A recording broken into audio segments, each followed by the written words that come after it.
It's the final hunter exam, where only the most promising candidates gather to prove their worth. To pass, each examinee must find and kill 10 orcs. The exam zone is a literal furnace. The temperature is so absurdly high that most candidates struggle just to breathe, and sweat pours down their faces. But this guy is different. While everyone else is barely standing, he doesn't even break a sweat. Earlier tests couldn't measure his strength at all. Every magic sphere exploded the moment he touched it. As the exam begins, chaos unfolds. Most candidates fail miserably, becoming prey for the monsters that hunt the weak. Even the so-called elites barely manage to kill a few orcs, stealing kills from each other just to survive. And yet, no one pays attention to Han De-sung. Moving at insane speed, he finds his first orc and crushes it like an insect, just by smashing boulders so hard that its shards kill the orc. But hunting orcs one by one quickly bores him. So instead, Han De-sung tracks their entire tribe, hiding underground. He digs straight into their ambush and burns them all as if it's nothing. Just like that, the exam is over. The instructors stare in disbelief. The test had only just started, and Han De-sung already completed it. No one in history has ever cleared the exam this fast. Even the assassin secretly sent by a top clan to eliminate him never dares to come out, frozen in fear. After all, a simple exam in extreme heat means nothing to someone who spent 80 years in literal hell.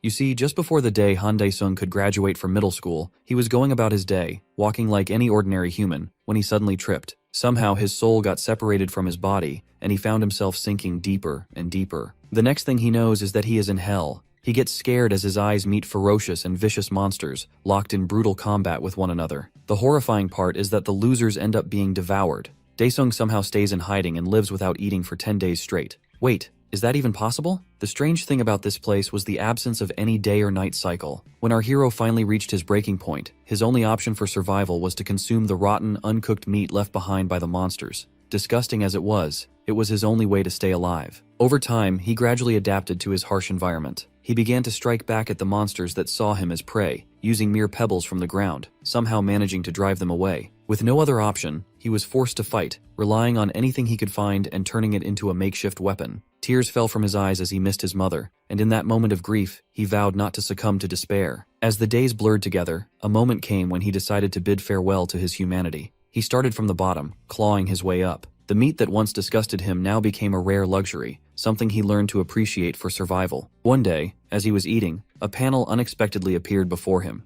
It revealed that he had risen to level 3. At that moment, it all felt like a game. As 7 years flew by, he reached level 24. With this level of strength, he could easily one-shot the creatures that had once seemed like ferocious monsters. After enduring 24 years, he successfully crafted a sword from a stone collected from a dragon knight. However, time did not stand still. It flowed like a gentle breeze. In his 51st year, De-sung accomplished the formidable feat of slaying an elder dragon. By his 79th year, he finally found his way to the Demon Lord, the very creature that had dragged him into this hellish existence, and most importantly without consent. He effortlessly slashes through the bugs guarding the Demon Lord's lair, and even the gatekeeper stands no chance against the aged yet surprisingly youthful protagonist. He threatens the guard, demanding that he politely open the gate, or else his remains will be fed to the monsters of this so-called hell. However, the guard is far from cooperative and puts up a bit of a struggle. Taking the situation as a personal affront to the Demon Lord's honor, he goes on a rampage. As he trash talks, he suddenly feels something pierce through him, and when he looks down, he discovers a massive hole in his chest. De-sung, unfazed, merely remarks that this noisy guard is irritating him. Meanwhile, the floating skeleton Fireball, likely his pet, asks if he isn't worried that the Demon Lord will retaliate for killing his guard, and whether he really intends to take over hell. However, he dismisses the Fireball's concerns, stating that he has no interest in something like becoming a stupid ruler. He explains that 80 years have passed since he was dragged into this place, and every monster he has faced has been remarkable, each with fascinating stories and reasons for their presence in hell. This is why he wants to confront the Demon Lord and ask why he brought him here. The Fireball finds his method of inquiry rather foolish and suggests there might have been a more polite way to approach the situation. It proposes that he should fall to his knees and beg for forgiveness. Yet he remains resolute, insisting that he will resort to violence in response to the suffering he endured, especially since he was brought here without any notion of consent. With that, he grasps his sword and charges toward the Demon Lord, only to suddenly find himself in a hospital. He panics, wondering if this is all a dream, especially since he hasn't dreamt of Earth in ages. Nearby, he sees children playing, and he realizes that, by his own physique, he appears quite weak. Unable to move his body, he convinces himself that this must be a lucid dream. Just then, his mother opens the door, trembling at the sight of her son, awakened after 30 long years. She bursts into tears and hugs him tightly, but De-sung feels a wave of disdain for this dream, finding it incredibly childish. To his surprise, it turns out that he actually did slay the Demon Lord, and became the absolute ruler of this hell. When his fireball companion asks what he plans to do next, a sudden message appears, inquiring if he wishes to return to Earth. For all those 80 years, all he had wanted was to escape this very place. Without wasting a moment, he quickly accepts the offer, and suddenly he finds himself in the hospital, having awakened from a comatose state after 30 long years. The doctor checks his eye reflexes and offers positive gestures to his mother, reassuring her that rehabilitation treatment will get her son back in shape in no time. For his mother, this is a blessing, but for Dae-sung, it feels like a curse. The thought of returning to life after wasting 30 years in bed, now in such a frail state, is utterly unacceptable to him. He becomes increasingly agitated, wondering if his entire journey to hell has been nothing more than a dream. The people nearby grow scared of him as he starts to act like a psychotic patient, overwhelmed by his frustration and confusion. He threatens the doctor not to come near him, but when the doctor advances, our hero bites him like a wild beast. Demanding to know what has happened to his body, he questions if he has been paralyzed or poisoned, desperately hoping this is just a nightmare. In his madness, he tumbles off the bed, which only deepens his mother's worry. He reflects on the 80 years of continuous struggle he endured in hell, feeling as if all of it had been wasted. Even in his darkest moments there, he had never lost hope of escaping, and now he yearns to return. Staff members are summoned immediately, grasping both of Dae-sung's arms to force him back onto the bed. As he peeks through the window, he sees a massive wormhole opening up in the sky. Confused and desperate, he questions his fate, wondering if his life in hell had merely been a dream he experienced while in a coma. When he refuses to calm down, the anesthesiologist uses an injection to put him to sleep. Then, as his senses return, he finds himself watching a news channel on the TV, which confirms his suspicions. The sight he had seen was indeed a gate, and a hunting team has been dispatched to clean up the monsters. The leader of the team sends reports to a man who has come to see him. The man appears shocked and overjoyed to find him awake. Still feeling confused, Dae-sung asks who he is, only to realize, in a flash of recognition, that this is his friend Chanho. Chanho informs him that he has been in this state for 10 years. He explains that a decade ago, while on his way home, he suddenly fell unconscious and collapsed, and since that moment, he has been lying in this hospital bed. Upon hearing 10 years, Dae-sung feels a mix of confusion and relief. He had thought 30 years had passed. What irritates him most, however, is the realization that he spent 80 years in hell. Chanho shares that his mother has endured a great deal, working 3 jobs to cover his hospital expenses. He encourages him to take charge of his life again, revealing that he has a job opportunity lined up for him as well. As our demon king is wheeled outside by his mother, seeking some fresh air, he feels a heavy sense of responsibility and a deep hatred for his body, which cannot even move on its own. Suddenly, 2 men appear, demanding the money his mother borrowed. She apologizes and pleads for just 1 more month, but the thugs remain unmoved. In a moment of aggression, one of the thugs slams her, threatening her with violence. Tears stream down her face as she begs them to stop humiliating her in front of her son, her voice trembling with desperation. However, the thug pays no attention to her pleas. He rolls up his sleeves and starts beating the poor woman. Witnessing his mother's suffering ignites a fierce rage within Dae-sung, so he starts calling them bugs and hurling insults at them. When one of the gangsters grabs him by the sleeve, his mother desperately urges him to apologize, begging the thugs to let her son go by reminding them that he is just a child. Dae-sung refuses to give in, adopting a hardened expression. The thug, smirking, throws him down to the ground with a forceful shove. After that, the gangster delivers a brutal beating. As he struggles to control his anger and yearns for his old body, a sudden arrival quest pops up before him in the status window. Without a moment's hesitation, he hastily accepts it, recognizing that he has little choice in the matter. The status window had been his lifeline, allowing him to endure his time in hell on his own.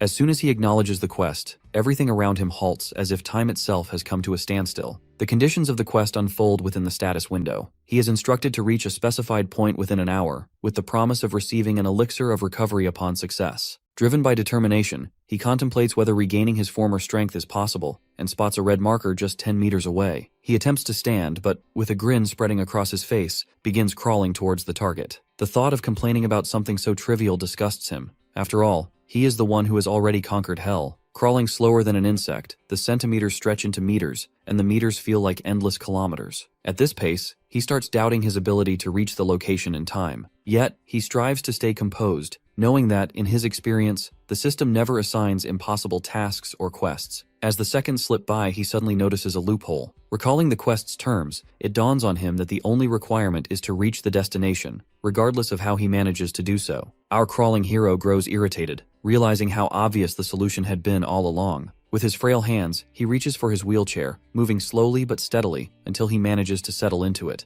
However, only 35 seconds remain. Undeterred, he grips the wheelchair and propels himself forward. Refusing to lose hope, he pushes onward and, against all odds, reaches the location in the final second. With the quest completed, he seizes the reward and quickly consumes it. Almost instantly, a wave of relief washes over him. His pain fades, and though only a small fraction, he begins to regain a slight bit of his former physical strength. With the completion of the quest, the time stop effect dissolves. The thugs glance around in confusion, searching for Daesung, who has seemingly vanished into thin air. Before they can begin their search, however, the police arrive, apparently having witnessed the entire incident. With no other choice, the thugs flee the scene in a hurry. Later that night, while lying in a hospital bed, the Demon Lord repeatedly attempts to summon the status window, but all efforts prove futile. He has no idea how it opened earlier. Desperate, he tries different commands like quest and missions, but in the end, he abandons the attempt. His mind fixates on the need for new quests, hoping they will help him regain his strength before the thugs reappear. Suddenly, a strange noise breaks the silence, and he finds himself floating in a place known as the Pantheon. Initially, he dismisses it as a nonsensical dream,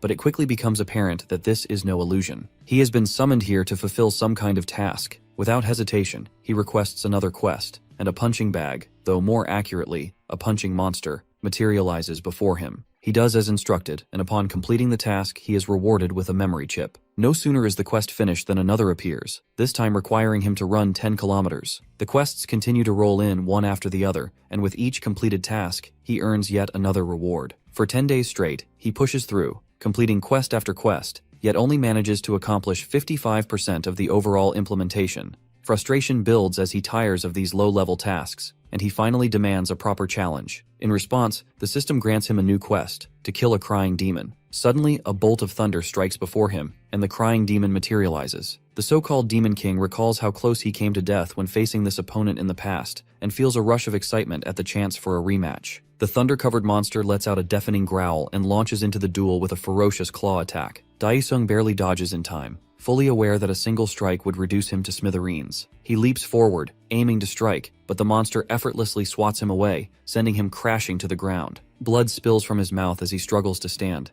the humiliation of being tossed around by a crying demon gnawing at his pride. The battle drags on, with Daesung, a demon lord who should be feared as a villain, forced into a frustrating game of dodging. But eventually, his luck runs out, and the demon catches him, gripping him tightly in its claws. In that desperate moment, Daesung recalls how he crushed the monster in their first encounter. He had nearly forgotten that he could summon a sword. Without hesitation, he calls one to his hand and slices through the demon's left claw in a swift, decisive motion. Without hesitation, Daesung shows no mercy, swiftly sending the demon back to where it came from, as though it were nothing more than an insect. With the quest completed, he finds himself back in the hospital room. Morning has already arrived. He opens the window, the sound of which stirs his mother awake. Dazed, she asks who is standing beside her, only to be shocked when she sees Daesung in front of her, his physique now resembling that of a bodybuilder. The hospital staff, responsible for his rehabilitation, are left speechless. According to their expectations, his recovery should have taken at least 6 months. It's beyond comprehension for them how Daesung achieved such remarkable progress in just 15 days. His mother, still worried about her son, expresses her concern,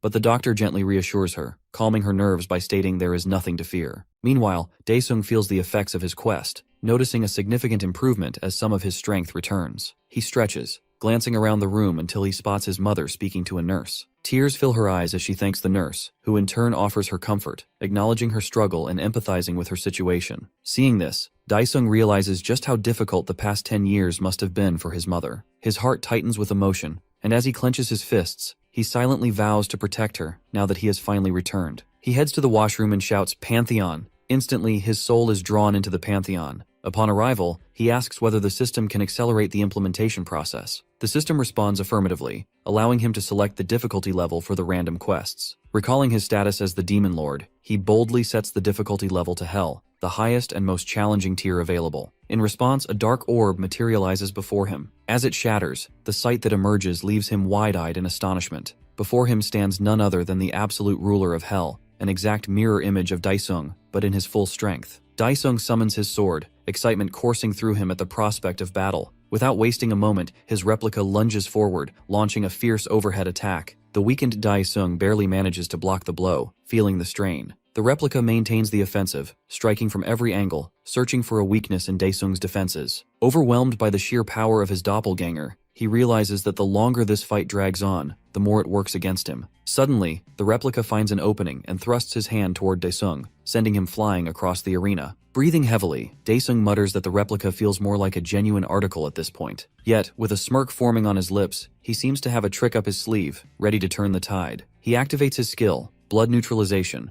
rendering himself immune to his double's attacks. Even when slashed by the sword, he feels nothing and swiftly shifts the momentum of the battle, slamming the replica's face into the ground. However, this advantage is short-lived. To his astonishment, the replica is not so easily bested. It too possesses the same skill. The battle resumes with renewed intensity, and soon Daesung finds himself stabbed by the sword, the pain a stark reminder of the stakes. Meanwhile, a cleaning lady approaches the washroom, ready to open the door after receiving no response from inside. Just as she reaches for the handle, she is abruptly summoned to the third floor on an urgent basis. Back in the Pantheon, Daesung feels cornered. The weight of potential defeat presses down on him, and he realizes that if he loses now, all his hard work will have been in vain. Desperation fuels his thoughts as he searches for a way to turn the tide, even if it requires a stroke of luck. He quickly accesses his inventory and pulls out a nutritional tonic, one of the awards he received for completing quests. This potion has the remarkable ability to restore 20% of his stamina. Realizing that 5 bottles would fully replenish him to 100%, he feels a flicker of hope ignites within him. In the heat of battle, he decides to take the risk and chugs down 1 bottle, feeling the rejuvenating effects surge through his body. Interrupted by his fake double, our hero doesn't hesitate and fearlessly launches his fist, disregarding his low health. With his double scent flying by a single punch, our hero's confidence is quickly restored. Without wasting a moment, he pulls out 2 more tonics and chugs both bottles. His double, however, doesn't take kindly to this and nearly catches him with a vicious roundhouse kick. Skillfully evading the attack, he downs a 3rd tonic. They are given no chance to pause as they exchange blows at a speed too fast for the eye to follow. Meanwhile, our protagonist has managed to finish a 4th tonic. Yet, to his frustration, even after recovering significantly, he still can't seem to defeat his doppelganger, who wastes no time in trapping him in a chokehold. A nasty smile spreads across its face as its blade hurtles toward our demon king. As a last resort, our guy executes a 200 IQ plan to completely turn the tables. His double's shredded abs are pierced by the original's blade, leaving it baffled as its own weapon disappears into Daesung's inventory. With a cheeky smile, our protagonist laughs at his previously overconfident doppelganger. Watching it collapse to its knees, he savors the last-second victory his gamble secured. Upon completing the Hell difficulty quest, a blazing blue window proclaims that the user has achieved a 100% implementation rate and that his body is now restored to its peak. As a bonus, he even gains the ability to use the Hell system on Earth. Suddenly, his hospital clothes are torn apart. The sight of his battle-scarred body triggers a flood of memories, reminding our demon king of all the suffering that brought him to this point, giving him a sense of déjà vu. Nevertheless, when he orders the system to return him to Earth, a panel appears, asking if he wants to read unread messages. Upon selecting yes, the messages congratulate him on becoming a monarch. It's explained that after the monarch left, the heavenly beings took control of Hell, leaving the demons trapped. Realizing the implications, our protagonist scoffs at the very Hell that stole 80 years of his life, now asking for his help. With a cheeky grin, the monarch of Hell defiantly flips off his subjects, cursing at them in vengeful satisfaction. He orders the system to exit him from the Pantheon, leaving the hordes of monsters in Hell stunned as they realize their fate is sealed. Back in the hospital, my guy is casually performing insane one-handed vertical push-ups, while his mother and the doctor watch in silent awe. Using his Sherlock Holmes-level deduction skills, the doctor concludes that Daesung has seemingly awakened, but his mother still struggles to believe her son's unbelievable transformation. Despite the doctor's reassurance, she somberly expresses her desire to understand how this could have happened. Eventually, the doctor suggests she visit the Awakener Association, which her son overhears. The scene shifts to our protagonist and his mother in a taxi. As he reflects on her conversation with the doctor, he wonders what his mom might be hiding from him. Adding to his confusion, he gazes out the window, wondering what happened on Earth while he was comatose. When they finally return home, his mom mentions she'll be back soon and leaves. Entering the house, he is surprised to find a girl with cotton candy hair taking money out of a drawer. He racks his brain, trying to recall who this mysterious girl could be. Just then, his mother rushes in, breaking the awkward silence. She reveals the girl is Han Jisoo, his sister. The realization dawns on him that the girl he couldn't recognize this whole time is his own sibling. Noticing her bratty daughter taking money again, their mom is visibly annoyed as Jisoo ignores her and gets ready to leave. Meanwhile, our big brother is still reeling from the shock of not recognizing his only sibling. As she brushes past him, his sister bitterly reminds him of how the last 10 years have been hell for their mother and her. Daesung looks down somberly, regretful that he couldn't do anything to help. As she heads out, their mom asks her to at least say where she's going. Then, a loud voice catches everyone's attention. Once again, the debt collectors have returned. They threaten to break in if the door isn't opened on the count of 3. Everyone goes silent, but our boy is furious, ready to dish out some revenge. Growing tired of waiting outside, the man in the silver suit kicks their door. Mom pleads with her daughter to come back inside, but she remains fearless. The silver suit turns to the thug accompanying him, wondering if they should just break down the door. To their surprise, Jisoo steps out and complains that they're being too damn annoying.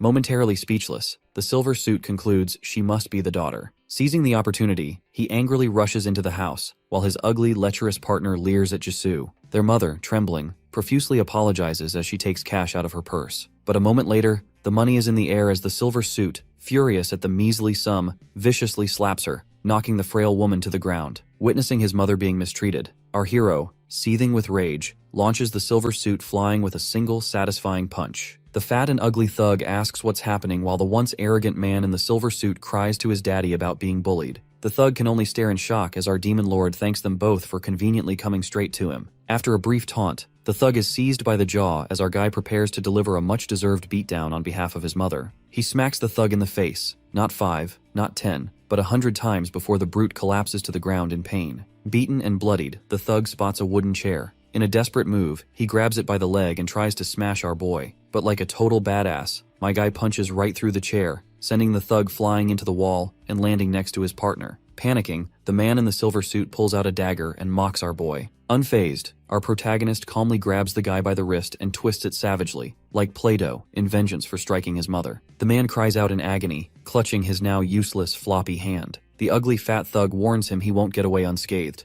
Instead, more savage than the two rascals combined, our Demon King presents a simple solution: leave no witnesses. Just as he's about to finish off the thug, he freezes at the sound of his mother's scream. She begs her son to stop, and the two debt collectors, now in tears, scramble out of the house. They stumble back to their car, discussing in disbelief how a hospitalized kid could get so strong after spending 10 years comatose. Worried about the consequences of failing their job, the silver suit anxiously asks his partner what they should do. Nursing his wounds, the ugly big guy tries to change the subject, but the silver suit quickly interrupts, having just spotted Daesung's sister. Back at home, Mom explains that after he collapsed, she had to sell the house and the store. She goes on to say that once those savings ran out, she took loans from 3 different institutions. Unlike the original amount borrowed, the interest compounded into an unpayable, sky-high debt. Curious about Jisoo, our protagonist learns that she had to drop out of school and work at a restaurant to help pay off the debt. With teary eyes, his mother reveals how his sister worked tirelessly day and night just to support him. Gritting his teeth, he laments that she shouldn't have had to leave school. His mom then explains that, despite Jisoo's efforts, she wasn't earning enough and has been going somewhere unknown for the past few months. Heartbroken at his family's suffering, our guy wishes they had left him to die, but his mother gently reassures him. The somber silence that follows is interrupted by a phone call. Seeing that it's the debt collector, our boy tells her to hand it over.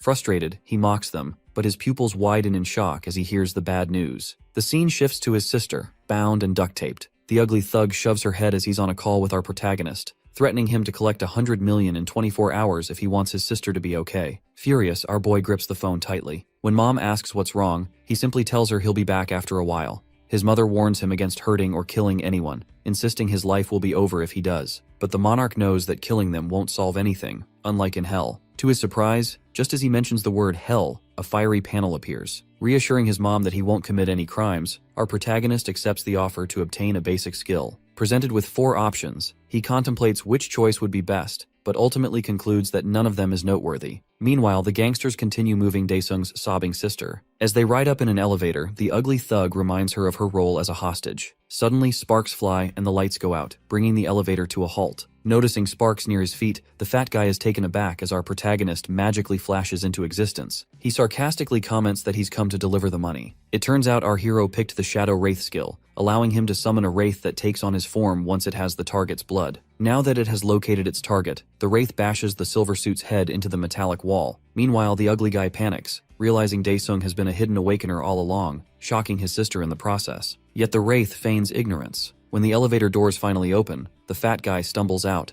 announcing to the gang members that an awakener has broken in. But before he can say more, a swift strike to his nape sends him crashing to the ground with a loud thud. Insulted on their own turf, the gangsters grab their weapons. The wraith menacingly welcomes them, and the first guy steps up to attack. However, he quickly finds himself teleported behind him, receiving a kick that knocks him unconscious. Thus, Electric Daesung wreaks havoc on the mob. Now the last man standing, he approaches Jisoo and checks if she's alright. He quickly removes her restraints and tape and urges her to go home, but she reveals her concern for her dear brother. With a cool aura, he assures her that he will come to see her after finishing his business. So, as the elevator door closes on her, the wraith prepares for another beatdown. Grunts of pain echo throughout the halls, where only unconscious bodies are visible. It appears that our hero climbs the stairs, clearing each floor one by one. As he nears another group of gangsters enjoying a smoke, he jokes that everyone is so weak that the lack of challenge frustrates him. Irritated by the insult, like all the previous gangsters, they get absolutely demolished. One of them calls their boss, a man covered in tattoos that span his gigantic muscles. He answers the phone, berating his subordinate and reminding him never to call when he's relaxing in the sauna. However, the panicked gangsters insist that he come quickly. Being ordered to come infuriates the boss even more, but as he hears his underling getting knocked out, he realizes something is wrong. Rising from his seat, he clenches his giant fist in frustration, crushing his phone. Talk about a waste. Meanwhile, back at the gang's headquarters, numerous bloody bodies lie on the ground. The Shadow Wraith approaches another member, who begs not to suffer the same fate. However, a wall suddenly explodes open. Caught off guard, Electric Daesung turns to see a giant man grasp his face, immediately smashing his head into the ground. The boss expresses his rage about Daesung's mess. Meanwhile, our hero reflects on how his mother and sister aren't even surprised by his powers, realizing that others like him also exist. His Shadow Wraith powers allow him to retreat safely. The boss is shocked to see the guy dusting himself off in front of him, causing all the chaos alone. The Shadow Wraith questions whether the boss is also an awakener. The boss proudly grins, promising to send our boy to hell. Hearing the all-too-familiar word, our hero narrows his eyes at the muscular monster, whose clothes burst from his physical enhancement. Not caring about his size, as always, our hero bashes the boss's face and taunts the giant weakling. Lying caved into a wall, the boss denies being defeated so easily and angrily gets up to launch a counterattack. But he is promptly humbled by a kick to his chiseled face. With a flurry of kicks, our guy gives the boss a beatdown, explaining what true hell is and how much misery it causes. Meanwhile, the giant man can only think of surviving and asks for a timeout. With his soul shattered, the muscular gangster offers money and everything he has in exchange for his worthless life. Hearing about the money piques my guy's interest. He questions the boss about the gang's safety. After pointing our protagonist toward the closet with the safe, the boss flees like a crying little girl, finally reaching his white car in the parking lot. Thinking he is safe, the boss rambles about how he will make sure to hunt our boy down. But his nemesis creeps up, whispering that he forgot to ask for the safe's password. Even as the boss goes crazy from fear, the Shadow Wraith torments him one last time, saying he can be reached anytime, anywhere. Later, money magically falls out of a portal in front of our protagonist, totaling over 500 million. Our hero grins like a greedy goblin at all the things and apartments he can buy with it. He walks into a mall and becomes captivated by a newly launched folding phone, which the shopkeeper mentions is priced at 2.99 million won. His curiosity piqued, and he checked out another model, one that resembles the Samsung Z Flip. The shopkeeper, hoping to ease the purchase, suggests an installment plan, but Daesung, without hesitation, slaps 5 million won on the counter and buys both models outright. The shopkeeper, with an air of suspicion, accepts the money as though he has either swindled someone or charged more than the fair price. Our devil arrives home, casually dropping off his shopping. When his mother calls him to join her for a meal, he replies that he needs to head out. Before she can inquire where he is going, he has already disappeared. In reality, he has been invited to dinner by his friend at a restaurant. Chanho is visibly taken aback by Daesung's transformation, as his physique has significantly changed since their last encounter just a few days prior. The two begin their meal by sharing a drink. Chanho initiates a conversation, asking Daesung about his future plans, reminding him that they are no longer the carefree school kids they once were. Daesung, however, steers the discussion in a different direction, inquiring how many apartments could be bought with 500 million won. Chanho, momentarily surprised, questions if Daesung truly has that kind of money, but quickly shifts to discussing the current state of inflation. He explains that, unfortunately, such an amount would barely be sufficient for a lease on a modest apartment located on the outskirts of the city. This revelation unsettles the Demon Lord, and he anxiously asks how much it would take to buy a place in the city. Chanho informs him that it would cost at least 2 billion won,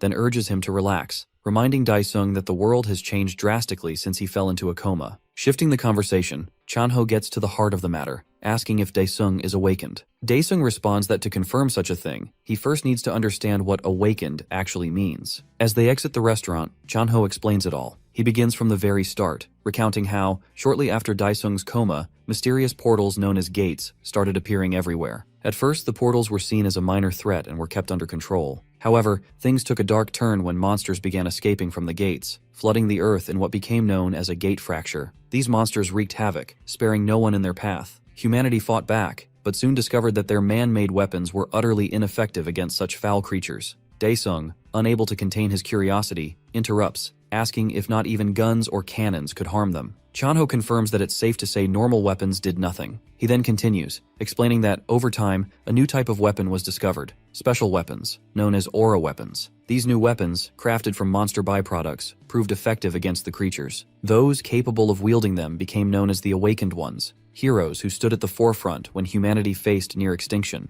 The saying, "necessity is the mother of invention," rang true as mankind adapted to survive. In an attempt to show off, the Demon Lord pulls out a cutting-edge foldable phone from his arsenal, trying to impress Chanho. But his confidence shatters when he learns that such phones are now being given away for free, realizing he has been scammed. Overwhelmed by embarrassment, Daesung quietly keeps the matter to himself, choosing not to reveal to his friend just how much he actually paid for it. Chanho shifts the conversation back to the topic of awakeners, telling Daesung that even if he doesn't use an aura weapon, he can still harness the aura to strengthen his body. He then points out that he's heard not only about Daesung's improved physique, but also that he recently gave a notorious thug group quite the scare. Daesung, with a hint of bluff, asks Chanho if he would still offer him money and have the same attitude toward him if he weren't an awakener, subtly revealing his intentions to exploit their friendship. Chanho's temper flares, but before their argument can escalate, a gate fracture suddenly occurs above them, and monsters begin pouring out into their midst. As the monsters strike their wooden weapons against the ground, the earth trembles violently, resembling an earthquake. The sheer force sends waves of fear through the nearby citizens, causing them to tremble in terror. The monsters unleash menacing growls, sending humans into a panic as they flee for their lives. Daesung, however, doesn't recognize these creatures, finding them distinctly different from the ones he had encountered in Hell. Wasting no time, Daesung slams his foot into the ground, breaking off a chunk of the road and hurling it toward the approaching monsters. But before the debris can strike, a shimmering shield materializes, blocking the attack. Chanho quickly reminds Daesung that such weapons are ineffective against these creatures. As one of the monsters closes in on them,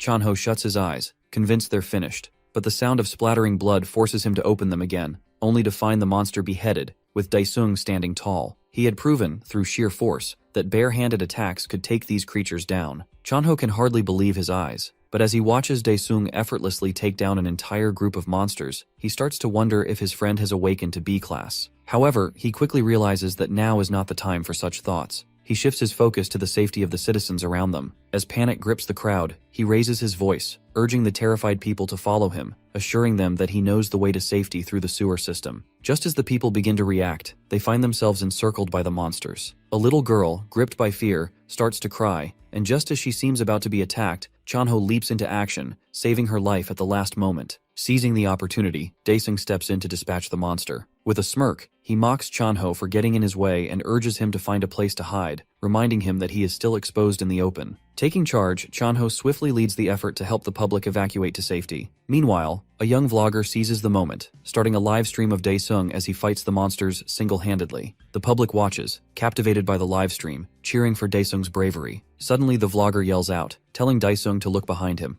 However, it's too late. The Demon Lord gets slammed against a car by one of the monsters, the impact reverberating through the chaos. The vlogger, smirking and laughing, is only focused on his content and views, knowing that a hero getting slammed makes for compelling footage that will surely attract attention. Meanwhile, the crowd manages to escape into the sewers. Chanho reunites the little girl with her mother, who embraces her tightly, tearfully apologizing for the separation. A man turns to Chanho and asks if he plans to go back, leaving him torn. He grapples with the decision, aware that his friend is still out there, fighting against the monsters. The scene shifts back to Daesung, who finds himself cornered by the monsters. One of them wears a smirk, poised to strike, and the vlogger kid covers his eyes, believing the hero is finished. To both the vlogger's and the monster's astonishment, Daesung dodges the attack with agility. He then addresses the monster, thanking it for inadvertently helping him restore a fraction of his mana. In return, he offers the creature a painless death, his voice calm and authoritative. The Demon Lord shows no mercy as he engages with the monsters, dispatching them with precision. Meanwhile, the viewers of the livestream flood the comments, complaining about the poor image quality and urging the vlogger to move in closer for a better view. Among the viewers, one named Slayer donated 5 million won, promising another 5 million if the vlogger could capture a clear shot of Daesung fighting the monsters. The excitement builds as the stakes rise, both for the vlogger and the heroic Demon Lord. Hearing about the 5 million won donation sends chills down the vlogger's spine. He feels excitement, but his cowardice keeps him from getting anywhere near the action. Meanwhile, Daesung continues beheading the monsters with powerful punches, quickly realizing that this relentless fighting consumes a significant amount of his mana. Another viewer comments, offering extra money for a clear picture and requesting the vlogger's email. Overwhelmed by the influx of sponsorship notifications, the vlogger experiences a mix of excitement and anxiety, torn between his desire for fame and the fear of what lies before him. The vlogger receives another donation of 20 million won from a viewer who demands detailed information about the hero battling the monsters, promising even more money in return. The scene shifts to several viewers of the livestream, who are engaged in a bidding war over Daesung. These individuals, clearly hotshot clan leaders, find him both amusing and impressively strong. Their interest in Daesung grows as they witness his prowess, contemplating how they might leverage his abilities for their own gains. On the other side, Daesung has dispatched so many monsters that the remaining ones now tremble in fear of him. However, one creature, presumably their leader, kills one of its minions, showing no signs of fear as it prepares to confront Daesung. Meanwhile, the vlogger's greed for money has grown to the point where he is now willing to take risks for this once-in-a-lifetime opportunity. Just as he gathers the courage to close in for a better shot, Chanho suddenly appears, scaring the life out of him as he demands to know why he hasn't evacuated yet.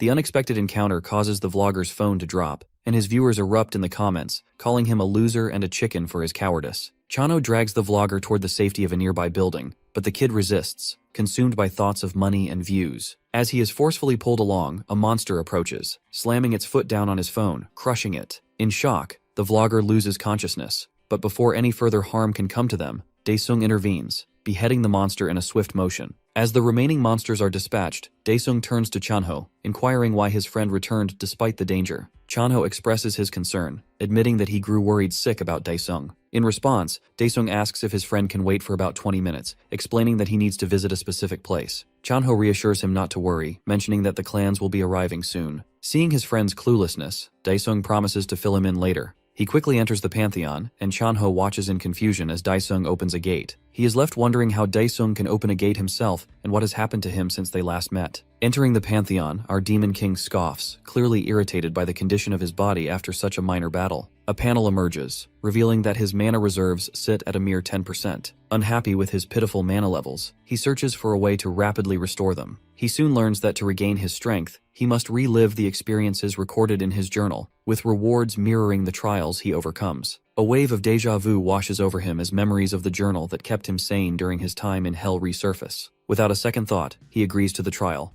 In an instant, a journal materializes before him. Massive gusts of energy explode from the book, signaling the beginning of the challenge. Memories of his suffering rush back into our hero's mind. As the journal releases its contents, it bursts into flames, leaving behind a bitter aftertaste from the painful recollections. With a fierce resolve to finally increase his mana, the ruler of Hell commands the recreation of page 16, detailing 5 agonizing years in Hell. Meanwhile, back on Earth, Chanho escorts the vlogger kid, who awkwardly attempts to fish for details about their hero from his rescuer. In a clumsy move, the kid casually questions where the badass monster fighter has disappeared. Unfazed, Chanho casts a scornful glance at the spineless kid, wondering aloud why anyone would offer 20 million just for a photo of his friend's face. Unimpressed with the answer, the kid pretends ignorance, but their conversation is abruptly cut short by a deafening sound that rattles them both. Chanho calmly instructs the kid to follow him in silence toward the gathering evacuees. Feeling his phone vibrate, Chanho reads a message from his leader, informing him that due to it being the weekend, reinforcements will be delayed, urging him to escape as quickly as possible. Distressed by the news, Chanho can only hope his demon-hunting best friend returns soon,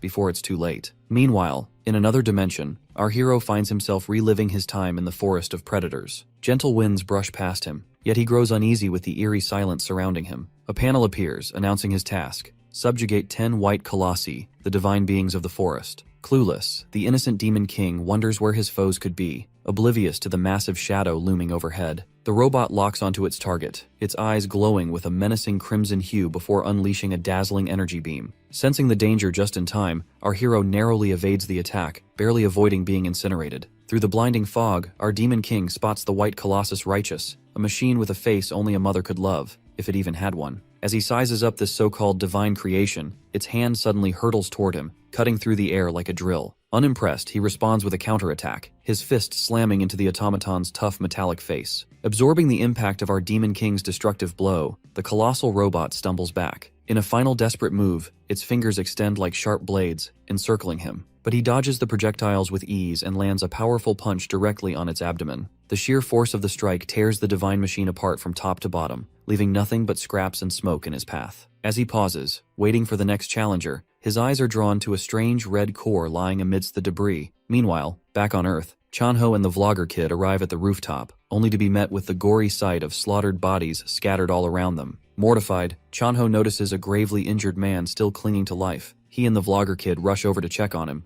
With trembling lips, the nearly dead man tries to warn Chanho about the threat behind him. Confused, Chanho turns and finds himself face to face with a giant goblin monster wielding a massive wooden club just a few feet away. Concerned about the injured guy, the vlogger kid suggests they move him, but Chanho dismisses the idea, stating the man's time is long gone. He warns the kid from making any wrong moves, so the cowardly boy turns to look at the threat he should be so wary of, instantly scaring the crap out of him. Seeing the frozen kid, Chanho tells him to wake up if he isn't intent on dying. With a deafening roar, the giant monster leaps into the air, ready to crush them. But for now, let's revisit the Pantheon, where the ruler of hell is analyzing the giant red ball. It appears that the divine machines can rebuild themselves, becoming stronger and more adapted against their opponents. Numerous panels appear to elaborate on the irritating feature in detail. Quickly catching on, our hero dashes and punches the core, but almost like jelly, his attack is easily repelled. At 3% restoration, he lands atop the core, visibly irritated. With a powerful, rage-fueled punch, he manages to produce only a few sparks of red lightning. Despite the Monarch of Hell's relentless blows, the core's recovery continues smoothly, undeterred.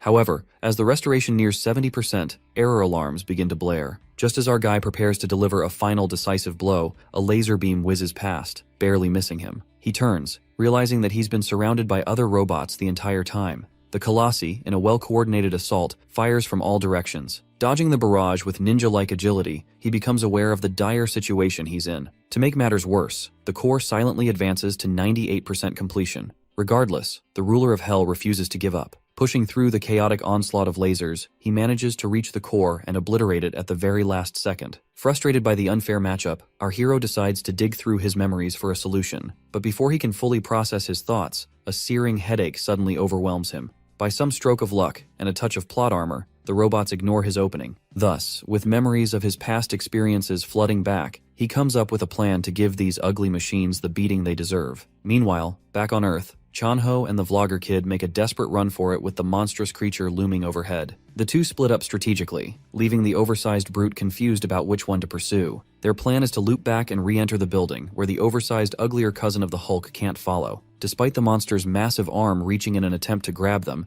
they manage to slip through, giving them a brief moment to catch their breath. When the creature eventually gives up, Chanho seizes the opportunity to make a break for it while he still can. On the other hand, our hero is busy leaping and darting between the divine machines in the other dimension, barely avoiding their relentless laser beams. His objective is to cause as much commotion as possible, drawing the attention of every nearby automaton. Once he's seemingly accomplished his goal, he runs far away from the swarm of heavenly beings, landing in an empty area of the forest. He finally stops, allowing the enemies to lock on and charge their laser attacks. But suddenly, one of the colossal robots falls to its knees. Ignoring their ally, the others prepare for their attack. But our demon lord sits cozy and flips a bird to the brain-dead machines. One by one, the lined-up group of machines topples as the swamp whale reveals the reason behind the forest's name. A giant jaw emerges from the ground and devours the divine machines lined up one by one. Reliving his horrible memories, our boy casually watches from afar as the behemoth of a whale completes the challenge for him. With all 10 heavenly beings defeated, a congratulatory panel appears. In return, he receives his new rewards, enhanced physical abilities with boosted mana reserves and the Dagger of Judgment.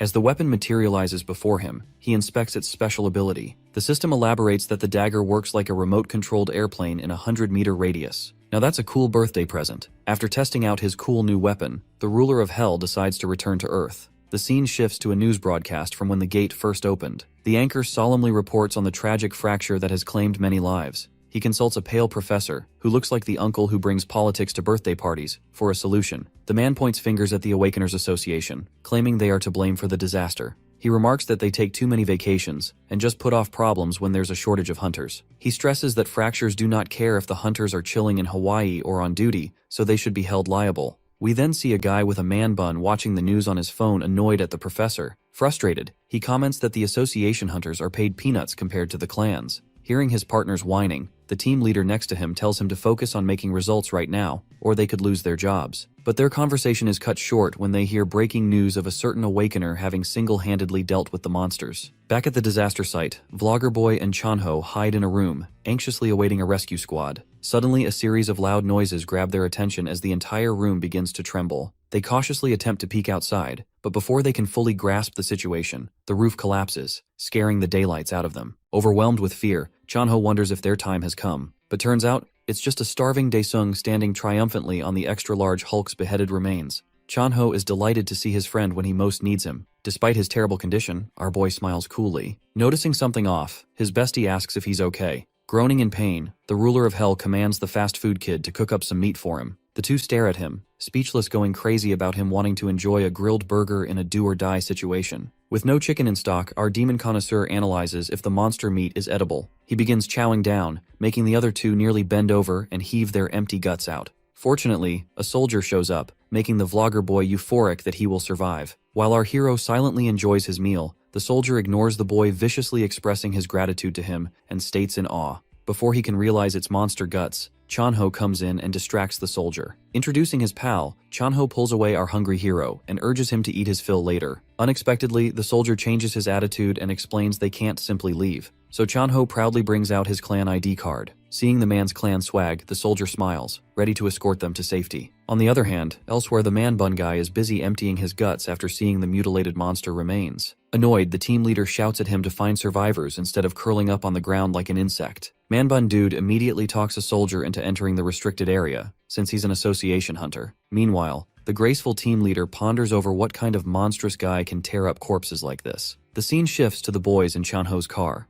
Our hero's best friend suggests that they sleep at his apartment, but being a family man, our boy stresses he needs to see his family. The best friend reminds him that his family would be terrified if he visited them in his current state. Taking a short look at himself, the ruler of hell decides to settle on a call with his mother, and the two leave to enjoy some freshly fried chicken, after cleaning up, of course. They finally reach Chanho's apartment, and my guy is impressed by its extravagance. After he cleans up, the two sit at the table with multiple expensive dishes lined up. Curious, our protagonist recalls his friend telling him about the insane money hunters make. Chanho affirms, but he also adds that hunters are scammers considering how much they're paid. When asked if he wants to become a hunter, my guy answers with a grunt while devouring a chicken wing whole. Slightly perturbed, Chanho informs his friend that he would be pretty high rank if he gets himself appraised. He adds that with his insane power, our protagonist would not be less than A rank. Confused by the terminology, Chanho explains to him that a better rank just means that he can join the big clans. Regardless, he points out that the monthly income is crazy high. Intrigued, Daesung asks if there's a rank higher than A. So Chanho reveals that there are only 5 of them, of the 200 million awakened worldwide, the S-rankers. Grinning mischievously, Chanho jokes that his best friend shouldn't dream of becoming the 6th S-rank. Claiming that A rank is great enough, he probes again if our hero intends to become a hunter.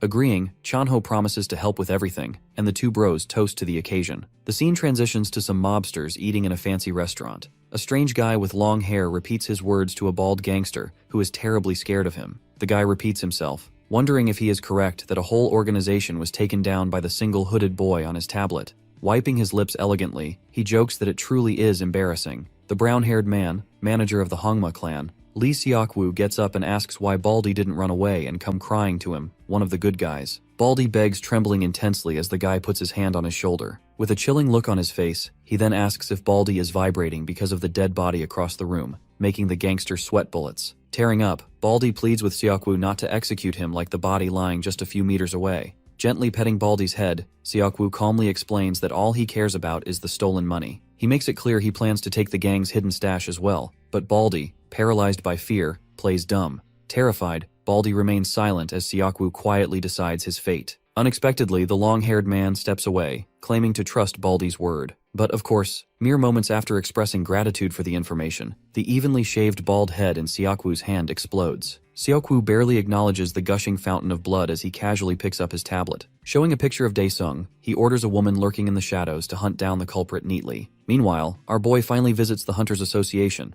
Chanho advises him to enter the awakening test. But when our guy brushes him off, Chanho reminds him to speak formally, unless he wants to look like an outcast. Nervous like a dad waiting for his kid's test results, Chanho requests that he text him the outcome once it's done. Approaching the front gate, our boy surveys the odd crowd of weirdos who've also come to apply. Focused on the paycheck, he brushes off his peers and heads straight into lab number 3. After securing a spot in the waiting line, he checks his phone and sees a message from his mother, asking when he'll be coming home. Not wanting to worry her, he responds that he'll take a shower and be home, very slowly. Like all moms, she also asks if he's eating well, making our boy smile and look forward to heading home even more. His wholesome moment is cut short when a clerk informs him that it's his turn. With that, a delusional old man starts whining that he's awakened. Despite the employee's reassurances that the meter is functioning properly, the old man refuses to stop his loud complaints. He goes on to claim that losing his hair overnight is proof of his awakening, causing everyone, previously annoyed, to burst into laughter. The stubborn man declares he won't budge until his complaint is acknowledged. Growing tired of the wait, my guy grabs the man's shiny scalp and silences him with an overwhelming aura. Even then, the old man persists, insisting the meter really is broken. So the gracious Demon King gives him the benefit of the doubt, and a hunter offers to check it personally. As he hovers his hand on the orb,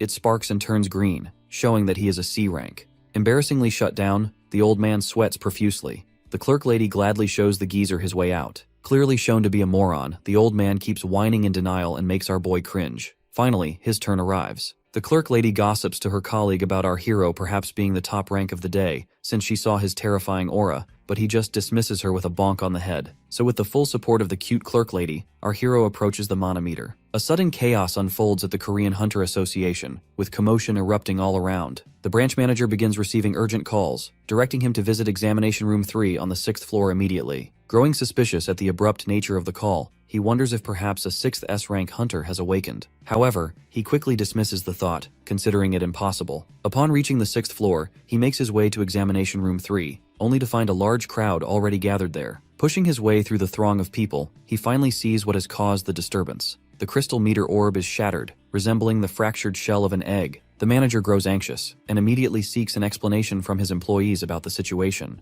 The staff quickly fills him in that a man named Daesung had placed his hand on the crystal ball for examination. At first, the colors within the orb flickered unpredictably. Then, without warning, it exploded in a burst of smoke, leaving both staff and onlookers in sheer confusion. Frustration builds within the manager as he responds, insisting the explanation could be as simple as a defective meter. However, the staff points out that they used 3 different crystal meters, and each had met the same fate. Hearing this, the manager concedes, realizing it is impossible for all of them to be faulty. Meanwhile, our boy anxiously hopes he won't be asked to compensate for the 3 shattered crystal balls. With that worry on his mind, he turns to the manager and inquires about his results, only to be met with the manager's confusion. The manager then informs Daesung that continuing to use additional meters could lead to the same explosive outcome. He mentions that this is the first time they've encountered such an unusual situation, and because of this, they would have to make a borderline judgment. He goes on to explain that in cases where the crystal ball fails to provide a proper assessment, the results of the license test alone will suffice to evaluate him. Normally, the test would be just one part of the rank determination process, but in Daesung's case, it will serve as the sole deciding factor. Daesung, still unsure, questions the reliability of the license test. Before anyone else can answer, a staff member steps in with a detailed explanation of how the examination system functions, assuring him to ease his concerns on that matter. With nothing else left to do but wait, the Demon Lord gives a nod, accepts their proposal, and quietly takes his leave. The branch manager finds the entire situation troubling, still trying to make sense of what transpired. Meanwhile, the clerk, who had earlier discussed the crystal ball's mechanism, suggests a theory. She proposes that the crystal ball might be incapable of measuring power beyond a certain threshold. The manager, growing more curious, asks if she's implying that Daesung could be at a triple S rank. To this, the clerk nods in agreement. However, her colleague quickly mocks the notion, pointing out that while anything is possible in this unpredictable world, he seriously doubts the idea of Daesung reaching a triple S rank. The scene shifts to Daesung as he steps out of the Hunter Association building, his thoughts still on the events that just transpired. His phone rings, and it's his friend Chanho on the other end. Daesung informs him that he's been given borderline status for the time being. Finding the situation odd, Chanho asks if the meter got stuck. Daesung, with a hint of amusement, explains that it actually broke for some reason. Knowing Daesung's tendency for chaos, Chanho jokes about whether he's been messing around, but quickly dismisses the idea, figuring it shouldn't have been possible. Daesung assures Chanho that he followed the instructions carefully, placing his hand on the meter, just as he was told. At this, Chanho retorts, mentioning that he had a gut feeling something strange would happen from the start. Daesung promises to share more details about the exam later, and with that, the call ends. Moments after hanging up, however, the Demon Lord's sharp, horned senses kick in. He immediately detects the presence of a sniper positioned far away, finger already resting on the trigger, aiming straight at him. The sniper lady mumbles about Daesung, noting that he does not appear strong at all. She feels confident that he will be finished with just one bullet, despite his supposed strength. However, just before she can pull the trigger, she notices something amiss and becomes taken aback upon realizing she has been discovered. It feels impossible to her, as no hunter has ever managed to spot her before. Daesung points to his head, his face reflecting anger, and urges her to take a look. The sniper experiences fear, for not only has she been noticed, but Daesung's voice now reaches her from this distance. She trembles in fear but quickly gathers herself to pull the trigger. An explosion erupts and the sniper feels a surge of happiness, confident that she has succeeded in the murder. However, as the smoke begins to clear, Daesung stands there, completely unscathed. Despite the sniper lady using an aura bullet, it appears utterly ineffective. Feeling scared, she contemplates a retreat. Yet, just as she turns to run, Daesung sends his dagger weapon, stabbing the assassin in the leg and causing her to trip over. As the sniper lady turns her face, her target stands directly in front of her, reminiscent of a scene from a horror movie. Daesung bluffs, claiming that the bullet struck him on the head but could not possibly kill him. In response, the sniper lady swiftly draws a gun, pointing it at him, and demands to know where he has come from. The demon lord speaks nothing but the truth, stating that he hails from nowhere but hell, yet the lady would certainly not accept this reality. Overwhelmed by fear and anxiety, she fires multiple aura bullets at Daesung, hoping to see him die. Suddenly, he reappears behind her, catching her off guard with his unexpected presence. She finds it incomprehensible, as she is certain her target collapsed, yet he stands there, completely unscathed. Our boy grabs the lady by her neck, throttling her, and slams her against the wall. He uses his power, enveloping the lady in a demonic, sluggish material that terrifies her. As she faints, Daesung clarifies that he has no intention of killing her. He picks up the bullets and searches for the lady's belongings in search of clues. Then, he places the bullets onto her head, forcing her to regain her senses. Covered in sweat, the lady screams out, overwhelmed by the disgusting hands emerging from the creature summoned by Daesung. Daesung adopts a gang leader persona, demanding that the lady answer all his questions peacefully if she wishes to live. Spotting family pictures in her luggage, he questions her about who sent her to kill him and his family. Feeling anxious, she realizes she cannot disclose anything about the Hongma clan. However, she suddenly recalls a gangster who has gone missing and seizes the opportunity to use his name, telling Daesung that it was Kim Seong-hyun who sent her. She elaborates that Kim Seong-hyun is the same noob whom Daesung had smashed a while back in the private loan organization, arguing that he has robbed his safe. In exchange for his location, she pleads for her freedom. In response, Daesung throws a bullet at the lady, piercing a hole in her shoulder. She comments that she has done as he asked and has told him everything. Our boy maintains his gangster act, arguing that it is quite suspicious for an assassin to provide sensitive information so easily, sensing a grain of salt in her words. The lady, drenched in fear, realizes she has made a mistake by being so hasty. Daesung politely inquires once more about who ordered the murder. She thinks to herself that she has already failed the request, and even if she were to survive this encounter, the psychopath head of the Hongma clan would certainly kill her. Considering her death inevitable, she shouts that she will never reveal this information, even if asked 1,000 times, and attempts to commit suicide. However, before she can do so, our gangster fires a bullet, punching a massive hole through her body trunk. The assassin lady coughs up blood and collapses, dead. Daesung grows irritated, realizing he could not uncover who was behind all of this. He then gazes at her lifeless body, contemplating ways to dispose of it. He recalls an item he possesses that could prove useful, yet he is reluctant to use it. Instead, he sifts through his journal memories, searching for any relevant recollections about the dead keyword. After scanning 134 pages, he opens a portal to the Pantheon. Fully aware that this area should be off-limits due to nearby gate fractures, he nevertheless decides to cover the body. Covering the body with a blue cloth, he steps into the Pantheon. Upon entering, he is welcomed and requests the system to recreate the 134th page of the journal where the soul prison is recorded. As he sifts through his memories, he recalls that the soul prison was the primary weapon of one of the 15 rulers of the states in Hell, known as the Ghost King. He recalls his fight, remembering that the weapon he acquired is an artifact capable of summoning the dead when imbued with one's own blood. Initially, when our protagonist obtained this item, he thought it would be incredibly useful. However, to his dismay, the commander he summoned turned out to be far too weak to be of any real assistance. As the 198th day of the 67th year is recreated, he considers that this item might prove useful for disposing of the bodies. Our hero finds himself in front of the River of the Dead. He recalls that the Ghost King's territory lies on the other side of the river. The last time he saw this river, there was a boat available to cross it, but this time, there was nothing at all. Thinking of swimming across the river, he realizes that it is impossible. Even a single dip in the water is enough to disintegrate a person's body. As he contemplates how to reach the opposite end, the first part of the quest begins as many small heavenly beings, resembling heavenly insects, swarm toward him. These bugs, known as righteous white pillars, begin firing toxic sludge balls in his direction. Daesung expertly dodges the attacks, wondering if defeating these monsters will earn him a boat as a reward. He draws his weapon and slices through one of the bugs. As the creature is killed, it explodes, releasing numerous poison bombs, each resembling a poison bullet. Deciding against dodging the attacks, he wards them all off with a simple barrier. However, he finds the process annoying and slow, dealing with the bugs one at a time, and he swiftly targets another one approaching him. He then dashes forward, instantly slaying the rest of the bugs, slashing through all of them with ease. Upon completing the quest, he receives 50% of the implementation rate and is awarded an armor type called the Vermin's Blessing. The status of the armor reveals that it makes its user immune to the energy of the dead, suggesting that he might be able to swim while wearing it. Without wasting a second, he dons the armor and swims across the river. A notification appears, informing the demon lord that his swimming skills are admired by the demon beasts of the Pantheon,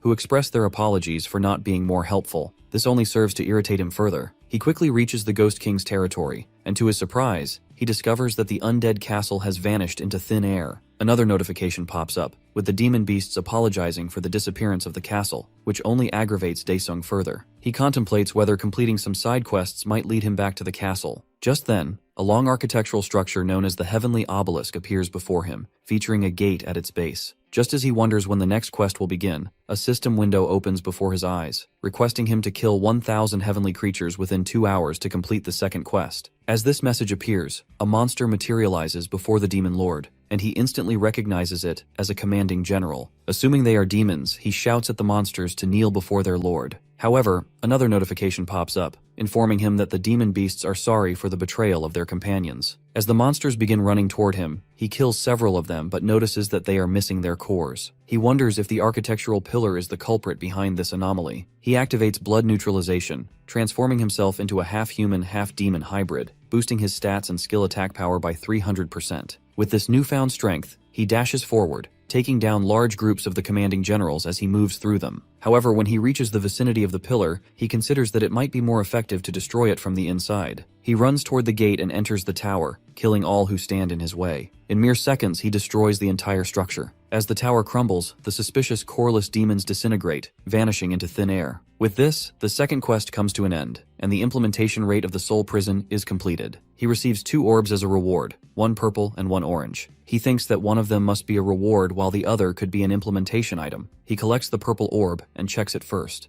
To his delight, it turned out to be the weapon he was seeking. It grants him 3 skills. The first allows him to imprison a dead target, the second enables him to resurrect it, and the third lets him peek into its memory. While his main purpose was to collect corpses for information, he is disappointed to discover that he can imprison only 20 souls at a time. He then collects the other orb, which reveals itself to be a rune of expansion. He collects the rune and engraves it into his soul prison artifact, increasing its capacity from 20 to 100, which makes it sufficient for his needs. Satisfied, he gathers the soul prison and decides to leave the Pantheon, having fulfilled his purpose. However, suddenly the demonic beasts send him another message, begging him to be cautious. He considers them a nuisance. A golden panel opens in front of him, but he dismisses it as a waste of time, uninterested in whatever it may offer. Shaking off the demonic beast's meaningless riddles, he exits the Pantheon. Upon returning to the location where he left the corpse of the sniper lady, he finds that she is nowhere to be found. A corpse cannot walk on its own, or can it? Daesung feels tired and decides to return home. As he enters, his sister peeks at him and remarks that he is late, noting that the rice soup is growing cold. She calls him in and reheats the soup. As they begin to eat, their mother turns off the television. Our boy starts a conversation, arguing about how much the world has changed. His mother expresses her worry that he might be shocked, which is why she hadn't told him anything. She apologizes for feeling useless as a mother. Daesung reassures her, saying he is grateful that she has survived for all this time. He then asks his mother and sister if they want to get something for themselves. His mother blushes at the question and offers him more soup instead. After lunch, he calls his friend Chanho, informing him that he is going underground for a while. Chanho asks if this is in preparation for the licensing exam. The demon lord replies that it is similar to training, but that he actually found a bug that disappeared, and he needs to look for it. His friend seems to have no clue what he is talking about. Daesung then requests Chanho to take care of his sister and mother while he is away, deciding to stand out in an attempt to lure out those behind the assassin lady. The scene shifts to the Hogma clan building, where discussions unfold about how to handle the extraordinary new hunter. Upon hearing of the slaughter of the B-rank assassin lady, Seokwoo suggests forgetting about him. With a villainous smile, he proposes sabotaging the ranking test instead. In saying this, he turns to Jin Cheol, the rank A punk in a water tank, and inquires if he is ready. Claiming he was born ready, a scientist prepares to infuse him with a mysterious serum. Smiling sadistically, Seokwoo warns the A-ranker of the mind-breaking pain he will experience. Confidently, the guy responds that he has been prepared ever since he joined. Receiving the green light from Seokwoo, the mad scientist initiates the process. Bubbles start bursting in the water, causing Jinchul's veins to bulge through the diving suit. Gritting his teeth, the A-ranker's eyes turn white, and magical energy begins to illuminate the skin over his veins. Suddenly, the scientist begins to sweat bullets and warns that Jinchul might die if they continue. However, Seokwoo remains unbothered. He stresses that he would never recruit someone so weak. With 90% of the serum injected, Jinchul howls in agony, his eyes nearly popping out of their sockets. Just then, his heart rate flatlines. Jinchul goes limp, prompting the scientist to declare him dead. Yet, Seokwoo shushes him. The A-ranker's hands start to move, shocking the white coat as his subject's heart begins to beat once more. Now with luminous green eyes wide open, Jinchul shatters the tank with a powerful punch. He exits the tank, exploding with energy. Smiling creepily, Seokwoo compliments his little test subject and expresses eagerness for its performance in the following days. Meanwhile, our protagonist is on the roof, chatting with Chanho. His bestie informs him that he'll need to use the association's equipment.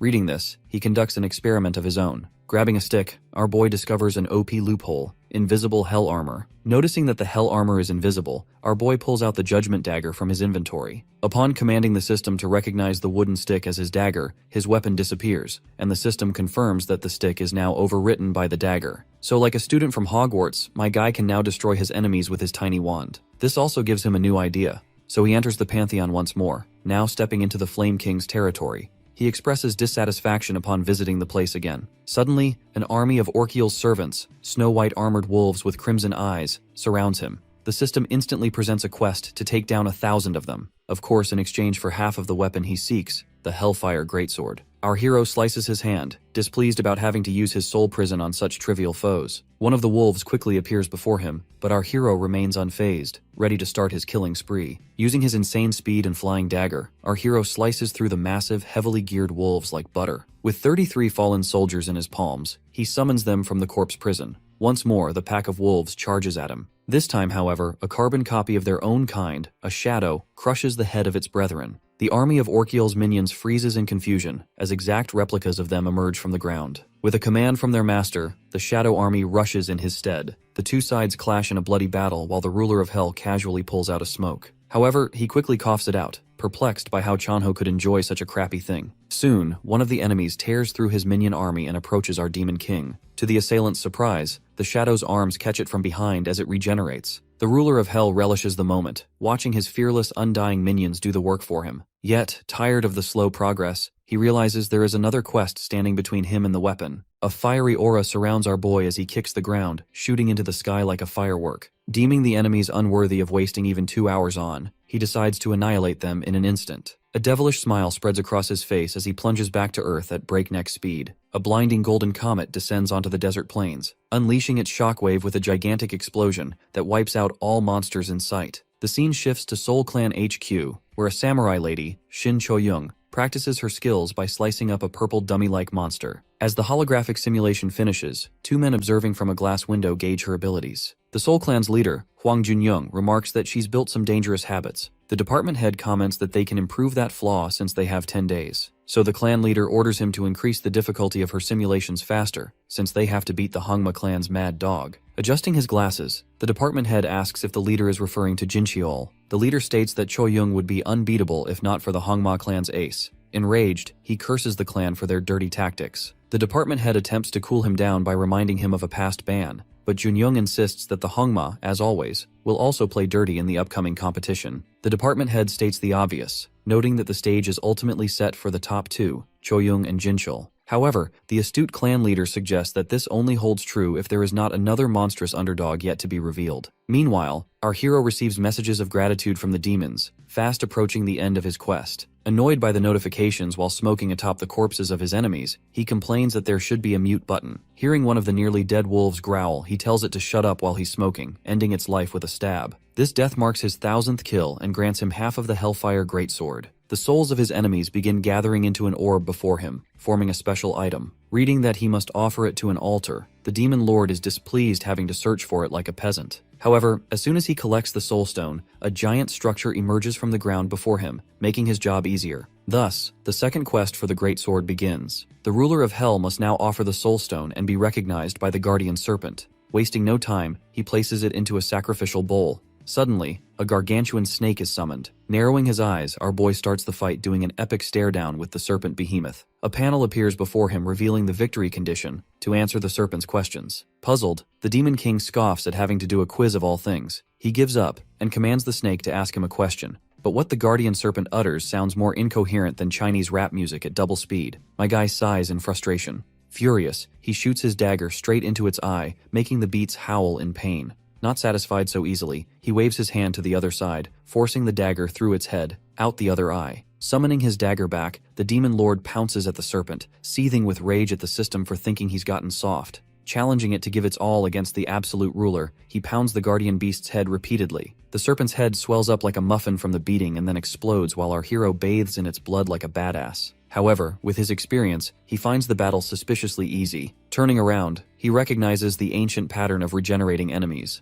Confidently recalling how to defeat it, our boy invites the beast to attack him, and the snake hears his call. Flying at him with an open mouth, it traps him within its jaw as a blue flame of regeneration flickers inside. However, our hero knows this all too well. Without hesitation, he enters the guardian serpent's mouth. Perplexed, the snake turns its head. Suddenly, its pupils burst as the snake vomits him out, and our protagonist makes an epic landing, holding a fiery blue weapon in his hand, the Hellfire Greatsword. The system congratulates him for collecting the sword, but reports that its skills will be sealed until he completes the quest. Nonetheless, he confidently declares that even this is sufficient to defeat the oversized worm. Holding the fiery greatsword in both hands, our boy lowers his new weapon onto the guardian serpent. Its blazing energy travels along the beast's entire body, from head to tail, until the body is sliced cleanly into two halves. The quest reaches its conclusion. The snake can't hear the answer if it isn't alive. Gripping the fully active greatsword tightly, our Demon King wears a mad grin, eagerly anticipating what comes next. A panel materializes, announcing the trial of scorching fire. He must endure a full 10 days of burning agony once again to completely unlock the legendary armament, or so it seems. The flames engulf him, yet my guy maintains a cool demeanor. He commands the sword to quiet down and stop burning its rightful owner. However, the timer keeps ticking. With an attitude even more fiery than the sword, he demands the Flame King to come to his senses, and the timer promptly hits 0. The sword responds to its master and begs for forgiveness. This calms our hero's temper, allowing him to greet his old partner. Since all the demons were cast away to the ultimate destination of souls in hell, chaos ensues after his departure. Our hero feels relieved to have found his weapon without needing to visit that decrepit place. The demon sword proclaims that it has been waiting for the ruler to return, making him wonder if his old partner resents him. But the Flame King humbly says that it does not despise him for leaving, but rather the aftermath of it. Confused, the monarch of hell asks it to elaborate. The demon sword explains that hell was invaded by heavenly beings, who took advantage of the demons' powerlessness in the absence of their ruler. Thus they sealed all of hell, banishing all demon folk into the pandemonium. The Flame King pleads with its owner that it reluctantly got swallowed by the snake and avoided banishment like its brethren. Thus it patiently awaited the arrival of its lord and savior. The sword humbly asks his reason for returning. My guy promises to share its purpose when the time arrives. Changing the subject, he asks his demon sword if it recognizes the orb of energy dropped by the guardian serpent, so the Flame King warns him. The Flame King recalls sensing the same mysterious energy from the heavenly beings that invaded hell. Slightly unnerved, the ruler of hell casually raises his hand, absorbing the orb with the confidence that the system won't deceive him with a fake reward. Successfully collecting it, a panel appears, stating that one more is required to gain access to a currently hidden area. When asked if he plans to return to Earth, he remarks that there are still more rewards for him to claim. Meanwhile, back on Earth, an employee in the Soul Clan is chatting with Chanho about the viral massacre video, forcing him to awkwardly conceal his friend's identity. To his surprise, the director appears and invites him for a private conversation. Chanho humbly asks why he has been singled out. The handsome director simply responds that he wants to enjoy a smoke together. Now on the rooftop, sharing a cigarette, the director questions whether Chanho was truly at the center of the massacre. Chanho quickly realizes that the director is assessing whether he can recruit the infamous awakened individual. Not wanting to expose his friend, Chanho claims that there's nothing significant to report. The director, looking philosophical, expresses his determination to recruit our boy, no matter the cost. Chanho awkwardly smiles, feigning ignorance, and steers the conversation toward the guild's ace, Cho-young. At this, the director suddenly falls silent. When Chanho gently prompts him again, the man reveals that she has been pushing herself worryingly hard. 7 days before Daesung's licensing test, Cho-young is seen training in her most challenging simulation yet at the Soul Clan HQ.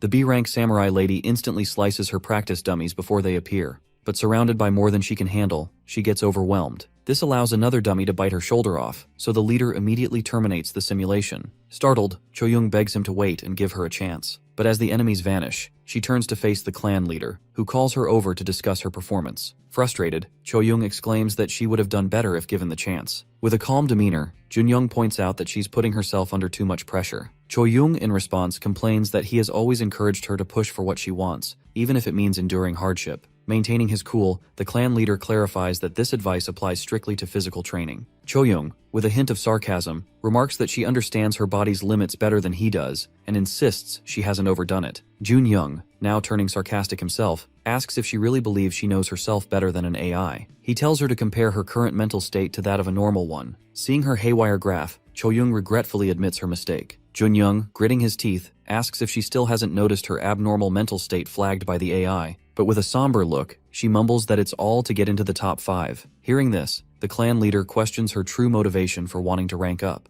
He wonders if her goal is to gain access to the A-rank gates, where she could earn far more glory and wealth. But Cho-young, gripping her bottle until it shatters, bites her lip. She firmly states that her desire isn't for money or fame, but to wipe out all the monsters in the world. 2 days later at the Hongma clan building, Seok-woo makes his way into a heavily secured area. Using his fingerprints, he unlocks a top security door, which creaks open to reveal a mysterious room. Repulsed by the stench, Seok-woo is surprised to find that his subject has been doing well. As he mumbles about changing the ventilation and lighting, his eyes turn to a guy hunched over, devouring a corpse. Jin-chol, chewing on raw flesh, glares like an animal at the man who is rambling about him. Completely unconcerned, Seok-woo casually comments that the A-ranker should continue feasting and rest well, so the monster serum can keep working. Gazing at the blood-covered demonic hunter, the long-haired psycho reveals his excitement for his pet to become the star of the upcoming licensing test. And just like that, 2 more days pass. Our protagonist is busy grinding quests to boost his power in the Pantheon. So when the Flame King asks when they will leave Hell, the absolute ruler announces that their time has come. With the last 3 days flying by, the day of the test arrives. In the arena, the commentator announces how, with more people awakening each year, the competition continues to intensify. Journalists eagerly snap photos of the candidates lined up, but their attention is soon drawn to a sleek white Lamborghini. The crowd instantly recognizes its owner, and they rush over to greet the 2 stars of the Hongma clan. A journalist gets the first opportunity to interview Seok-woo. Without beating around the bush, she bluntly asks how he feels about the Hongma clan's return after being banned for cheating 2 years prior. Seok-woo, inwardly cursing the annoying lady, calmly replies that he regrets the so-called accident from back then. Another smug journalist calls him out, accusing him of dodging responsibility with empty words. Seok-woo, unfazed, pats the man's shoulder and confidently declares that this time, the match will be fair and square. With that, the two make their way into the stadium. Annoyed by the criticism, Jin-chul fumes, upset that Seok-woo didn't lash out in return. But Seok-woo calmly reminds his pet to enjoy himself, but warns him from getting emotional and to stay cautious, since they can't afford another ban. Overhearing this conversation, a large man in white overhears the conversation. The Hongma leader narrows his eyes, instantly recognizing the heavily disguised silhouette of none other than the Seoul clan leader, Jun-young. He tries to taunt him, saying that he looks like a gorilla dressed up like that. But the graceful old man replies that it's a tactic to avoid the paparazzi.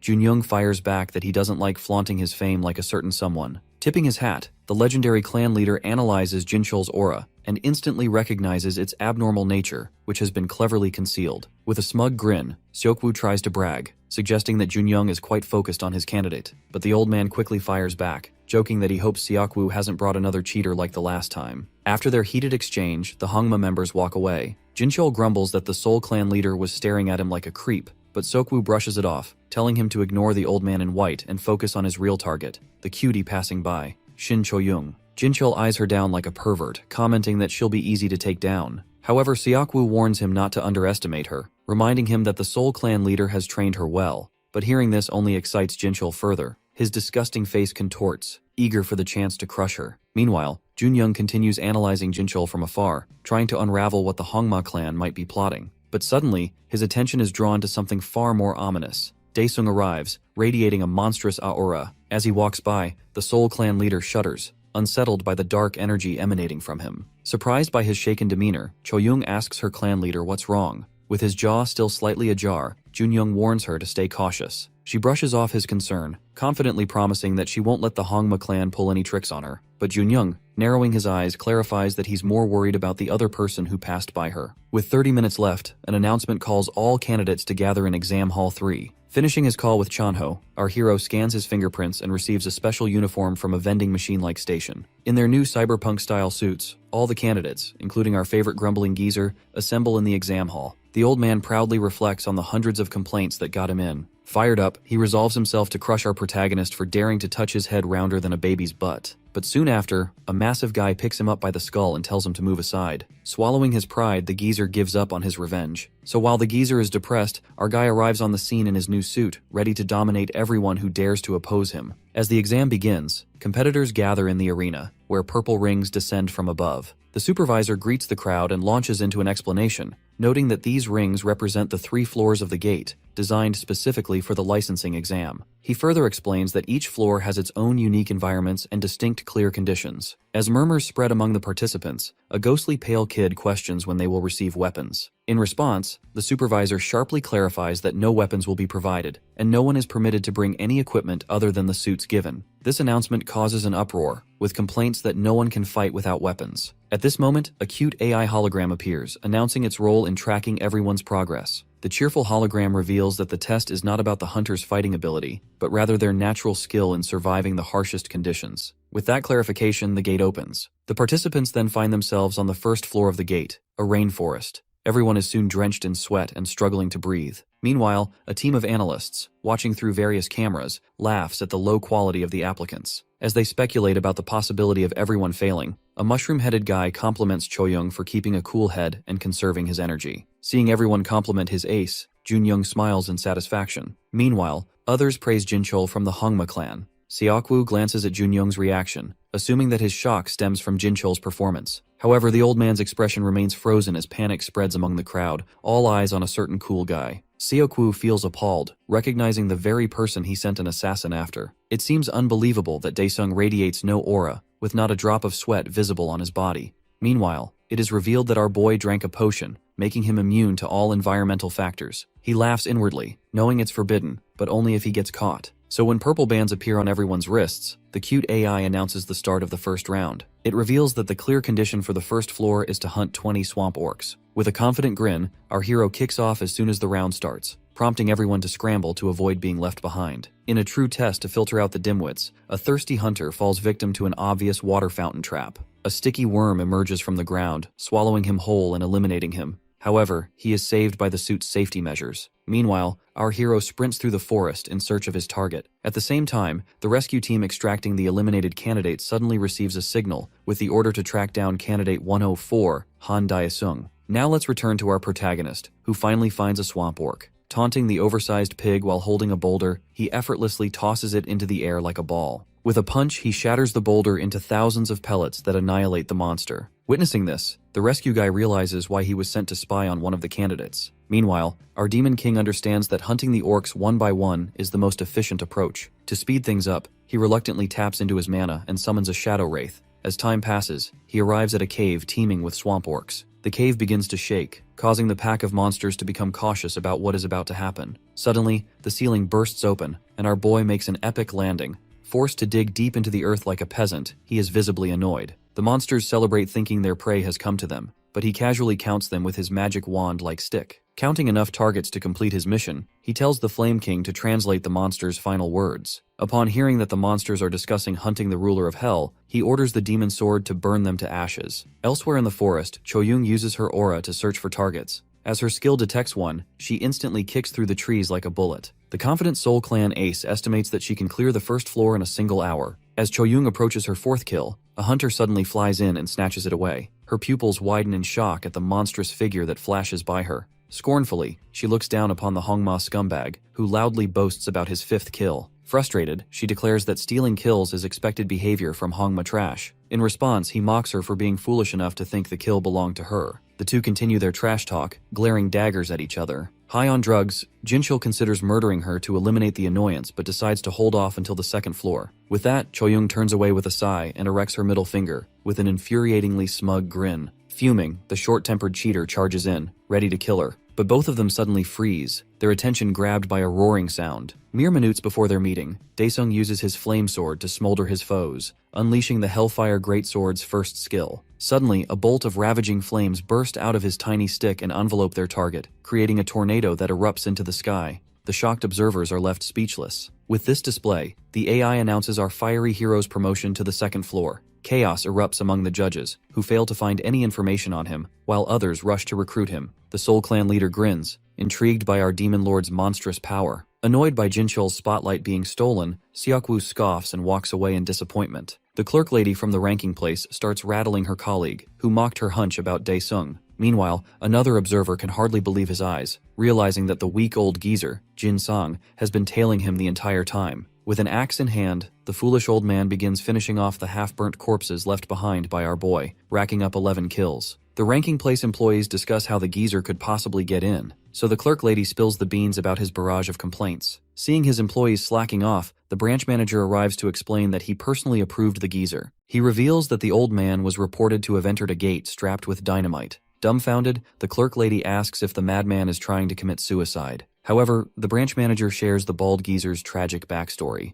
It seems he lost his family to a gate fracture and now lives solely for revenge. Questioned about his unnecessary favoritism towards a candidate, the manager takes pride in nominating Daesung and jokes that the 3-month pay cut to cover the damages was worth it. As they mention his name, the screen focused on our hero begins to blur. While somewhere else in the stadium, Seokwoo throws a hidden message to a hitman-looking guy and informs him that the control room feed is down. The man is confused, recalling that they were supposed to eliminate our protagonist from the 2nd or 3rd floor. Seokwoo clarifies that the plan has changed now that Daesung left Jinchul in the dust. With his creepy smile, the Hongma leader jokes that eliminating him sounds too harsh. In the end, he tells the guard to read his orders, which are to inject a mutant serum into the monsters at the 2nd floor's gate. As a result, the scout following our protagonist carries it out. So as our hero approaches the gate to the 2nd floor, Seokwoo awaits his failure with a sadistic smile. As the mutant ampules are injected into the golem monster at the 2nd floor's gate, the creature evolves into a mutant swamp-floating golem, now able to produce fog to mislead anyone approaching it. The man hired by Seokwoo finds himself amused at the sight of the mutant creation,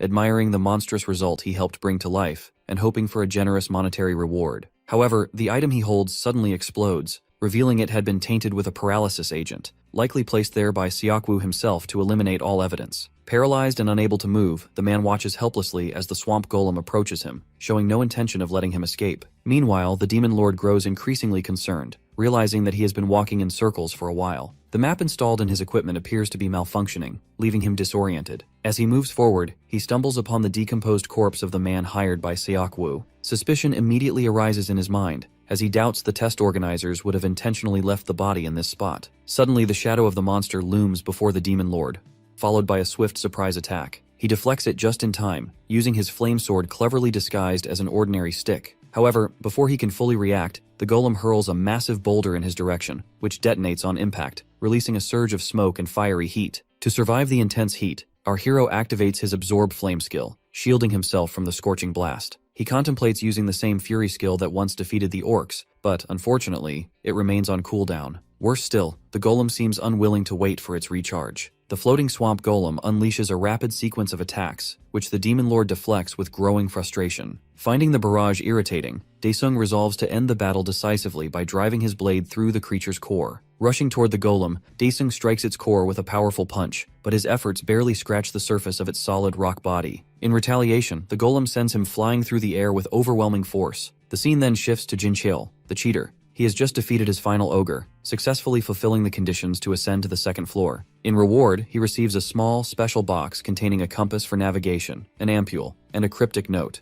essentially tools for his continued cheating. After reading the note and realizing Daesung is still on the 1st floor, he burns it without hesitation. The scene returns to our hero, who has just been slammed into a tree. He quickly regains his footing, and with a smirk on his face, summons his sludge-like shadow ghost, commanding it to consume the golem. Drawing his sword, he carves a path for the sinister creature, promising it a reward double what it gives him. The flames shrink the shadow ghost to a mere fraction of its original size, but as the golem approaches, it suddenly swells back to its full form. With rapid growth, it extends multiple shadowy hands, grabbing hold of all the golem's burning stones. Meanwhile, Daesung's screen flickers back to life, though all the exam faculty can see is a dense fog. One of the employees remarks that the 1st floor was supposed to resemble a tropical rainforest, suggesting that something has clearly gone awry. Suddenly the golem appears on the screen, causing the spectators to question why such a monster has been placed in the test. The branch manager's attendant notes that the creature is a mutant in every sense and asks for orders on how to proceed. However, the branch manager remains unresponsive, completely absorbed by the scene unfolding on the screen. At that moment, another employee arrives and informs him that the test examiners have surrounded Daesung.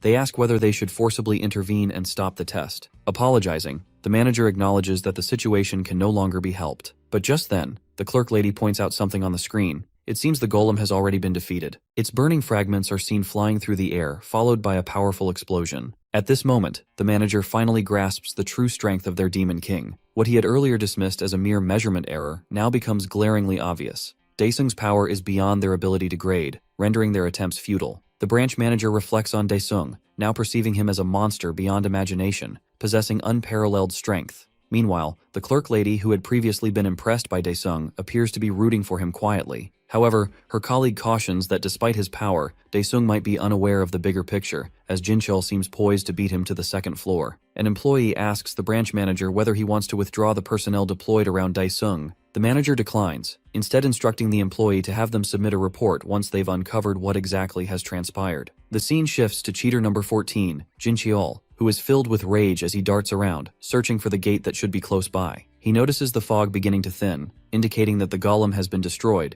but he remains confident that he will be the first to reach the second floor. Meanwhile, the demon lord pours his blood over the remnants of the mutant golem, preparing to use his soul prison on it. With a commanding voice, he utters the word, summon, leaving the mouths of all the spectators agape in shock. As the spectators watch in disbelief, the monster is brought back to life. The demon king commands the creature to stop posturing and show its true form, noting that it has already delayed him long enough. The golem bows down, and Daesung steps onto it, instructing it to run toward the gate. Upon arriving at the gate, Jinchul feels a surge of excitement, convinced he is the first to reach it. However, his thrill quickly turns to bewilderment when he hears an unusual noise echoing around him. The scene then transitions to Seokwoo, who enters the screen room followed by his men, commenting that he had expected the test to be over by now. As he glances at the screen and sees his pawn looking bewildered, anger washes over him, fueled by frustration at his shortcomings. The scene shifts back to Daesung, who is calmly riding the floating golem, using the Flames King's breath to clear a path. He skillfully creates the shortest route, which undoubtedly leads straight toward the gate. He throws a punch at the golem's head, urging it to run faster, mimicking the actions of a rider on a donkey or horse. He keeps using his flames to clear the path ahead, driving the golem forward. At the same time, employees and onlookers conclude that number 104 likely employed some kind of summoning technique. In this world, such a technique is entirely new and unheard of. One staff member suggests that it might be a type of aura-based technique. The colleague standing next to the clerk remarks that this test is bound to go viral on YouTube, commending Daesung for resembling a hero straight out of a fantasy movie. Seokwoo, in frustration, slams his fist on the desk in the control room. An employee approaches, calmly suggesting that he should leave the room if he intends to keep causing a disturbance. Seokwoo regains control of his anger and pretends, with a polite tone, that he momentarily lost his composure due to the incredible performance of number 104. Standing beside him, the Soul Clan leader, Jun Young, remarks with a hint of bluffing that Seokwoo could never have foreseen this, and confidently predicts that Choyoung will soon arrive at the gate entrance. Jinchul, equally annoyed by Daesung, is swiftly approached from behind by Choyoung. Spotting her, he dashes toward the gate, determined not to be left behind, turning the moment into an impromptu race. Meanwhile, our hero has already arrived on the second floor with his golem puppet. Noticing that this level is engulfed in a blizzard, the complete opposite of the first, he mocks the test administrators for their lack of creativity. Dismissing the golem, he receives congratulations for being the first to reach the second floor. The guiding AI soon reveals the conditions for the next part of the test. The AI explains that the top 5 players will each begin from different entrances,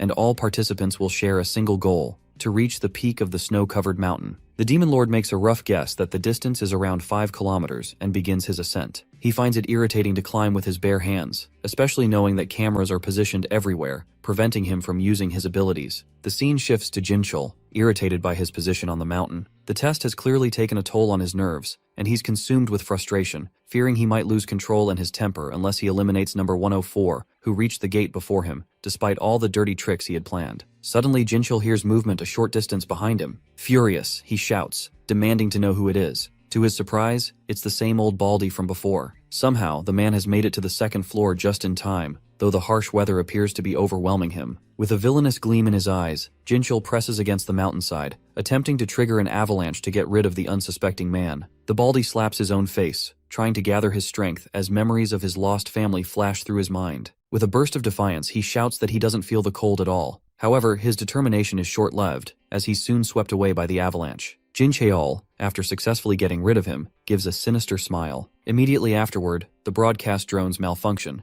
leaving the staff unable to monitor the situation. Seokwoo, who is undoubtedly behind the disruption, silently wishes his pawn good luck, hoping he won't make any mistakes or disappoint him. The scene shifts back to the second floor, where some of the regular players, though chilled by the harsh conditions, encourage each other to keep going. Suddenly Jinchul appears behind them, moving at lightning speed. Without warning, he grabs their heads and crushes them in his hands. Enhanced by the Orc Champion Ampule effect, Jinchul looks enormous and unstoppable, killing everyone in his path as he advances. Meanwhile, Choyoung is left bewildered, noticing that all the tech and electronic devices have mysteriously stopped functioning. Daesung, on the other hand, sees this as a fortunate turn of events, realizing that he can now use his skills freely without being noticed. Daesung leaps off the cliff, activating his Destruction Dragon Knight Valark's armor. As his majestic demonic wings unfold, he soars through the air. Choyoung, sensing a powerful and unfamiliar aura, looks up and sees Daesung flying above with an imposing presence. Meanwhile, Jinchul, still busy slaughtering other players, catches sight of Daesung flying toward the peak. He speculates that Daesung might have used a harpy ampule to gain the ability to fly, and immediately starts chasing after him. The scene shifts back to the association building, where Junyoung is urgently requesting the branch manager to abort the test. He argues that the safety of the awakened should be their top priority, pushing for the test to be halted immediately. The president, appearing spaced out, asks Soul Clan Captain Junyoung to be patient, reassuring him that an investigation team will be sent as soon as possible. Seokwoo, however, takes the opportunity to mock Junyoung, questioning why he would even call them awakened if they can't handle such minor risks. This remark ignites Junyoung's anger. Captain Junyoung, now suspicious, directly questions Seokwoo,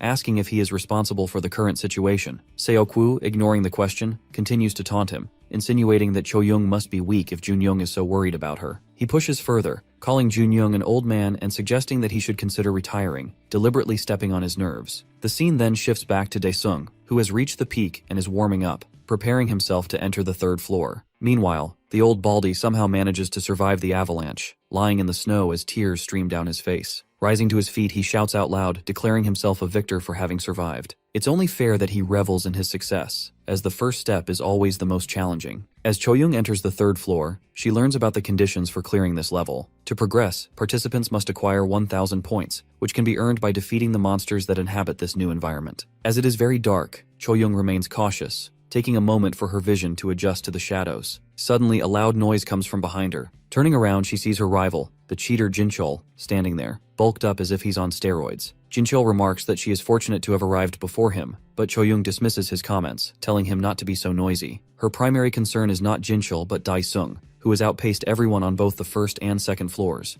Even her captain has acknowledged his formidable strength. Choyoung receives an alert indicating an aura reactor error, but before she can react, Jinchul cowardly attacks her from behind, leaving her injured. Jinchul, the cheater, smugly claims that he had originally intended to deal with Daesung first, but has now altered his plans to target her instead. Meanwhile, our Demon Lord is focused on grinding points to clear the stage. He activates his Fire Cannon special skill, annihilating the targets in front of him with ease. He comments to the Fire King that it has grown rusty if it takes this long to defeat such minor opponents. Glancing at his points, he notices they are stuck at 530 and wonders what is happening. He resolves to eliminate all the remaining targets before figuring out the issue. The scene shifts to the branch manager, who is increasingly worried because the network has still not returned. As the atmosphere fills with anxiety, the biggest cheater of all, Seokwoo, remains relaxed. He has fused the ampule he gave to his pawn with a hedgehog, allowing him to monitor her pulse. Seokwoo glances at the anxious Junyoung and informs him that his trainee would likely be half-blind or in pretty bad shape if she were to make it back alive. The scene shifts to Choyoung, who is badly wounded. She asks Jinchul, the cheater, about his objective.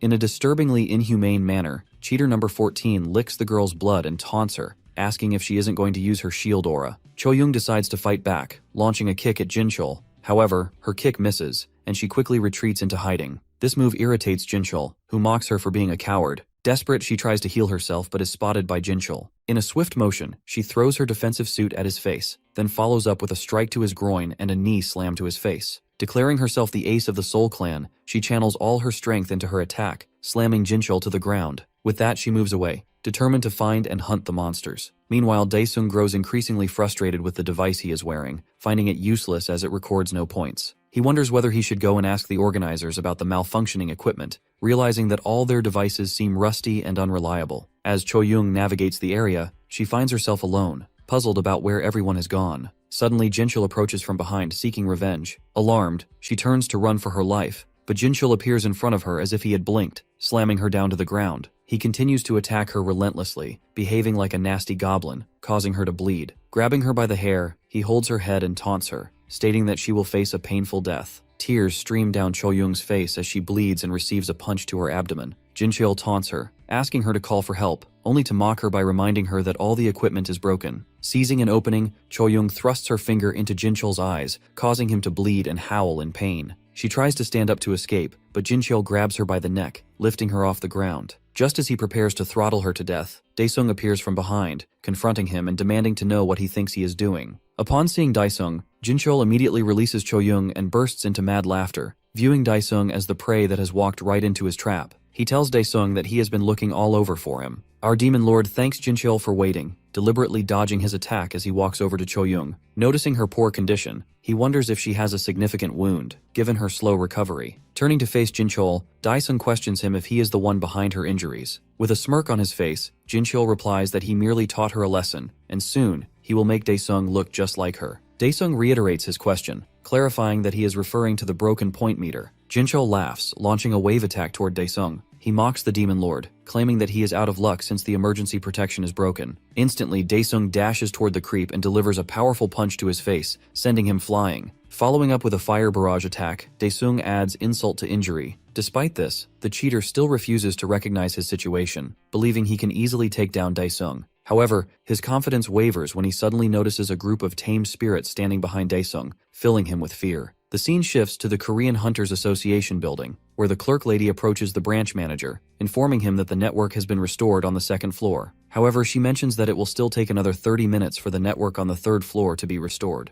The branch manager instructs her to deploy the security crew from the second floor to the door of the third floor. The atmosphere grows tense between the leaders of the two major guilds. Suddenly, a staff member approaches the branch manager, delivering alarming news. According to the security team, there is one confirmed death and numerous casualties reported from the second floor. This revelation tenses the branch manager, who never anticipated such an outcome, making him realize he should have called off the test. Meanwhile, Chanho is reviewing the news update and learns about the video transmission failure at a test site that hasn't been restored for over an hour. Realizing it's the same place his friend has gone to, he quickly grabs his coat and prepares to visit the location. The scene shifts back to Jinchul, cheater number 14, who is now running for his life after realizing that his prey has turned into a predator. Suddenly, one of his legs gets slashed off, causing him to fall to the ground in a supine position. Jinchul quickly uses a regeneration ampule to regrow his leg, now left with just one more. Daesung mocks him, comparing him to the bugs in hell that also regenerate in such a grotesque manner. As Jinchul's leg regenerates, the network on the third floor gets restored, allowing everyone to see the live recording of Daesung confronting Jinchul on screen. Seokwoo grows worried as he watches his puppet on his knees, begging for his life and declaring that he has already used up all his ampules and cannot regenerate anymore. Completely unaware of what a regeneration ampule is, Daesung retorts that he will try splitting it in two to see if he can multiply like bacteria do. As the creep gets pulverized, he begs even more desperately for mercy. Noticing a spark of light, our demon lord realizes it is a camera and that the connection has been restored. He then diverts his attention back to Jinchul, presenting him with a proposition. Daesung offers the creep a chance to be set free alive if he can correctly answer 3 of his questions. Desperate to save his life, Jinchul eagerly asks Daesung if he is telling the truth. Daesung, using his sword disguised as a stick, makes Jinchul bow before him and delivers a chilling death stare, declaring that if he finds him lying, he will split him in 2 halves. With that, our demon lord begins the questionnaire. The first question he poses is whether Jinchul is the one responsible for everything that has happened at the test site. This question thickens the tense atmosphere, creating an air of anxiety that permeates the surroundings, especially affecting Seokwoo, the cheater captain. Annoyed by the sudden silence of the loudmouth, our demon lord warns Jinchul to respond quickly if he does not want to be bisected.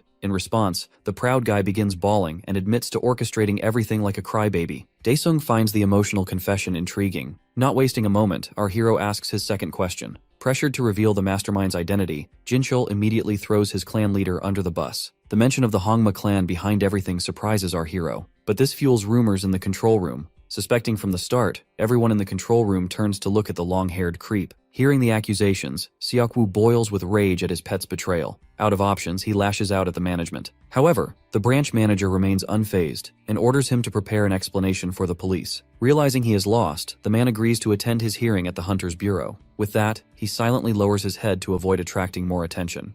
Moments later, outside the stadium, Seokwoo leaves along with his guards. One of them wonders why the clan leader lowers his head like a peasant. Seokwoo calmly explains that it is the smartest choice to avoid the Seoul clan leader's fury. Rightly so, since Junyoung in the control room was boiling with anger. The manager expresses gratitude to the graceful leader for his patience, but Junyoung answers that he doesn't give a crap about the association. While the branch manager orders his team to implement maximum security measures, our protagonist poses his third question to the pathetic A-ranker kneeling before him. He asks if Jinchul possesses any points. Reluctantly, the crybaby answers honestly, still shook by the idea of being sliced in half. With that, the AI announces Daesung's victory and the conclusion of the three-phase exam. However, our Demon King is not satisfied with the sudden win. As Jinchul the bootlicker looks up thinking he is safe, his smile warps with the two halves of his body. Living up to his title, the ruler of hell declares it a punishment for failing to answer in time. But before he leaves, his gaze shifts to Choyoung, still curled up on the floor, surrounded by a healing aura the whole time. Moments later, the security team arrives and begins evacuating the injured, including Choyoung. Observing the chaos from his office, the association's president shuts his laptop while reading the anti-Hongma comments. His secretary informs him that all 10 clans are gathering to meet up. The old man wonders if Daesung is the first monster in a while, after Korea's famous #1, Lee Chang-shik. When the secretary confirms our hero's instant promotion, the grandpa of the hunters orders her to recruit him at all costs. So as the results are revealed, rumors spread about the Hongma clan's downfall, but they are interrupted by the cute AI's announcement. It explains that due to the unusual circumstances, the ranking criteria will be by the order of passing the first level. Consequently, our boy receives an A rank for securing first place. Having seen the results, Chanho immediately calls Daesung and asks where he is. So his pal answers that he's chilling in the S-rank hunter's restroom, leaving him speechless. Chilling in a massage chair, our boy's relaxation is interrupted by his best friend, who looks deeply confused. My guy casually mentions that the president's secretary told him to chill in the S-rank room, amazing Chanho that Daesung was personally invited by the big boss. As the man of the hour sips his boba, he reveals that he might even be promoted to S-rank. Astonished, Chanho wonders about the insane amount of cash he could make. He updates his pal that there is a commotion outside because of this news. In the meantime, while journalists and recruiters gather, one of the participants steps out of an elevator. Everyone's eyes gravitate toward him, and they rush over to snatch the first interview. Enjoying the spotlight, the famous geezer celebrates his big win in the licensing exam. The reporters shout for his attention and ask him to share his name. With a straight face, the geezer introduces himself as Han Daesung. At that moment, the crowd goes wild. But after a while, as the crowd nearly stomps the geezer, some begin to realize that Daesung isn't supposed to be a hairless old man. As the result announcement concludes, the old man's borderline rank is revealed. Meanwhile, the rescued hunters escape, cursing Jinchul for his disgusting antics. However, the insider from the Hongma clan behind them is in a panic. With no news of Jinchul's body, he reluctantly approves the decision to close the gate. In the meantime, our hero's mother watches the sensational news. The anchor shares that despite a terrible accident in the toughest licensing exam of all time, one applicant shattered all records. Suddenly, a picture of Daesung appears on the TV, congratulating him on earning an A rank, along with speculation about his promotion to S rank. His mother is absolutely shocked and frantically calls for Jisoo. Worried about her mother, the daughter rushes in, shaken, and takes a look at the TV. Both mother and daughter are flabbergasted when the man of the hour enters the house and casually greets the frozen women. Meanwhile, at the Hongma clan building, inspectors from the association give an ultimatum to the leader, stating that they are forbidden from hunting again. The two inspectors advise Seokwoo to come with them obediently. However, trying to flaunt his rank as the 6th strongest hunter, Seokwoo declares it ridiculous to oust him on trivial charges. With a fake smile on the outside, the clan leader feels furious about how his little experiment is beginning to lead to his downfall. Manager Kim from the bureau delivers another warning. In response, the clan leader stands up and stresses that he shouldn't be detained just because of his association with Jinchul. Tired of the argument, the manager warns Seokwoo one last time and prepares to use force. The rank 6 hunter tells the manager to remember how Seokwoo became the leader. This statement makes the cool man sweat, as he recalls that the long-haired creep killed the previous leader in a raid to take his place. With that, Seokwoo unleashes his puppeteering skill. The manager instructs his partner to get ready to fight, causing the spiky-haired inspector to grow scared. The manager urges him to man up if he doesn't want to die and charges at Seokwoo. With a devilish smile, Seokwoo ends the fight in a single move. Before the manager can react, he is stabbed in the back by Jungwoo, his own partner. Appalled by the betrayal, Kim shouts at him, but the spiky-haired guy insists that he didn't move his body. By the time Kim realizes it is Seokwoo's skill at play, the long-haired creep uses his final move, finishing off Kim by his own partner's hands. While the traumatized inspector trembles, Seokwoo casually leaves his office as if nothing happened. He decides to warn the association's president next. The scene shifts to Choyoung resting in a treatment capsule.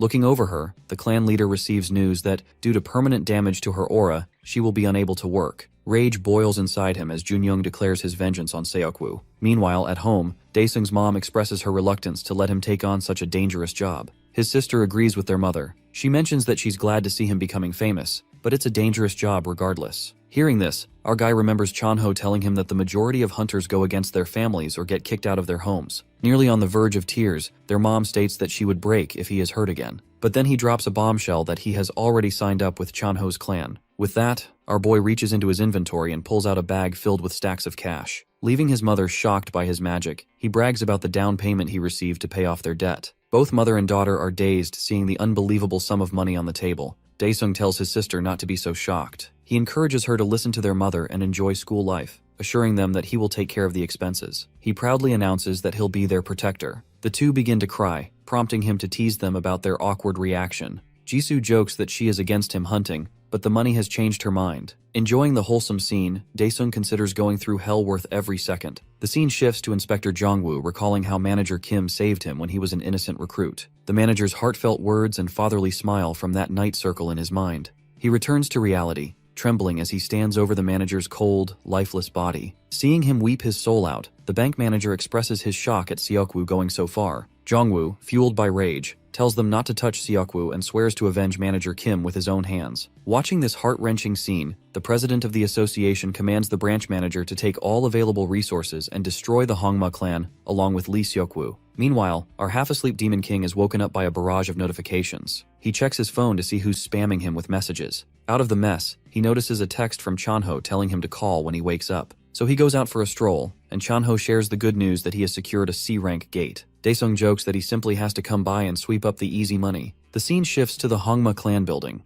Lines of cars park outside the skyscraper as numerous men in black uniforms gather. Under the leadership of A-rank hunter Jin Ki-hong, Jongwoo prepares to rush the building. The cavalry is ordered to subdue anyone who resists, going as far as murder if needed. So as soon as Ki-hong gives the green light, the agents raid the building from all directions. But when he and Jongwoo enter, they are shocked to see gravely injured Hongma members everywhere. Not undeterred, Captain Ki-hong orders the main force to retreat while the rest follow him. Leading up to the Seokwoo's office, a heavily worn-out Junyoung sits alone. Confused, Jongwoo rushes through the hordes of unconscious bodies towards Seokwoo's office. Dagger in hand, he shouts at the Hongma clan leader to reveal himself. To his dismay, the villain lies battered and bloodied on the floor beside him. The other forces follow, equally confused. Before the captain can ask the Seoul clan leader what happened, a crazed Jongwoo steals his attention. He immediately confirms Seokwoo's death and urges the revenge-fueled inspector to calm down. Captain Ki-hong expresses concern that even in vengeance, leader Junyoung has gone too far. However, the somber man clarifies that he only took out those outside. He then shocks Ki-hong by revealing that he found Seokwoo dead before his arrival. News quickly spreads that the Hongma clan leader was found dead, with the suspect theorized to be Seoul clan leader Hwang Junyoung. On the other hand, the bald geezer is flustered about not getting any work despite creating a porter clan using his one shot at fame. Worried about starving before he gets any work, a well-timed call restores his hope.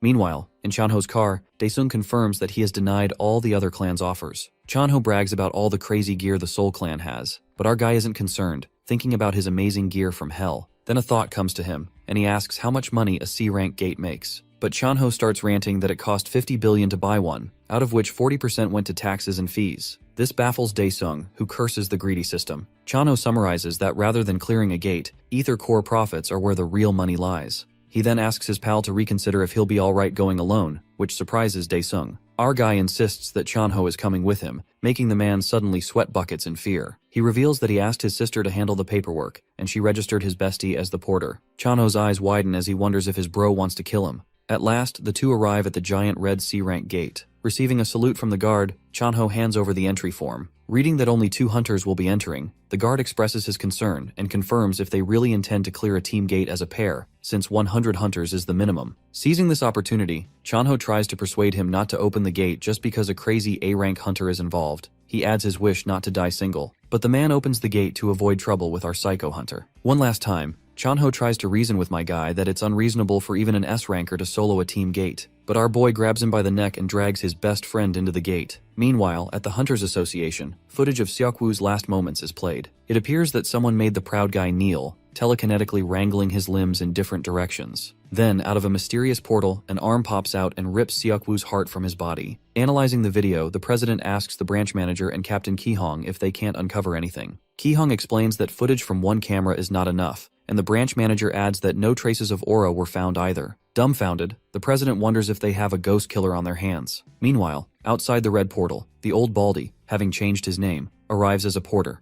The guard, suspicious, asks why he came so late. But with blazing confidence, Baldy asks if Daesung is currently inside. When the guard confirms this, the bald geezer celebrates the once-in-a-lifetime opportunity. He can eat up all of Daesung's scraps as the sole porter. The scene then shifts to the past, right after Jinchul was split in half. Regenerating from the fatal injury, he cries over the disgrace he faced and vows to take revenge. Suddenly, the same entity that took Seokwoo's life appears. Laughing ominously, the eyeball offers to take revenge on his behalf. As our demon lord enters the dungeon alongside his friend, Chanho grows increasingly nervous, glancing around as it is his first time stepping inside the gate. Daesung points out a stampede of monsters approaching them, which sends Chanho into a panic as he wonders why they are so large. The approaching monsters are Class 3 wasteland lizardlings, viewing the two as nothing more than food. Our demon lord, however, takes out his sword, excitement bubbling within him at the sight of so many monsters gathered together. He tells his friend to take a good look and leaps into the sky. Upon landing on the monsters, he activates his third hidden skill, known as Hellfire Volcano, which ignites everything around him, turning all the monsters into smithereens. From a distance, Chanho watches in awe, impressed, and wondering if this is truly the same childhood friend he knows. As Daesung approaches, Chanho scolds him for having concealed his strength from him all this time. With a smile, our demon lord replies that he has now revealed it. Filled with excitement, Chanho declares that he has decided to create a new clan, one that would be the strongest not just in South Korea, but in the entire world. As the scene transitions to the guards standing outside the gate, they notice something bizarre. Mistaking it for a gate fracture, they begin to panic, immediately giving directions to contact the Signal Corps headquarters. However, before they can leave, the old Baldy points out that someone is emerging from the gate. To their surprise, it is none other than our hero and his friend. Chanho proudly informs the guard that they can handle the byproducts, as they have successfully cleared the gate. This leaves the guard confused, as he has never seen anyone clear a gate this early. The old Baldy immediately rushes toward our hero, handing him his card. He introduces himself with a fake name,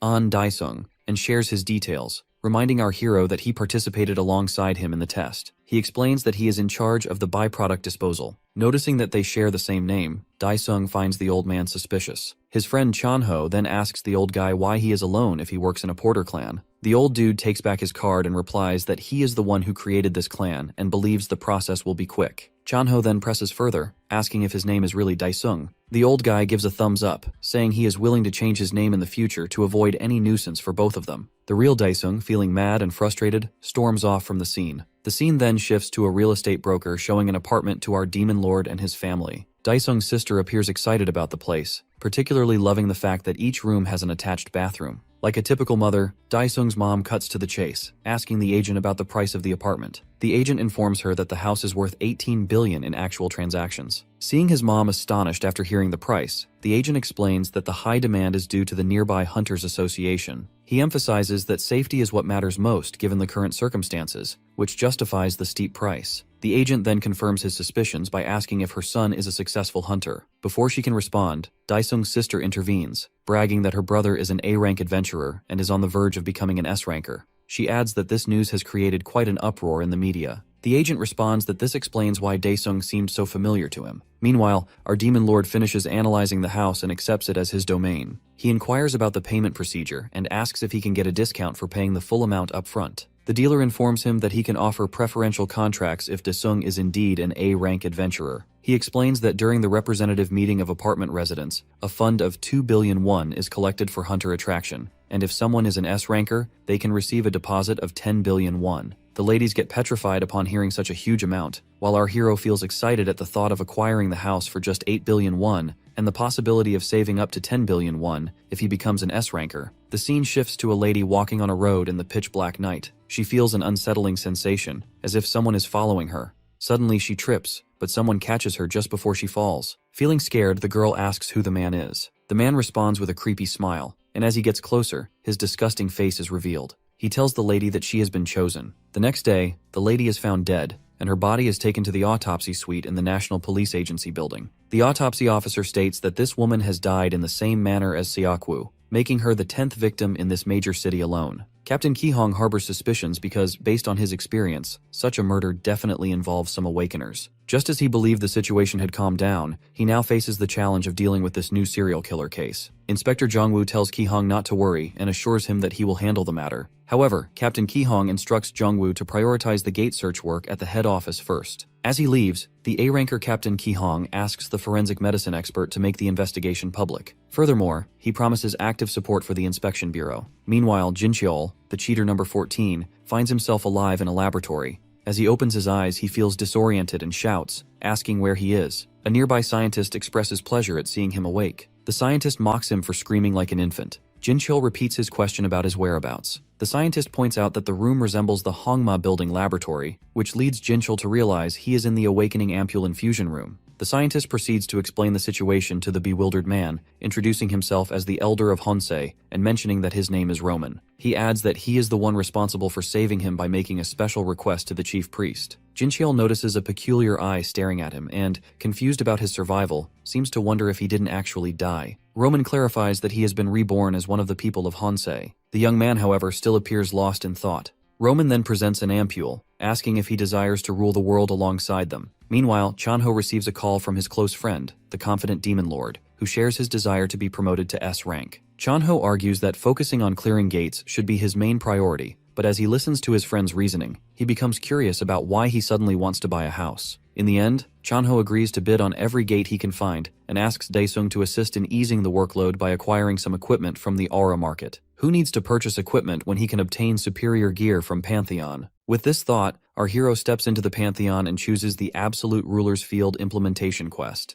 Among the 5 types of fields available for implementation, he opts for the 5th one, known as Balark's Iron Castle. The Demon Lord is then informed that the rulers of each field have been brainwashed by transcendence from the heavens, and his mission is to defeat them. He loads the necessary data and prepares himself for the implementation. He is teleported to Balark's Iron Castle, only to find himself equipped with a set of cheap-looking armor, including a shield and sword, which immediately irritate him. He mocks the items, questioning if being outfitted with such gear qualifies him as nerfed. The scene shifts to the office of the branch manager at the Korean Hunters Association. The branch manager is in the middle of issuing orders when, without warning, a clerk rushes in with urgent news. The Ocean Clan has failed to clear a particular B-ranked gate. The manager's assistant struggles to believe the news, given that the Ocean Clan, led by Baek Heron, is one of Korea's top 4 clans. However, the clerk clarifies that the monsters in the gate were not compatible with the captain's aura skill, prompting her to request assistance from an S-ranker. Normally, such a request would cause concern, but the branch manager feels confident. After all, this is Baek Heron, an elegant and powerful figure, someone anyone would be eager to assist. The manager swiftly gives instructions to locate S-rankers Lee Chang-shik and Seo Dong-chul, informing them of the situation at hand. The assistant considers it an easy task, remarking that no one in Korea would refuse a request from Baek Heron, the nation's top healer hunter. However, the clerk points out one exception, Ryu Seo Yeon from the fortress, who is known to hold a grudge against Baek Heron. After issuing the final orders and granting permission to use the helicopter, the branch manager dismisses his staff. The scene then shifts to Hope Nursery School, where children are playing outside, pretending to be hunters and monsters. Among them is Seo Dong-chul, the S-rank hunter with a pencil sketch beard, from the Crow clan, joyfully playing along with the children. A sister approaches Seo Dong-chul, addressing him as director, and informing him that he has received an urgent notice from the Hunters Association. Without wasting a moment, the S-ranker asks the sister to watch over the children, explaining that he must urgently attend to a gate. The sister, concerned, tells him to take care, but he reassures her with a smile, reminding her that, as the #1 hunter in South Korea, there's no need to worry. Meanwhile, the other S-ranker, Lee Chang-shik, has just returned from clearing a C-rank gate on Jeju Island. He finds these lower-ranked dungeons tedious and longs for a more challenging task. His secretary approaches and informs him that he has been requested for assistance by Baek Heron of the Ocean Clan. Lee Chang-shik wastes no time and immediately calls for his helicopter, preparing for departure. It's clear that he holds a special regard for Lady Heron, as her mere name seems powerful enough to alter the direction of his life. Meanwhile, back in Pantheon, our hero finds himself facing the formidable gatekeeper of the Iron Castle. Under normal circumstances, with his true strength, the gatekeeper would pose no threat. But now he is left with only a curved sword and a ridiculous ice shield. Taking a moment, he sits down, reflecting on how he managed to defeat this opponent in the past. His eyes carefully examine the items in his possession, and he begins to wonder if the ice shield holds the key to solving this puzzle. Realizing something, he stands up, ready to engage the gatekeeper in combat once again. The scene shifts to the B-ranked gate that the Ocean Clan had failed to conquer. Reporters gather in front of it, eager to capture significant moments for their audience. They inform the public that the Ocean Clan is preparing for a second attempt at the gate. Suddenly, Lady Heron arrives on the scene, and reporters quickly surround her, bombarding her with questions. The moment they lay eyes on her, they seem to be enchanted. She approaches one of the reporters and requests his microphone, wanting to share important details with the public. Meanwhile, the two S-rankers, Changshik and Dongchul, arrive, ready to assist the Ocean Lady. It's evident that Changshik harbors a crush on her, evident in his attentive demeanor. The news reporters begin to argue about what title to give their coverage. As the hunters step into the gate, a voice rings out, advising the reporters to frame the title using a combination like Lee Seo-bek to capture the public's attention more effectively. The scene shifts back to the Pantheon, where Daesung, in a fit of determination, tries to set the gatekeeper ablaze in an effort to rouse him from his slumber. The gatekeeper screams upon waking, fully prepared to confront the one who disturbed his rest. Our hero thinks carefully, knowing that one misstep could lead to his demise. He applies some lubricant strategically, successfully causing the monster to trip. As the monster tumbles to the ground, he dashes forward, piercing his sword through the gatekeeper's seal, defeating him effortlessly, as if it were merely child's play. Our hero stands tall and proud, relishing the fact that he recalled the slumbering giant's weakness just in time. He drops the items, realizing that he won't need them inside the Iron Castle. Once he enters, his first priority is to find a weapon. However, he soon encounters a dead end. Recalling his experiences from his time in Hell, he remembers a secret button hidden within the wall and quickly locates it. Pressing the button, he activates the entrance to Ballark's treasure chest room, which can be accessed for a limited time of 5 minutes. In just 1 minute and 30 seconds, he discovers the weapon he has been searching for, the Dragonslayer Black Sword, renowned for its effectiveness against dragon-type monsters. While the Dragonslayer Black Sword may not match the power of the Hellfire Sword, he knows that a weapon's true worth depends entirely on its wielder. Just as a pen may hold value in the hands of a scholar, but be nothing more than trash to the illiterate, so too does his newfound weapon possess potential. With some time still remaining, he decides to explore the treasure room further. The gleaming treasures capture his attention, and he wonders if he could sell them in the real world for a handsome profit. Gripping the black sword firmly, he prepares to enter Ballark's chamber, maintaining a calm demeanor, reminding himself to see the former ruler merely as a pathetic loner boss. Meanwhile, in the B-ranked dungeon, the Ocean Clan is busy battling against the relentless monsters. Dongchul grows irritated by the loud screeches of a particularly nasty creature and, in frustration, crushes its mouth to silence it. After striking his weapon against the monster's head, he shouts to rally the Ocean Clan, directing them to launch a coordinated attack. Amidst the chaos, Heron cheers for Dongchul, encouraging him. Just then, Changshik arrives on the scene, covered in blood and looking worn down. He asks Heron if she would truly go to dinner with him if he manages to clear the dungeon. Seeing him in such a sorry state, Heron quickly heals him, helping him regain his strength.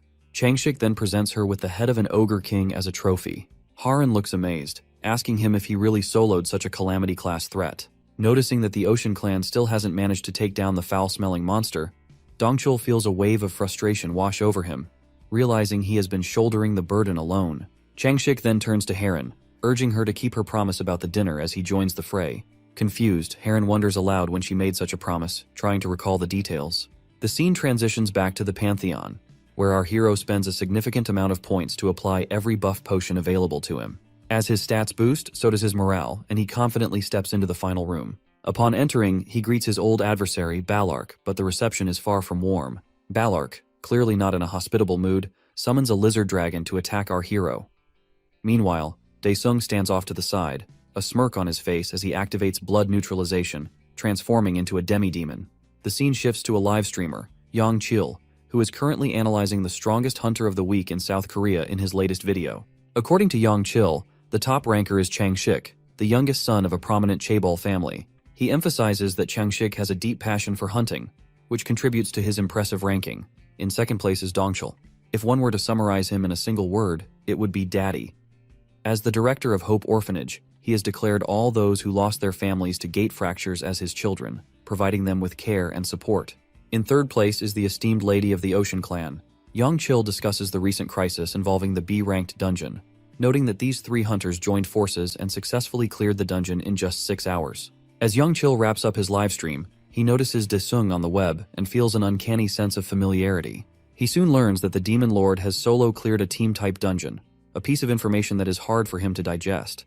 The scene transitions to the Hunters Association building, where a man named Jaek scrolls through the daily news, his expression marked by displeasure at the increasing speed of gate clears. As his workday comes to an end, one of his friends invites him out for a drink. Jaek declines the offer, explaining that he has some matters to attend to at home, but assures his friend that he will join them next time. Meanwhile, back in the Pantheon, our hero delivers a single powerful strike to the lizard dragon, causing blood to splatter across him.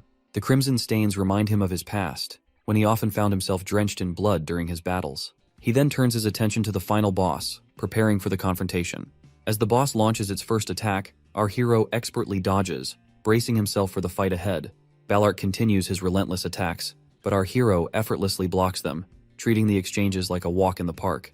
Then, Daesung announces that it's his turn, charging his sword with a vibrant purple aura. However, just before he can launch his attack, the boss surprises him with a new skill, catching him off guard. Irritated, Daesung watches as Ballark invokes a Thunder Dragon skill, transforming himself into a winged monarch. With a mocking grin, our demon lord scoffs at the creature, derisively calling it a lizard trying to be a dragon. In an instant, he retaliates, obliterating Ballark with a single powerful hit. Just as Ballark falls defeated, a mysterious creature materializes before Daesung, claiming to be a divine heavenly being of some sort.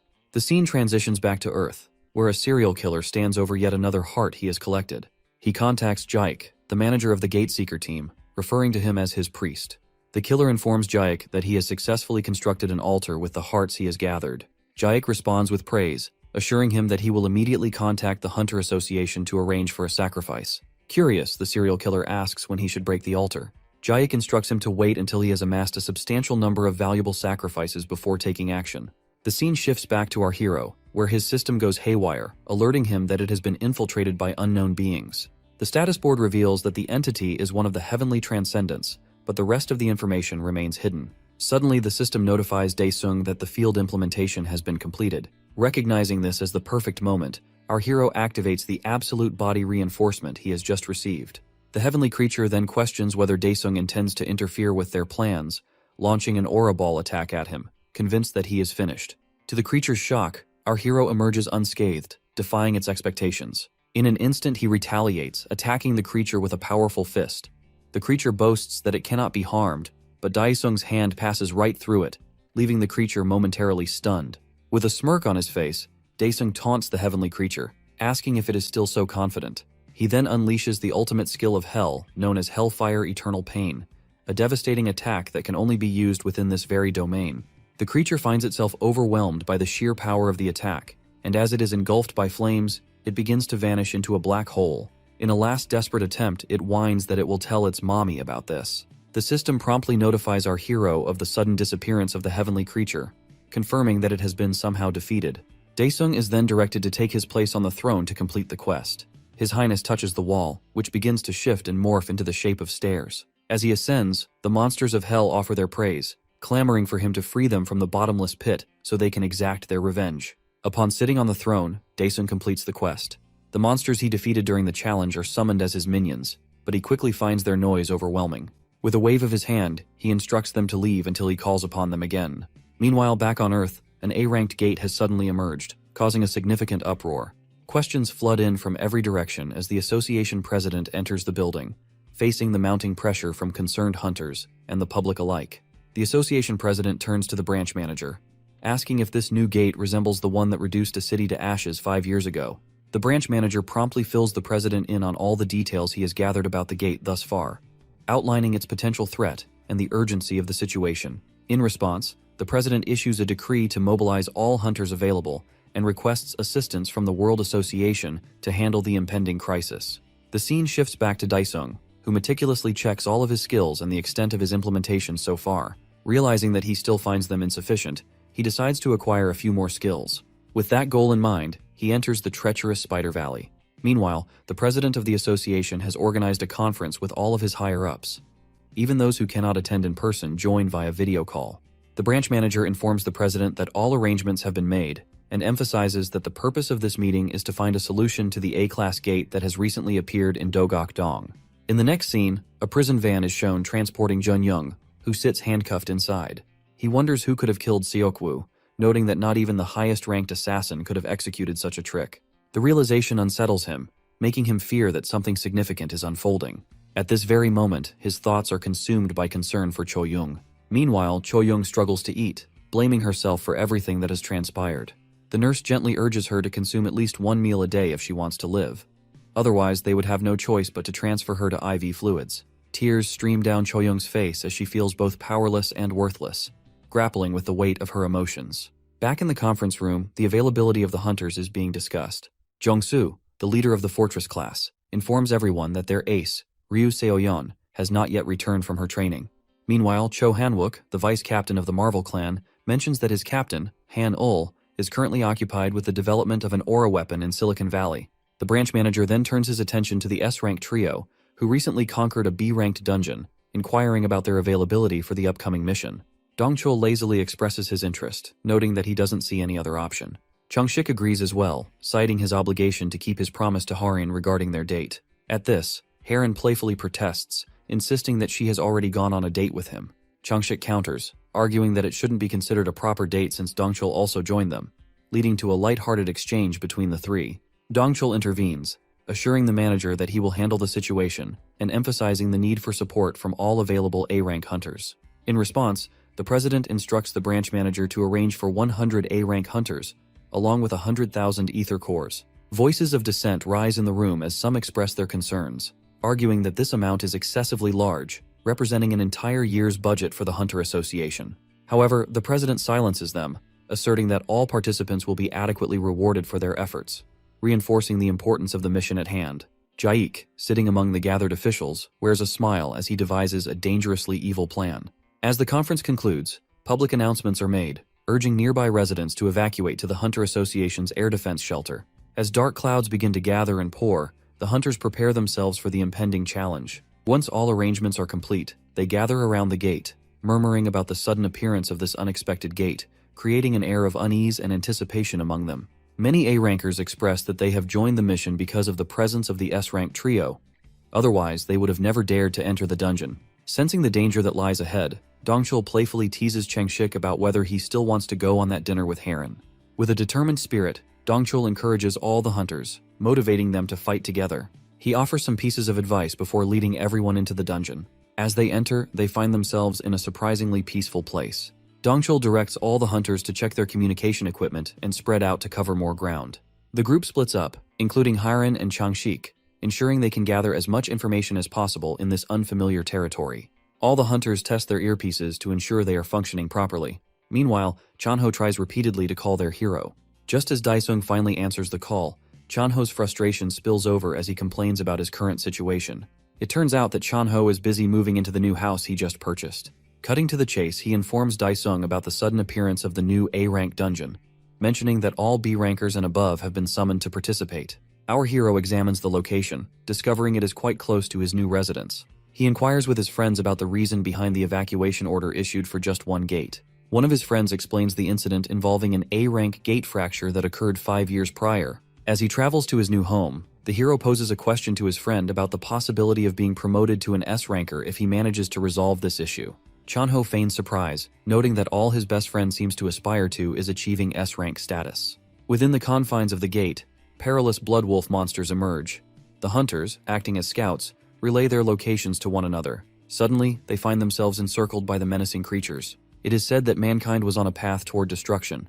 This continued until the Ether Core, a miraculous resource dropped by monsters defeated in gates, becomes the new energy source for humanity. This is why the amount of Ether Cores needed to fuel aura equipment is believed to determine whether a raid is successful or not. Surrounded by threats, Dong-chul advises everyone to use their Ether Cores to power up the aura gear.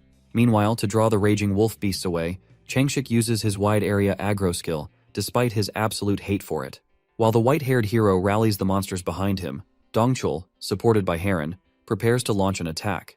With his deadly skill fully charged, the jacked guy announces to his prey that the single-use skill costs over 1 billion ether cores. Bathed in lightning sparks, the S-rank hunter unleashes his ultimate skill, Thunderbolt, onto the ground. The lightning instantly incinerates all the beasts in a wide area, and then Harin's speed skill activates, supercharging all the hunters. With the newfound strength and morale, the hunters prepare to wipe out all the monsters. Meanwhile, the city outside lies in shambles.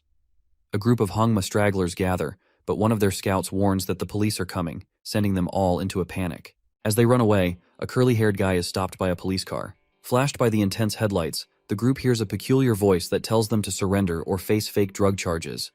The man draws his dagger, ready to fight or die. But to his surprise, an infamous hunter exits the car. He laughs at how the leaders of the Hongma clan look like crap, which irritates them. Looking better than ever, Jinchul invites them to join him. Watching a dead man reborn, their jaws drop.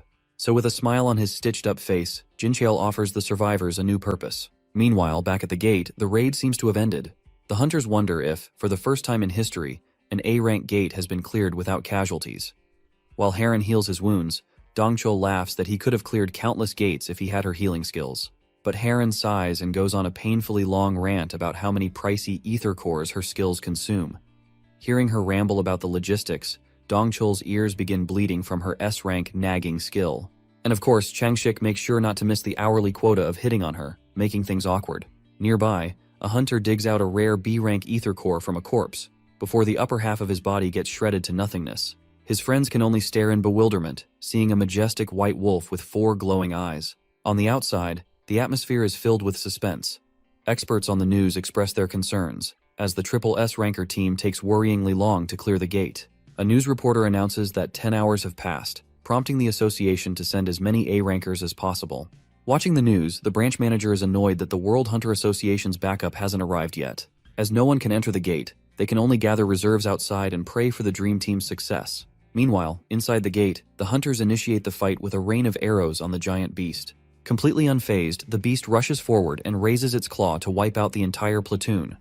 But the white-headed swordsman intercepts the attack just in time. He uses a skill, but the white beast's tough claws absorb the impact completely. Giving him no time to breathe, the beast swipes at Changshik once again. The raw force of its attack makes the S-ranker cough up blood. As it attempts to finish him off, Dongchul saves him just in time. Heron heals several cuts on Changshik's body, and as always, he acts on his urge to flirt with her. The Ocean Clan cutie tells him to stop messing around and focus on not wasting her last skill since she's run out of ether cores. Fully recovered, the White Knight rushes back into combat to cover Dongchul.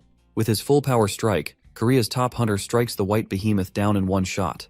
Everyone begins to praise him, which annoys Dongchul, who is tired of the kid always stealing his glory. But suddenly, everyone's ears are pierced by a deafening noise. To everyone's dismay, a humanoid wolf appears and curses the hunters for daring to enter their world. Backed by countless white behemoths behind him, the hunters lose all morale. Changshik is left speechless, but Dongchul instructs everyone to gather hurriedly. The gate fractures, sending panic throughout the association and leaving the clerk lady and the branch manager in shock. They assume this indicates that the raiding team inside has been slaughtered. Despite losing all hope, the manager quickly commands his team to deploy the reserve units and urgently call all foreign hunters. Meanwhile, the wolf boss leads his army of giant wolf beasts and declares the start of a massacre. Near the gate, Captain Kihong gathers the reserve units. He reads out the strange clan names, feeling disappointed by the appearance of the B-rank weirdos. But finally, he names the Daesung clan.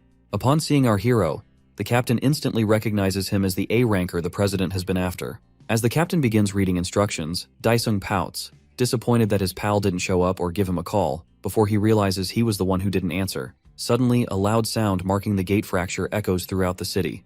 This worries everyone, but the Demon King grins with excitement. Inside the gate, the corpses of the raiding team members lie among the dead wolf beasts. Despite the full resistance from the top-tier hunters, the sheer strength of the behemoths overpowers them. Dongchul does his best to save a hunter, shouting at him to get serious if he doesn't want to become dog food. Meanwhile, Korea's #1 hunter takes down the beasts one by one. Exhausted, he wonders how long Dongchul and the others can last. The scene flashes back to the past when Dongchul received an S-rank protection artifact. The branch manager shares that it is a priceless gift from the president, made with an S-rank ether core. As Dongchul worries about its expense, he is assured that the president views it as essential for the safety of his children, the hunters. So the manager makes him promise to bring them back alive. Pausing for a moment, the man jokes that the president should stop having kids and vows to protect the entire team. Returning to the raiding team inside the gate, he pulls out the artifact after confirming that everyone is gathered. As he places it on the ground, a giant barrier forms around the team, bouncing off all the wolf beasts that pounce on it. However, as Dongchul brags about the cutting-edge German technology, the wolf boss leaps into the sky and smashes its axe into the barrier. Seeing it wobble like jelly, the hunters panic, fearing it might break. Our badass S-ranker mocks the wolf boss for its futile attempt. When a concerned hunter asks what their next move is, he picks his nose and simply says they'll try the classic wait and see. The spiky-haired S-ranker brags that perseverance always works, even making Changshik and Haran unwilling witnesses to his claims. While the hunters feel lost, a suspicious hooded guy from Hans activates his artifact. Suddenly, a gate fracture appears out of nowhere. The fracture captures the wolf boss's attention.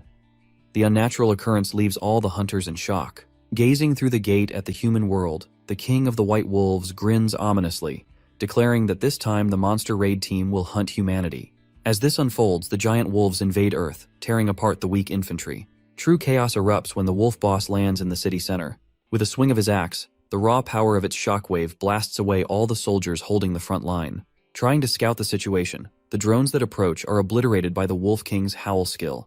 This cuts off the visual feed to the association, infuriating the branch manager. At a loss for what to do, he confirms the monster's next target and orders his team to send in the reserve unit. Meanwhile, a familiar vlogger flies his drone and begins his livestream from a rooftop close to the gate. Yangchil dramatically talks on his stream, trying to cash in on the mysterious disaster. Even though the coward is far from danger, he brags about his fearlessness and dedication to his viewers. However, a giant wolf drooling on him quickly shatters his so-called courage. Seeing a mutilated hand drop from its mouth, the vlogger kid falls on his butt. The behemoth pounces on him, making him wail like a little girl. That is until our hero arrives to save the day and decapitates the white wolf. The vlogger kid turns to look at Dai Sung, who is decked out in epic gear from head to toe. My guy ignores him and goes straight for the big boss of the wolves. Surrounded by a pack of giant wolves, my guy taunts the Wolf King, calling the wolf army stray dogs that are making his home filthy. Enraged, the proud king of the wolves pounces on our protagonist.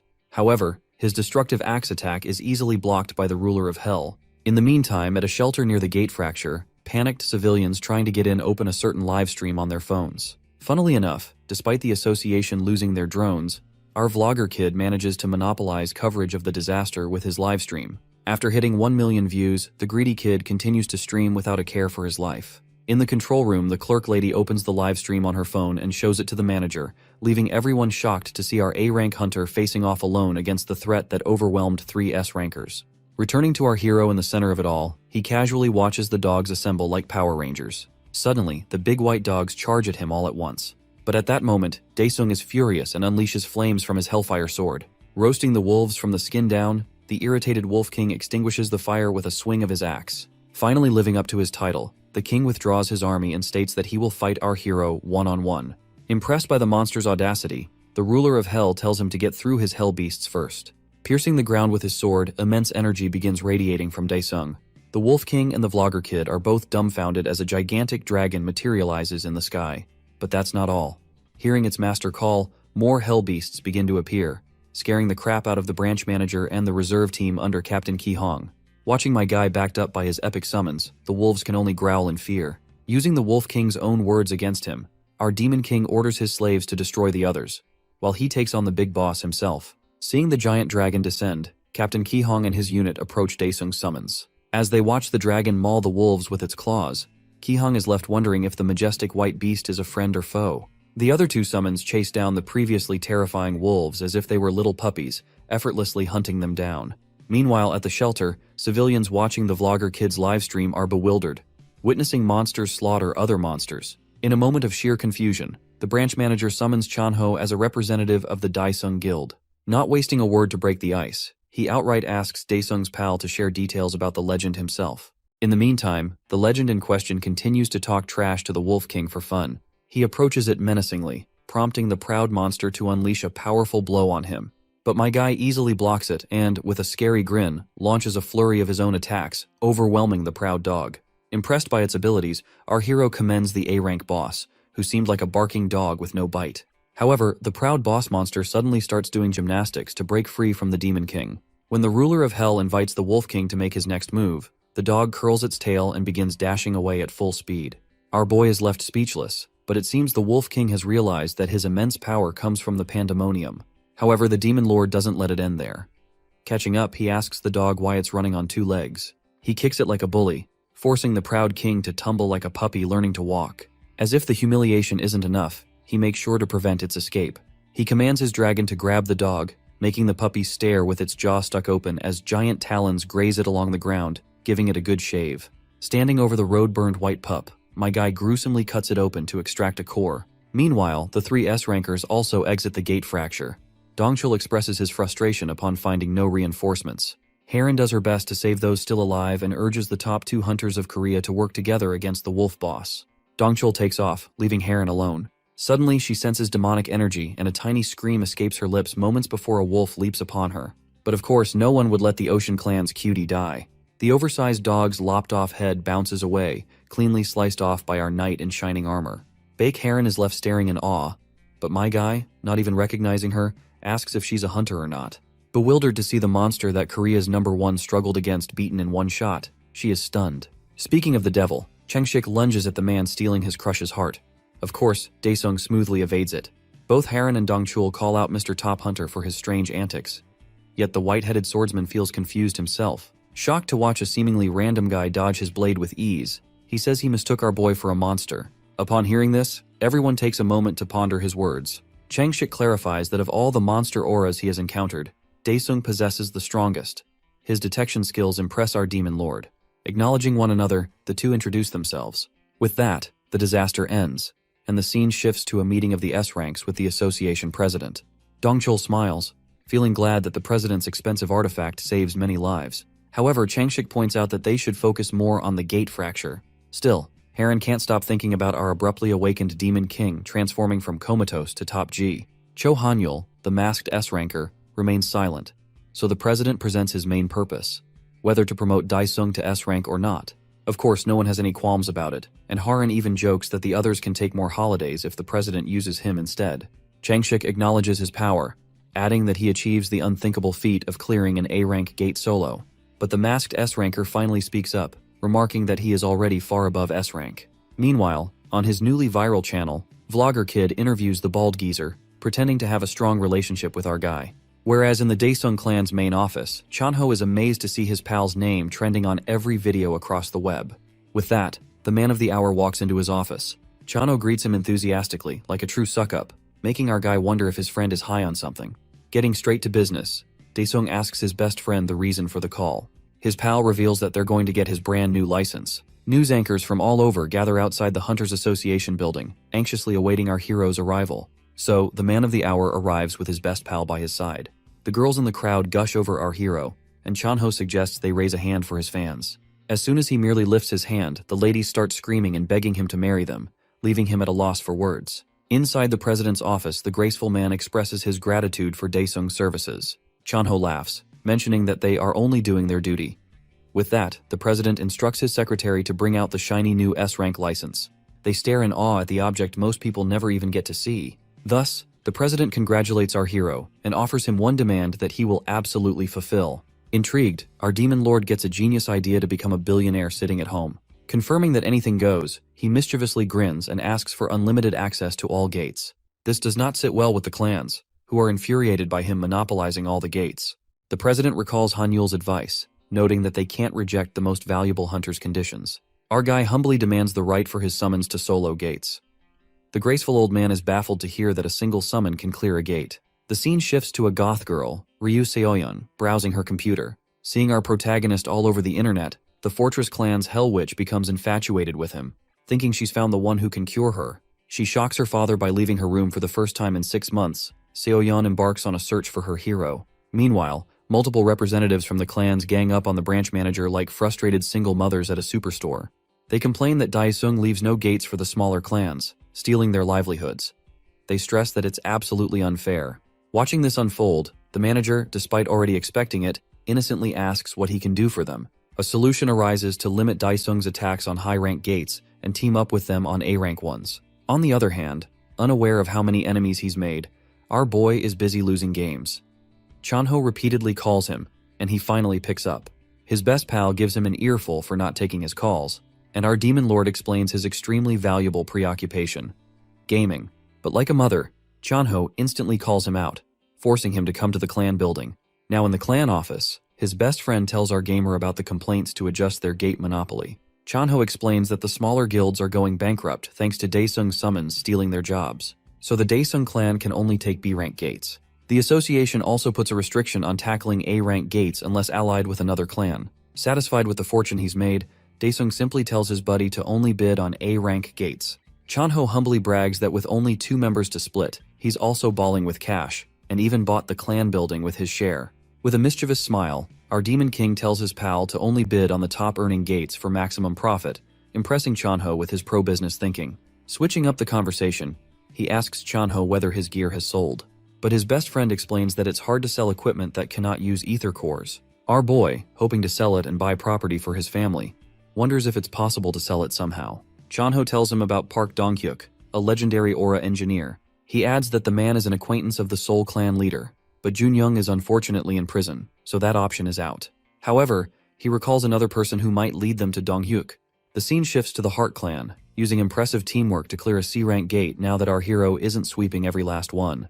But as they're about to leave, the leader spots some silhouettes approaching. It is none other than cheater number 14, who looks down upon the clan members. Grinning villainously, he orders his zombie squad to crush the hunters.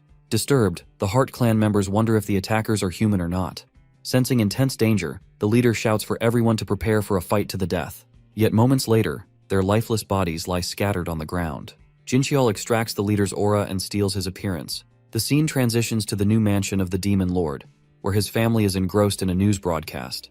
They learn that 12 individuals have been kidnapped, prompting his sister to jest about whether aliens are responsible for the abduction. Exhibiting the traits of a typical anxious mother, Daesung's mom expresses concern for her daughter's safety, advising her not to leave the apartment for a while. She then turns to her son, inquiring if he feels hungry.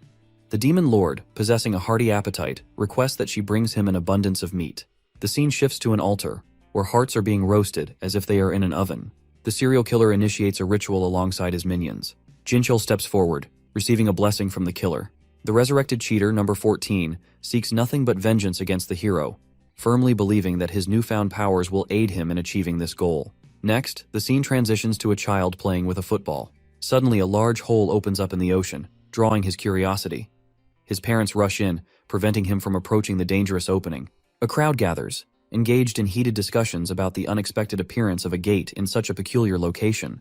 The clerk lady receives the news and promptly reports it to the branch manager.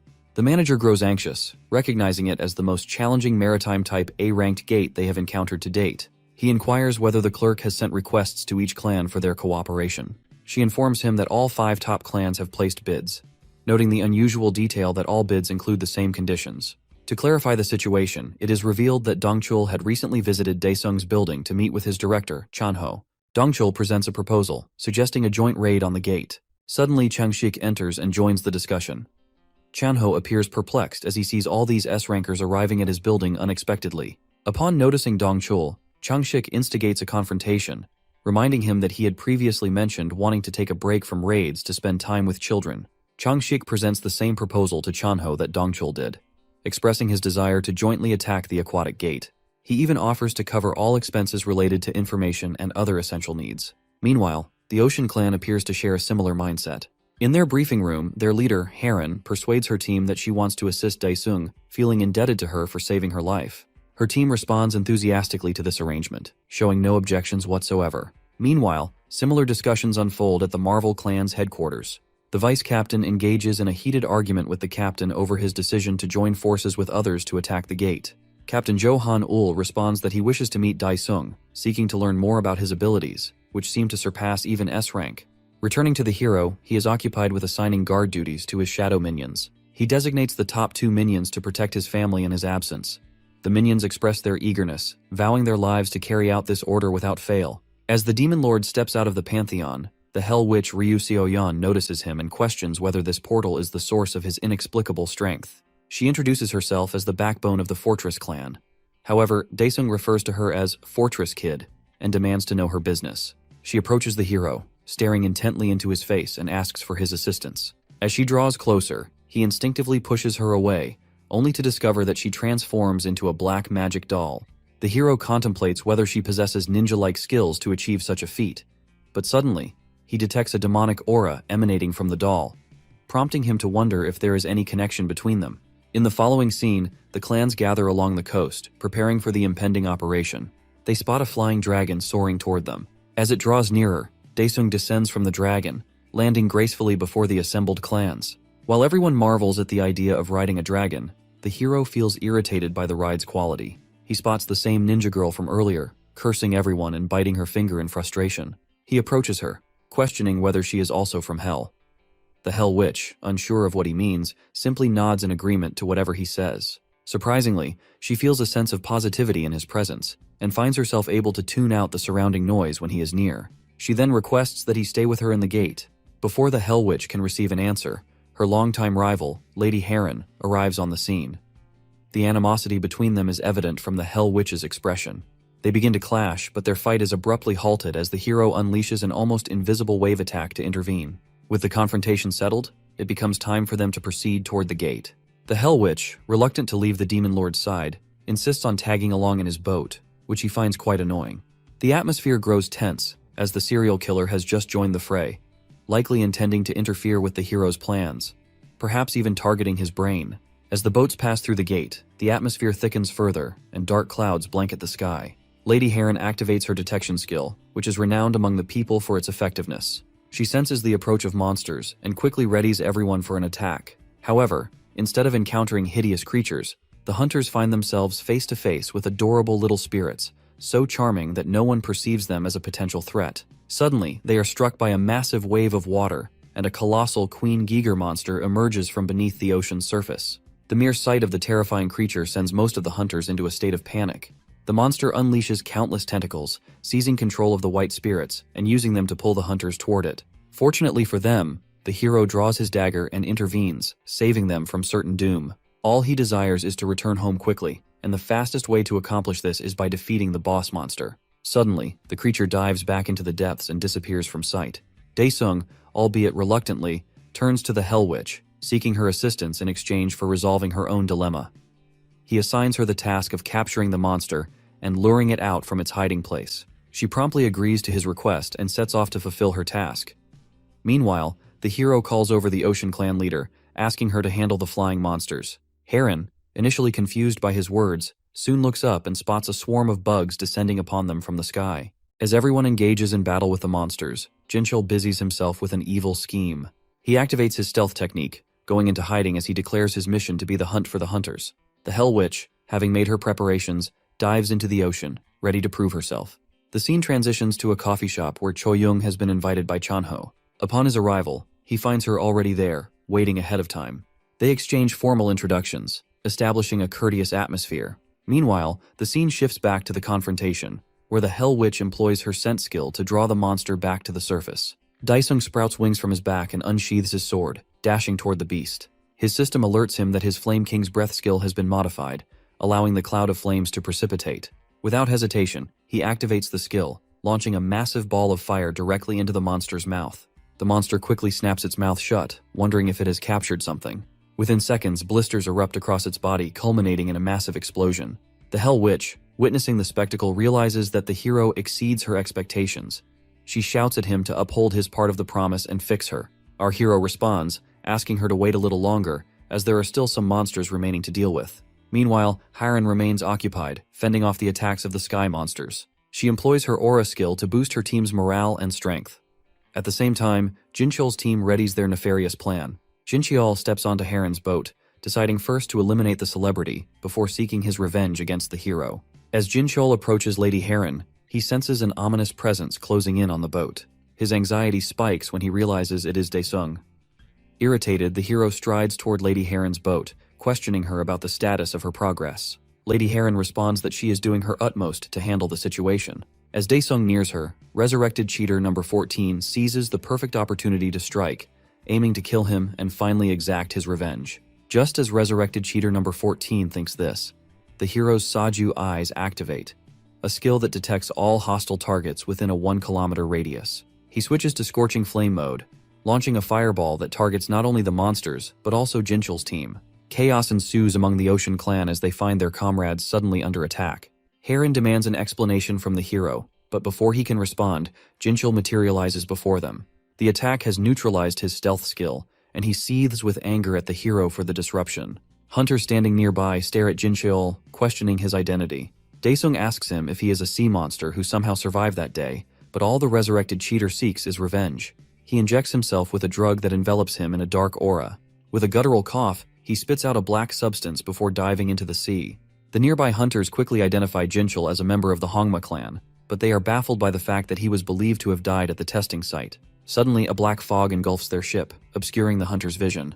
Tentacles radiating an evil aura rise from the water, piercing through some of the hunters. As one tentacle reaches Lady Heron, breaking her barrier, the hero reacts swiftly, catching it with his bare hand and saving her from harm.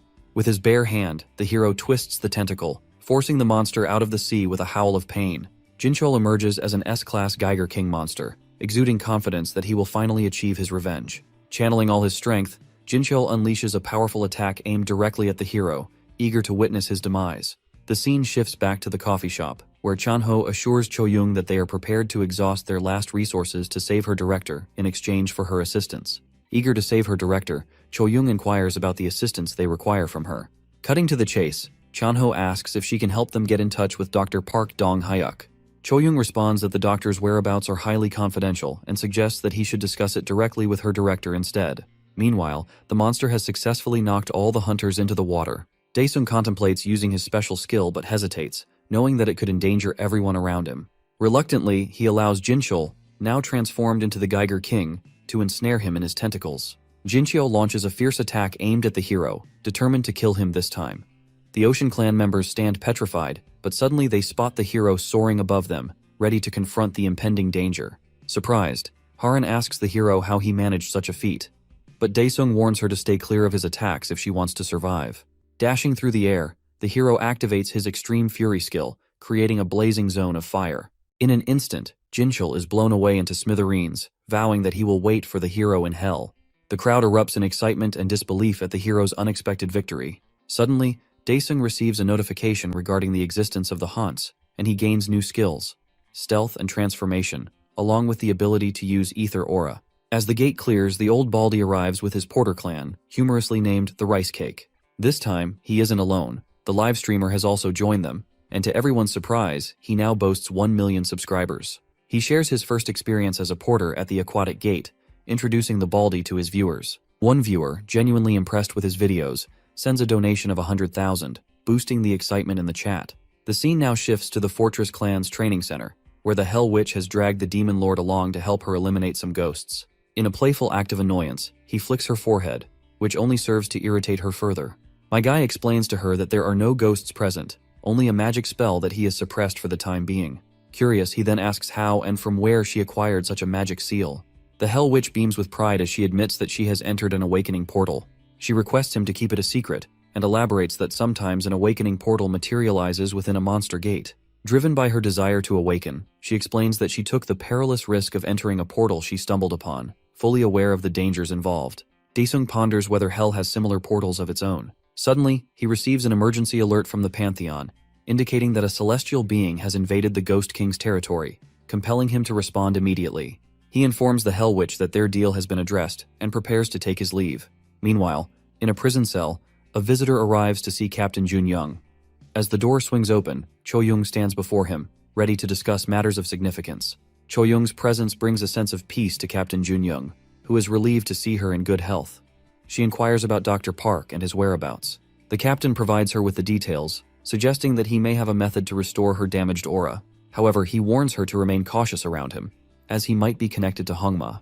Back at the Pantheon, as the Demon Lord enters, he receives a notification indicating that his servant has joined him. Curious about who it could be, he turns to find the Hell Witch standing behind him. Taken aback, he asks her how she managed to get in. Seoyeon eagerly expresses her desire for him to be her master and to train her in magic. The Demon Lord checks the girl's status panel, feeling irritation rising within him, as she might prove to be a hindrance to his plans. It turns out that the one who placed the magic seal on the girl had registered her as a servant, and by overriding that seal, the Demon Lord has now made her his servant. Although he is initially reluctant, he sees no way out and decides to take her with him to the Ghost King's territory. As the teleportation takes effect, he finds himself chained against a wall. The Hell Witch looks around, marveling at the equipment scattered on the table. Daesung calls out to her, requesting her help to break free, explaining that his power is sealed within the chains, rendering him unable to escape. She responds that she will give it a try, and to his surprise, she quickly frees him from the chains. Curious, the Demon Lord asks how she accomplished it. She proudly reveals a key she forged using her magic, demonstrating her skill as if it were a simple task. Our hero peeks through the window and points out a monster to his servant, identifying it as the head jailer known as the Wraith Collector. The Hell Witch requests permission to handle the monster on her own. The scene shifts to a garage, where Cho-young arrives in a car and invites Chanho to join her, offering to take him to Dr. Park's lab.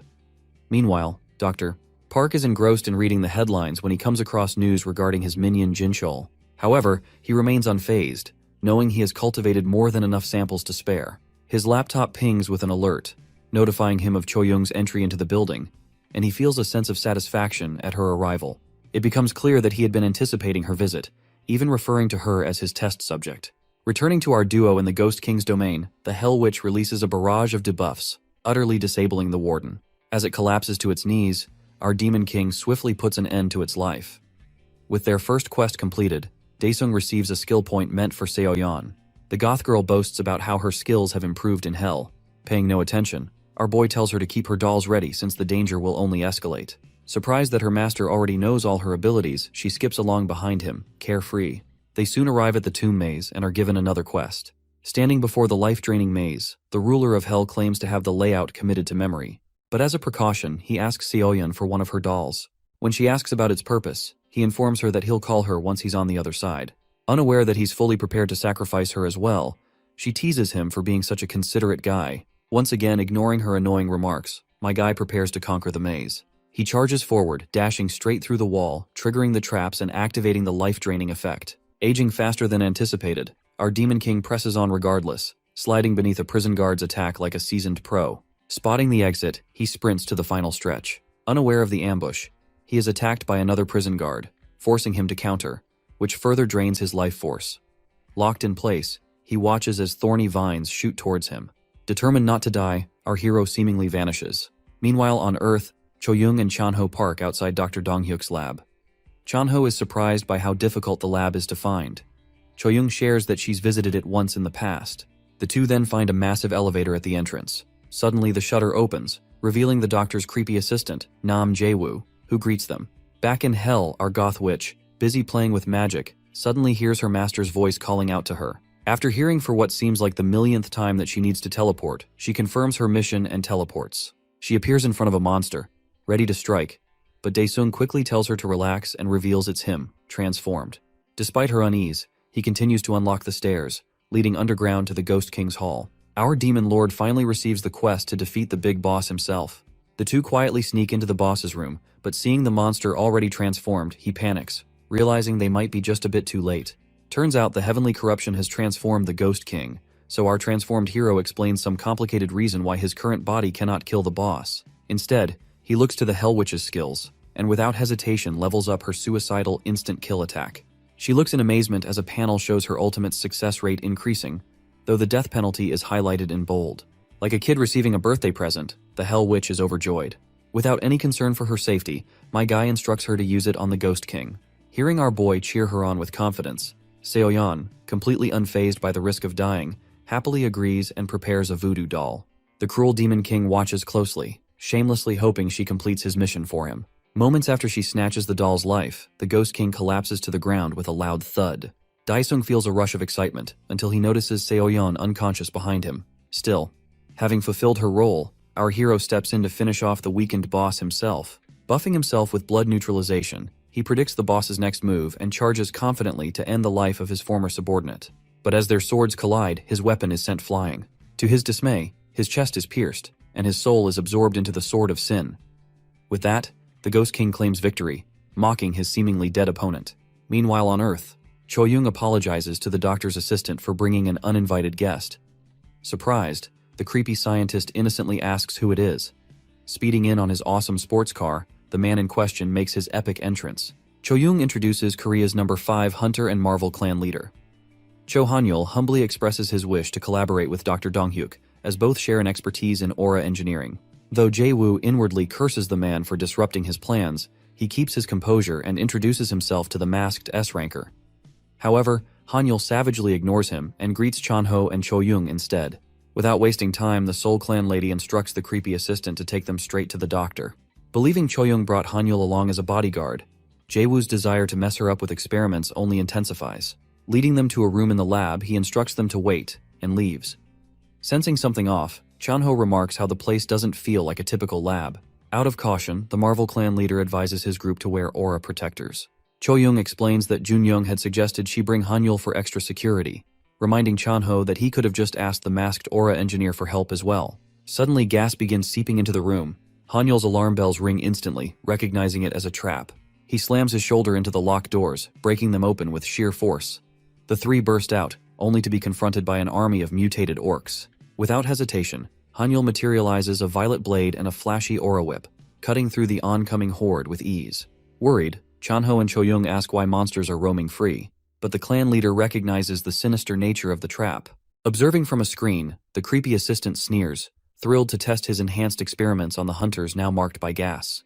Meanwhile, the ruler of hell lives on inside the Sword of Sins. As new souls enter, the ghouls rush in to devour them, unaware that our boy has regained his original body. With a face more terrifying than the monsters, he declares that they will be the ones devoured instead. Outside, the Ghost King approaches his unconscious slave. Just as he raises his sword to strike her down, the sword takes control of him. He looks on in confusion as the weapon begins to speak, before suddenly turning on him, thrusting into the Ghost King exactly as he had apparently defeated Daesung. Receiving a taste of his own medicine, the Ghost King is banished into his own sword, marking the end of this mission full of plot twists. Daesung scratches his head, irritated at having to fix every little problem in hell. Suddenly, an explosion goes off, revealing his final opponent. Staring directly into his eyes, the weird celestial being possessing the Ghost King asks who he is. Displeased, our Demon King mocks the creature for daring to ask questions after invading his domain. Realizing he stands before the ruler of hell, the light creature launches its attack. Effortlessly evading the attack, our Demon King slices off the celestial being's arm. Watching the torture unfold, the demons eagerly beg their ruler to deliver punishment on their behalf. Hearing him talk to the demons, shocked, the celestial being is unable to comprehend how anyone other than Heaven's Supreme One can communicate with the banished race. Intrigued by the mention of Heaven's Supreme One, our hero's interest peaks. However, their conversation is abruptly cut short, as chains suddenly bind the divine creature, which begins to beg for forgiveness for its failure. But Heaven's apostles, cold and indifferent, show no mercy. The weird soap opera confuses my guy, who questions why the chanting apostles are executing their own kind. But they ignore him. Infuriated, he flies in and slices all three with one swing. So the creature stares in horror at someone killing the apostles with such ease. But a few moments later, it cries in pain as blood spews out of its wound. The system announces the completion of the quest. After shedding tears over being abandoned by the Supreme One, the celestial being shrivels up before Daesung's eyes, eventually transforming into an infant. Stunned, our guy silently watches as the baby then turns into an egg. Unsure of what to do next, he picks up the egg, contemplating whether to crack it open. Just then, a panel appears, revealing that the egg will hatch into a demonic beast worthy of serving our Demon King. Intrigued, he immediately begins the hatching process. The egg is engulfed in flames, and a 1-hour countdown appears. Meanwhile, back in the lab on Earth, Chanho questions why Jae-woo would commit such heinous acts. Receiving no reply, Choyoung asserts that Jae-woo has taken over the lab for his inhumane experiments, and likely keeping Dr. Dong-hyuk hostage. Just as they piece things together, one of the experiment subjects spots them. Staring at the grotesque monstrosity, the other two are horrified. Hanyul quickly realizes it's the result of a human-monster fusion experiment. The creature, with its twisted human head drooling, mutters about wanting Choyoung's head instead of its monstrous one. Seizing the opportunity, Choyoung shoots the abomination to distract it, giving the clan leader the perfect opening. With a swift and powerful attack, he blows away the monstrous head. This infuriates the orc guy. When Hanyul tries to attack him again, he pummels him with his giant mace, launching the masked hunter into a wall. Seeing Choyoung fire at him, the orc guy drools at the thought of having her head on his body again. Meanwhile, in the Pantheon, Seoyeon anxiously keeps watch over Daesung's egg until it finally hatches, revealing a fairy-like creature. The tiny being floats up and asks who its master is. However, Daesung wastes no time and instead presses it for information about its kind, the heavenly beings. To his frustration, the floating pet claims to have no memory of heaven. Annoyed by how useless his prize seems, our Demon King starts reaching for his sword. But Seoyeon, who has always wanted a pet, pleads with him not to kill it. She quietly urges the little creature to prove its value if it wishes to be spared. Eager to oblige, it summons a celestial store. While Daesung is unimpressed, the Hell Witch puts on the most enthusiastic reaction she can muster. As our bored hero skims through the items displayed on the shelves, a fortune journal grabs his attention. The little creature explains that he can purchase the journal with quest points and gain a glimpse into the future. The system further clarifies that once a week, he can view up to 24 hours ahead. Upon learning this, he quickly hits the buy button. A scroll materializes before him, disclosing information that makes my guy serious all of a sudden. Immediately after, Daesung leaves Hell, telling Seoyeon to head home. The Hell Witch playfully remarks that he shouldn't abandon his disciple, but he calmly suggests she focus on repairing her doll. As her nagging continues, Daesung turns back with a deadly serious expression, silencing her at once. Back in the lab, although Hanyul seems knocked out, smoke starts puffing from beneath his suit. Revealing a cyberpunk-style design, Korea's number 5 hunter stands up in anger, now forced to play his hidden card. He launches himself toward the orc guy, driving his metal fist into the mutant's face, completely distorting it. Before the orc can retaliate, Hanyul's Iron Man-like suit fires an energy blast from his fist, disintegrating the upper half of the creature. Witnessing this, Chanho remembers the rumors about Hanyul being covered head to toe in aura technology. Exhausted, the Marvel clan leader warns them that his ether cores need recharging. Frustrated, Chanho notes they're falling right into Jae-woo's plan. But this outcome wasn't part of the mad scientist's strategy, as Jae-woo had intended to capture them all alive. Pressed for a solution, he unleashes his most dangerous experiment yet. As Hanyul recharges his equipment, a door ominously creaks open. Emerging from the shadows is Jae-woo's prized creation, a goat man. Watching the vile human-beast hybrid wielding a cleaver, Cho-young prepares to fight it, but Hanyul warns her that it's likely an S-rank monster. The masked hunter and the grotesque goat man lock eyes before our cyberpunk hunter begins the battle. Hanyul's fist nearly strikes the creature's face, but the monster effortlessly dodges. Goatman seizes his wrist, making Hanyul realize it's faster than him. With brute force, the monster hurls him away, tearing off his heavily armored wrist with its sheer strength. Chanho watches in disbelief as Cho-young fearlessly charges at the monster, dagger in hand. As expected, the creature vanishes, teleporting behind her and sending her crashing into a wall. Luckily, the Marvel clan leader's aura protector activates just in time to save her. Refusing to go down easily, the S-rank hunter seizes the distraction to charge an energy beam with his remaining hand. Unfortunately, the goatman leaps from wall to wall like a ninja, slicing through his remaining hand before forcefully stomping Korea's number 5 hunter into the ground. This enrages our boy Chanho, who commands the grotesque goatman to halt its assault. Goatman teleports right into Chanho's face, laughing at what it perceives as a weakling trying to act brave. Putting on a strong front, Chanho boasts that he knows someone who would easily slaughter the ugly creature. Unfazed, the goatman brings its cleaver down on him, only to have the blow intercepted by an amorphous shadow. To everyone's astonishment, the figure that emerges from the shadow is our boy Daesung. While he jokes with Chanho about whether he's still alive, the goatman attempts to finish off Cho-young. However, our demon lord sends forth another shadow to block the monster's lethal strike. Drawing the goatman's attention, our hero tests out his new stealth skill, rendering himself invisible. The bewildered goat looks around in a panic before unleashing a deafening howl to locate him through sound. Daesung finds it impressive how the goat behaves more like a bat. Meanwhile, from his control room, Jae-woo grows frustrated at the sight of such a significant threat to his plans. As a last resort, he presses the large red forbidden button to unleash his chimeras. The lab system announces that it will self-destruct in half an hour after releasing the poisonous chimeras. Reluctantly, Jae-woo abandons his lab, confident that even the strongest hunter will fail against his creations. Upon hearing the announcement, our hunter squad finds themselves surrounded by a horde of mutated human-monster hybrids. Cho-young observes that the lab has turned into a monster factory under the creepy scientist's rule. Out of nowhere, Hanyul explains that the creatures were probably created by injecting humans with awakening ampules.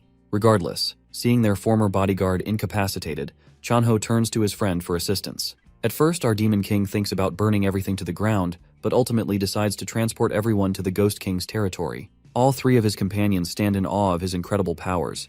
Yet, the ruler of Hell doesn't stop there. He summons his army of ghosts and commands them to annihilate his enemies. The 2 armies collide in a brutal battle. Daesung reassures his squad that they are safe before vanishing once more. Meanwhile, in the lab, Jae-woo heads out through an elevator. To his shock, it malfunctions. Shadows creep in from the door, where our hero peeks at him. The mad scientist is left paralyzed, staring at his arch-nemesis standing directly before him. Like a true madman, Jae-woo begins grinning and invites our demon lord to end his life. Grabbing him by the collar, my guy demands to know his motivations behind the mutant experiments. Jae-woo stands dumbfounded, so our hero activates his newly acquired skill, Ghost Eyes, to delve into the madman's mind.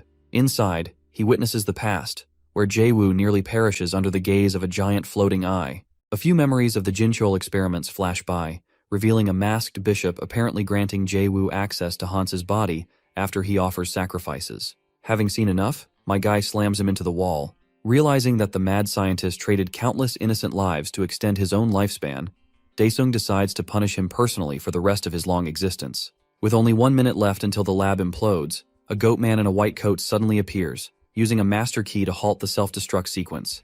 To his surprise, our hero pops up from behind. He is confused to find another goat hybrid, who introduces himself as Dr. Dong-hyuk. A few moments later, our hunter squad gathers to meet the doctor. He expresses his regret and accepts responsibility for everything. The goat doctor also confirms that there is enough evidence to prosecute his mad assistant. Like kids who judge every strange person they see, Chanho whispers that he can't believe that it's the doctor, but Choyoung confirms that his voice matches. However, Hanyul is fascinated that the doctor's mind is intact even after fully fusing with a monster. But the doctor is far more impressed by his cyborg body. The goat doctor recalls Choyoung's aura injury and mentions having an ampule that might completely cure her. But our hero interrupts, asking the question on everyone's mind. What did he do to end up as a goatman? Dongyuk's face pales as he reveals that he was the first test subject for monster fusion. He justifies his actions by explaining that he saw it as the only way to confront increasingly formidable monsters. Thus, he and Jae-woo experimented on terminally ill patients. He explains that due to an accident during the experiment, his original body was lost despite the test's success. But Daesung expresses his annoyance at the doctor being completely ignorant about Hans. When Chanho asks who they are, our hero explains that the cult is responsible for the strange gates appearing recently. Meanwhile, Jae-woo awakens to find himself naked and restrained in hell. He begins to panic, shouting for someone to kill him. However, one of the Ghost King's prison guards readies his heated blades, preparing to skin the wretched man alive for eternity.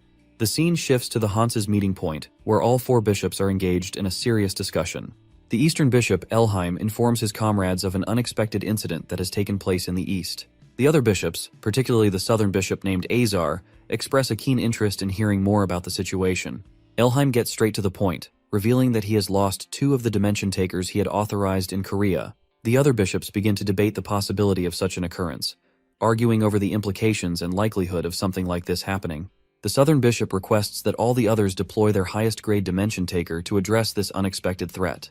He stands up, expressing his desire to handle the matter personally. Elheim urges him to calm down and questions why he didn't take care of the situation himself. In response, Azar challenges the Eastern Bishop, asking if he doubts his capability to manage what he considers a mere awakened individual. In response, the Eastern Bishop explains that the individual Azar is referring to is not just an awakened aura user, leaving all his comrades momentarily stunned. Meanwhile, the president of the Hunters Association is meeting with the branch manager.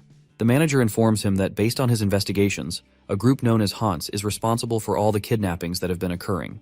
As the president demands verification of the information, the branch manager responds that they have received this intel from their ace hunter, Daesung. Sensing the immense danger looming ahead, the president instructs the manager to direct Jin Ki-hong to initiate a private investigation. He emphasizes that news like this could lead to chaos if it were to leak to the public. The scene transitions to a correction center, where Jun-young stands, waiting for Choyoung. He observes that she has done her best and suggests that she join him if she wishes to get some tofu. Choyoung expresses a desire for her captain to meet someone. She introduces him to a goat, informing him that this is none other than the doctor, Park he is familiar with. Jun-young feels a sense of confusion as he sees only a goat before him, with no indication of the professor's presence. He taunts the man for having fallen so low as to transform himself into a goat. While sitting in the car, the captain rests his hand on his head. He mocks the goat doctor, expressing that he never imagined engaging in conversation with a goat, and that he feels quite strange about the situation. The scene shifts to a familiar setting, reminiscent of previous events. This time, the serial killer has set his sights on a girl named Mi-jung, intending to obtain her brain. He blocks her path, but before he can take any action, Inspector Jong-woo intervenes. Jong-woo asserts that he has apprehended the individual responsible for all the kidnappings. He instructs the lady to retreat and calls for backup from Captain Jin Ki-hong. Jong-woo prepares to engage in battle, but upon noticing his opponent's relaxed, defensive stance, he wonders why the serial killer appears so unfazed. The killer mocks Jong-woo, labeling him a hunter who has stabbed and murdered his own officer. With these words, he successfully ignites Jong-woo's anger. Jong-woo reflects that this killer is connected to Lee Seok-woo, and shouts that he should have been the one to eliminate him with his own hands. In saying this, he unleashes a barrage of attacks at the killer, who dodges them effortlessly, reminiscent of Iruma-kun, the human boy attending a demon school, possessing just one ultimate dodging skill. In his fury, Jong-woo pours all his strength into his attacks, yet to his astonishment, the serial killer effortlessly catches his blade with his bare hand. He slashes through the neck of the inspector. Despite his determination to survive this day, Jong-woo feels the sharp edge and realizes too late that his neck has been severed, leaving him lifeless. The killer contemplates whether he has made a mistake, recalling that he was instructed not to harm anyone from the association. However, he soon remembers that the one who gave him this advice, named Jae-woo, has gone missing, leading him to feel that he has nothing to worry about now. After killing Jong-woo, he strolls casually, now searching for the girl who managed to escape. The scene shifts to the branch manager, who is viewing the last video recorded by Jongwoo. It becomes clear that he captured footage of the serial killer moments before his death. He inquires if Ki-hong has uncovered the true identity of the killer. Ki-hong informs the manager with the details, revealing that the man is named Chong-sik and is classified as a D-rank adventurer. He further adds that Chong-sik, along with Jin-chol and others, has joined a secret organization known as the Haunts. The manager then inquires about Jae-woo. Ki-hong informs him that according to what Chan-ho relayed, the man has died at the research facility. The manager, enraged by this Haunt situation, instructs Ki-hong to update all the S-rankers and deploy them to eliminate this organization. The scene shifts to Daesung's building, where Dong-chul has returned to see Chan-ho once again. He cuts straight to the point, revealing that he is there seeking donations.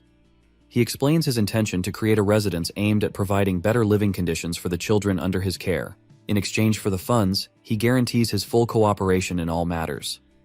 Dong-chul shakes Chan-ho's hand, wondering if his proposal has been accepted so easily. However, Chan-ho advises him not to get too excited, explaining that the final decision can only be made after he discusses it with his friend Daesung.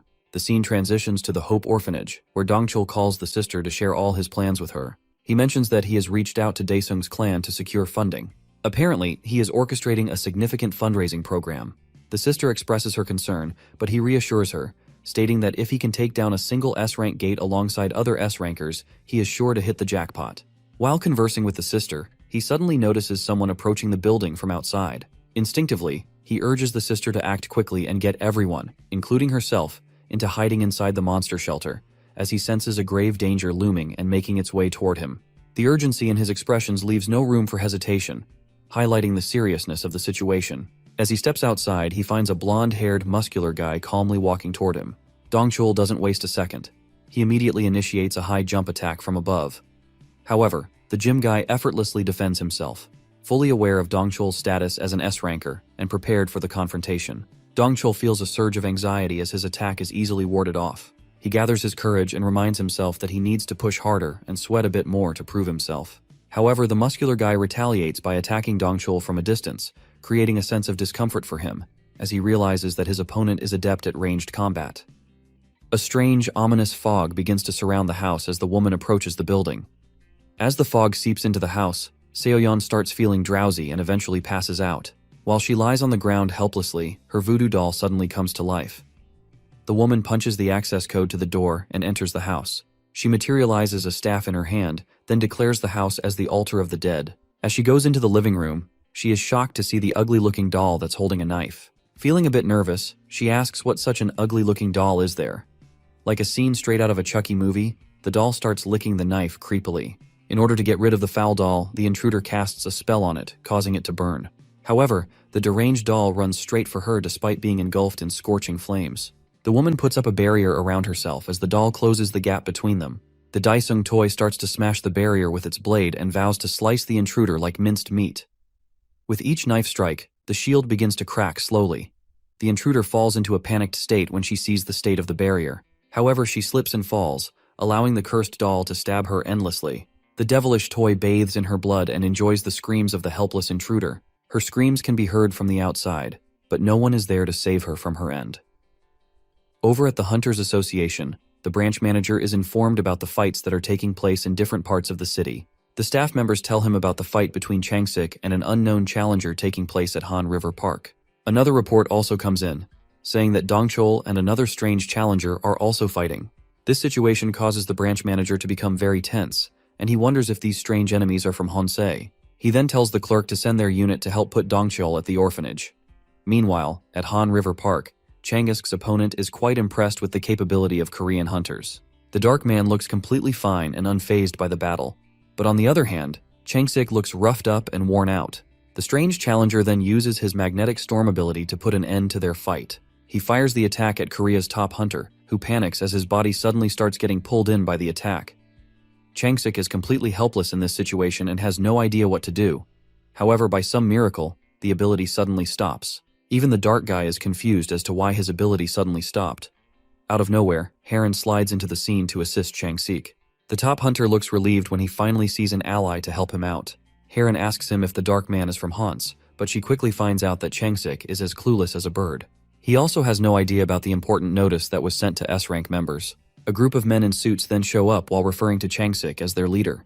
On the other hand, the enemy is upset that his fight has been interrupted and proceeds to attack everyone in his way. He shoots a heavy shockwave attack from his arms, but Heron quickly puts up her shield of light. The barrier is able to protect them from the attack, but the shockwave is strong enough to plunge fear into the men. Changsik then tells the men to quickly give him his sword. With the blade in his hands, he's ready to put an end to the fight that has dragged on for a while. Seeing that he has used up too much of his power, the dude quickly flees the scene. With the threat no longer in sight, Changsik's fatigue catches up to him. The hunter falls to the ground and passes out, leaving his subordinates in a state of disarray.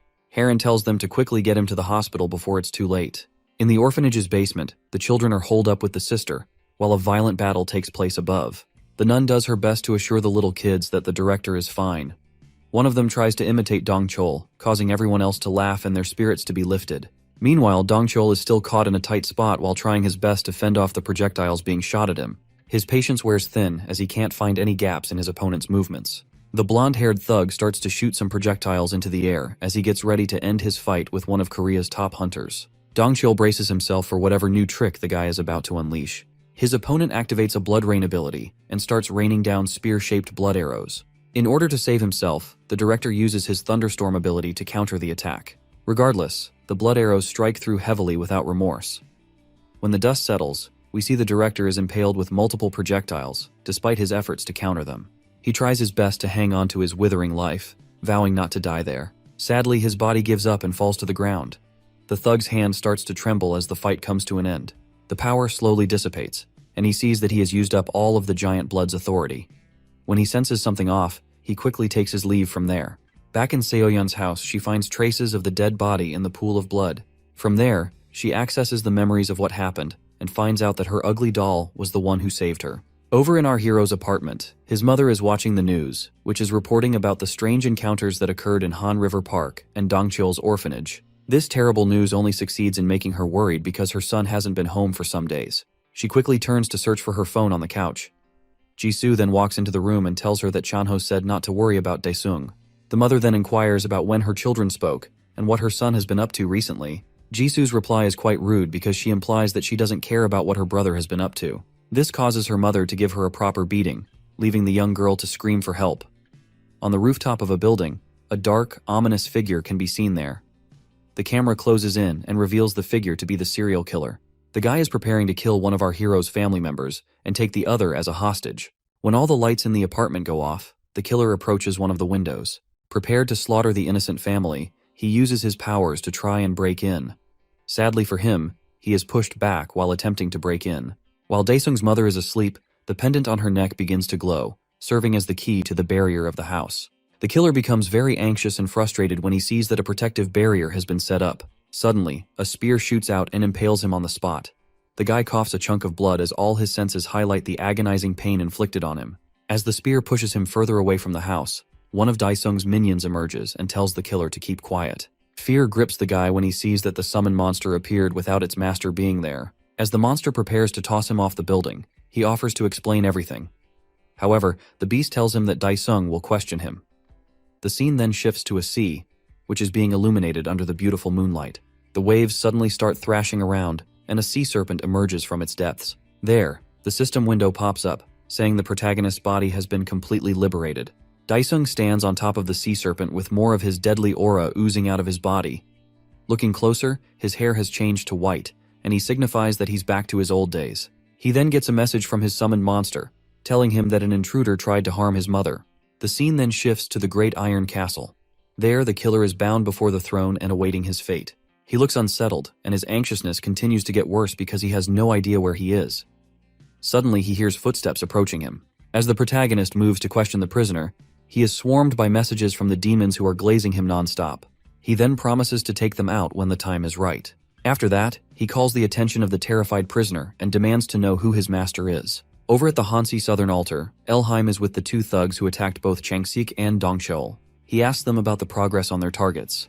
The blonde-haired guy tells him that he successfully eliminated Dongcheol, but the dark guy says he was unable to finish off his target.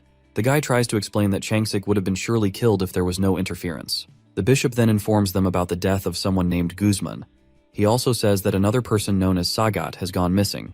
While the two guys discuss the shocking news, the bishop's body suddenly transforms into an ugly being with a large head. He then offers to grant the two guys the authority of an apostle and orders them to kill Daesung immediately. At a university hospital, two men are guarding the door to the room where their leader is recovering. Changsik finally manages to wake up, despite the agonizing pain. As soon as the people around him notice, they send someone to inform the doctor and chairman of the association. The top hunter struggles with a banging headache as he tries to figure out where he is.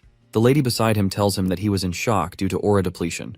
He struggles to sit up on the bed, but the lady tells him not to move around yet. When he manages to sit up, he asks one of the men where Heron is. The guy tells him that Heron went off to Dongcheol. The worker's subordinate calls him out for informing their leader about Dongcheol. Of course, this only makes Changsik more concerned. The hunter then asks the men if something happened to the director. The men look very grim and struggle to tell their leader what happened. One of them then tells Changsik that Dongcheol's life is in danger after his battle with the unknown attacker.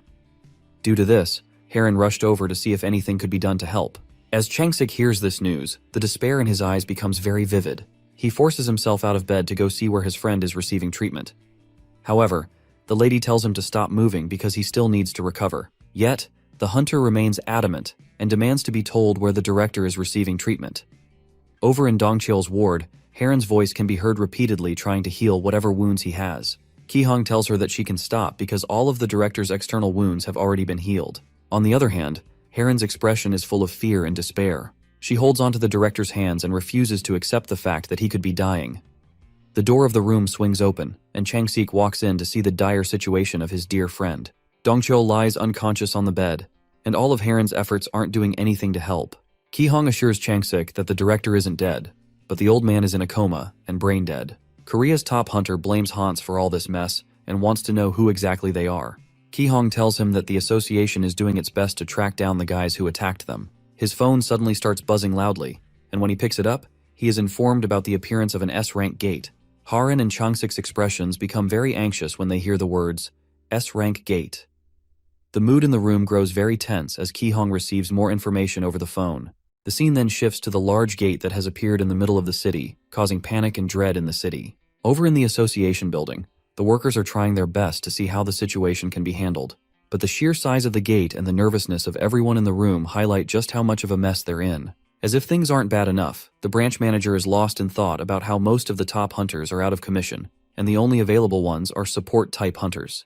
The man issues a red alert and says that all the hunters registered with the association will be mobilized to help tackle the gate.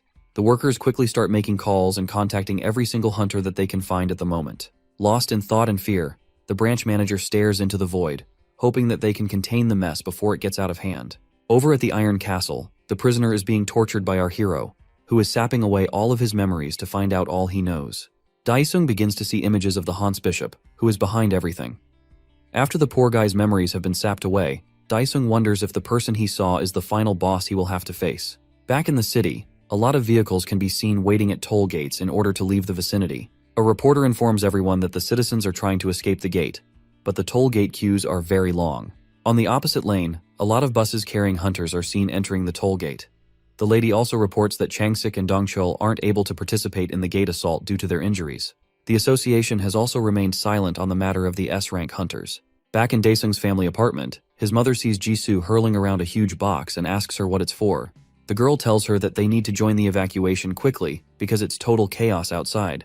However, her mother threatens to beat some sense into the poor girl because she's trying to leave without her brother. However, Jisoo reminds the woman of how strong Daesung is. They get interrupted when they hear a loud knock on the door. They open the door for Daesung to come in, and they immediately notice the color of his hair. Our hero doesn't know what they're talking about. Then he proceeds to ask them where they're going. His sister tells him that they're preparing to evacuate because of the S-rank gate. She tries to persuade her brother to run away with her if things get dangerous. The protagonist then turns to his mother and tells her to remain in the house with his sister. He assures them that their house is currently the safest place in Korea. He lets them know that he plans to beat up the monsters and return home safely. The mother agrees to stay behind, but Jisoo still looks very concerned about all this. With that settled, our hero prepares to head off and deal with the looming threats. Down in the city, armored trucks are being moved into position to face the monsters. The soldiers are doing their best to speed up the process as they all head towards the gate. As the tanks approach the gate, Daesung is seen standing on a rooftop close to the gate. He stares at the gate as his ominous aura emanates from his body. There, he wonders if this is all a plot by his enemies to try and lure him in. Meanwhile, back at the association, everyone grows more weary when they see the S-rank gate. The branch manager slams the table in anger because the gate only makes things more complicated. The female clerk then tells him that the Daesung clan has requested exclusive access to the S-rank gate. The excitement he gets from this news is so much that he doesn't even know when he yells out with joy. He quickly calms himself down and apologizes for being too excited. With the Daesung clan taking over the gate, he orders the rest of the troops to stand by as support. He tells the clerk to spread the news quickly to the others. While the tanks continue to move towards the gate, other hunters are assembled by the streets and are planning their battle formations. The long-range attackers are asked to move to the rear, while defense forces will wait up front. Among the hunters, some are nervous about the whole situation and feel they'll be used as cannon fodder. Suddenly, they all get an emergency notice on their phones, informing them about the Daesung clan attacking the S-rank gate. The air starts vibrating, and they hear a loud noise as Daesung's summoned dragon flies past them. The sound nearly blows their ears off when the dragon quickly passes them at a low altitude. The hunters are amazed to see the majestic creature. They also become very excited when they realize that our hero has come to save the day. At the association building, the branch manager watches as Daesung flies to the gate. Both he and his clerk leave the situation to the Demon King and hope that he'll be able to handle it. A news reporter arrives at the gate's location and sees that the Daesung clan is attacking the gate alone. They quickly get ready to broadcast the big news to everyone else. Meanwhile, Daesung flies straight into the gate and arrives in a very cold region. While looking like he obtained Ultra Instinct with his white hair, he highlights how freaking cold the whole place is. Before he has time to check the area, the Hans lackey, who attacked Changsik earlier, tries to shoot him out of the sky. The guy musters all the strength he has to bring down the Demon King. However, Daesung counters his attack with his dragon's breath. The blue flames fly down to hit the dude, who tries to push them back with his magnetic storm. Being too weak, the Dark Man is unable to push back the flames, leaving it to cause an explosion on the point of impact. Daesung sees that his enemy is trying to run away behind the smoke, so he dives down to give chase to the guy.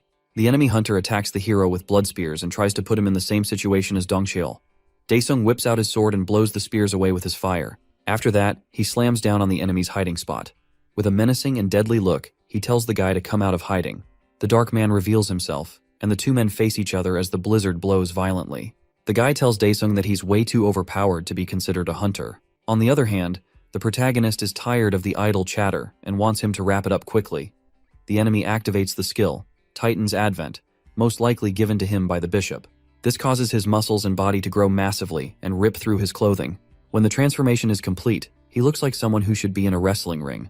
Despite his massive looks, Daesung doesn't see much of a change in his powers. With his new powers, the Dark Guy prepares to give our hero a whole lot more than he can take. He conjures a huge meteorite aimed straight at Daesung, but the protagonist sees his tricks as child's play. Daesung unleashes more of his magic power and increases the dominating aura he is already emitting. His enemy is shocked to see such an amount of power and has no idea how someone can be so strong. The second Hans lackey pops up behind our hero and implies that Daesung's skill has a weakness to it. Despite his sneaky tactics, the protagonist already sees him. He tells the blonde guy not to be in a hurry to die, leaving the guy to wonder if he already knew about his presence from the start. As the meteorite closes in on him, Daesung uses his wrath ability to cleave the huge rock into two. In the process, the Dark Man gets sliced up as well, and he meets his bitter end. The Demon King easily takes care of the guy without breaking a sweat. As the blonde-haired man watches this, fear starts to grip his whole body. He admits that Elheim isn't even capable of such feats. Before he can even activate his own power, Daesung quickly grabs his neck and begins to fry his brain with his thunder abilities.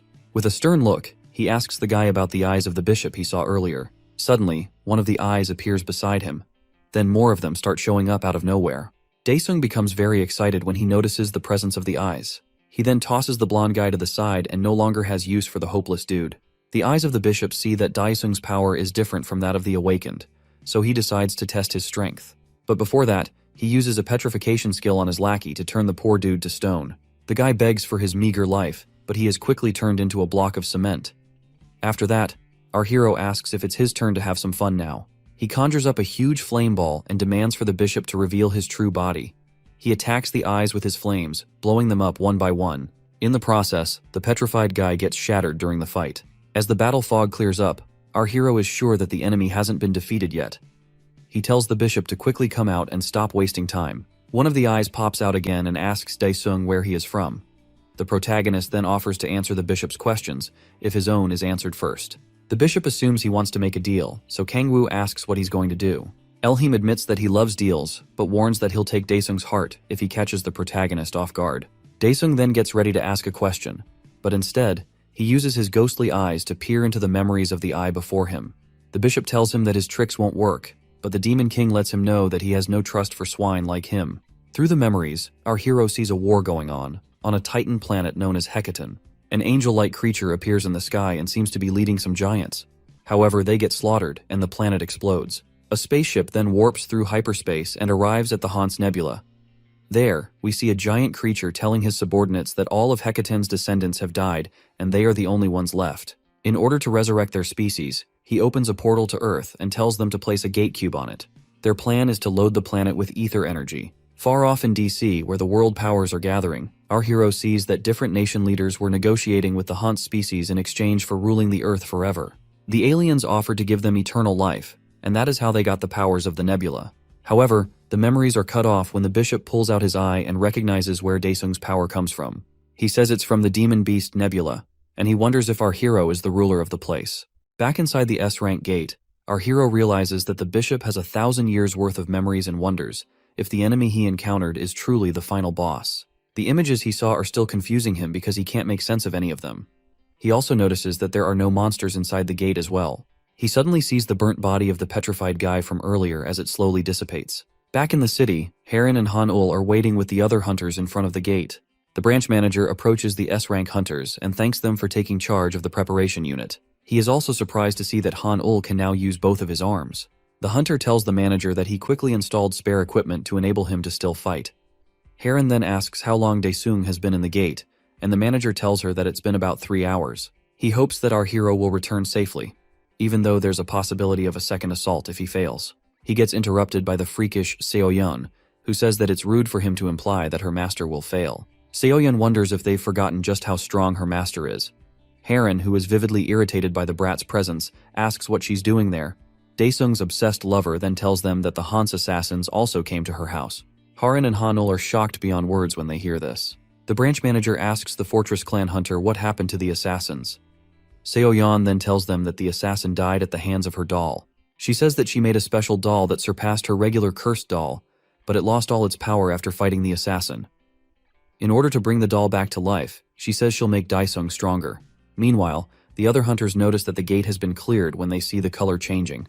The branch manager along with the S-rank hunters are completely baffled and short of words when they see this. Inside the gate, Daesung holds 2 crystals in his hands. The system window pops out, telling him that he has obtained the great meteorite power and 2 ether cores capable of creating an S-grade awakener. However, he only thinks about how much money these 2 crystals will fetch him. After giving it more thought, he decides to test it. Later on, the hunters in front of the gate start calling out his name when they see the Demon King riding out of the gate on his majestic dragon. The whole crowd goes wild and starts cheering him on. Seoyeon waves over to him and tries to get his attention. Daesung looks down at all his loving fans but doesn't look impressed by all the cheering. The hunters stand by the side as he lands, and they wonder how strong he is to be able to clear an S-rank gate by himself. Our hero walks over to the branch manager who addresses him. On behalf of the association, the manager thanks him for his hard work. The other hunters thank him as well and continue to cheer him on, despite the fact that he looks sick of them. He starts feeling embarrassed because of all the attention he's receiving. As if he's not dealing with enough, Seoyeon creepily walks up to him and asks about the kind of monsters he found in the gate. Haran and Han-ul also look at him, waiting for his answer, but he tells them that there are no monsters inside. The branch manager is baffled by this information and asks how such a thing is possible. However, the protagonist tells him that he met 3 people inside. One with blue eyes, one with black, and the last one with white eyes. Haran quickly realizes that the one with black was the one who attacked Changsik, and the white one must be the one who fought with Dongchul. Still, the branch manager finds it completely ridiculous that not a single monster was found inside an S-rank gate. He then says that the association will conduct further investigations inside the gate. Han-ul recognizes the attackers as the ones who attacked his subordinates, but he has no idea who the one with blue eyes is. With a stern look, Haran asks our hero what happened to the people he encountered. Daesung tells her that he killed 2 of them, but the one with blue eyes ran away. He tells the manager that the one who got away seems to be the boss among the assassins, but the real mastermind is someone else. He also feels he needs some time to organize his own information. Seoyeon gets in his face again and asks him if he got anything from inside the gate. The rest of the guys are also eager to know if he got any spoils from inside the gate.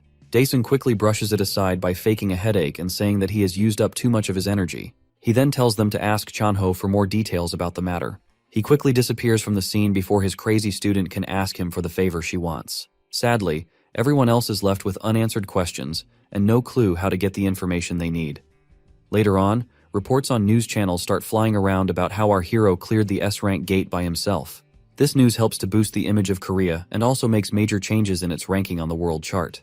Over in Youngchil's room, the streamer is celebrating this big achievement and refers to Daesung as the strongest hunter on Earth. He introduces himself to his subscribers as the leader of Han Daesung's fan cafe and tells them that he has been following the protagonist since the Gangnam Gate incident. He brings up a world map to explain why Daesung's feat is such a huge achievement. Despite the fact that a lot of countries have been able to clear an S-rank gate, this is the first time that a single individual has been able to do so. He tells his subscribers that our hero should be ranked as the #1 hunter in the world. However, his subscribers think otherwise, considering that the gate had no monsters inside. This pisses off Youngchil, and he starts screaming at his screen like a deranged lunatic. He decides to call up An Daesung and ask about the situation at the S-rank gate. However, whatever the old man tells him is beyond shocking for the young guy. Later on, we see Choyoung being bombarded by a lot of calls from different news outlets because of the Daesung case. The entire thing is exhausting her, and she doesn't understand what all the commotion is about. She can't seem to catch a break as more calls keep flooding in, and it's driving her crazy. Over at the Daesung clan, Chanho is trying to reach out to the protagonist, but our boy is known for not picking up his friends' calls. He is about to lose his mind, so he decides to send a desperate text to Daesung, saying that they need to hold a press conference urgently. However, our hero is fast asleep on his bed and can't hear the silent buzzing of his phone. Chanho is beyond frustrated, and he feels like Daesung should have brought some hunters with him instead of clearing the gate alone. The scene shifts to the altar of Hans's blood demons. There in the vast bounds of space, we see Ramesh, the high priest of Hecatan. While the priest is kneeling before the statues, Elheim shows up and tells him that there's a problem on Earth. When Ramesh asks about it, the bishop tells him that the king of the demonic nebula is on Earth. He also reveals that the demon king was able to access his memories and find out about their plans. The priest is surprised to hear this and slams his staff on the ground out of anger. He then tells Elheim that the creation of gates in Korea will be stopped. After that, he tells the bishop to prepare for a war with the heavens. Elheim humbly takes note of this. Over at the World Hunter Association, the tables are filled with magazines about our hero and how he conquered an S-rank gate by himself. The dignitaries are waiting for the leader to address them. The president of the World Hunter Association, Darren Anderson, then kicks off the meeting to discuss the S-rank gate incident in Korea. Anderson directs everyone's attention to the screen, showing Daesung's face and the gate. The image of our hero zooms in, and he tells them that he's the one who cleared the S-rank gate by himself. The chief of Japan's Central Communications, Natsukawa Shinji, interrupts him and says that in his country, they classify gates based on the monster's level and not the aura. Since there was no monster in the gate tackled by Daesung, Shinji doesn't see why it should be classified as an S-rank. He concludes on that and says that a true S-rank gate can't be closed by a single individual. Jinrong, China's vice chairman of the Awakened Force, says they could only consider the gate to be on the same level as one of their hunters' examination locations. Someone else tells them not to be in a hurry to judge the situation, especially when the chairman of Korea's association is right there with them. Park Jung-ho starts to feel nervous based on what has been said but decides to go at it with them. Anderson also tells the rest that the association will dispatch an investigation team to officially recognize the situation as an S-class shutdown. For now, he tells them to pay attention to Jung-ho. Korea's association head then tells them that they've acquired important information about Daesung, and because of that, he is requesting global measures to be initiated.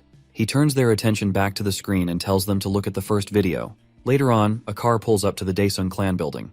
A horde of reporters who are swarming the building immediately recognize that the person inside the car is Chanho. Choyoung tells Chanho about the horde of reporters and asks what they should do. The guy is tired of dealing with these news reporters, but he still decides to step out of the car. As soon as he gets down, the news reporters start asking if the gate that was tackled is really an S-rank gate and what Daesung has to say about the matter. He finds their remarks quite irritating and insulting. Chanho tells them that they'll address the matter, so in the meantime, they'll have to wait a bit. However, the broadcasters keep bombarding him with more questions, asking if it's true that there was nothing discovered inside the gate. Choyoung interrupts them and clears a path for Chanho to head inside the building. Chanho steps through and thanks her for the save. While he heads inside the building, the newscasters direct their attention to Choyoung and start asking her different questions. Sadly for them, she humbly declines to be interviewed. At our hero's apartment building, his mother and sister are outside when they see a different set of reporters who are looking for Daesung. The reporters take notice of them and immediately rush towards the two women to conduct an interview. Jisoo tries to protect her mother from the rabid reporters who are scaring them. One of them steps up and tells the mother that her son is the hero who saved the country, and they want a word with him. Daesung's mother is confused and doesn't know why they are referring to her son as a hero. Regardless, the newscasters pressure them into making a comment on the S-Class gate incident. Jisoo, being a loudmouth, tells them that her brother said not to evacuate. She reveals that Daesung told them that home is the safest place, and there was no need for them to leave the city. The reporters quickly take note of this, and proceed to ask her about the change in her brother's hair color, and if it has something to do with his mental state. Jisoo continues blabbering like a water faucet until she hears someone yelling her name. When she turns, she sees her brother, who tells her to quickly leave with their mom and go home. The reporters immediately divert their attention to the hero and start battering him with a series of questions. The same reporter who questioned his family then tells him to make a comment about the S-Class gate being empty. The protagonist tells them to all shut up and says that anyone who speaks will not be allowed into the press conference room. The newscasters quickly shut up and become anxious at the thought of a combined press conference. At that moment, Daesung snaps his fingers and sends an electrical surge to destroy all their cameras and recorders. He lets them know that photos and videos are prohibited during the conference. He promises to reveal everything in a week's time and then asks the reporters to kindly leave. The newscasters are left without much of a choice, so they have to oblige. Meanwhile, Jung-ho is on a plane heading back home, and he is lost in thought about what happened during his meeting. Back then, Jin-rong suggested that they needed to find a way to capture the Hans guys who made the gate. But in his mind, he just wants to find a way to evaluate Daesung's ability by himself. He proposes that they should summon the protagonist to hear what he has to say. This way he'll be able to confirm if Korea has such a phenomenal hunter in their midst. Shinji also seconded the idea because he feels there's a need to maintain good relationships with Korea if Daesung's abilities are the real deal. Another dignitary also chips in and says they should call over our hero to obtain more information. However, Jung-ho lets them know that it won't be possible. Anderson then tells him that the Federation will dispatch 5 S-Class hunters for gate defense. After that, he suggests they call Daesung over and listen to what he has to say before deciding on the association's policy. Looking closer, Jung-ho realizes that all these guys are only interested in Daesung. After having a stare-down with Anderson, he tells them that he has no intentions of cooperating with them. The Korean Association head then looks out his windows and vows not to let the guys have their way. Over at the Daesung clan, the protagonist asks Cho-young if she initially planned to work for his clan. She thanks him for saving her life twice, and he asks if her body has fully recovered. Cho-young says that she can no longer work as a hunter due to her aura core being destroyed, so she wishes to work for him until she can recover as a hunter. Daesung, who seems to have too much wax in his ear, still asks if she's unable to do work as a hunter, despite what she just said. Cho-young explains that she lost both her parents to monsters, so she plans to reclaim her abilities and get revenge on those who made the gates. Chan-ho walks into the room while complaining about his friend, but surprisingly sees the hero there. He quickly hands Daesung an invitation from the Global Hunters Association. The contents of the letter talk about how Daesung is invited to a conference so that they can learn from his experience and also find out vital information about the gate. Cho-young reads the boring letter to Daesung with all the important details. Chan-ho feels proud that his friend will be attending a conference with global top hunters and wonders if he is also invited. However, our hero lets them know that he has no intentions of going. Chan-ho tells him to think about it and not make such a hasty decision, but Daesung tells him that the Hans guys are not people to joke with. He feels if they show up while he's away, the entire country will be doomed. The group leader thinks about this, knowing that 5 S-Class hunters are still not enough to match up with the protagonists. After that, he then asks how Daesung plans to deal with the press conference. Daesung recalls that and looks over to Cho-young while stating that he has a plan. The poor girl starts sweating like a river because she has no idea what this crazy guy is planning. At the press conference venue, reporters have swarmed the room and are quickly flashing their cameras in order not to miss a single detail. Cho-young opens the floor for the conference and passes the microphone to Chan-ho to give a detailed briefing. As the leader of the Daesung clan introduces himself, camera flashes continue to go off in his face. After his debriefing, Cho-young tells the reporters to raise their hands if they have any questions. As they raise their hands, she picks out the reporter in the first row. The lady introduces herself as Lee Jimin and proceeds to ask our hero a question. Daesung walks over to the podium and Jimin asks if he knows any information about the gate, considering that he told his family not to evacuate. He tells her that he had no prior knowledge of the gate, but boasts about being powerful enough to stop any gate that appears. The reporters are all intrigued by this, but Chan-ho is afraid that his friend doesn't know how to choose his words wisely. A second reporter is picked out, and the guy wants to know the kind of enemy that Daesung fought at the gate since it was said to have no monsters.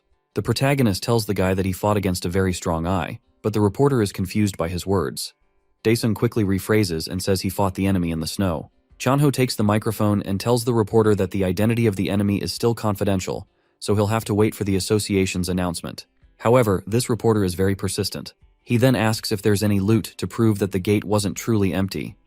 Daesung puts his hand inside a dimensional pocket and decides to show all of them what he got inside the gate. He brings out the crystal and tells them that it's an S-class awakening core. The reporters lose their minds after hearing him and start scrambling to publish such big news. Seoyoung, who's also watching the conference from her home, is surprised by how massive the core is. Changsik, along with the other S-rank hunters, are also baffled to see the awakening core. Heron states that it's her first time seeing the item. The scene pans over to Young-ho and the branch manager, who are short of words while watching the press conference as well. Youngchil is also excited to hear this because he gets to mock those who said that the gate was empty. Daesung holds the crystal in Choyoung's direction, who nervously looks at it and wonders why the vice leader is pointing it at her. Our hero then offers her a chance to return as a hunter. He tells the room that he will be testing out the core immediately.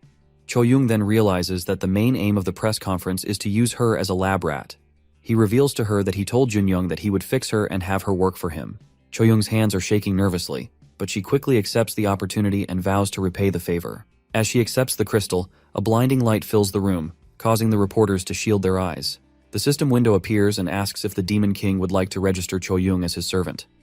He accepts the request, and the crystal fully integrates itself into Choyoung's body. After the process, she starts to feel the aura back in her body, although it's a bit different from what she previously used. The reporters are filled with confusion and amazement when they see that the awakening is real. They start trying to measure it and figure out how much one of the crystals will cost. Chanho nervously looks over at Choyoung, who has been rebirthed as an S-class hunter. He wonders if this is a step forward in making the Daesung clan the strongest in the world. Over at the hospital, Dongchul's door is filled with sticker notes from the orphanage kids who are hoping that he will wake up soon. Inside the ward, the kids are begging him to wake up. The sister tries to calm them down and stop them from crying. The door suddenly opens, and she sees Daesung walk into the room.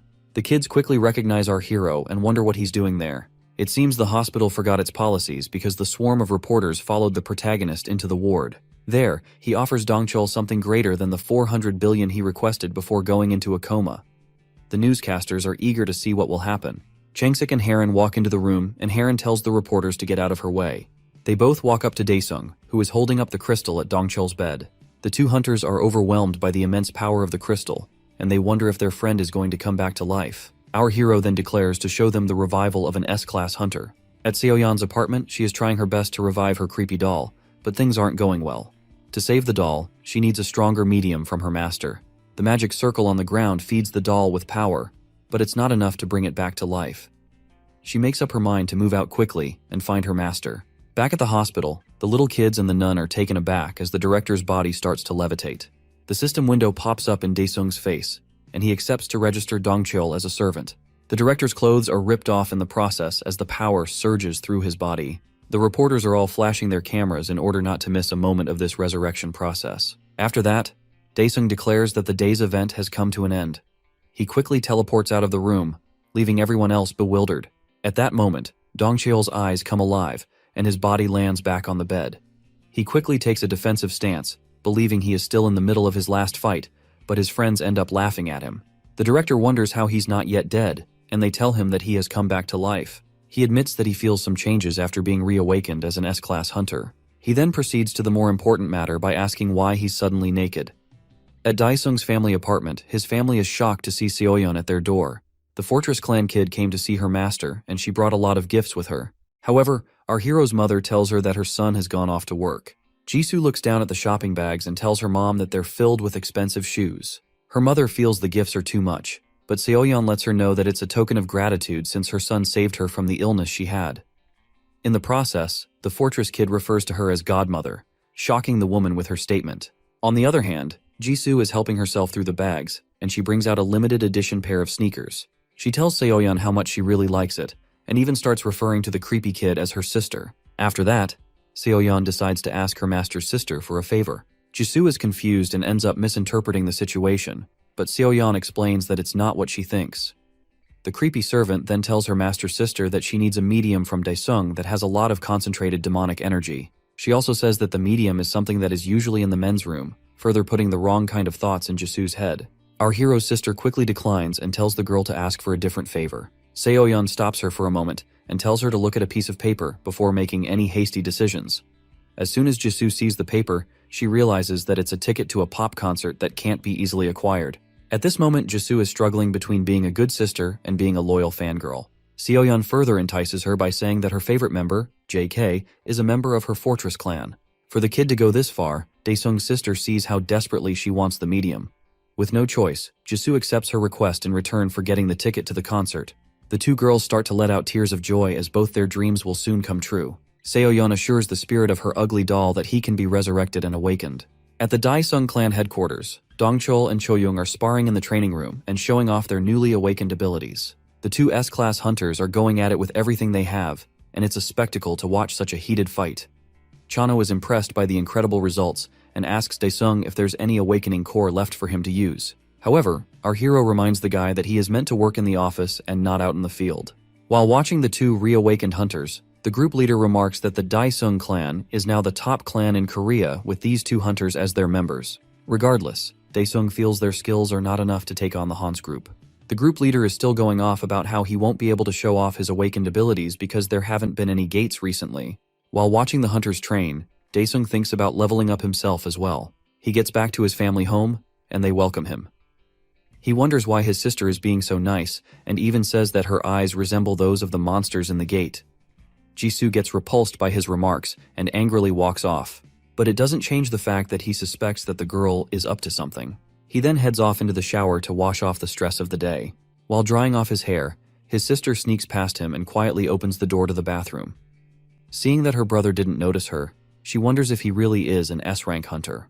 However, he suddenly pops up behind her, nearly giving the poor girl a heart attack. She screams in fear, and Daesung asks her why she's going into that bathroom when she clearly has one in her room. Jisoo then lies by saying that she was asked to clean the house by their mother. Daesung has no idea what she's talking about, but she slams the door in his face, leaving him perplexed about the situation. While inside the bathroom, Jisoo tries to catch her breath. In her mind, she regrets doing this to her brother, all because of some pop star group. An idea pops into her head, and she braces herself to search for the medium. The next day, Seoyeon and Jisoo meet up at a coffee cafe. Jisoo hands over an envelope and asks her brother's servant to check if the contents are right. Seoyeon gets really excited when she sees the aura emanating from the envelope. Jisoo tells her that she scraped it all from the bathroom, so it will be a good amount to use as a medium. She then asks the hunter for the ticket. With the amount of energy Seoyeon is seeing from the envelope, she feels her doll will be revived with a super awakening. She then hands over the ticket to Jisoo, who's lost in thought about how she'll get to meet JK. The two girls are satisfied with each other's services and continue to talk for some time. Moments later, Seoyeon heads back home and begins the process of resurrecting her Chucky doll. She invokes the name of the demon god and asks the being to bless her toy with his powers. Meanwhile, the protagonist starts to sense something creepy while hanging out with Chanho. After some time, the doll is imbued with a lot of demonic power, and its eyes finally come alive once more. Seoyeon looks at her precious doll and is glad to see that it is back. She rushes to hug Chucky, but the ugly toy slaps her away. Chucky starts to call her master an idiot for delaying his resurrection all this while. Talk about an ungrateful piece of garbage. He starts stomping on her head and vowing that he will stain the world with blood. On the other hand, Seoyeon has no idea why her doll is acting so deranged and stupid. It probably runs in the family. Anyway, after some time, she manages to subdue the creepy toy by impaling it with some rods. She admits that she didn't discipline Chucky well enough, so now she plans to smack some respect into the spoiled demonic brat. However, her phone starts buzzing when she gets a call from her master. She gets really excited, like a kid who just got some candy. Moments later, she appears in the Pantheon along with Dongchul and Choyoung. The two reawakened hunters are confused as to how they got there, but Seoyeon looks to her master and asks what kind of devilish place they'll be visiting this time. Daesung lets the two reawakened hunters know that they are far too weak. Dongchul and Choyoung are short of words because they know this is true. The protagonist then tells them that they have to level up considerably. He gets interrupted by his most annoying servant, who tells him that she has something to show him. She then pops out the demonic doll on the floor. Chucky isn't too happy about being called ugly, but what else can you call this repulsive-looking toy? Seoyeon then tells her master that the doll is their child. This girl has definitely let her fantasies run amok for too long. As you'd expect, Dongchul and Choyoung are left speechless by this, and wondering if our hero and the crazy kid actually decided to procreate. To make things worse, Chucky gets up and refers to Daesung as his dad. Suddenly, the doll starts running towards him, but Daesung smacks the foolish thing away before it lays its hands on him. Seoyeon picks up her child and tries to bring the poor kid back to his senses. The protagonist is sick of the girl and has no idea how she came up with something so crazy. The other two hunters are still left speechless about the whole matter. Daesung quickly changes the topic by saying that it's time to raise the might of the Daesung clan. He recreates the Lord Spider Queen's territory, and the scenery changes to a thick forest. While Dongcheol is trying to figure out how they moved so quickly, Choyoung brings out her guns because she can sense enemies around. A system interface then appears to them and tells them that they can check their status through the View command. Seoyeon and the rest access it and see their occupations and stats. The whole thing is still confusing Dongcheol, and he asks Daesung if he's a ghost who can travel through different places. Seyoung, who feels like they're senior in this situation, tells them that they're in the Hell Training Center and they need to be prepared. Choyoung keeps herself alert when they suddenly get approached by a horde of spiders. Daesung then tells them that they have to survive until the time limit is up. A rush of excitement runs through Dongcheol's body, and he can't wait to get some action. The girls also brace themselves for the battle, and our hero signals everyone to begin. The spiders charge and leap straight at the hunters without a second thought.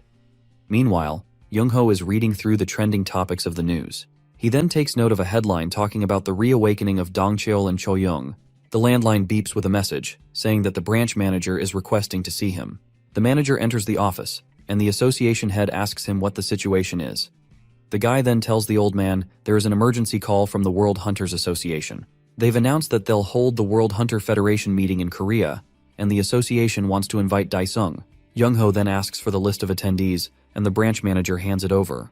The old man is bewildered when he hears that the world's #1 hunter, Aslan Anderson, will be attending the meeting. Not only is Aslan the world's #1 hunter, Jung-ho also remarks that he is the association president's younger brother. Over at the presidential office, President Lee Kang-cheon meets with Jung-ho. While sipping a cup of tea, Jung-ho reminds Kang-cheon that it's been a while since they dissolved their clan. Kang-cheon tells the old man that being the president is way better than his post as the association's chairman. After the two men catch up, Jung-ho decides to go straight to the point. He tells the president about the letter stating that the World Hunter Federation will be held in Korea. Kang-cheon is surprised to hear that such an event is being held in the country with no conditions. However, his old friend tells him that they have to be quiet about the Hans group in the meantime. He reminds the president how a gate is like a gold mine for the nation. The gates are necessary for the country's economic situation, and if the ether core dissipates, the country's power supply will collapse. Jung-ho is angry at the fact that Darren doesn't want to bear the responsibility if the Hans group should show up. He feels that the president is overconfident due to the fact that his younger brother is Aslan. In addition, Kang-cheon says that the United States will unofficially be monitoring the current situation. He then asks Jung-ho how they will maintain the economic development and safety of the citizens. Jung-ho suggests that they prepare the highest rank medal, which is our hero. If they have Daesung, they won't need to be envious of nuclear weapons. The president agrees with this plan and says that the protagonist must attend the Federation Conference as a representative of Korea. The association head offers to handle the matter concerning our hero. The scene shifts to Daesung and Chan-ho, who are talking about the medal that was offered to our hero. The group leader explains that it's the highest rank medal and not something regular. However, Daesung feels like it's going to be used as a dog collar to keep him in check. Due to that, he refuses to go to the conference. Chan-ho lets him know that the government is also offering to reduce his taxes and give him better pensions. This is a really big benefit for our hero, and this offer manages to pique his interest. After hearing that he'll be getting 30% of the revenue, he agrees to go ahead with the conference. Chan-ho also lets him know that they were the first to be informed about the Federation Conference, but Daesung has no idea what the conference even is. The group leader explains that it's basically an event where world rankings are announced. Daesung doesn't want to go for something so boring, but the medal awarding ceremony will also be held at the Federation Conference. The thought of going to an event for just a medal makes him even more upset. After that, Chan-ho asks him where the other hunters are, and Daesung tells him that they are currently training. Over in the Hell Training Center, Seoyeon is giving the spiders a good smackdown. She activates an ability to significantly slow them down, allowing Chucky to take his role as a deranged killer. The crazy doll jumps on the spider's back and starts yapping about how they're a bunch of insignificant creatures. At that moment, he pierces his blade through its exoskeleton, leaving the poor creature screaming for help. Choyoung then pops out with her guns and lays waste to all the enemies in her path. Her attack pierces through and manages to freeze the spiders in place. Dongcheol then rushes out and lands the final explosive blow to decimate the monsters. He uses a magnetic field to round them up and his lightning strike to deliver the killing blow. He repeats the same combo until all the spiders have been dealt with. After the fight, the director compliments Choyoung's ice attacks, and she returns the favor by speaking on how impressive his destructive attacks are. A system message shows up and Seoyeon lets them know that it's time to defeat the boss spider. Meanwhile, An Daesung is sadly browsing through gate prices, but they've all dried up. If things continue as they are, he'll return to his broke ways. Yongchil then bursts into the room and tells the bald man that the Hunter Federation conference will be held in Korea. However, the old fool doesn't see how this benefits them. The young streamer explains that if they represent themselves as the exclusive Porter clan of the Daesung clan, they'll receive a lot of requests and will be able to expand globally. The thought of this is able to make Daesung quite interested in the plan. Yongchil also tells him that our hero's rank will also be announced during the conference. With this, they are bound to get attention as the Porter clan as well. The old man decides to take this opportunity and stop sulking like a poor loser. Seeing that Daesung is in on the plan, Yongchil then asks him to help film some content during the Federation conference. Daesung agrees and decides to talk to Chanho about it. Meanwhile, over in Darren's office, he tells his guest that they're holding the Federation conference in Korea as they requested. The guest is then revealed to be the female bishop, Karina, of the Hans group. Karina places an ominous cube on the table, and Darren immediately recognizes it as a gate cube. Karen stands to take her leave and tells him to take his organization and hide inside the gate. He turns to her and asks what she plans to do, and while fading away, she tells Darren that she's going to do what he truly desires. As her body dissipates, the association president hears her saying that she's going to engage in population control. After that, her presence completely leaves the room. Darren then heads over to his table to make a call. The person on the line picks up, and he tells the guy to gather all their members because a disaster is about to begin. Later on, we see a plane touch down at the Incheon International Airport. Reporters are gathered all around the entrance and waiting for the esteemed guests to show themselves. S-class hunters from all around the world start trooping out one after the other as they make their way into the entrance. It's the first time that so many top hunters have come together. One of the newscasters is saying that their goal is to visit Aslan, who is ranked as the first among them. Reporters and spectators all around start flashing their cameras as soon as they see Aslan making his appearance. Everyone's attention turns to the entrance doors as they wait for the top dog to walk in. The #1 hunter in the world isn't what you'd expect. The guy is nothing but an actual clown with all that makeup, and it seems the circus didn't want him either. Either way, he makes his presence known, and the spotlight is all around him. At our hero's home, his mother can't believe how handsome he's looking. While having his tie adjusted, Daesung didn't think that his mother would be so excited for the event. Jisoo calls out to her mom and complains about not being able to find the dress that Seoyeon gifted her. While the mother heads over to help, Daesung's phone starts buzzing. He picks up the call from Chanho, who tells him that the car is ready and he should come down with his mom. Over at the Federation conference venue, the flags all around are painted with the faces of different S-class hunters, including our hero. Yongchil starts his stream and lets his viewers know that he's at the venue where the best hunters from all over the world are gathering. He promises to give them the best view of the event more than anyone else can. Inside the venue, the hunters are all seated with their family members and waiting to be addressed. Our hero is seated with his mother and Chanho, but he looks like he can't wait to leave. One of the hunters, dressed in a black suit, looks over to the protagonist and wonders if he is the Daesung he's heard about. A guy from the World Hunter Association then walks up to the stage and introduces himself as Michael Jang. He then tells everyone that he will be the host for the meeting. Jang then welcomes President Lee Kang-cheon to perform the medal award ceremony.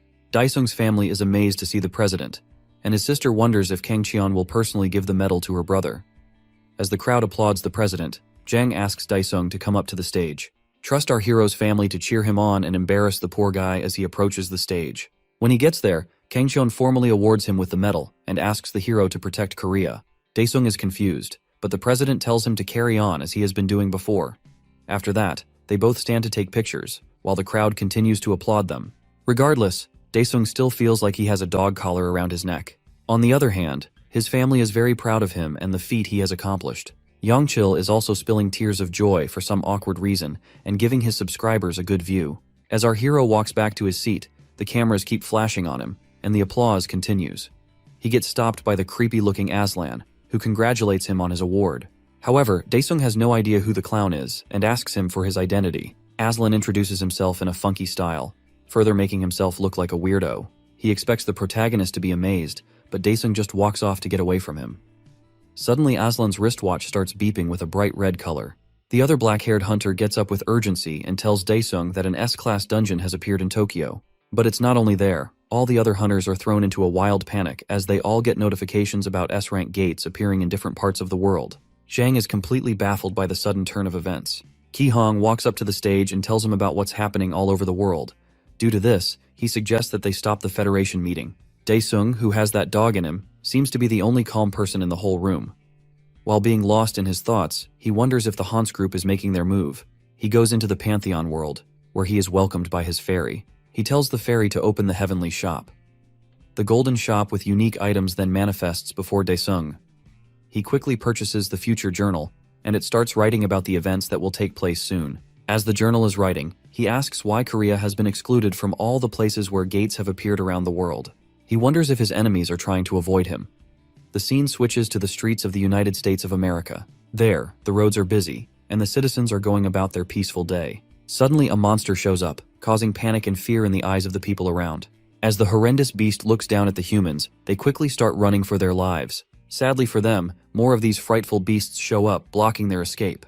The humans pray to God to save their lives, but it looks hopeless as more monsters rain down from the gate in the sky. Over in the city of Tokyo, the destruction and chaos are already taking place. A horde of wolf monsters is seen running through the streets and causing destruction.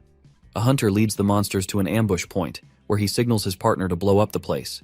An explosion goes off, causing blue smoke to fill the air around. While the beasts are caught up in it, the hunter dives down and signals for the hunt to begin. Some other hunters clad in ninja attire join him and start attacking the monsters. They are able to take down one of the monsters, but one wolf senses where the attacks are coming from and quickly leaps into the air. It bounces off the buildings and reaches the rooftop where the hunters are. A poor guy is about to be devoured, but a subordinate appears and uses his sword to annihilate the beast. The wolf's severed head hurls past the nearly killed hunter while he is still stunned. After that, the young man thanks his captain Tetsuka for saving his life.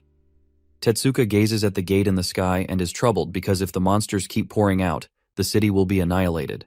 Back in Washington, the city is in ruin, and hunters are utterly defeated. A struggling hunter tries to crawl to safety, but a troll steps on him, squashing his body in the process. As the monster basks in its victory, it suddenly gets sliced in half by another hunter who is wielding photon blades. One of them suggests that they retreat and join Aslan in order to try and counterattack the monsters. The commander then yells for everyone to head back to Philadelphia.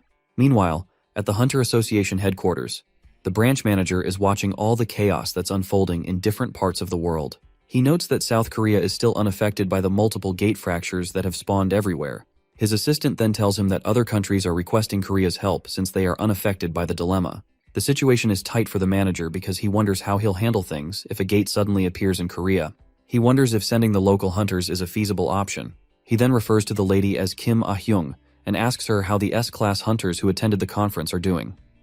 She tells him that Japan's Tetsuka and China's Cheon Young-wol have joined the combat through aircraft.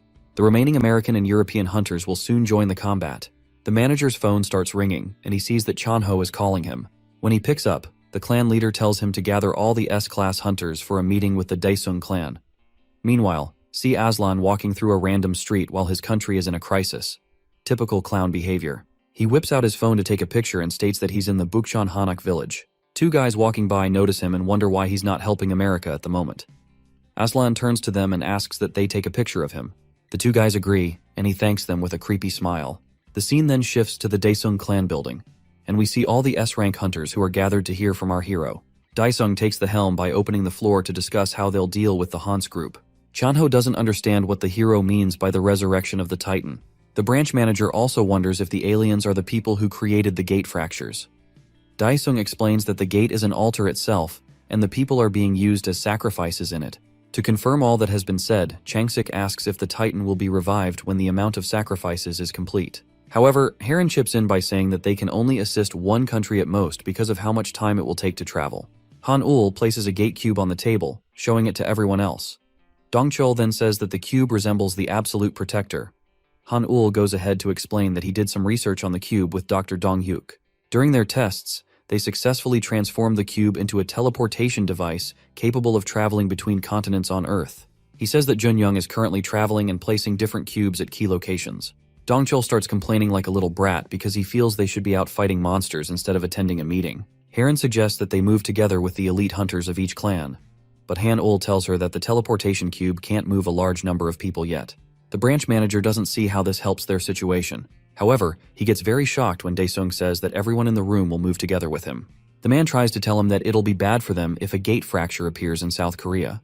The protagonist turns his attention to the system window, which shows him the details of a wraith swap ability. It basically allows him to switch positions between a wraith and the caster. The clan leader then remembers how his friend showed up at the research center with a unique ability.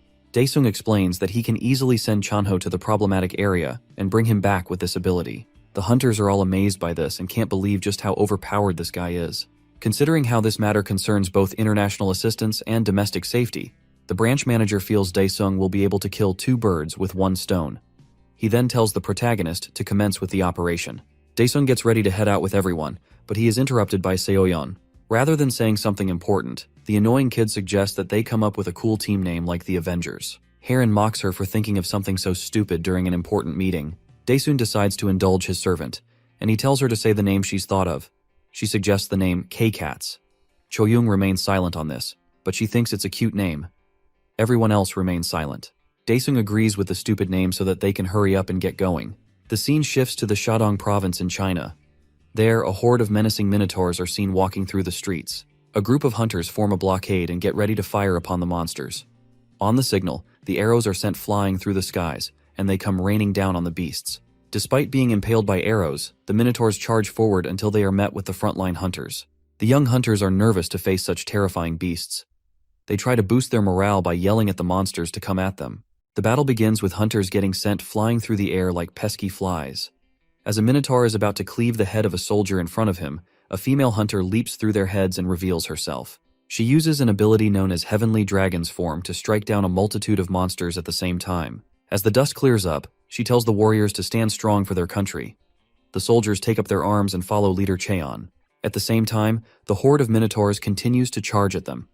Jin Rong is watching the battle from China's association headquarters, and he wonders if this will be the end of his precious country. The department head known as Jin Long walks in to give him some news. She tells him that Korea will support them with 7 S-rank hunters, provided that some conditions are met. From the letter, he sees that Korea is requesting ownership of all the byproducts and ether cores from the defeated monsters. If the countries oblige with their request, they will support them immediately. Over at the Korean Association headquarters, the branch manager gets reports about different countries that have accepted their conditions.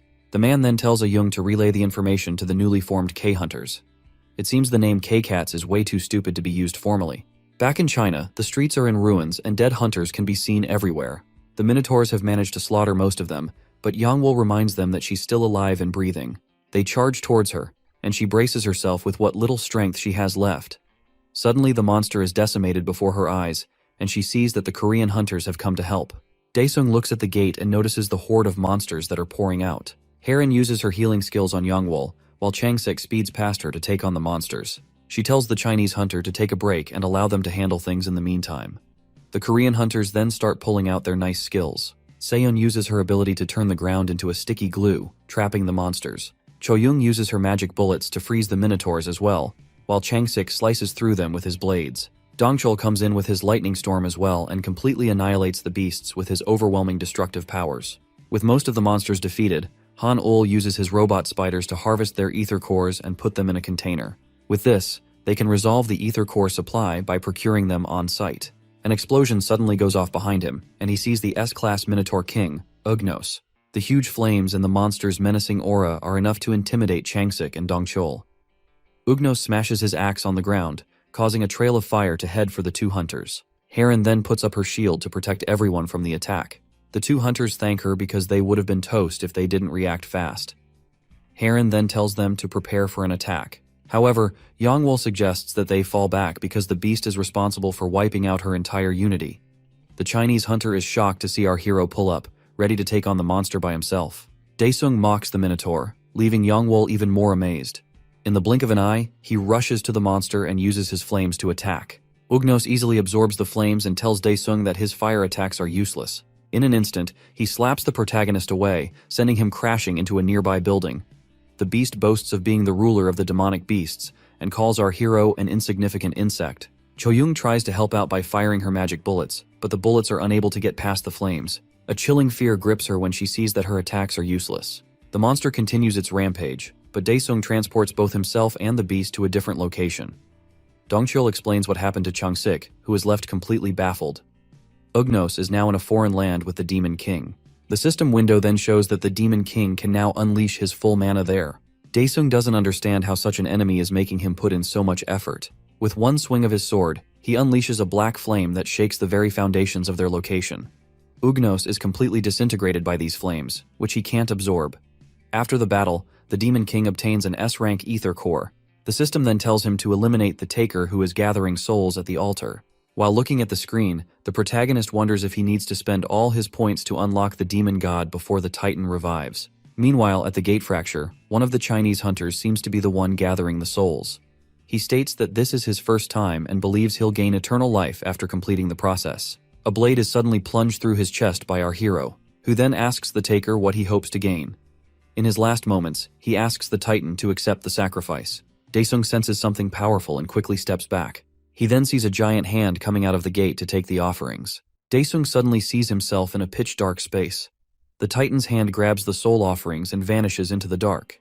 The protagonist wants to have a talk with the Titan, so he slashes the space beside the taker, but he is shocked when he sees that his attacks have no effect. The Titan's hand reveals itself once more and bestows power upon the Chinese traitor. After the taker receives the powers and the offering plate drops to the floor, our hero sees himself back in the city. He wonders if the domains were switched when the Titan received the offering. However, he sees that the traitor has transformed into a supernatural being. The guy then refers to himself as a fragment of the Titan and calls the protagonist a pathetic worm. The monster rushes to land a blow, but Daesung instantly evades it before the attack can connect. The Demon King appears beside the monster and pummels the guy's face into the ground. He starts landing a series of punches on the guy in order to shut him up. By the time he's done beating up the traitor, the poor dude's face looks like a swollen boil. Despite receiving the beating of his life, the traitor believes that if he dies, he will join the Titan and be resurrected. Daesung picks him up by his hair and asks if he plans to go back to the Titan. However, he has somewhere else in mind for such a useless scumbag. The traitor suddenly sees himself strapped to a table in Hell's torture chamber. The executioner of the chamber is about to unleash an eternity of torture on the poor guy. Back in the city, Seoyeon and the other hunters meet up with the Demon King. Choyoung tells him that the situation has been taken care of. With our hero still alive, Dongchul proves to Changsik why they didn't need to worry about him. Korea's top hunter now sees who the true monster in all this mess is. Yongwol is also amazed to see that Daesung took care of the S-class monster by himself. Harin tries to check if our hero has any injuries, but Seoyeon tries to get her away from the only man in her life. After that, Daesung addresses everyone by saying that he'll be taking care of the gate boss while the rest of them will focus on the hunter rescue. The hunters can't believe their ears, and they wonder if he really plans to deal with the boss alone. On the other hand, the protagonist is determined to prevent the resurrection of the Titan. Later on, we see Yangchil talking to his viewers, and he says that he has big news for them. While clicking his mouse, he tells them that it's big information he got from the Daesung clan. He then uploads the fight scenes from the battle in China, and the viewers are all surprised.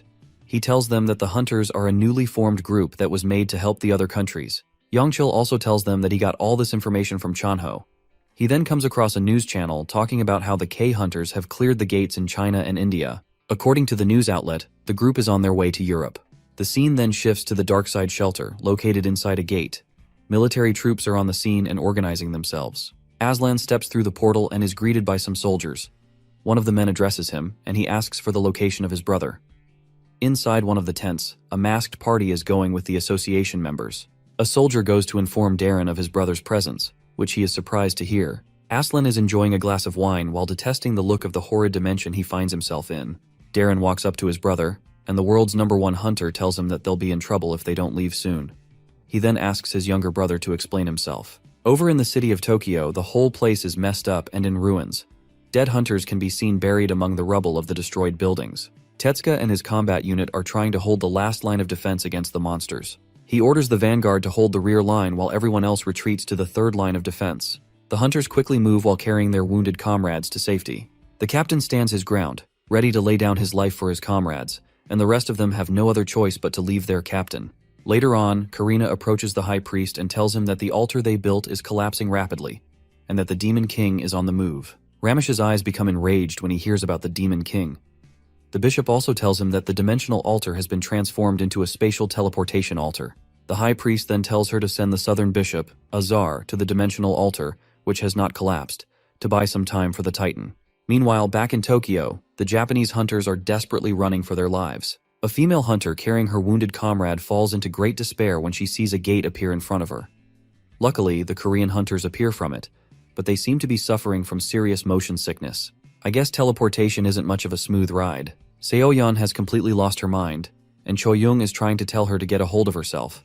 While they are all trying to calm down, Daesung is the only unaffected person. He wonders if he should make a new auto-hunting deck after seeing how weak his fellow hunters are.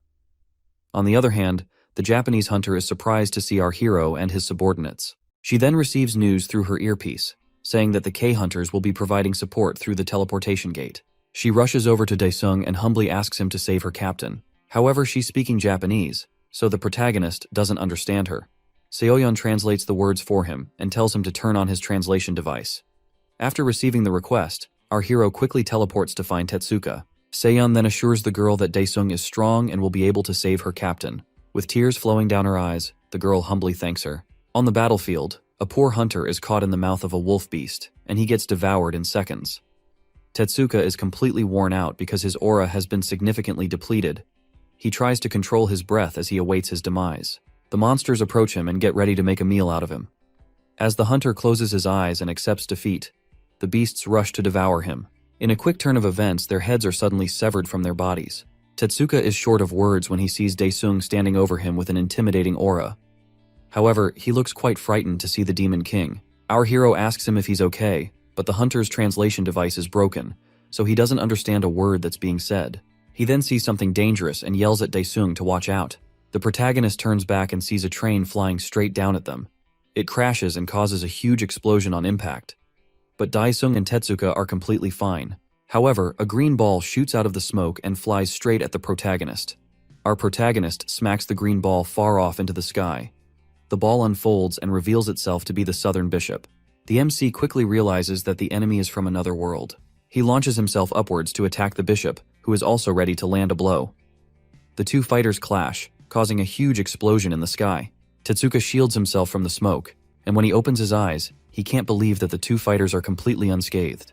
The protagonist admits that Azar is a formidable foe. The bishop increases the size of his head and sharp teeth while talking about how much he wants to eat and drink. What a repulsive glutton. The MC tries to swap to a different domain, but it's impossible due to the bishop's crazy calories.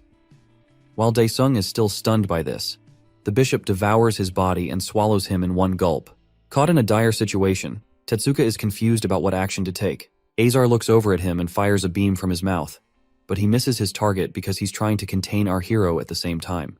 The female hunter we saw earlier rushes over to the scene in search of Tetsuka. She screams out his name for some time until she calls to her from behind. Tetsuka is enjoying a can of soda while telling the girl, Masaki, that he made sure to pay for it. He then reports back to the other hunters, and Seoyeon can't believe that her master was eaten. The captain isn't sure if Daesung is still alive or dead. He confirms to Han-ul that the Han's bishop ate the protagonist and disappeared without a trace. Changsik suggests that they split up and search for the bishop, but Heron says it'll be dangerous for them to do that. However, Seoyeon is confident that they don't need to worry about finding it. Over at the Darkside shelter, Darren is enjoying a bottle of wine with his brother. Aslan asks his brother if he's surprised about an S-rank core, but Darren isn't amazed by it. The president tells his brother that he doesn't truly understand the power of the Han's aliens. He is sure that even Daesung won't be able to stop them from what they've set their minds to. Aslan then stands to take his leave and reminds his brother that he has warned him. But Darren assures him there's nothing to worry about because their plans will be carried out. Back in Tokyo, Seoyeon brings out the Chucky doll, who isn't too happy about being summoned by his master. She tells the ugly toy that his father has disappeared, but Chucky is still unbothered. Even Changsik and Dongcheol can't stand the ugly thing's annoying attitude. However, Chucky wonders who would be crazy enough to kidnap the Demon King. He suddenly turns back after sensing the protagonist's anger. The hunters can see or sense anything, so Chucky points them in the direction of our hero. Han-ul asks about what's over there, and Tetsuka tells them that it's Mount Fuji. The hunters head up the mountain until they reach the top. There, Chucky points them to a hole where he senses the Demon King's anger. To their surprise, the ugly doll jumps down without a second thought. The others are too scared to jump down because they can't see the end of it. But Tetsuka wonders why such a crater is on the mountain. Choyung then shoots up a signal flare, which the other three hunters take note of. In Azar's stomach, the protagonist is trying to use his movement skills, but they seem to be sealed. The stomach acids slowly start pouring in, worsening his condition. He releases a huge wave of mana to push the acid back and protect himself. Meanwhile, the Southern Bishop is meditating and trying to suppress our hero's powers. The doll then finds the bishop lost in meditation. Changsik and Dongcheol contemplate who should go first and land the first hit. However, Chucky rushes in like a fool, making himself known to the bishop. Despite all his efforts to stab the bishop, he isn't able to put a single scratch on him. As Azar notices that he's a cursed doll, Dongcheol quickly snags Chucky away, while Changsik attacks with lightning speed. Sadly, they see that both their attacks were ineffective against the bishop. The bishop gets up to fight them, but whatever the Demon King is doing inside him makes him want to hurl. When he throws up, a bunch of fireballs come out of his mouth. As the hunters run away, Dongchil notices that the attack is similar to Daesung's aura skill. When the explosion goes off, Changsik sneaks through to land a deadly blow to the bishop, but Azar opens his mouth wide to swallow the hunter. Just before the top hunter gets devoured, Dongchil saves him in the nick of time.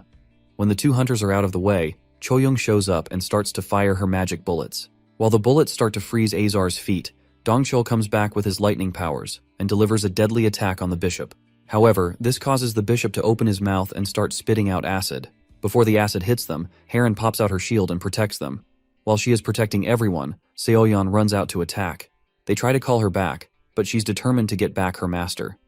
She pierces the head of her voodoo doll in an attempt to instantly kill the bishop, but the system tells her that skill will be replaced with one called Feint if the target's soul is too large. The attack manages to hit Azar, causing him a great deal of pain before he passes out. The hunters are surprised that Seoyeon was able to perform such a feat with one hit. Even she is surprised that her skill actually worked, meaning that this brain-dead girl ran out without a sure plan. Down in Philadelphia, the citizens are acting like mindless zombies for some reason. The monsters from the gate are just walking past them without attacking. One of the monsters asks their chief why they're not attacking the humans. The chief tells him that the Titan prefers the souls of pure warriors. Looking closer, we see some strings are being attached to the humans and controlling them like puppets. The humans start acting more possessed as they rush towards the monsters. The trolls start to smack the humans away, and the chief monster finds the whole thing ridiculous. One human latches onto a monster, and the beast sees that the whole guy's body is on fire. The poor guy could use a cold shower, but he suddenly explodes into smithereens. The chief then tells his soldiers to find the person controlling the humans. More explosions keep going off, killing some of the monsters in the process. On top of one of the buildings, we see that Aslan is the culprit who is controlling the people. The chief sees the hunter and leaps to the roof to deal with him. The monster vows to kill Aslan, but the hunter uses his ability to take control of the troll's mind. In a split second, the monster becomes one of Aslan's puppets. The hunter then orders him to go and slay his comrades. Back in the Mount Fuji crater, the Korean hunters are not really sure if Azar is dead. Dongchul tells Changsik to ask Seoyeon since she's the one who attacked the bishop. She then tells them that the bishop only fainted, and he's not dead. They lose their minds when Chucky climbs on top of Azar and opens his mouth. The doll tells them that Daesung is definitely inside the bishop's belly. Seoyeon wonders what the ugly toy will do when he gets down there. On the other hand, Han-ul hands the doll something before he goes inside the belly. By the time Azar wakes up, he finds himself bound tightly with iron chains. He swears to kill and struggles to break free of the chains. However, Changsik gets ready to attack the blob. A teleportation gate suddenly appears in front of them, and Seoyeon is glad to see it. The protagonist suddenly walks out of the portal with Chucky and congratulates them on saving him. Without delay, Daesung tells everyone to jump out as he tosses Chucky into the air and starts sprinting away. The hunters are completely confused, considering that the strongest one out of them is running away. They quickly start running away as well, but Dongcheol doesn't know why our hero hasn't jumped out yet. Azar suddenly appears behind them and breaks the chains that were used to bind him. Daesung then tells the Fortress Clan kid to restrain the bishop.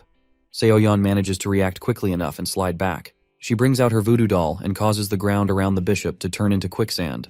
Azar slowly starts sinking in, but he tells the hunters that they can't escape from him. Tetsuka catches up to the MC and asks him why he is running away without a fight. Daesung then tells him that they'll be dead if they fight inside the crater. As Azar sinks further into the sand, he reaches out to grab the hunters with his gigantic hand. A bright light is seen from the top of the crater. Our hero then bursts out with his wraith dragon in the nick of time. An explosion goes off behind them, but the hunters are safe and have managed to escape in the nick of time. The dragon takes them to safety, while the Demon King jumps back down to the top of the mountain. Seoyeon calls out to her master, but he lands on the ground and tells the bishop to reveal himself. Azar's giant hand bursts through the ground, followed by his large, ugly face. The Demon King quickly sees that the giant blob in front of him is the bishop's true form. Azar emerges from the crater, and he is 1,000 times larger than our hero. I guess all those calories finally kicked in. The other hunters are baffled when they see the giant bishop, and they wonder if it's the same enemy they fought moments ago. Captain Tetsuka is pretty concerned about this, saying that he needs to inform their headquarters quickly. Meanwhile, the Demon King unleashes a huge wave of mana and takes to the skies to face his enemy. He is able to sneak around under the cover of the clouds, giving the bishop a hard time locating him. Over at the Japanese Hunter Association headquarters, Shinji becomes very anxious and afraid when he sees the giant bishop on the screen. His assistant then tells him that Tetsuka sent word about Daesung being in combat with the giant monster. Back on Mount Fuji, Daesung attacks the bishop with a huge wave of black flames from his sword. However, Azar opens his mouth and uses the power of gluttony to swallow the attack.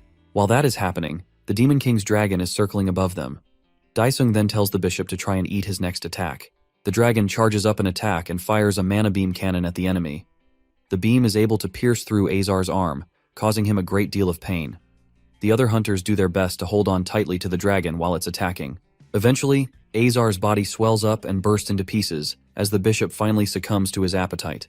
The system window pops up with a message, showing that the bishop has been defeated and the Demon King has gained the gluttony ability. With the point he earned, he can now unlock the Demon God transformation. Our hero looks through the screen to see all the shiny rewards he has been given. While he accesses the Pantheon, Ramesh witnesses the Titan's first heartbeat. A giant womb with a huge fetus is in front of the High Priest in the dead plains of another dimension. The priest notices that the Titan's heartbeat is getting really fast. He sees as Azar's spirit shows up and merges with the Titan, causing the giant baby's eyes to come to life. As the dust settles over Mount Fuji, Tetsuka finds it hard to believe that the battle is truly over. Harin then asks Seoyeon where her master went, and it seems the kid forgot to tell them that he went to check out some stuff at the Pantheon. She then tells everyone to have fun until the protagonist returns. However, Tetsuka offers to serve them with the best facilities and services. Dongchul takes the opportunity to ask if there are hot springs nearby. While Daesung looks through the items in the Pantheon, he decides to sell all the unused items and ether cores. After that, he moves all his achievement points into the implementation rate, but he isn't able to reach the full 100%. He feels he'll be able to achieve the full implementation if he takes on one more bishop. Daesung then sets up a video call with Chanho. The clan leader congratulates him on dealing with the bishop, and the Demon King asks him where they should go next. He tells Daesung that the World Hunter Association has started dispatching hunters on a large scale, so he and his team can go back to Korea. However, our hero wonders where these guys have been, and even Chanho finds their sudden movement suspicious. Daesung thinks the association is crazy for trying to protect facilities instead of citizens. After that, he asks the clan leader what his team members are doing at the moment. The scene shifts to a hot spring resort, where the K-hunters are chilling and finally taking a break. Chongsik wonders why Han-ul is still wearing his mask, and the guy decides to take it off. They are completely amazed by how pretty Han-ul looks without his mask.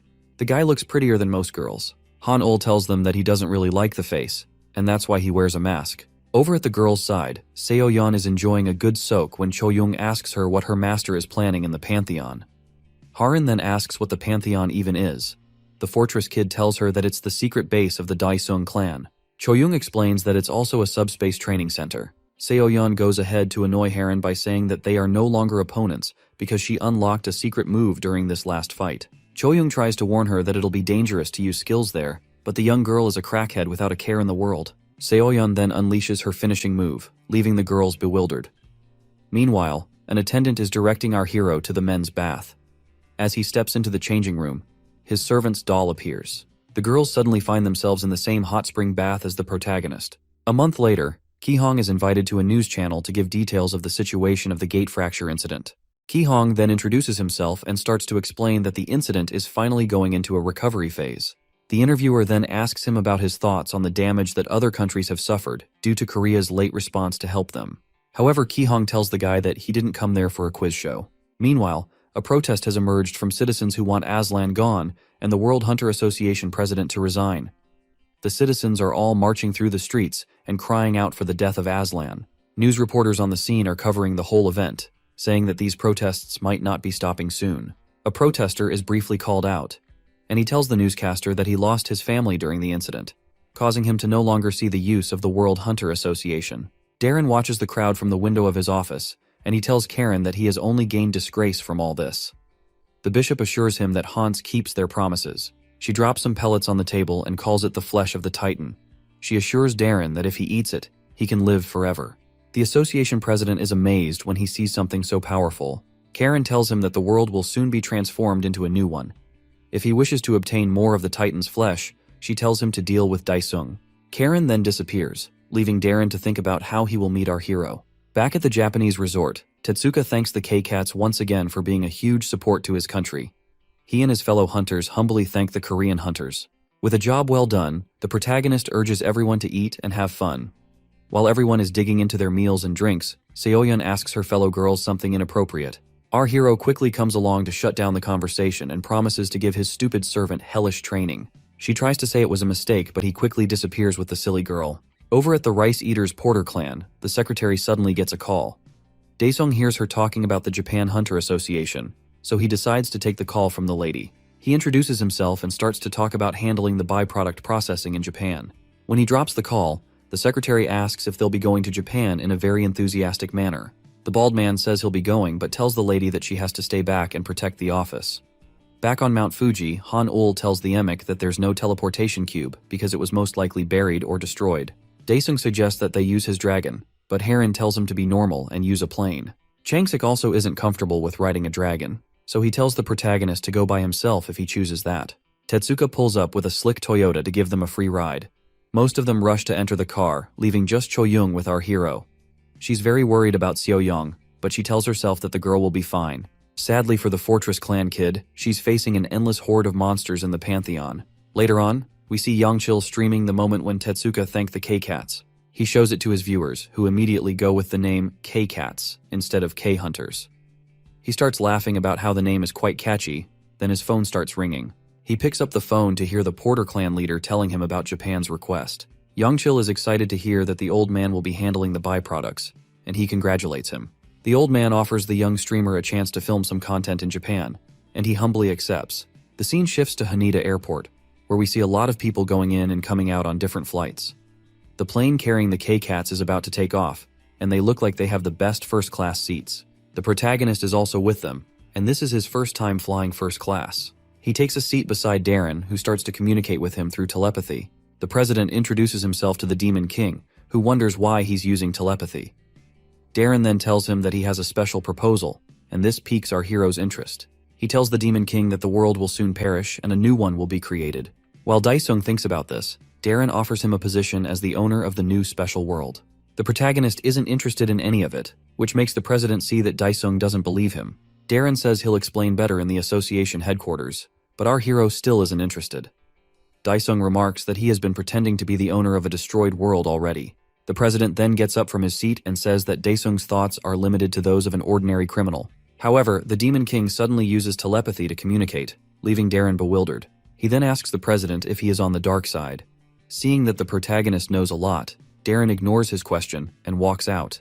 With this, our hero is now sure of the location of the Haunt's aliens and can't wait to confront them. Meanwhile, Darren heads over to a secret room where his superiors are feasting on the flesh of the Titan. They all talk about how it's the best piece of meat they've ever had. They see the effects immediately as their old skin sheds off and they start to look younger. With this, they see that the body of immortality is actually real. However, one of them regrets that he wasn't able to eat a piece of the meat. Darren tells him that it is the last batch and requests permission to use the legacy to acquire more meat. The master grants him his request, but he isn't happy that he has to answer to such old fools. On his way out, he swears to deal with them once he obtains the legacy. At the Daesung clan headquarters, our hero concludes the activities of the K-Kates until further notice. Janho thanks them for all their hard work. As the protagonist is about to leave his seat, Heron calls him and asks for permission to use their special training center. Changsik also shows interest in wanting to use the training center as well. Nevertheless, Daesung can't bring them into the Pantheon unless they are registered as his servants. He tells them to go home to rest first, and that they should contact him a week later. The hunters are excited about this and can't wait to use this special center. The clan leader reminds them that each clan has to send personnel to handle the byproducts in the Euro-Asia region. The Daesung clan is already dispatching someone to Japan. Han-ul says the Joseon clan has already moved to China as well. Dongchul is surprised that they're moving so fast, and Changsik explains how profitable the business is. Cho-young then asks about Seo-yeon, and Daesung says the kid could have probably gone home if she defeated the boss in the Pantheon. The scene shifts to a ship harbor where containers are being offloaded. Daesung is watching his containers get offloaded, and he feels he'll be able to make billions with the amount of byproducts he has gotten. However, Yangchil comes to ask the old man when they'll get to start filming some content. Daesung then says that they should go take a picture together. They head over to Mount Fuji, where Yangchil gets to start his stream. His viewers are really excited about his content. He then tells them that he'll be exploring the mountain to get byproducts with Daeseong. The old man then shows off his protective suit to the viewers, saying that it was launched by his clan. He tells them that the suit has a protective function to shield against monster attacks.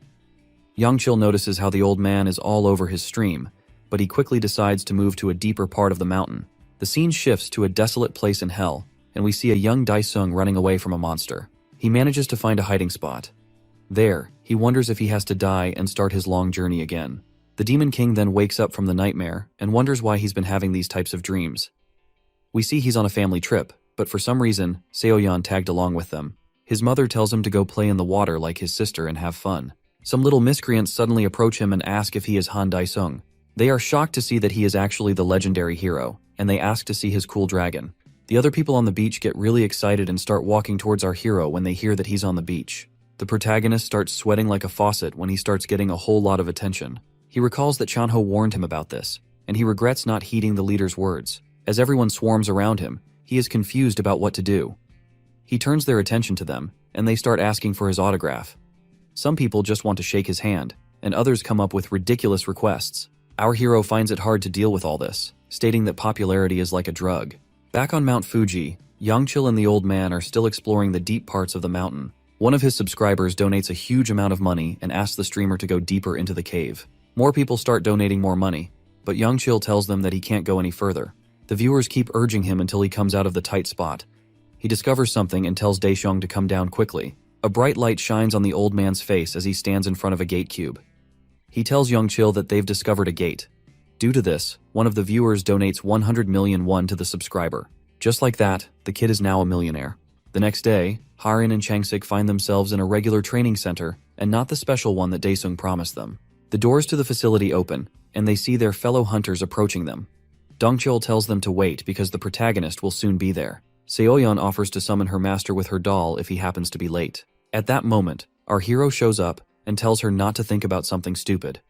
After that, he tells everyone that they will begin the training session. Seeing that it'll be difficult to make Harin and Changsik his servants, Daesung changes the terrain to resemble one of the plains of hell. Changsik and Harin still marvel at how easily our hero can change an area. Choyoung recalls being in the same area before, and Seoyeon says this is the place where she had her last training. Harin starts to mock the girl for being dragged off there, after she caused trouble for her master. The MC tells them to cut the chatter because they'll be moving on to the special training immediately. The girls are quite curious to know what this special training will be. Seeing that they struggled against really tough bosses, the protagonist decides to change their training approach. Changsik admits that it was quite difficult for them to deal with the gate boss. Daesung then whips out a sword and tells them that he'll be the target for their training. The hunters are taken aback by this, but the protagonist wastes no time in making the first move. He sends out the first attack, causing a huge explosion with his flames. Meanwhile, in an underground bloodshine of the Han's aliens, a gate opens and Daesung peeks his head through. He and Yangchil dive out of the portal into the eerie cave. The young guy asks the old man where they are, but he has no idea. It's also too dark for his old eyes to see anything. Yangchil suggests that they should quickly leave because he senses something bad about the place. But the old man tells him that they should wait a bit.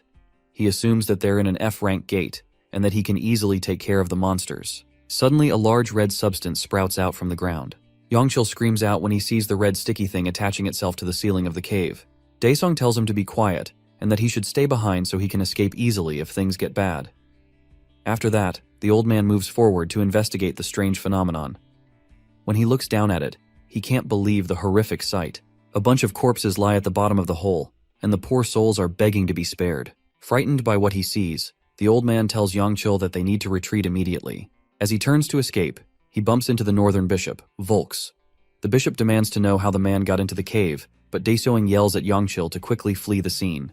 As Volks turns to face the streamer, Yangchil races for the gate portal. The bishop tries to catch him, but Yangchil manages to successfully escape. Volks tries to access the gate, but his hand slips through and he realizes that it's a dimensional gate. He turns back to look for Daesung, but the old man has disappeared. The bishop is annoyed at the humans who are giving him quite a hard time. As Yangchil drops out of the portal, he tells his viewers that Daesung is in serious trouble. He quickly ends the broadcast there. We then see Chanho being interrupted by a phone call. He picks it up and hears Yangchil whining like a little brat. The streamer tells him that the old man is trapped inside the gate and has been captured, causing Chanho to panic. Meanwhile, the K-hunters are going with their training as they fight against the Demon King. Changsik's attacks are easily blocked, and Dongchil's punches aren't even strong enough to phase our hero.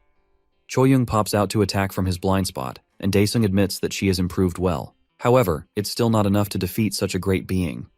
The protagonist bursts out his skill, causing a huge explosion where he is. The hunters are thrown off by this attack as it strikes fear into their bodies. Harin sets up her shield to protect everyone from Daesung's deadly flames.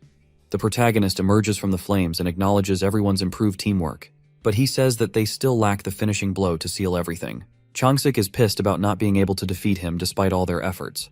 Harin calls out Seoyeon for being useless, but the girl's curse tricks are ineffective against her master. The MC then gets a call from the clan leader, and he asks the guy what's going on. With a distressed look, Chanho tells Daesung that his help is needed urgently. At the Daesung clan headquarters, a couple of black vans pull up, and some soldiers come down. They quickly get into formation and wait for their commander to leave her vehicle. One of the troops goes to open the door, and a lady steps down from the vehicle. The scene shifts back to the training facility where the K-hunters are. Seoyeon looks like she's about to burst, so she quickly heads off to the bathroom. With an annoyed expression, Daesung asks Chanho why the old man of the Porter clan is messing around in a gate. The clan leader tells him that he has contacted the Korean and Japanese associations, saying that they'll handle the issue. The Demon King turns to his fellow hunters and tells them that he'll be going to Japan for a while. The hunters don't understand what's going on, but Daesung turns to quickly leave. He suddenly stops in his tracks when he sees some soldiers accompanying a lady. Chanho asks them why they are blocking the way. The lady then introduces herself as Seo Eunmi, a World Hunter Association enforcement officer. She says that the association is investigating the recent gate incident, and she needs him to accompany them as a witness. Angry at this, the clan leader asks if the order isn't issued by the Korean Association. The Demon King figures that Darren ordered these guys to capture him. Eunmi corrects the way he addresses the president of the association, but he doesn't care about that. Harin also says that she doesn't know about any enforcement power handled by the World Hunter Association. Eunmi then says that Daesung is suspected to be the culprit behind the gate incident. However, her words provoke the hunters, and they brace themselves if things come down to a fight. Chanho also asks the lady to calmly leave. Seeing that she isn't getting anywhere, Eunmi orders her people to activate the legacy. The soldiers outside receive the order and pull the lever on a giant golden box. A magic seal appears beneath the entire clan building, sending the hunters into a panic. They quickly notice that they can't use their aura or muster up any power, but our hero still remains very calm-headed. It's not like he can't break the seal, but he fears that the building will be destroyed if he does so. Eunmi states that their powers have been sealed, and if the protagonist quietly follows, he'll be treated well. The Demon King agrees on the condition that she let the other hunters go. However, he decides to make one phone call before leaving with them. He calls Seoyeon, who's out getting ice cream. Daesung laughs over the phone and asks if she has awakened a skill. The girl tells him that her skill is known as Daesung Summoning. He then orders her to use the skill immediately. Sadly, the one time Seoyeon is meant to be useful, she tells her master that she can't use the skill. She feels that once he appears, he'll scold her for running off, so she begs him to wait a bit. The Demon King tries to persuade her to use the skill immediately and promises not to scold her. But this silly brat ends up hanging up the phone on her master. The protagonist is completely infuriated by Seoyeon's stupid actions. After that, Eunmi asks if he's ready to come with them. However, Dongchol and the other hunters refuse to follow her. Harin even states that any action against the hero will be regarded as a hostile threat against the Fortress clan as well. Eunim's soldiers get ready to fight, but she leaves the decision to Daesung. The protagonist decides there's nothing much he can do about his precious clan building. Just as he tries to unleash his skill, he suddenly disappears, leaving the whole room in shock. The others wonder where he went, and Harin realizes that Seoyeon finally decided to use her special skill. Eunim tells her team to search the area for her escape target. While the soldiers move out to search, she tells the remaining hunters to stay put until they find the hero. The hunters have no other choice than to oblige. Meanwhile, Chairman Jung-ho receives an official letter from the World Association.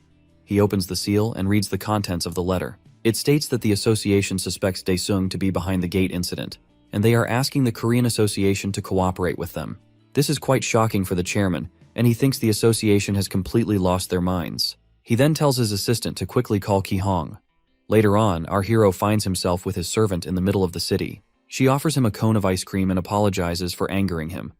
Daesung collects it and starts licking it, but he suddenly lashes out at her for not being able to read the room. He quickly walks off and tells her to follow him. Back at his clan building, the enforcement team is still searching for him. Ki-hong shows up with his own forces to confront the association dogs. They tell him that they're carrying out a mission and ask him not to interfere with their work. Nevertheless, Ki-hong is angry that these goons feel confident enough to just do whatever they want in his country. The soldiers take his actions as a threat and ready themselves to engage. The leader asks the hunter to leave one more time before things get ugly. On the other hand, Ki-hong tells his troops to get ready for battle. His soldiers pop out their energy swords, but Daesung shows up just as they are about to clash. The enforcement team sees their target and immediately moves to capture him. However, the protagonist transports himself and the entire enemy team to a different dimension. Ki-hong is short of words when the goons suddenly disappear without a trace. The enforcement team finds themselves in a desolate land known as the Cemetery Garden.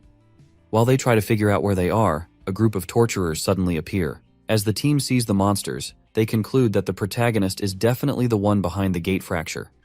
The troops rush to attack the monsters, and both sides get engaged in a heated clash. Plant vines pop out of the ground and start picking off the soldiers one by one.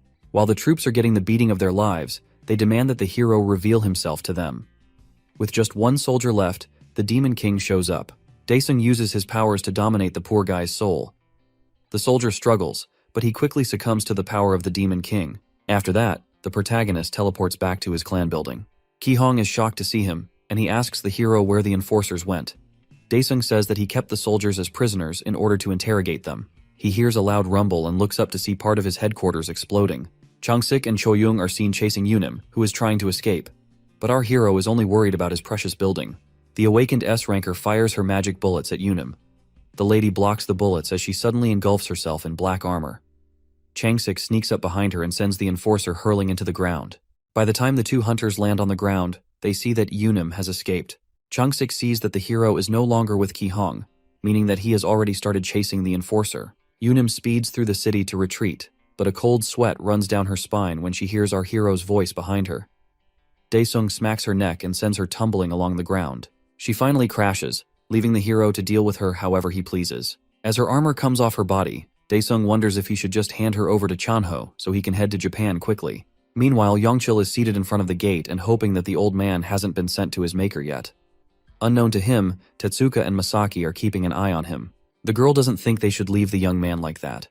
But her captain tells her that there's not much they can do. Our hero finally shows up, and the hunters quickly notice his presence. As Yongchil sees Daesung, he finally feels that there's hope. Daesung apologizes for the trouble that his porter has caused Tetsuka. On the other hand, Yongchil runs to our hero with his eyes full of tears. The poor kid begs the hero to save Daesung before it's too late.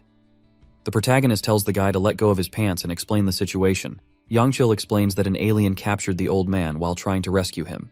Daesung figures that the aliens are none other than the Hans guys.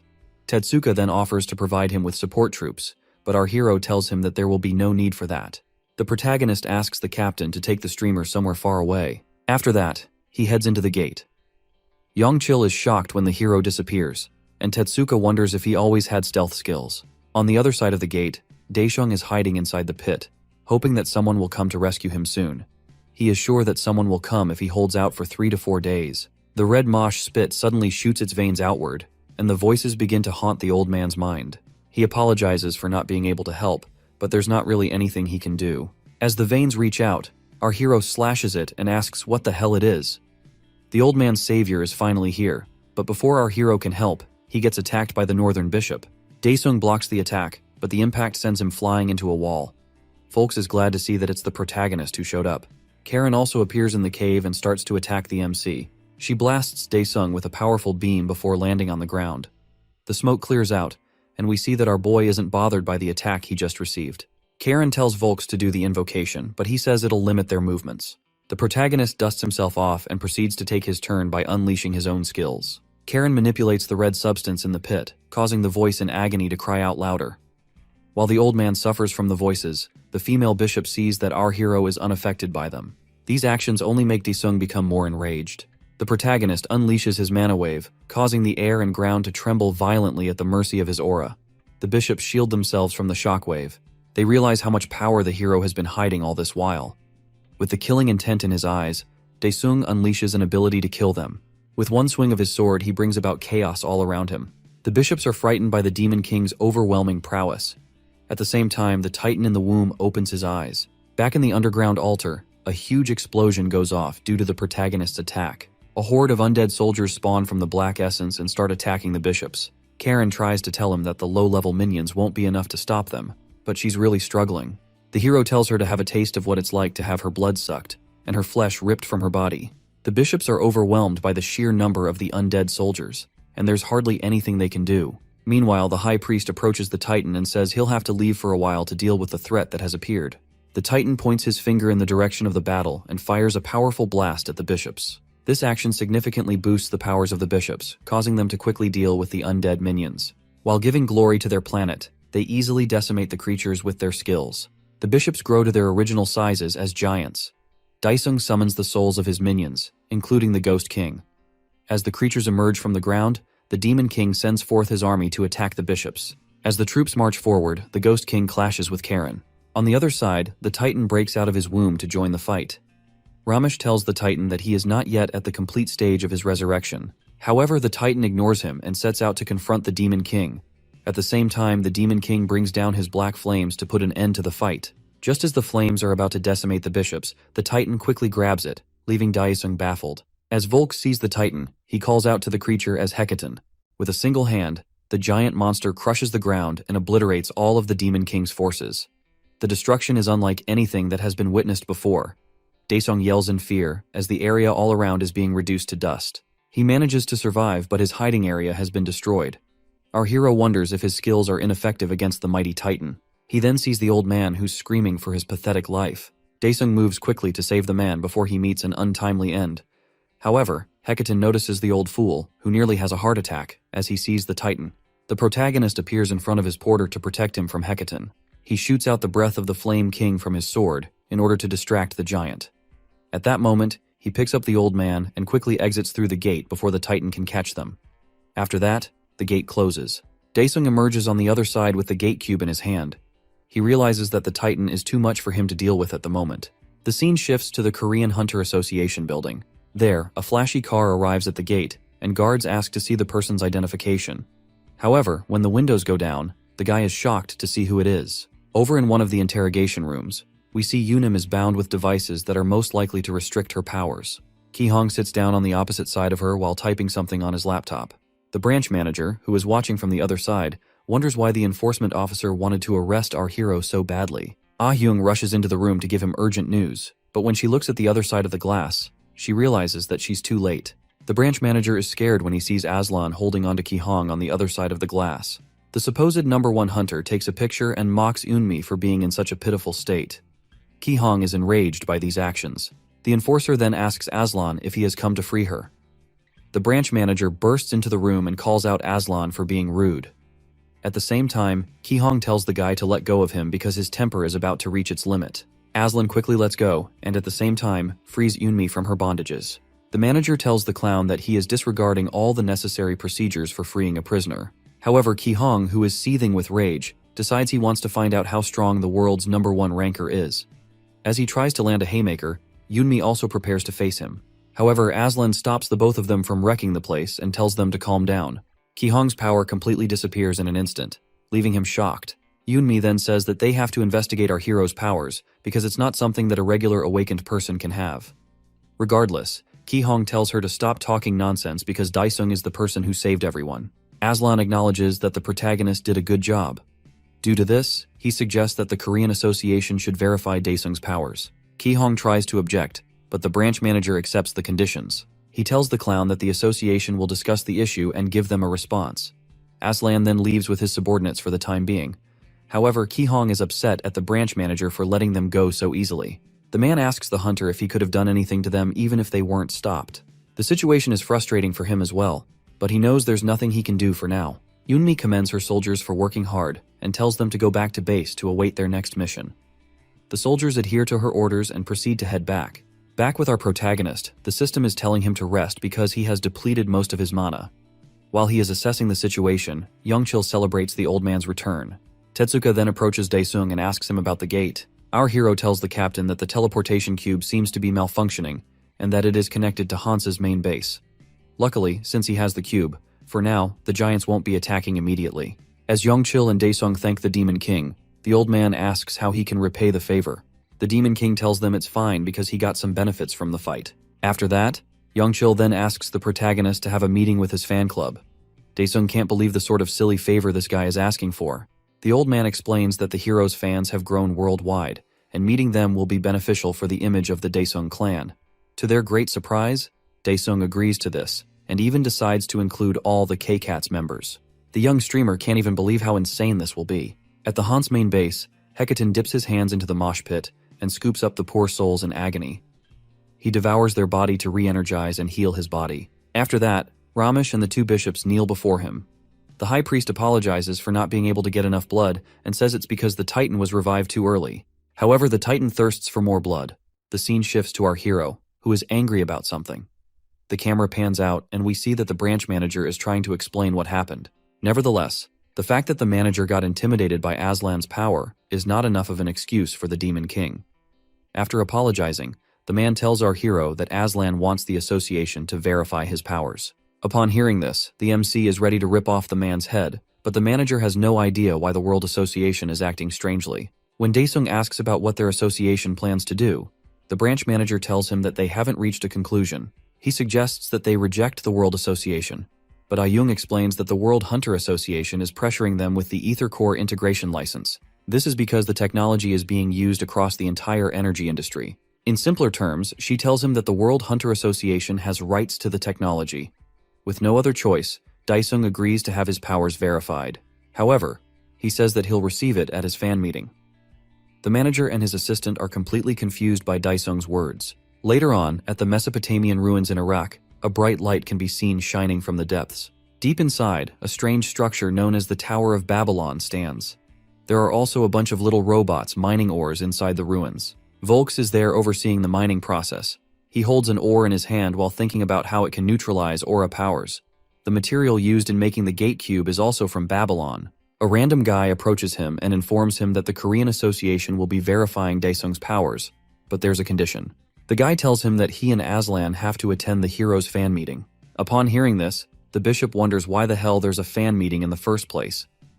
Over at Youngchil's crib, he is letting his viewers know that he has returned from hell. The Porter clan leader also joins his stream and greets the subscribers. When the young guy looks at his live viewer count, he can't believe how big the numbers are. As he starts to share the story, the numbers keep increasing at a fast rate. He tells them that they only survived thanks to the protagonist. It was on the third day of the old man's capture that our hero showed up. Youngchil then hands over the stage to the old man to tell the viewers what happened at the gate. The old man starts to narrate the horrific sight he saw in the pit. All he could do was watch like a pathetic loser while the poor souls suffered in agony. As he narrates the story, Youngchil notices that foreigners have joined the live stream as well. The chat room is filled with people complaining about how their family members and other people have been disappearing. The old man continues his story, saying that he held on for the meantime until the protagonist came to save the day. Suddenly, Youngchil gets a call from our hero himself. The Demon King tells the kid to connect the phone speaker to the microphone. He puts the phone on loudspeaker and brings it close to his microphone setup. Daesung introduces himself to the fans and tells them to ask their questions during the fan meeting. He tells them that it's going to be held at the World Hunters Association building. Before he can finish, the server crashes, cutting off the stream. The young streamer tells Daesung about it, and the Demon King congratulates him on a job well done. The guy starts crying when he hears the hero call his name. Meanwhile, our hero plans to wipe out the trash at the World Hunter Association before dealing with the aliens. At the World Hunter Association building, the president is in his office with his brother. He turns to Unum, who is also there, and she tells him that the Babylon ore has been laid on the floor. She assures that even the strongest of hunters will be reduced to normal people once the magic circle activates. Aslan asks his brother if he has given up on confining and using the protagonist. However, Darren plans to turn the fan meeting into Daesung's funeral. Over at the Hunter's Hall, Junyoung activates a teleportation cube, allowing our hero and his subordinates to come through. While Daesung is fine, the girls still haven't gotten over the motion sickness. Choyoung catches up with her former clan leader, who tells her that he's been living comfortably thanks to her. He tells our hero that he owes him so much for taking care of Choyoung. The man also tells the Demon King that Dr. Donghyuk is excited about the gate research and promises to deliver significant results soon. Aslan then shows up and welcomes the protagonist. However, Daesung and Junyoung aren't too happy to see the clown. On the other hand, the girls are shocked to see the world's top hunter. The clown starts trying to strike conversation, but our hero has no idea what he is talking about. Daesung points at Aslan and asks him who gave him the right to take his prisoner. Choyoung is worried that something bad might happen, but Aslan doesn't take it seriously. He tells the Demon King that he is just taking orders from the association president. Suddenly, he rats out his brother as the culprit behind everything and asks Daesung to take him down. The hunters are taken aback by this sudden action, and our hero wonders what this clown is actually up to. After that, Aslan tells them to follow him to the 7-star hotel room he has prepared. The hunters just silently watch him as he walks off. Back at the association building, Yunim informs Darren that our hero has gone to the hotel room prepared by Aslan. He tells her to tighten the security there and investigate anyone who comes into contact with Daesung. Regardless, she wonders why the president chooses to capture the protagonist during the fan meeting. He tells her it'll be better to have more spectators when they reveal the Demon King's true identity. On the day of the fan meeting, hundreds of people who want to see our hero have arrived at the venue. Newscasters can also be seen with their floodlights and cameras, ready to capture every detail of the event. As the fans rush inside, a news reporter starts broadcasting what's happening around the Hunter Hall. She interviews a guy who introduces himself as Harry, and he says he's an A-rank hunter from Chicago. He plans to gather information about the aliens during the event in order to avenge the family members he lost. After that, the reporter ends her broadcast. At the backstage of the hall, Daesung addresses his subordinates before the event starts, and they all quietly listen to him. When all the seats in the hall are filled up, Youngchil takes the stage to address the audience. Hopefully, the nervousness doesn't kill him. He musters up the courage and introduces himself as the host of the fan meeting event. The whole crowd goes wild, and he commences the meeting with our hero. Some other hunters who didn't attend the meeting are watching the event from their various homes. Youngchil then welcomes Daesung to the stage. Our hero takes the stage along with Seoyeon and Choyoung. Daesung takes the microphone and addresses his fans. Suddenly, the lights in the hall go out, leaving the crowd confused. The main stage then lights up, and everyone starts cheering again. But the protagonist is annoyed because the fans aren't even letting him speak. Choyoung then tells him that their enemies have commenced their plan. A gate suddenly appears on the stage, and a red monster steps out of it. The crowd starts to panic when they see this. As the monsters troop out, the fans believe that the protagonist is responsible for creating the gate. The hunters among them also can't use their powers because of the magic circle. Daesung is impressed at his enemies for using such a clever method against him. Through his earpiece, he communicates with Han-ul and asks him to get rid of the magic circle. The hunter agrees and proceeds to begin the operation. In an underground facility, Yunim is powering the magic circle with a power core device. She notices the power getting drained and tells one of her men to replace the ether core pack. As the guy goes to replace it, someone else steps away to access the door with a key card. He quickly inserts it in the access point, but by the time Yunim notices the spy, it's already too late. The doors open for another set of soldiers who are waiting to ambush the enforcement unit. The soldiers rush inside, and the two sides start to fight against each other. The enforcement officer puts on her black armor to join the scuffle and protect herself. Han-ul rushes into the room and engages in a fight with the lady. Yunim uses her athletic abilities to try and overpower the Korean hunter, but he manages to block her attacks. The other soldiers try to support Han-ul, but the lady rips through them with minimum effort. While they are stalling her, the Korean hunter tells his soldier that they have to deal with the magic circle quickly. The guy then goes to stop the sealing circle. Meanwhile, back on the stage, the monsters are wreaking havoc everywhere, causing the fans to run away in fear. The magic circle around our hero starts to power down faster than he expected. He turns to Seoyeon and tells her that the seal has been lifted. With this, the little brat looks forward to having a lot of fun. She uses her skills to transform the ground into quicksand, trapping the monsters in the process. While they are being held, Choyoung fires her magic bullets at them, which turns the tide of the battle. The vile monsters are caught in a tight situation and are clueless about what to do. The fans then notice that the protagonist is fighting the monsters, causing them to believe that he isn't the one who opened the gate. They start cheering him on and asking him to slaughter all the beasts. Daesung whips out a dagger and decides to have a little warm-up with the monsters. On the other hand, Darren is struck with fear because he doesn't know how his plans have failed. Yunim rushes to him and tells him that they've lost the sealing device room because of a traitor. After that, they notice the sounds of battle from the other side of the door. We see dead soldiers laid out on the floor and staircases of the building. Dongchul and Changsik are the ones who have taken out the soldiers while they search for the association's president. Some light threads suddenly appear out of nowhere, but Heron uses her shields to protect her team members. Aslan then reveals himself and pretends as if his skills aren't working. Changsik decides to take on the clown while the other two go to look for Darren. Before Aslan can finish spouting nonsense from his mouth, Changsik charges at him. The clown binds the hunter with his aura threads, leaving Changsik in a humiliating state. He then pretends that Korea's top hunter is too strong for him, which is why he lets the other two go. However, Heron and Dongchul have no idea what the silly clown is planning. Nevertheless, the two hunters use the chance to reach Darren's room. Dongchul attacks the door with his lightning powers, but his attacks are ineffective against the door's barrier. To him, the barrier is similar to the Absolute Protector. While he tries to break down the door, Heron notices someone behind them. Inside the office, Yunim tells Darren that they need to evacuate because they can't stop the hero if his powers are not sealed. Darren decides to escape through the gate cube and come back later for the Babylon ore. But before he can escape, a sword cuts through the door. causing fear to grip the president tightly. The door is broken down, and they are shocked to see the Demon King before them. Daesung then asks them if they think it's funny to ruin his fan meeting.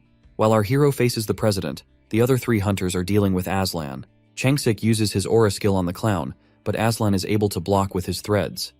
Despite Changsik's furious slashes, Aslan manages to easily evade and close the gap between them. The Korean hunter quickly jumps back to avoid a bad situation for himself. The world's top hunter then acknowledges that Korea's #1 hunter is very strong. Changsik is getting worn out quickly because Aslan's power is more than he expected. The clown then reveals that he is actually the 2nd best ranker in the world. Changsik wonders what this guy is talking about, but Aslan tells him that he might become #1 if his brother and our hero actually die while they fight each other. After that, they see the group of fans who are being evacuated by Choyoung and Soyeon. The girls are trying their best to get the civilians to safety and prevent them from dying. As the crowd runs for their dear lives, Aslan keenly watches them. Back in the building, Darren compliments the protagonist for being able to break through the absolute barrier. The Demon King tells him to wisely choose the person he wants to mess with next time, if there will be a next time. Anyway, the president doubts that Daesung is even human and feels that he and the Han's aliens are similar. However, the protagonist calls him out for making deals with those same aliens. On the other hand, Darren believes that the Demon King got his immense power from the Hans guys. He tells him that those summoned creatures under his control have the same aura waves as the monsters from the gate. Darren also tells our hero to explain the ominous aura that's emanating from his body. Dongchul and Heron feel that the Demon King might be in trouble at the moment. Due to that, the director steps in to confront the association president. Darren asks the guy to identify himself, and the old man calls himself Korea's #1 hunter. Dongchul explains that Daesung is the best hunter in the whole universe, and says that Darren's eyes are too rotten to see the truth. The president feels like the director is looking down on him and calls the old man a trash hunter. Upon hearing this, Dongchul loses his temper, so Heron tries to calm him down. Daesung goes ahead to say that their planet is different from hell, and he knows people like Darren who will only speak the truth after they've had their lives beaten out of them. He then swears to give the president the beating of a lifetime. Darren activates an ability known as a super awakened paladin. He changes into heavy armor while holding a hammer and shield. As the hunters try to shield themselves from the bright light, the president moves to strike down the protagonist with his hammer. Daesung uses his aura skill nullification to block Darren's attack, leaving the president amazed by his powers. The president is pushed back by sheer force. The hero wonders why he's acting so surprised, given that he is using an aura skill like a regular hunter. He lands a good haymaker on the man's face, sending the guy flying through the walls. Darren crashes on the stage with blood spilling from his nose. He quickly scrambles to his feet and realizes that he is bleeding. Of course, he is enraged by this. Daesung then uses a stealth skill, which the president is surprised to see. Darren starts getting smacked like a punching bag, so he puts up a barrier around him. However, the Demon King easily splits the shield, causing the barrier to fall. Daesung swings down with a final blow from his sword. As Darren tries to block, his hammer is knocked away from his hands. As his weapon is knocked away, Daesung asks him how someone without faith can be a paladin. The president tries to negotiate for his life, but our hero plunges his sword through the man's chest. After that, the Demon King lights him on fire like a rotisserie. The flames continue to burn him until nothing is left of the poor guy. With this, Daesung acquires a 100% implementation rate and releases the seal of the demon god transformation. A powerful aura is released from his body, making him even more terrifying than he already is. The bright aura shoots out of the building and all the way into the vast bounds of space. His entire body becomes clad with badass-looking armor. Daesung marvels at his powers and is surprised that he lifted the seal after he has barely been on Earth for long. After that, he uses his powers to imprison the soul of Darren Anderson. With his demon god powers, the capacity of his soul prison has expanded massively. He then revives Darren's soul, turning the association president into his humble servant. Later on, a news channel reports the events of the gate fracture at the Hunter Hall. The reporter then invites Darren to speak on what happened there. The president then says that our hero and his team are the ones who valiantly dealt with the gate fracture. The superiors at the World Hunter Association wonder why the president is praising Daesung instead of procuring the meat he promised them.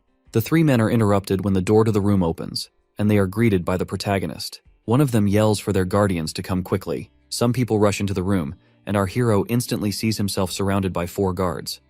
He definitely isn't bothered by their presence, but one of the old fools tells him that each of the guards surpasses an S-rank hunter. Before the guards can react, the Demon King grabs them with fiery chains and instantly incinerates them. He then asks the old man if they are done with their petty tricks. The men suddenly feel a fear that they have never felt before. Moments later, Daesung walks out of the building after slaughtering every single person there. He meets up with his servant, Darren, and asks the guy why there were only 3 men in the room. The president tells him that the guys who ate the Titan's flesh will not go back to that location. If they find out about the deaths of their partners, they'll do their best to hide themselves more. The Demon King wonders if he should put up more warning signs so that the guys can hide themselves well. The building suddenly explodes. Then Daesung leaves with his minion. The scene shifts to a bar in a dark alley, and we see Aslan enjoying a glass of wine there. He is drinking away his sorrows because of the way his brother died. Yunim approaches him, and he sees that she managed to escape. When she asks about the president, he tells her that Darren is now most likely Daesung's puppet. Feeling confused and scared, the lady asks him what they should do.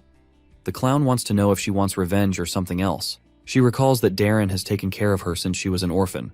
However, Aslan tells her to move on. The clown tells her that the protagonist's aura is on a different level from theirs, but she finds it hard to believe. As the door to the bar opens, everyone suddenly passes out except for the hunters. Aslan says that he has never felt the kind of aura he is sensing at the moment. A woman clad in golden bandages approaches and introduces herself as Barakiel, the 3rd ranked in the Celestial Order. Yunim's body starts trembling, and she eventually passes out like everyone else. Barachiel finds the behavior of the humans peculiar. According to her, their ambitions stretch to the farthest reaches of the cosmos despite their fragile bodies. Scared for his life, Aslan asks if the Celestial was sent by Daesung. She tells him to be calm because she's trying to save the planet. However, the passed-out bodies in the bar beg to differ. Barachiel then notices that the source of the planet is trying to drive her out. Meanwhile, Aslan is struggling to stay on his feet due to her immense pressure.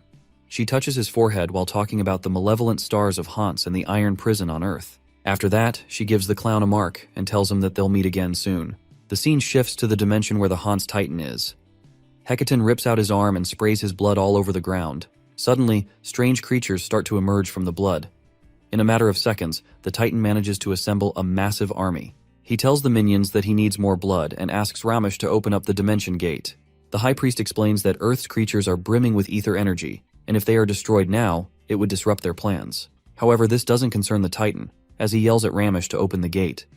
Caught in a dire situation, the High Priest thinks of a way to make sure the bishops secure those capable of breeding. He then tells the Titan to be patient because opening the dimension gate takes time. Ramesh turns to the bishops and tells them to prepare the gate. Meanwhile, in the Pantheon dimension, the system shows our hero he can use Hell's skills in the realm. He is also currently capable of creating up to 4 apostles. His servants have assembled with him, but they are not sure if they are there for training. As he turns his attention to them, Seoyeon wonders why her master has a devilish smile on his face. He tells them that he's going to make them 10 times stronger than they already are. The director wonders how the Demon King is going to do this.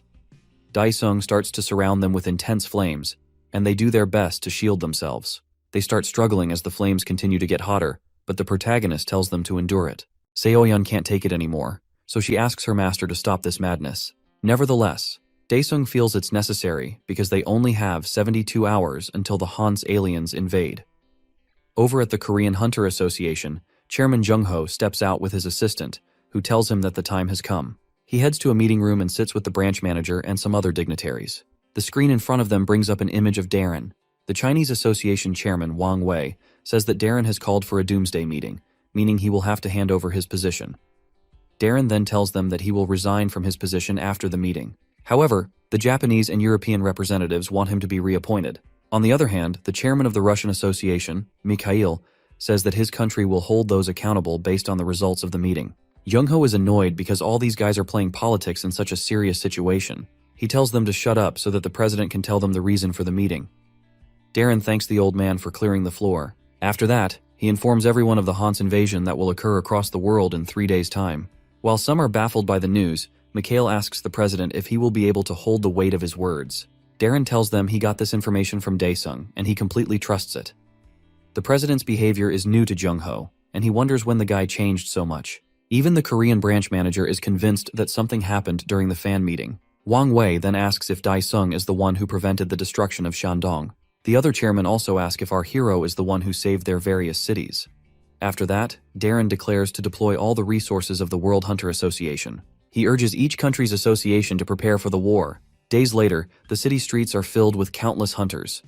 Haran asks Changsik if he's nervous, but he tells her that he's mostly curious. He feels that the war is actually going to break out, unlike her. He then asks her about the situation with the domestic and international teleport gates. Heron tells him that the gates were installed in major cities around the world to reduce the defensive range. With this, the hunters will be able to help themselves. Regardless, Changsik still hasn't seen the person who said that they would be invaded. He finds out that Darren is on a special operation, so he asks about Seoyeon and Dongcheol. The lady tells him that the guys are carrying out a mission. However, Changsik wonders just what our hero is trying to do. In a huge school building, its gym is being used as a shelter for the civilians. They all seem pretty nervous, since they don't know if this war will be their end. Two guys are talking to each other, and the blonde one doesn't understand why everyone else is freaking out. He gets a call from his friend Ji-Yuk, who says that he's at home. Ji-Yuk feels he's safer at home because he thinks monsters will most likely head to a crowded place if they show up. His friend feels he should have done the same because he's tired of waiting in line to use the restroom. The fat blob doesn't care about what happens to others, so long as he is fine. He then hears his friend yelling about the appearance of a gate. Suddenly, we see a multitude of gates appear in the skies. An aura protector is activated around the city while the hunters brace themselves for battle. Dark monsters start pouring out of the gate, and there's no end to them. The city's defenses also charge up their aura cannons and ready them to fire. On the signal, the cannons let out a devastating beam that obliterates the monsters before they can reach the city. As the soldiers see that the cannons are working, they continue to fire. However, the monsters eventually start landing on the ground. Their impact crushes the buildings, destroying different parts of the city. Ji-Yuk, who feels he is safe at home, comes face to face with one of the Titan's minions. The monster unfolds itself and gets ready to send the fatso to his maker. With more monsters landing in the city, the hunters quickly take action and start cutting them down. When one of them slices the monster, he turns to his comrades and tells them that the monsters are easy to defeat. However, these ominous minions start to combine themselves and grow bigger. This sends a chilling fear down the hunter's spine. It quickly annihilates the guy, making the others scared for their lives. At the association headquarters, they can see multiple gates appearing across the country, and the numbers aren't going down. One of the workers tells the branch manager that they've formed a defensive line around the shelters and are engaged in battle, but some areas have been left unguarded. Ayung also tells the manager that the gates and monsters are increasing rapidly. They are definitely in a complete mess, and the manager has no idea how to get out of it. Back on the battlefield, Heron is giving Changsik a buff to his skills. The hunter activates his ultimate technique and leaps into the air. He manages to decimate some monsters and provokes the rest to take him on. He uses a massive taunt skill to keep most of the monsters' attention on him. However, Heron thinks he's stupid for using the taunt at their location.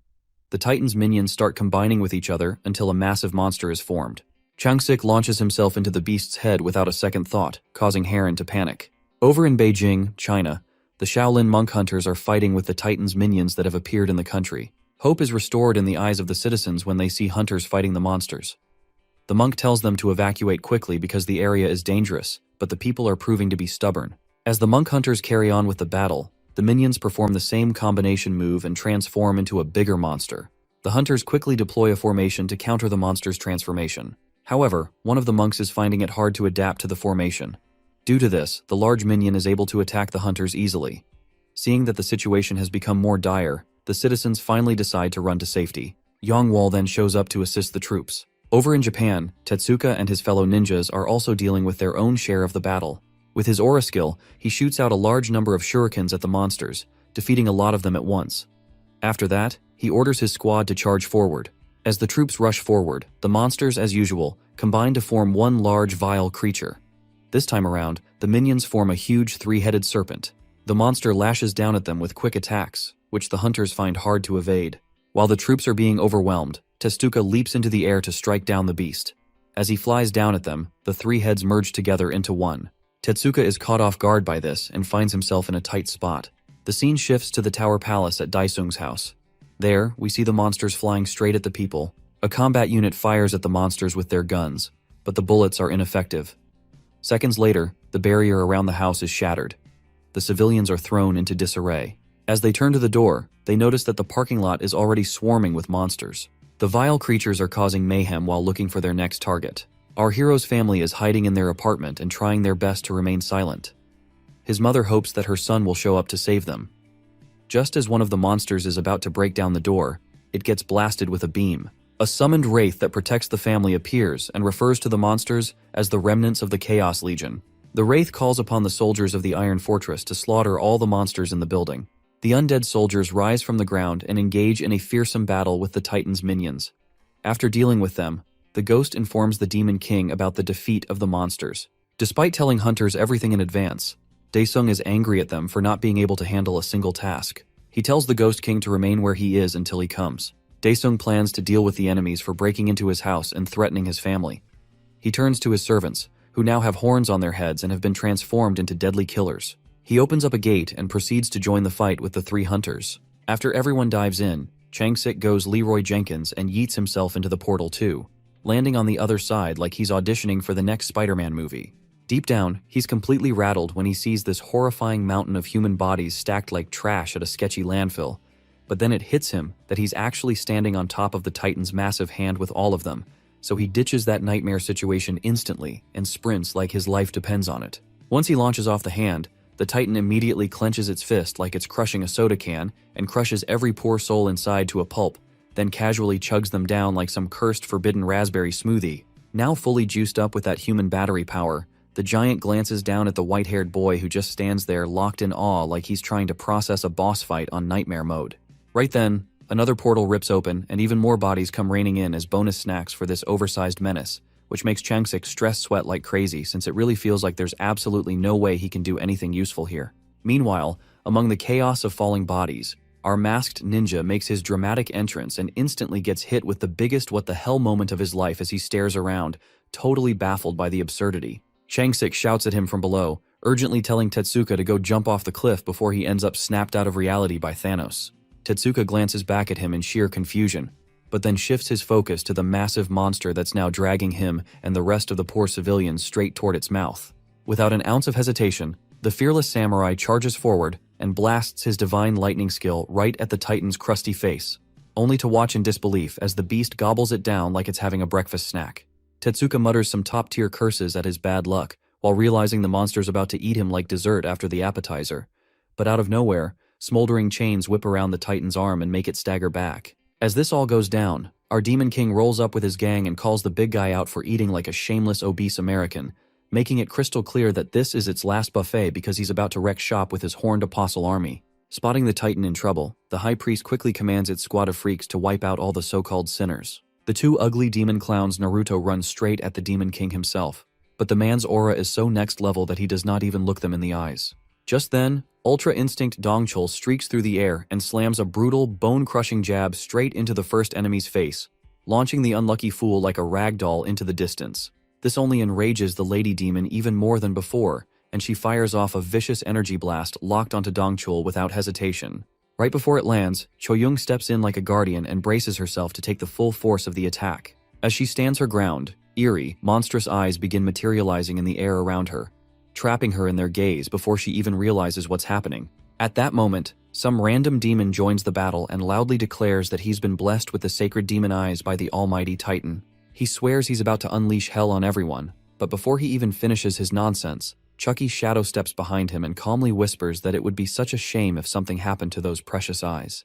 In one swift move, the cursed doll climbs onto him and begins violently clawing out the eye he was so proud of, ripping it loose from its socket with no mercy. Meanwhile, the Titan seethes with rage at Daesung for interrupting its mid-battle lunch and swears it's going to deliver him the most brutal, agonizing death imaginable. Unshaken, the hero goes even further beyond and surpasses his mana limit.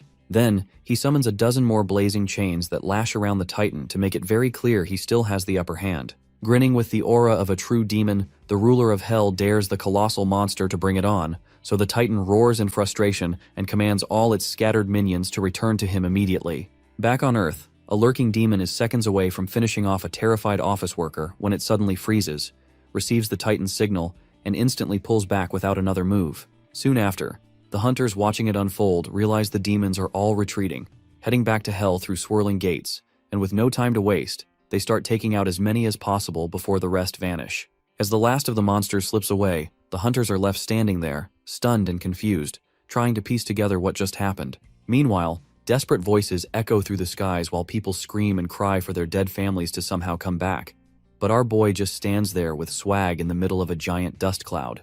With a deadly serious look in his eyes, Daesung calls upon his soldiers and undead warriors start popping out of the crowd, like it is the Walking Dead but from Temu. An overwhelming number of these cold-blooded warriors gather around the battlefield and quietly wait for orders. After that, our hero gives them instructions to protect the citizens and guide them away to safety, but the terrified people yell and curse at the undead who just take verbal punches and stick to the mission on their dead-end 9 to 5. Meanwhile, two white-haired dudes walk up to Daesung and casually greet him like this is a class reunion, and one of them even gives our guy a humble thanks for saving his sorry behind. Just then, our hero suddenly staggers and groans in pain as the mad titan thrashes wildly against the chains like a rabid asylum patient trapped in a straitjacket. Looking around, our hero sees how grim everything has gotten and tells the duo to lock in and focus on saving as many humans as possible. Leader Tetsuka tries to argue that it's just not doable right now, but our hero doubles down, saying these people are clinging to the desperate hope of making it back home, right as the scene cuts to crying victims breaking down all around. He shuts his eyes as flashes of his time in hell flood his brain again, and the PTSD hits like a truck, because what he's seeing now mirrors all of it way too closely. At that point, the two can only stand there watching him get dragged through his memories in silence, until Changsik suddenly shouts that Daesung should go take care of the giant behemoth, while he handles getting all the civilians to safety. Tetsuka instantly picks up what he's throwing down and takes off ninja running at full speed to follow his partner's lead. He decides it's time to fully lock in as he zones in on the massive steaming dumpster fire of a creature stomping around. Meanwhile, the titan's still thrashing like an angry toddler in a harness and shoots Daesung the stinkiest side-eye, vowing to never forgive him and swearing to wipe out all of humanity no matter what. The system suddenly hits him with a warning saying using more power might actually kill him, which makes him wonder if his transformation might glitch out and reverse if his level drops. While staring down the absolute chaos monster in front of him, our hero tells his summoned apostles to go ahead and cancel that giant's life subscription permanently. The trio rushes forward, but just before they can reach the titan, his underling bishops suddenly pop up in front, looking absolutely desperate to get folded like an iPhone 6. Choyoung launches ahead with her dagger raised high as the two immediately exchange blows at near light speed.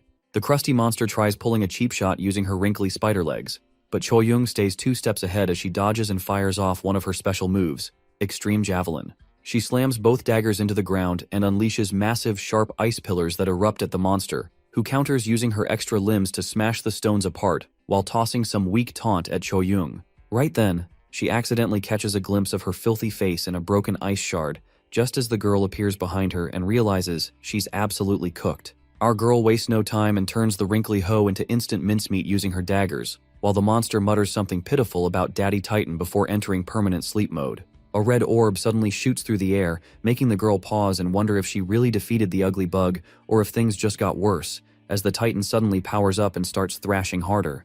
The Demon King quickly figures out that the giant heap of garbage is actually absorbing his own subordinates. Meanwhile, Lil Chucky is having the absolute time of his life, stabbing one of the underlings non-stop as that guy fades out of existence, muttering the same weird line about Daddy Titan. The Chaos Titan takes in another giant energy-filled orb and screams even louder, threatening to break free from his binds. Seeing the system notifications, our hero gets confused about why the enemy is somehow getting stronger, even though they are being clapped, and wonders if they secretly have any cheats on. Just then, Dongcheol steals a Street Fighter move and uses Hadouken, which tears a hole in another bishop and turns him into a less than appetizing donut. Our Demon King has a brew moment as the final bishop also recites his Daddy Titan's anthem, and the system repeats the obvious again. After being forcefully fed the final energy-filled orb, the Titan screams in pure rage, but still cannot escape the chains while Daesung quietly scolds himself. Even so, not all hope is lost as 2 shiny drops appear in front of Dongcheol exactly where he defeated the last bishop. Seoyeon bends down with her cursed Chucky doll hypnotized like a baby attracted to glittery objects. Then the system notification dings and informs that each of the apostles has absorbed the Chaos Titan's flesh and have all leveled up, and this increased the recovery speed beyond the total capacity. Our hero immediately starts to power up to Super Saiyan, giving off purple aura as a nasty smile spreads across his face as he thanks his non-existent gods for this new opportunity he has been given, and finally decides to let loose. As his new power-up completes, he summons his giant sword and straight up flies toward the bound titan like a made-in-China Levi Ackerman, who just stares at our hero with a murderous intent since he is unable to do anything remotely useful. A sudden realization resonates in the nearly empty skull of the giant, making his eyes widen as he wonders if our hero is the ruler of hell. Daesung gets absolutely pissed off that the titan didn't know who he was catching fades with, and immediately says some unsavory words about his mother. The giant behemoth tries to use talk no jutsu that they share the same fate and are 2 sides of the same coin, but accidentally slips out a hidden piece of info on heaven. Our hero stops for a moment and questions the titan on what he means when he says heaven's design. The giant blurts out that 2 beings as powerful as them are unable to exist in the same dimension, but if they manage to combine their powers with the power of friendship, then they will be unstoppable, and their kingdom will spread across countless stars and dimensions. Then, A voice suddenly calls out to our hero, who painstakingly turns away from the Titan and gives a mean look in the voice's direction. Just then, in front of the portal, Changsik reports that all the humans have been evacuated. However, our hero has another plan in mind as he smirks and tells Changsik that he should skedaddle out of here as well, since otherwise he will be a part of the collateral damage. Our hero then locks in with undivided attention back on the Titan and lets him know that he ticked all the wrong boxes and has successfully chosen a premium first-class ticket straight to Pound Town with a beating from him free of charge. Just then, out of nowhere, portals begin opening all around the Titan as his demon soldiers come pouring out, soaring toward the giant like knockoff superheroes. Daesung raises an eyebrow in confusion, clearly intrigued by what's unfolding, while the Titan keeps screaming at his underlings to regroup as fast as they can, all while struggling helplessly against the chains still holding him down. Daesung grows even more irritated and orders the massive, steaming pile of flaming trash to stop struggling and accept his doom like a good little boy. With a murderous gleam in his eyes, he activates one of his signature moves, Execution Slash, which summons a glowing giant sword high above the Titan, ready to slice him like sushi. Driven by fear and panic, the Titan barely manages to tear his hands free and lifts his arms in a weak attempt to block the devastating blow. He screams that he'll rip our hero apart piece by piece but fails to stop the attack above him, only making himself look even more pathetic. Daesung repeats the same command as before, yelling at him to quit fighting and just accept his death already. Right then, a system warning pops up and tells our hero to be careful, or the mana loss will end up seriously harming his body. The Titan still can't move a single inch, yet somehow holds the massive sword at bay, all while begging his lackeys to finally step in and stop the white-haired devil. He shouts for his loyal soldier Ramesh, who is creeping up behind Daesung, though the poor guy has no clue the protagonist comes with built-in plot armor. Still, he gives it a shot and takes a wild swing, letting out a scream with that awful voice of his. Daesung disappears completely from his line of sight, leaving him to strike nothing but empty air as his staff crashes into the ground with a dull thud. Ramesh has a full-on Nani moment, still not realizing he's been outplayed as Seoyeon traps him inside a magic prison. Summoning his spellbook, he gets ready to go after the apostle who just embarrassed him like that, but suddenly his Bluetooth connection with his arm cuts out and the limb drops to the ground. As it turns out, Dongcheol had blasted through him like a runaway freight train and took the monster's arm clean off at light speed. Spinning back around, the apostle decides to go for another round and tells the bishop to say his final words before charging straight at him again. Ramesh only manages to think about how beings as mighty as them have been brought so low by these pitiful humans, just before falling victim to the all-too-common case of sudden head loss syndrome. Meanwhile, back in the thick of the battle, Daesung throws every last ounce of energy into his strike, while blood starts to drip from his nose. The Titan, bleeding from every hole imaginable, struggles to stay standing as his body slowly begins to fall apart under the pressure. That resistance doesn't last long, and before the Titan even realizes what's happening, the massive sword comes down and slices right through his arms like they're made of Swiss cheese, then splits his body into two perfect halves that would make even siblings fighting over dessert jealous. With nothing left to do, the Titan gives our hero one final bombastic side-eye and swears he'll take revenge someday for catching him lacking like that.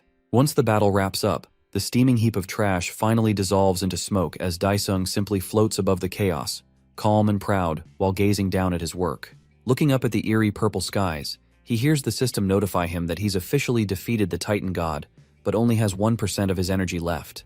Completely drained, he tries to steady his breath and wonders if it's really over, all while his armor starts to crumble away, leaving just the part on his arm intact. A huge, ominous heart-like mass floats ahead of him, oozing blood, and the system announces that since he beat the Titan, he's now eligible to absorb that divine power. Daesung licks his lip, realizing how badly he needs this power-packed snack or he might end up face first on the floor. But before he can even move, a blade suddenly pierces his chest, making his eyes go wide in shock. A voice behind him says thankfully they aren't too late and have shown up just in time, while Daesung clenches his teeth in pure rage and disbelief. He grits his teeth and mutters angrily, and demands to know what the cross-dresser warrior thinks he's doing. The being controlling the warrior compliments Daesung for taking down the Titan of Chaos and casually pats his shoulder, though they also make it clear that the powers of chaos aren't his to claim. Without waiting for a response, they start striding toward the Titan's core like some overly dramatic JoJo character. Daesung, clearly done with the nonsense, tells him to quit messing around while gripping the spearhead so tightly that it begins to crack in his hand. The system keeps flashing warnings that pulling it out will almost certainly be fatal, but he couldn't care less and continues without hesitation. The entity controlling the crossdresser warns him not to proceed, explaining that the spear was crafted specifically to restrain beings like him. With no other options in sight, Daesung draws his sword and charges at the zesty warrior, who closes his eyes in disappointment instead of reacting. As Daesung swings at his head, the blade gets effortlessly stopped mid-air as the entity using the whooshy finger holds, using their complete focus. Daesung demands the zesty fighter show his true self, and at last the disguise disappears as white smoke swirls around their body. Now facing the golden being before him, Daesung narrows his eyes and asks if she's a celestial. She ignores the attitude and starts monologuing like an overdramatic NPC, explaining that Daesung may have extended his star's life for now, but it's only a matter of time before another Chaos Titan is born. With a nasty smile, she tells him to stay in line and play his part like a good boy, then slowly fades away while wishing him farewell and warning him not to do anything stupid until their paths cross again. Daesung curses his horrible luck, scowling as he instinctively reaches for his chest and realizes the spear is gone, leaving behind a big hole in his shirt and even more confusion. Right then, Seoyeon rushes up to him, calling out for her master with full speed. The goth girl blushes as she catches her breath and teasingly asks what naughty stuff he did to her. Dongchul shows up behind her and explains that all of them passed out while training and somehow woke up in this situation. Daesung suddenly has a big brain moment and figures out that apostles must lose their memories once they transform. He tells the group he'll fill them in once they get back. Choyoung then points past him and says there's something weird happening behind them, which makes Daesung glance over his shoulder with confusion. Back in the city, civilians lie on the ground as medics and healers try to help them recover from the trauma of nearly dying. Two people thank Heron for healing them, but their moment of peace gets interrupted as another portal appears, immediately putting everyone on edge. Some begin to panic, thinking monsters are invading again, but Heron simply smiles once she realizes who's coming. The duo from before stare in disbelief, wondering if Daesung's gang actually managed to beat the Titan. Just then, our hero and his crew step out of the portal, radiating pure swagger, and the crowd immediately erupts in cheers. People rush to congratulate and thank them for their efforts, but even with all the praise, Daesung stays quiet, deep in thought, and wonders if the entire disaster could have been avoided somehow even after all that has happened.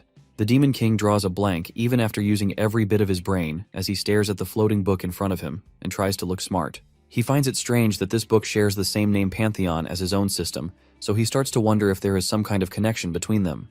At that moment, the system shows the book's info and asks if he wants to use it either to transport something or to change the present by sending a person through dimensions in exchange for the caster's life. He gets the first part well enough but still has no idea what the second command is supposed to mean, so he checks if the system is actually connected to the book or not. The system throws out a weird glitchy response which only makes him feel more lost than before. Right after that, the book activates on its own and begins flipping pages while glowing with bright light as it blasts out dramatic lightning like it's in a music video. That is when things go sideways fast as a massive slimy tentacle monster leaps out of the book straight toward him at insane speed. Daesung brings up his arm just in time to block it as a giant red tongue coils around it like a snake, and a voice from the book speaks up asking if Daesung is its new owner while he still struggles to understand what any of this even means. 3 years pass since the apocalypse and everything now seems back to normal with barely a trace left. The scene then shifts to the United States where tall buildings and traffic-blocked streets fill the view. At the Bureau auction house, things remain calm for the moment, while a crowd gathers for a special event. The host steps up and tells the packed room that the auction will begin soon, so they better brace themselves if they want a shot at grabbing some gate orbs. He flashes a confident grin and reveals the first item up for bid, C-grade orbs that can open up 10 monster gates, and reminds everyone that only small or middle-sized clans can join in. Reaching into the black box on the table, he pulls out what looks like a plastic ball, then pops it open to read the name inside before announcing Country Clan as the lucky pick and congratulating them on getting selected. A faint tremor rattles the room, though no one pays it any mind, and the announcer prepares to start the next draw when the shaking grows worse and panic spreads through the crowd as they look around nervously. Some people rise from their seats to leave thinking maybe a fire broke out, but right then a guard storms in and tells the host that someone has stolen all their orbs. The announcer nearly goes into shock as sweat rolls down his cheek. The sound of heavy thuds fills the air as the auction house guards rush toward the noise with the old man trailing behind them. They all come to a sudden stop in front of the vault where they freeze at the sight of a guard lying unconscious next to the door. The announcer wastes no time and yells at another guard to go and inform Chairman Chanho right away about what just happened. The scene jumps to a massive mall buzzing with life and packed with shops selling everything under the sun. Daesung's sister stands outside a clothing store glued to her phone as she scrolls without care. A smooth voice suddenly calls out to her, and the dressed-up doll looks up from her screen to find a goth baddie dressed in black who easily scores a 10 out of 10. The girl smirks and playfully asks who Seoyeon is trying to impress with her outfit. Seoyeon instantly turns red and starts playing with her hair while awkwardly claiming she just needed a break after dealing with the gates. Jisoo smirks harder and jokes that she must be going all out for her innocent little brother, which gets Soyeon flustered like a cat backed into a corner. Jisoo keeps going and says it's too bad she didn't plan to meet him today since she had planned to talk him up, which instantly shatters Seoyeon's poker face. Jisoo is left stunned as it suddenly hits her that the goth girl is actually head over heels for our hunky demon king who no longer even tries to hide it. Seoyeon is unsure whether what she feels is truly love or just admiration, as she remembers that it all began 3 years ago, and that her bond with her master always felt like something important was missing. After that, his sister throws her hands up in complete disbelief at her confession that she has been secretly crushing on her brother for that long, and immediately decides shopping can absolutely wait since there's juicier tea to deal with right now. She practically demands that they head over to Daesung this instant, which leaves the goth girl even more flustered than before. The scene shifts to our hero's organization as the elevator dings, and a man in a crisp suit steps out with an annoyed look on his face while tugging at his tie. He walks into a quiet room filled with massive wine bottles and immediately notices Daesung knocked out on the couch, enjoying some well-deserved rest like a true king. The man in the suit calls out Daesung for his lazy attitude and mocks how nice it must be to sleep all day and avoid actual work as he reaches his hand forward to shake him awake. Daesung catches his hand on instinct, since he has no plans of letting anyone catch him off guard again. He is still half asleep, but manages to sit upright once he realizes the man in the suit is none other than Chairman Seong, though his brain still feels foggy. After draining all his battery, he flops right back onto the couch to snooze some more, which presses a few nerves of the chairman who questions his careless and carefree attitude.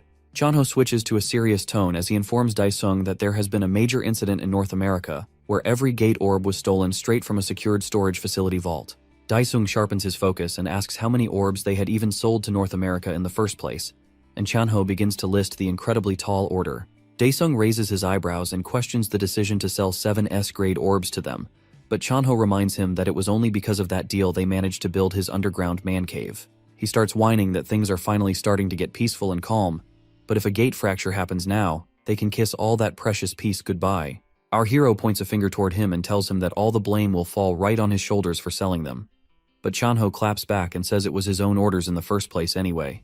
Daesung shuts his eyes and pretends to brainstorm a way to recover the stolen orbs, but Chanho questions if it is even possible at this point. Our hero lets out a deep sigh and admits there is actually one way to locate them as he finally stands to show how serious this entire matter really is. The two men suddenly become alert as they realize they are no longer alone because the two ladies are walking over and Jisoo looks surprised that she somehow managed to get her hands on Chanho too while she waves at him excitedly. She closes the distance with zero hesitation and locks arms with the chairman and whines that he has been too busy with work lately and she really misses him.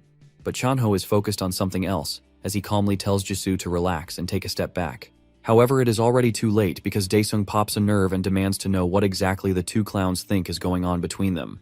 Jisoo boldly admits she is dating Chanho, who just stands there looking like he wants to melt into a puddle of shame, while Daesung grows even more pissed off, but his sister counters him by saying he has no clue how much the chairman cared for her during his long absence. This only throws more fuel into the fire as Daesung glares at the sneaky chairman and demands to know what the big idea is, and why he kept quiet without telling him a single word, who instantly tries to cover up. Seoyeon steps in and breaks the awkward tension when she calls Daesung Oppa with a shy blush on her face, which instantly sends our hero into cold sweats as his eyes look like they are about to pop out. The goth girl explains that it was Jisoo who told her to call him that for effect, as she turns even redder and looks the other way. Jisoo stands there proud and smug and bluntly points out that Seoyeon clearly likes him and tells him to hurry up and give her a proper answer now. Daesung has no words and is completely frozen, but suddenly a cup crashes to the floor with a loud sound which makes everyone whip around toward the noise to see what exactly happened. The culprit turns out to be none other than Cho-young, who apologizes with a straight face for being clumsy, and Jisoo freezes up in shock as she realizes that a new challenger has officially appeared on the scene. After becoming the demon god, Daesung now holds the power to see the thread of causality along with another strange type of thread. Through his eyes, every person appears to have a glowing thread tied to their body, glowing in different intensities. Seoyeon stares in disbelief as a wild thought crosses her mind that Cho-young might also be catching feelings for him. On the flip side, Cho-young finds herself questioning the exact same thing and starts thinking maybe the goth girl secretly has a crush on their master too. Daesung observes the threads with laser focus and notices they have grown stronger ever since their transformation, which now seems to be amplifying their emotions as well. Suddenly, Chanho yanks him out of his thoughts when he finally grows a spine and confirms what Jisoo said to be true and admits he wants to date her. Jisoo blushes hard at that and quietly calls out his name while trying to hide the rosy mess spreading across her cheeks. Feeling a little irritated, Daesung mutters that even though he does not like the idea of them dating, there is really no better option. His gaze sharpens as he shifts his focus to the chairman and asks if he's truly ready to stand by his own words. Chanho gives a firm nod that somehow manages to be convincing enough for the demon lord to approve the relationship, which takes both lovebirds by complete surprise.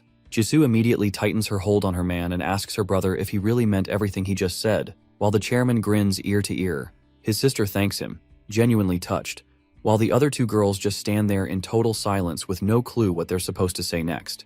Choyoung walks up and breaks the awkward moment by heading over to Jisoo and congratulating her, and the two of them clasp hands like a couple of real besties. Seoyeon tries to slide into the moment by leaning in to whisper to Jisoo about the deal they made earlier, though she clearly did not expect Choyoung to show up here like this. Daesung stays grumpy that his beauty sleep got ruined and waves the others away, clearly wanting to be left alone so he can get back to handling whatever strange business he has going on. Elsewhere in the bustling city, some random lady goes all out with a wild religious sermon. She hands out flyers and preaches about her odd little faith while claiming the Divine Mother loves everyone without exception. She keeps repeating the same line on loop like a busted record player while people walking by start to discuss that this must be one of those new cults that are suddenly popping up. Out of nowhere, a glowing purple orb shows up right in the middle of the street and looks like it's about to explode right in front of traffic. Drivers freak out while trying to avoid the glowing object, and one of them slams the brakes as the orb starts to grow even bigger.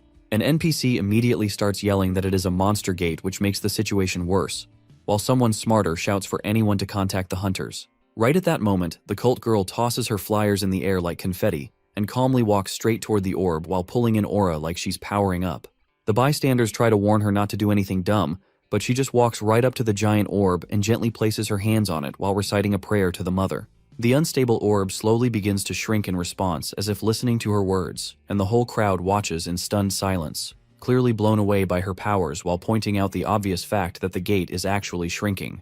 Eventually, the monster gate completely vanishes from reality, and the woman claps her hands before jumping right back into promoting her cult, loudly claiming that anyone who believes in the mother will receive her endless blessings. She stays locked in prayer mode, totally ignoring the blaring sirens from the police cars that arrive and quickly surround the area with flashing lights.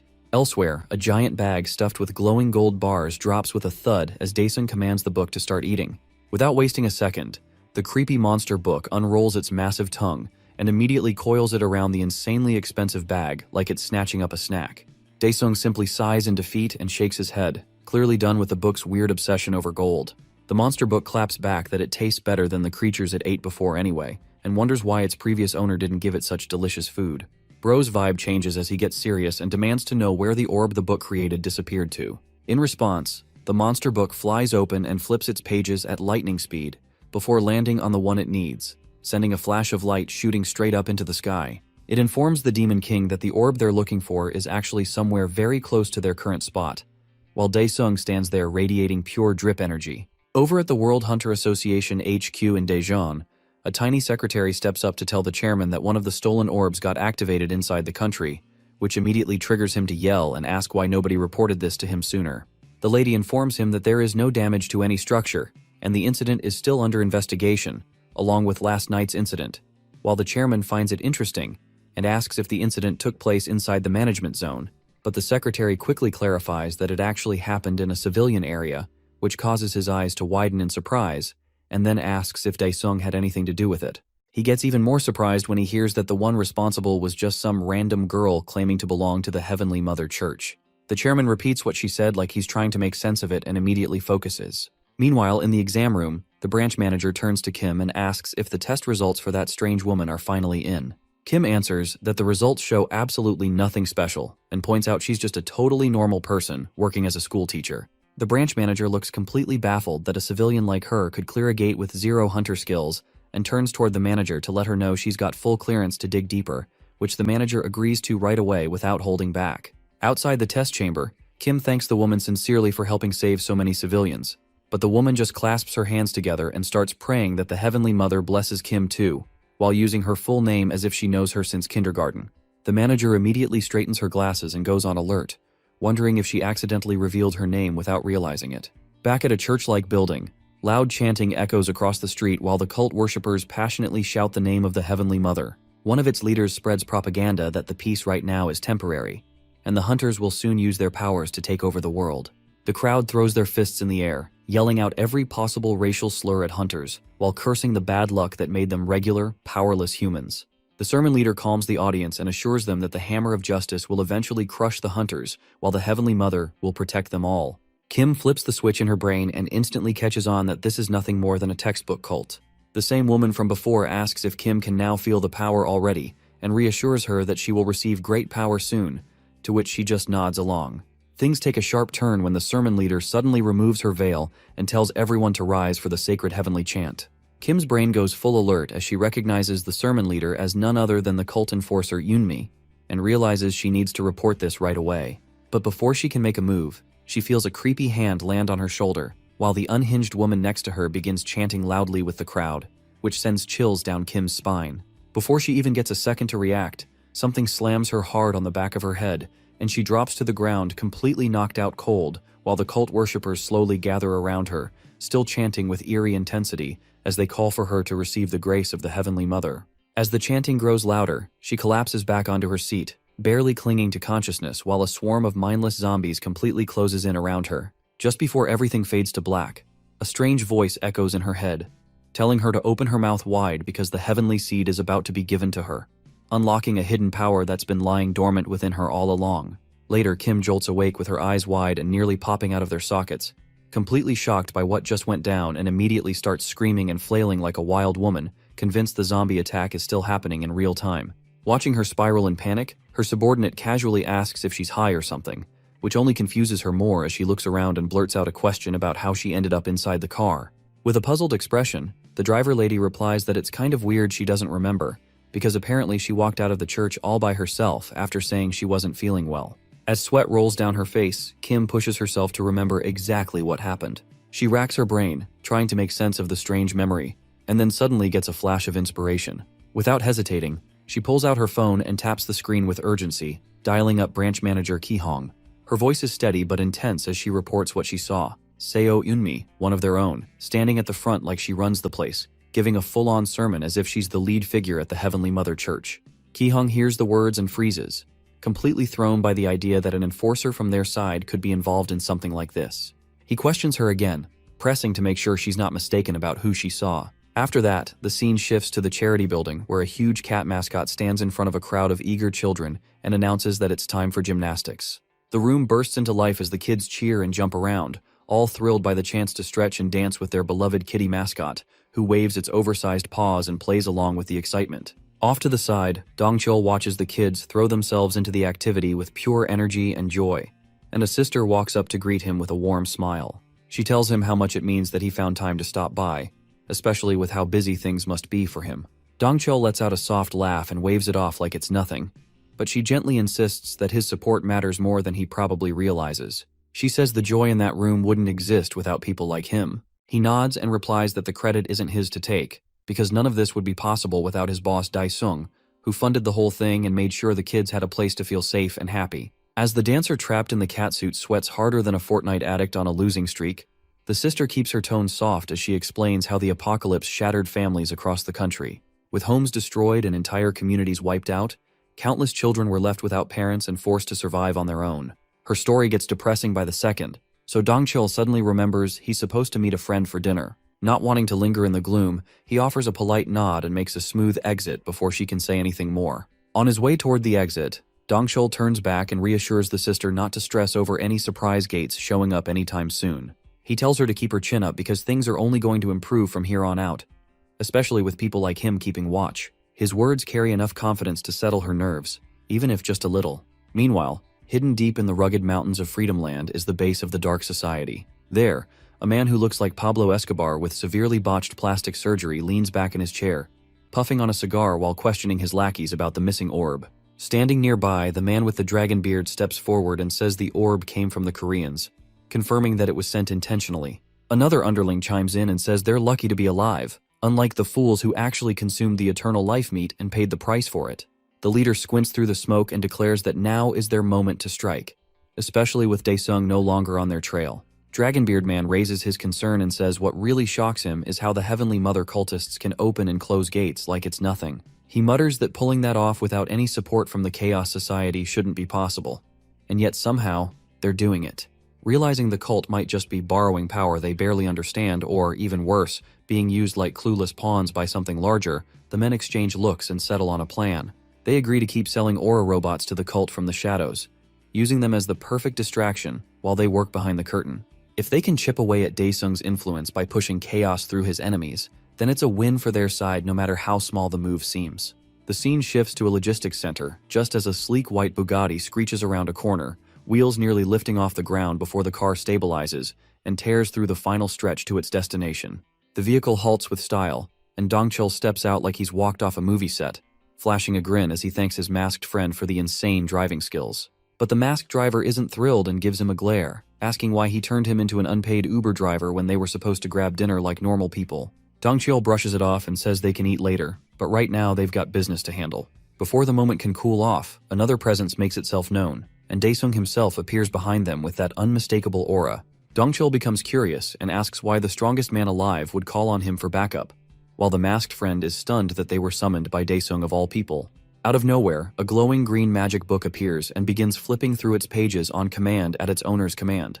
As the shimmering book floats right in front of them, both men completely blank out, mentally crashing with a full-on error 404, trying to figure out what they're even looking at. The masked cyborg tilts his head and wonders if this thing is just some new artifact their overpowered hero picked up along the way. Then, without warning, the book speaks directly to its master and reveals that the orb he's hunting is now well within reach. Hearing that, the boy doesn't waste a second and immediately launches Explosion, blasting a massive hole through the factory wall like he is Megaman. Smoke floods the entire place from the inside as the trio walks through the wreckage, each step carrying an intimidating presence. Dongchul glances around and questions if nuking the wall was even necessary when walking in like a normal person would have worked just fine.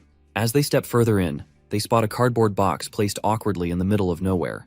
Dongchul points at it and asks if all they need to do is grab it and bail, but the cyborg drops into battle stance and warns that they'll need to deal with the guards first. As everything unfolds, the hero stays oddly calm and quietly notes how strange it is that he can't detect any real thread of causality tying these enemies together. Still, our spiky-haired Giga Chad cracks his knuckles and slams his fists together, looking like he's more than ready to throw hands with the incoming NPC wave. Across from them, a bunch of ghoul-like robots start doing weird Spider-Man poses in a failed attempt to look threatening. The cyborg doesn't flinch at all, staring them down as he prepares to unleash his thick, unhinged tentacle swords on the unlucky ones standing in their way. The blue boys rush forward with blades and hidden weapons snapping out from their limbs, charging in with reckless speed. But Dongchul doesn't even flinch. He powers through the first wave, swinging hard and smashing their bodies apart using nothing but his boulder-sized biceps that might as well be forged from steel.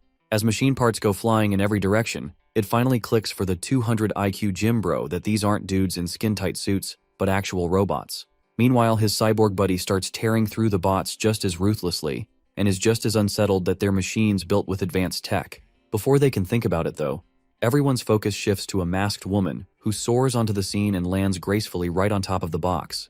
Her posture makes it obvious she's not just guarding it, but rather daring them to try and take it. The lady's glare cuts through the tension as she raises a hand and uses psychic force to rip apart one of the nearby robot husks. Bits of their armor levitate slowly toward her as the trio watches with surprising patience, just letting her gear up like it's a turn-based game. She fully covers herself in the disassembled exosuit and scoffs, saying she knew their hero would eventually show up, acting like it was all part of the script.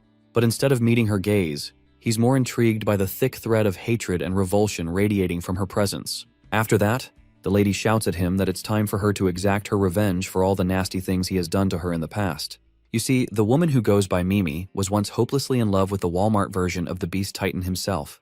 Her mind drifts to a memory where he looked deeply concerned, yet still held that warm and comforting smile while gently patting her head. It was a moment that stuck with her, and in that moment, she vowed to protect anything or anyone that stood in the way of her beloved daddy president's way. Even so, when he truly needed her most, she completely froze up. Instead of fighting by his side, she stood paralyzed and screamed like a frightened little girl while he was torn apart. Her hands never moved to help, and the guilt burns inside her even now. Tired of hearing her rant like a busted speaker and whining like some cursed termite from hell, Dongchul throws himself at her with full power packed into his fist, determined to shut her up for good, but the plan flops instantly when she sends him flying through the wall with a whole explosion that blasts him into what feels like the fourth dimension. Watching Dongchul zoom past like an actual bullet, Director Joe decides he's had enough and dashes in with his twin tentacle whips ready to smack some sense into her she won't forget in this lifetime or the next. After that, he full-on Naruto runs with his whips crackling with magic and swings them right at where she's standing. But she casually hops up into the air, pulls off a couple backflips, and slams her knees into his shoulders like it's her finisher in a wrestling match. Seeing the look on his face, that impact definitely deleted his spine. Shouting about how she's going to destroy anything that matters to the Demon King, she pulls her fist back with murder-level energy, fully ready to send Joe straight into oblivion. At the same time, our hero decides he's officially done watching the chaos and chooses the most unpredictable second to finally pull up, catching her totally off guard. Even then, she somehow launches her punch at him. But he tanks it like a champ with arms tough as bedrock and throws out enough pressure to make her back off quick unless she wants to end up splattered on the floor like her man. Looking completely unbothered, like her punches were just a light breeze, the Demon King shoots her a glare so intense it screams that her attacks mean absolutely nothing, and it doesn't take her long to realize she definitely picked the wrong guy to mess with. Her vibe is more feral than a rabid dog on caffeine, which actually piques his curiosity, and he straight up asks what he ever did to Miss Grudge to make her hate him this much. Instead of answering, she dodges the question like it's beneath her and throws him a backhanded compliment for surviving basic physical damage without collapsing, then flips the game by pulling out something that looks suspiciously like a remote control for a bomb or something equally dramatic. The second she presses it, the sketchy box nearby starts shaking like crazy, which tips off Daesung that whatever orb is inside just got switched on. In the meantime, Joe is still busy recovering from that knee drop of doom to his shoulder, and while she casually bounces like she didn't just almost vaporize someone, she fails to realize that our hero's not done yet and has some tricks of his own. He tosses out this weird creature with eyeballs to stalk her while Director Joe starts sweating buckets again, sensing that something worse is coming. Moments later, the cursed box lights up in an ominous red just seconds before it explodes and wipes out half the factory, like it's the end of a round in Counter-Strike. As expected, the Demon King walks out untouched with his guy in one piece, and checks in to see if Joe's okay. But Director Joe doesn't stop sweating like he's in a sauna from hell, because the bomb site is now giving off a ridiculously strong aura that feels way above anything they've seen. As this happens, they spin around and get greeted by a massive black hole throwing a tantrum with wild winds howling all around, while Dongchul finally regains consciousness after getting his whole rear end handed to him and immediately starts wondering where that psycho lady ran off to. Already guessing that this brainless gorilla might try jumping straight into the black hole without a second thought, Daesung steps in fast and plants himself in front of him, telling him to stay put before doing something even dumber than usual. Right then, Director Joe notices this thing feels way off compared to any normal gate they've dealt with, and just as he starts getting confused, the magic book from earlier shows up again like it never left, and explains to its master that it's not actually a gate but some dimensional cataclysm which sounds like it belongs in a sci-fi movie. The overly dramatic name makes our hero raise a brow, while his cyborg sidekick remembers that cataclysms basically teleport anyone inside to a totally unknown location, so he casually asks the book about how far this chaos can reach. Turns out, unlike the usual baby-sized cataclysms that barely cover a village, this one's built differently and way bigger, which gets Joe sweating bullets over the possibility that the blast radius might wreck the nearby civilians. So our hero wastes no time and demands his grimoire to spill how to shut this mess down. The book says it'd take his divine powers to erase it, but sadly, that's a no-go since the divine power is sealed off inside him by the golden spear, but Daesung just grins like the absolute mad lad the moment he hears he's the one who can do something about it. Without hesitation, he leaves the rest of them behind like background characters and dashes straight at the black hole without a care, and then pulls out his sword. Our boy fires up Demon Lord mode and starts radiating an intense aura. As his monstrous energy flares, the golden sealing spear lodged in his chest begins sliding out, which immediately sets off the system warning him to shut the transformation down now, or else he's going to suffer some real irreversible damage to his powers. He clenches his teeth like he's about to bite through steel as the pain rockets through his whole body, with the system screaming non-stop in his head to shut it down immediately. But our boy doesn't even blink and goes full send with his Demon Lord slash, launching a massive wave of void straight into the black hole. Meanwhile, Joe and Dongchul just stand there like statues, completely speechless as the monstrous cataclysm gets wiped out and crumbles into ash right in front of their eyes like it was never even real. After that, Daesung curses out the psycho witch and clutches his chest like he's having a heart attack and drops to the ground right then and there. A few days later, he finally blinks his eyes open in a room so bright it feels like a hospital and immediately senses something weird pressed against him. He jerks upright the moment Seoyeon screams in excitement that her precious master is finally awake. Still half conscious, he blurts out why the hell he's butt naked, and she casually drops that she personally wiped down every single inch of him, and also mentions he's been passed out for 3 whole days. Right on cue, the door slams open as Choyoung storms in like she's ready to throw hands. The second she sees Seoyeon getting way too handsy with her man, Choyoung practically bursts into flames and demands to know what shady plan she's pulling. But Seoyeon just smirks and says she got permission from Daesung's sister to take extra personal care of him. Choyoung couldn't care less about that technicality and immediately grabs her by the hands like she's about to break every single one of her fingers. The goth girl gives her props for finally showing some guts, but then reminds her she's about 1,000 years too early to be picking a fight, which lights Choyoung's fuse even more. Watching both of them act like absolute clowns, Daesung tells them to knock it off since he seriously doesn't have time to deal with them and needs to get back to handling real problems. That throws Seoyeon into panic mode as she insists his body's still way too jacked up, and he can just order his loyal servant to do literally anything for him instead. When he realizes she can sense the cursed spear still sealed inside him, he is stunned. Seoyeon mentions that curses are technically her specialty. Hearing the whole exchange leaves Choyoung completely speechless, since she has absolutely no idea what's going on. So once they finally break it all down for her, she ends up visibly shaken and immediately asks if he's figured out any way to get rid of it. Daesung tells her he's been trying non-stop for the past 3 years and still came up empty, which makes Seoyeon tilt her head in curiosity since she's always had a little idea pop up in her mind whenever she saw that thing. And now he's suddenly wondering if she's actually got a legit breakthrough brewing, thanks to her whole cursed skill expertise. She then leans in way too close to his face and tells him to stay still for a sec with that same mischievous grin, before planting a bold smooch that instantly makes him visibly uncomfortable.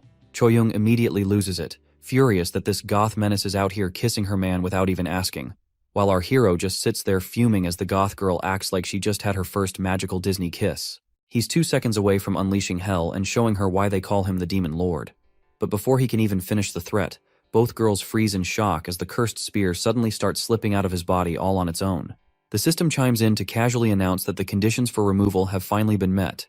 And with that, Daesung stares at the space between his super jacked pecs, where the cursed mark is now completely gone. Seeing that, the girls instantly go wild celebrating the breakthrough, but Daesung's smile fades fast the second a thick black fog appears right in front of him, which turns out to be his adorable little wraith scout filled with eyeballs. Meanwhile, over at the Heavenly Mother cult's main HQ, some angry dude is seen straight up yelling at the guards out front, demanding they return his daughter or get out of the way so he can drag her out himself. That instantly pisses off one of the guards, who barks back that his daughter's inside praying so he better wait quietly or zip it.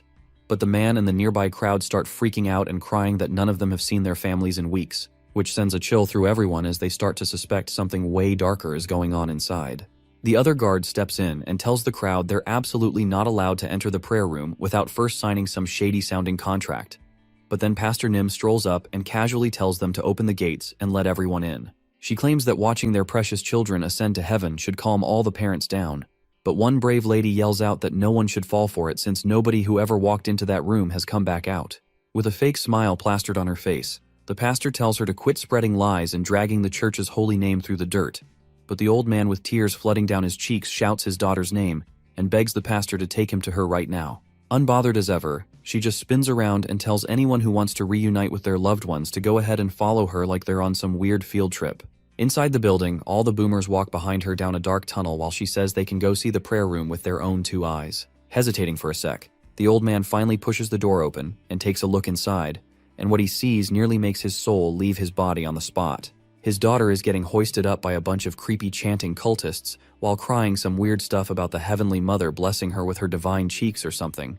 While the crowd is still processing, the pastor tells everyone to clap because they're all witnessing a fellow sister ascending straight to heaven right before them. With her hands clenched together in some freaky pose, the girl starts moaning like she's having the best moment of her life thanks to the Heavenly Mother's aura, which makes her father think she might be high on something. He panics and screams at his daughter to snap out of it and run away as she stands there soaking up the spotlight. After that, he loses it and grabs the pastor by the collar and demands she stop this freak show immediately. But before he can do anything else, the only thing left of his daughter is a puff of smoke drifting into the air. As he clutches his daughter's clothes, the only thing he has left of her, his hands tremble with grief while the smug pastor claps her hands together and says he should actually be grateful that the Heavenly Mother chose his daughter. That outrageous comment sends the old man into pure rage at her insane audacity, and he grabs her by the collar again, shouting for her to bring his daughter back or else she's going to seriously regret it. Unfortunately for him, he immediately regrets going that far because a guard finally shows up and tases him without a shred of mercy, sending a brutal shock through his whole body. The old man collapses with a heavy thud right there on the cold floor, completely knocked out, and that's when the most unexpected person makes an entrance. Our four-eyed officer strolls in, now looking like she's fully converted into one of them, and calmly tells the guard to drag him into the confession room, which is really just their fancy name for the torture chamber, so he can repent for his disgraceful behavior. With that, she and the guard walk off with the poor father's limp body while the pastor, still high on spiritual copium, confidently mumbles that he'll definitely switch sides after he sees how beautiful the heavenly family is. Meanwhile, over in heaven, which turns out to be a surprisingly gorgeous green plane with a summoning circle planted right in the center, an orb appears out of nowhere and reveals itself to be the soul of the old man's daughter who just ascended. She finally seems to snap out of whatever trance she was in and looks around with total confusion, clearly unsure of where she's ended up or how. That's when a blindfolded woman in ridiculously ornate clothes straight out of a Dark Souls boss fight casually strolls up and greets the bewildered girl, who's still very concerned about why she has no clothes on. She feels absolutely ecstatic to finally be welcomed into the Holy Mother's embrace. But the monster hag has other plans and tells her she's nothing more than a useless husk wasting oxygen, so it's time to ditch that body. With one lazy point of her fingers, the girl gets instantly beheaded, and her head rolls down the grassy hill like a bowling ball on a very cursed lane with no pins. After that, the Heavenly Mother casually whips out a chalice of wine and gathers what turns out to be the glowing essence of a pure soul inside it. She then floats over to a guy who looks very familiar and very jacked, chained to a massive rock with a glowing blue heart stuck to his chest like some weird parasite trying to latch on. Taking a casual sip, she asks why he won't just accept the Titan's heart and move on. But he says, again, that he's not interested in turning into a full-blown monster. Hearing that, she mutters something about his refusal, probably being a glitch in fate. But then her creepy wings shoot out, fully covered in twitching eyeballs for no reason, making the guy's eyes go wide at the total nightmare fuel she just turned into. Without asking, she then straight up forces him to drink the soul essence like it's a vitamin shot, making the Titan's heart inside his chest immediately light up in response like it's sinking to him. That makes the blonde clown of a man super angry, practically fuming with rage, but she waves off his tantrum and tells him to quit whining and accept his fate as the new Titan god. He, however, couldn't care less about her drama and starts screaming that he'll tear her to pieces the second he gets out, flinging every insult in his vocabulary while she walks away, not caring even slightly about his very loud threats. Just then, she senses something deeply sinister in the air and glances up at the sky where a strange orb starts crackling with wild energy. It takes her a second to realize that the seal keeping heaven and earth apart is now starting to fall apart.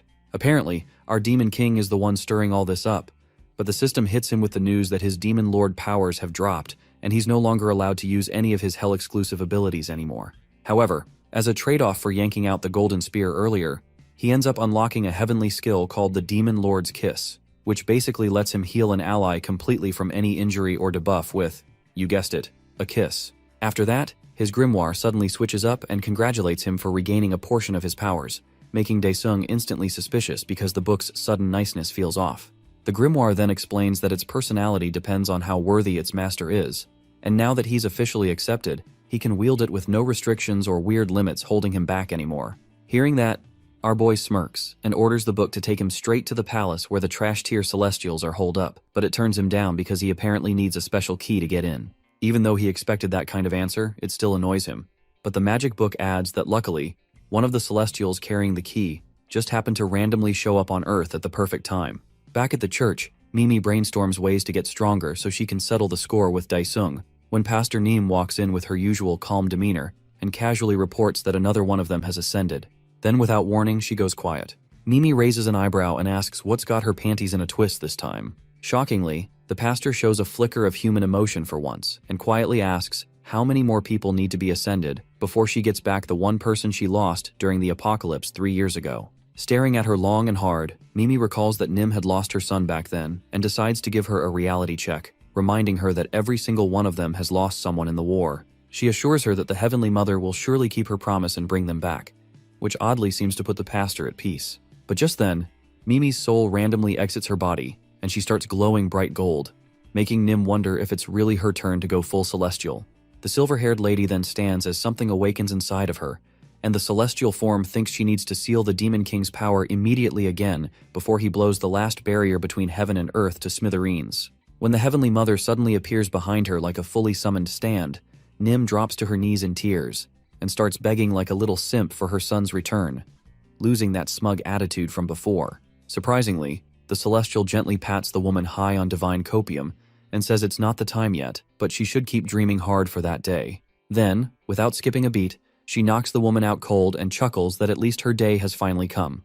since her target's aura is closing in fast. Outside, our guy stands still, confused at how the magic book and his Wraith Scout somehow led him to the exact same place. Set on giving the naughty Celestial a well-deserved spanking, Daesung locks in on the decision to head inside the building. However, a thick fog suddenly rolls in out of absolutely nowhere and covers everything, making it impossible to see even a few steps ahead. He pauses in confusion, trying to make sense of the weird environmental shift. He then pushes forward through the mist while his frustration keeps building.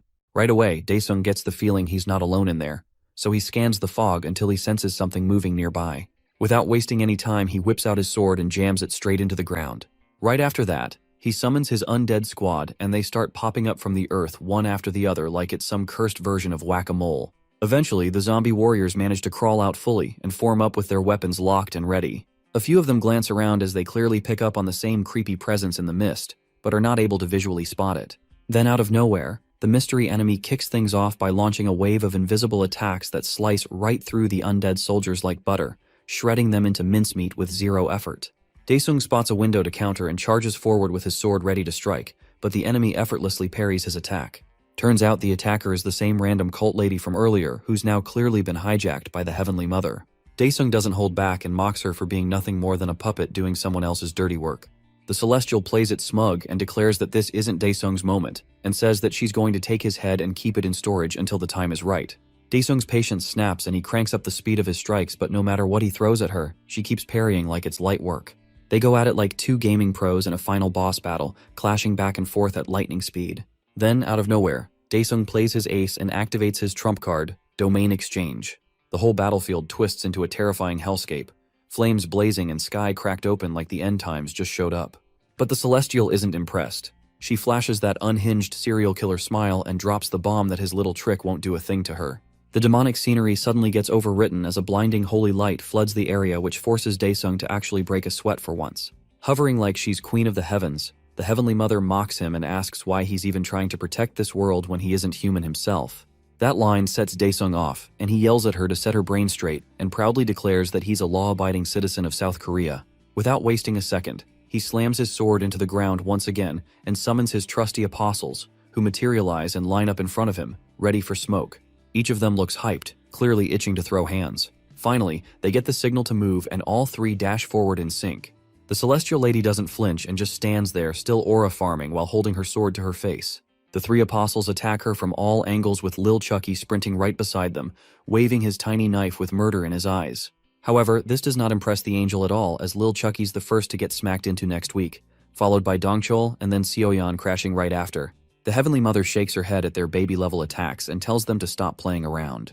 But suddenly her expression shifts as something feels off to her. She scans the area and finally realizes she's not in her divine realm anymore, and somehow has been dragged straight back into the middle of Daesung's hell. After that, Daesung shows off a wicked grin as his knockoff domain expansion finally activates, and his three apostles stand firm behind him like backup dancers hyping him up, pushing his aura way past 9,000.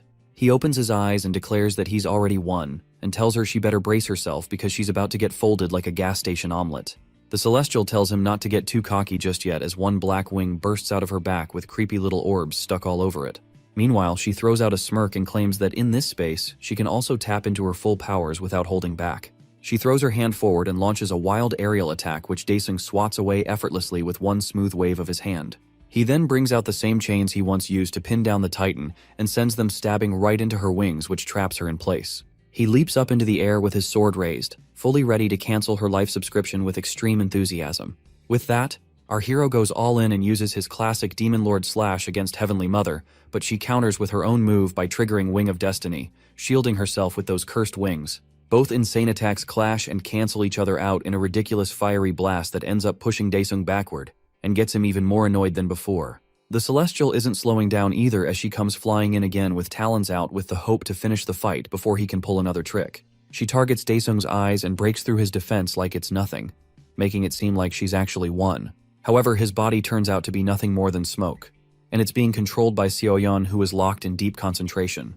Daesung wipes the blood off his cheek and admits he would have really gotten deleted there if his wifey Seoyeon hadn't jumped in. During the battle, the apostles have already snapped out of whatever spell they were under, and Seoyeon starts wondering if her master is once again in serious danger. Choyung cuts in without any filter and points at the golden wrinkly witch nearby and asks if that crusty old nightmare is the actual enemy. Dongchul barely manages to process the chaos and comments about how huge the explosion was, like yo mama. This little goof makes Daesung realize his crew's finally back in control. At that point, Daesung tells them he'll explain later. But right now, they've got to jump the evil chicken lady, which gets the apostles immediately locked in without hesitation. They line up like they're about to drop a diss track, all standing in sync as they prepare to square up against the cackling menace who just stares them down and says their fate is already sealed, so they should quit their sad little resistance. Now boiling with rage, Seoyeon flips the chicken lady off without hesitation, alongside Lil Chucky, and dares her to come over and get wrecked by a knuckle sandwich deluxe. Meanwhile, Seoyeon pulls off one of her slick ninja moves by activating her water trap skill, which makes the ground around the angel turn into this gnarly bubbling black sludge that almost knocks her off balance. The creepy liquid starts slithering around her feet like it's trying to inject her with something nasty, but the Heavenly Mother doesn't even blink and just calls it a sad little trick before casually trying to fly off like nothing happened. At the same time, ice shards randomly start popping up all over her feet too, totally locking her in place since Choyung decides to flex with her skill Thorny Graveyard, which summons a barrage of sharp icicles straight at the angel. The ice jabs her from all directions, but she stays stone cold and doesn't even twitch, tanking the hit like a monster. Dongchul suddenly screams like he's auditioning for a horror movie and charges in and stacks his Thunderstrike into the combo, but of course, the angel still stands there looking like lightweight no reaction mode is permanently on. Right after that, Dongchul starts acting all smug like he just did something impressive with his over-the-top attack, and then has the audacity to act surprised that it did absolutely nothing. The angelic menace just blocks the whole thing by curling up behind her wings like the dramatic coward she is. She then flashes a super unsettling grin as her head slowly peeks through between the wings. She straight up vows to erase them all one by one while slowly creeping out from behind her wings, looking like the world's most threatening ugly duckling.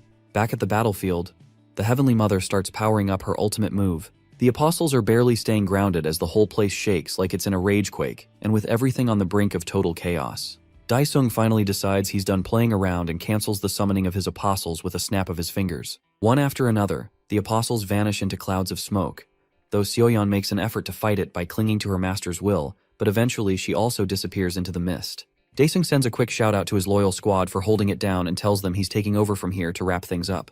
With that declaration, the Demon Lord blasts forward at full throttle, while the angel is still too busy powering up like she's waiting for a cutscene to end. Right then, he plunges his sword straight into her without letting the enemy finish her power up, which Goku definitely would have waited for.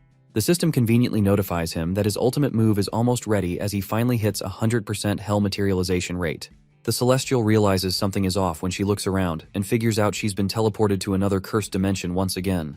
A few seconds later, Daesung starts floating towards her, powered entirely by the sheer gravitational force of his aura, which sends her into a panic. As his eyes start to glow with a bloody red, he calmly tells her to start praying because he's officially about to let loose. He straight up declares that her survival chances just hit 0% as he slowly gives her the ultimate disrespectful thumbs down.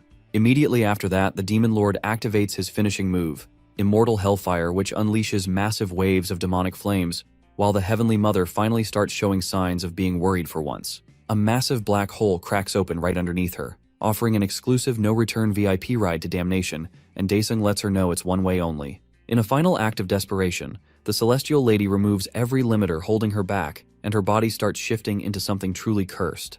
As the smoke clears up, a hideous mutated eye creature pops out, whose legs appear to be bent over than her. But her disgusting transformation ends up being completely pointless, because the tendrils from the Hell Portal start wrapping around her anyway. A heavy wave of dread crashes over her when it finally hits that no matter what she does, there's zero chance of escaping this mess. Daesung casually tells her to shut it, and then swoops down from above like a WWE star, slamming a savage dropkick right into her spine as he yells mid-air that she needs to just die already. The Heavenly Mother can't process the fact that she's actually getting destroyed and starts questioning why fate suddenly decided to betray her so hard. Moments later, the angel completely vanishes through the portal in a final burst of glowing feathers as the closing hell circle traps her and erupts into a massive explosion. Silence falls over the entire dimension, with only a giant crater left as the last remaining evidence that a god-tier battle even happened. But that peaceful moment doesn't last long as a bright beam cuts through the quiet and a mutated angel floating orb pops out. Daesung just stares down the giant floating eye like it's a mildly annoying bug, and the system helpfully lets him know that the demonic beasts of Pandemonium are now completely simping for their master. A flood of system messages roll in. Right after that, the system hits him with the ultimate follow-up question, and asks whether he wants to absorb the divine powers of the angel Barakiel he just completely clapped. Not wasting even a second, he instantly agrees to absorb the power as a massive flash of light bursts through the area and the orb slowly starts sinking into his body. The system chimes in to confirm that he's officially absorbed the celestial powers and has unlocked all the shiny angel abilities. As a bonus, he can now use his demon powers even across different dimensions thanks to his insane level boost. Out of nowhere, the magical book shows up like it owns the place and tells Daesung that the dimensional key to the celestial realm is literally right in front of him.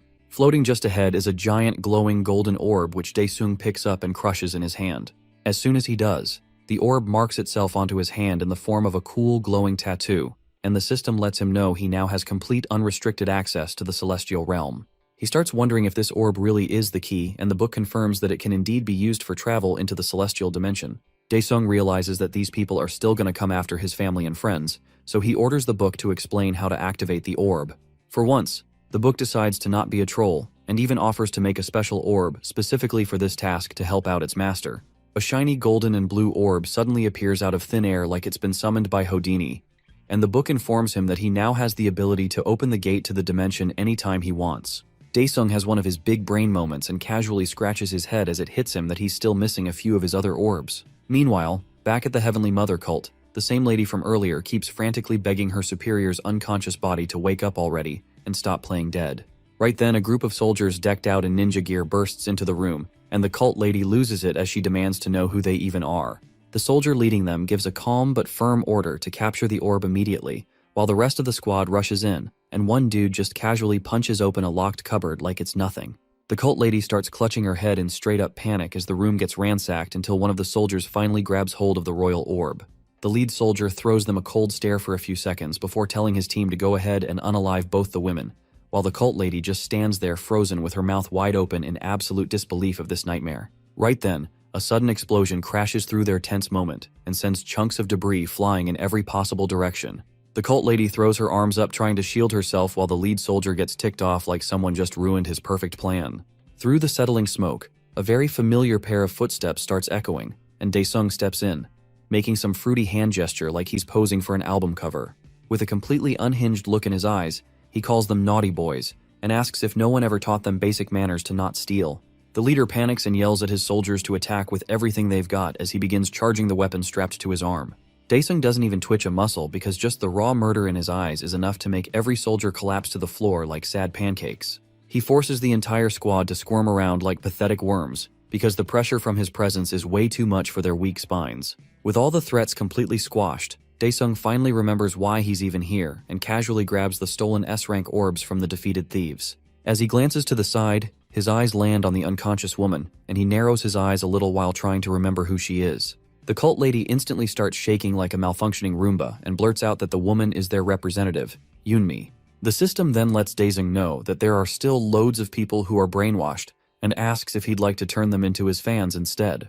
This somehow makes him even more annoyed as he processes the fact that the angel had been manipulating an entire army of loyal followers this whole time. Without even thinking twice, Daesung instantly commands that all the cursed people be freed from the wretched mind control. A giant wave of light shoots across the entire building like a divine Wi-Fi signal, and the cult followers suddenly snap out of it and finally realize the ridiculous nonsense they've been doing all along. The moment of clarity leaves them completely horrified as regret hits like a truck, and the cult lady just breaks into tears at the spot, crumpling to the ground in full-on depression. As the light reaches all the rooms, Manager Kim blinks around in confusion once she snaps out of the trance and insists she was just on her way to work a second ago. Panic starts to bubble up as the freed girls try to process what happened, and some of them break down crying and begging for help.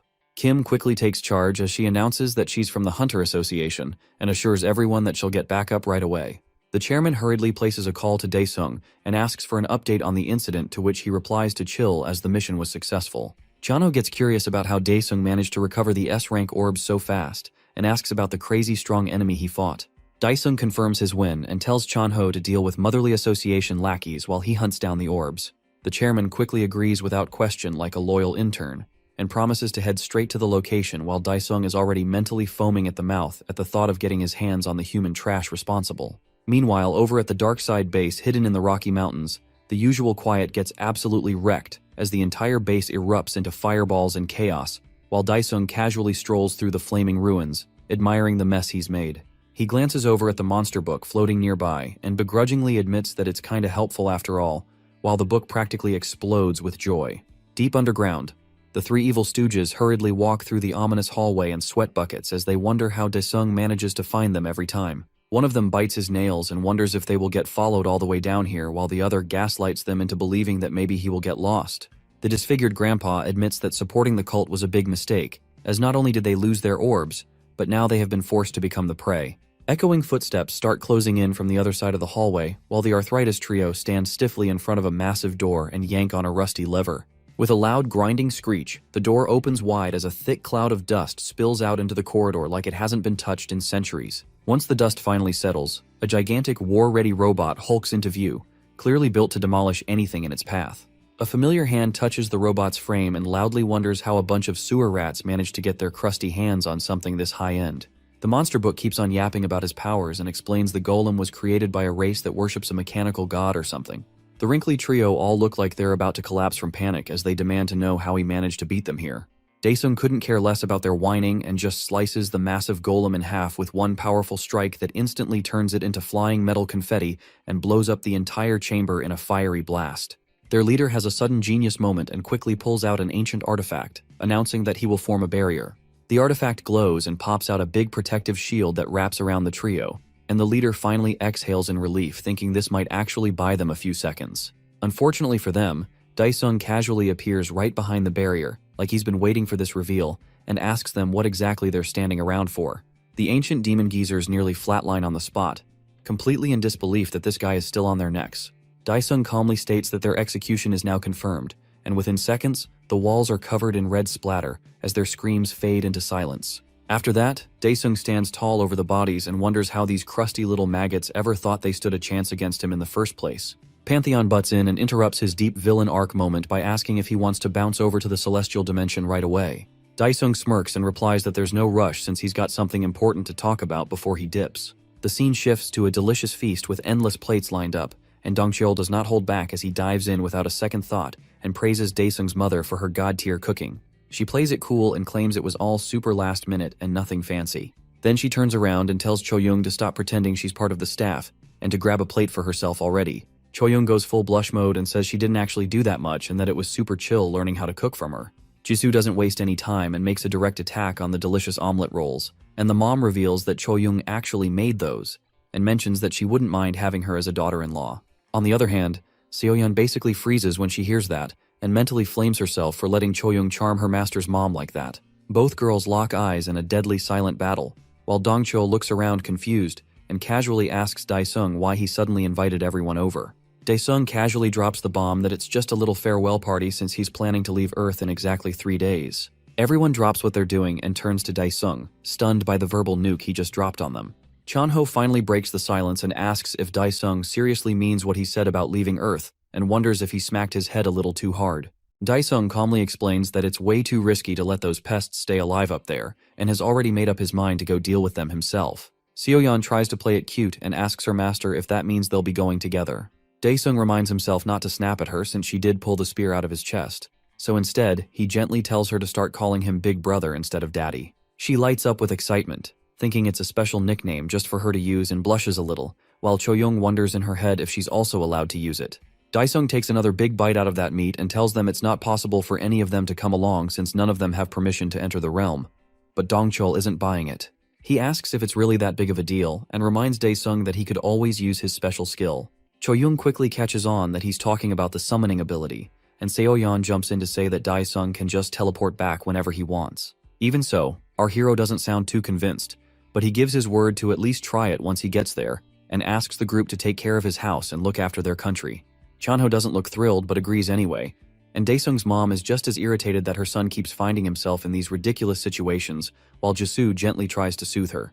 With a deeply concerned look, his mother turns to him and asks if he'll really be able to return home safe and sound.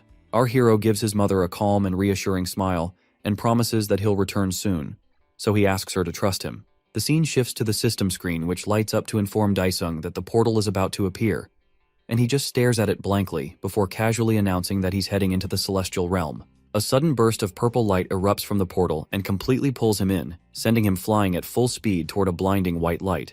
The The system gives a quick update saying the gate has now completed, and he will soon be transported with a new body formed from pure ether energy. This part leaves Daesung a bit confused, but it's already too late to do anything as he suddenly finds himself face to face with a tall, cloaked figure standing before a massive gate. It only takes a moment for Daesung to realize that the hooded man seems oddly familiar and looks exactly like the priest Odi, who he crushed back in hell not long ago. Odi immediately senses something is off, seeing that the creature standing before him doesn't appear to be a celestial, and notices that his aura feels oddly similar to something from his homeland. Daesung takes that as a challenge when he hears the word aura, and casually lets out an explosive and powerful wave of power to return the gatekeeper to his senses. Odi then recognizes the energy as belonging to none other than his glorious king, and drops straight to his knees, greeting the demon god standing before him. Our demon king gets right to the point and demands to know why a priest from hell is now working as a prisoner here in the celestial realm. The priest explains that ever since Daesung folded him back in hell, he was captured and forced to serve as a guard at this location.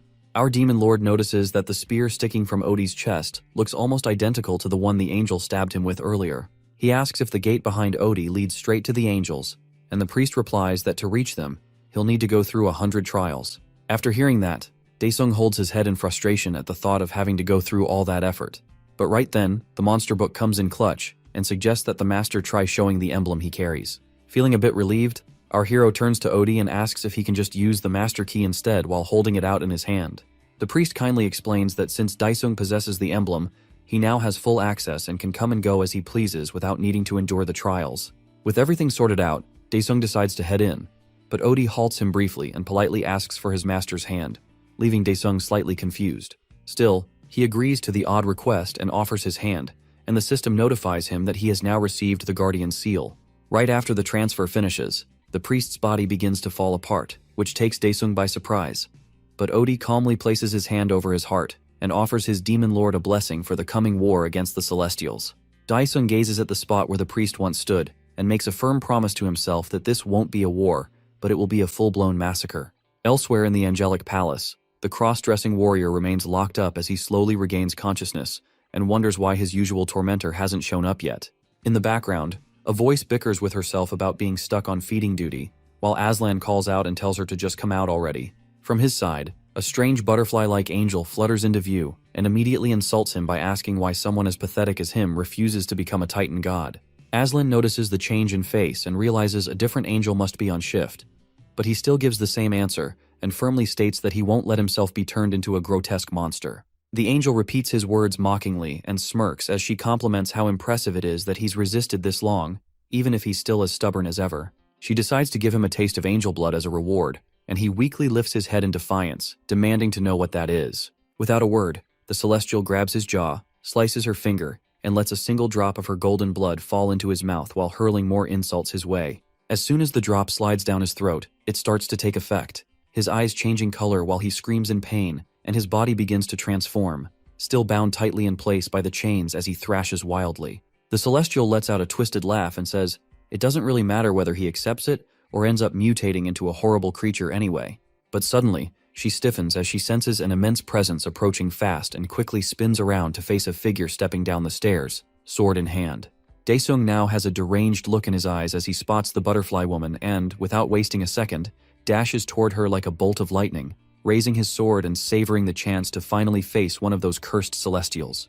The moment she sees a stranger suddenly charging straight at her, the butterfly angel starts to panic, and she quickly shifts into her ethereal form, causing her body to gradually dissolve. Daesung's sword slices clean through the air as she literally turns into light, narrowly avoiding the strike with a twisted smirk playing on her face.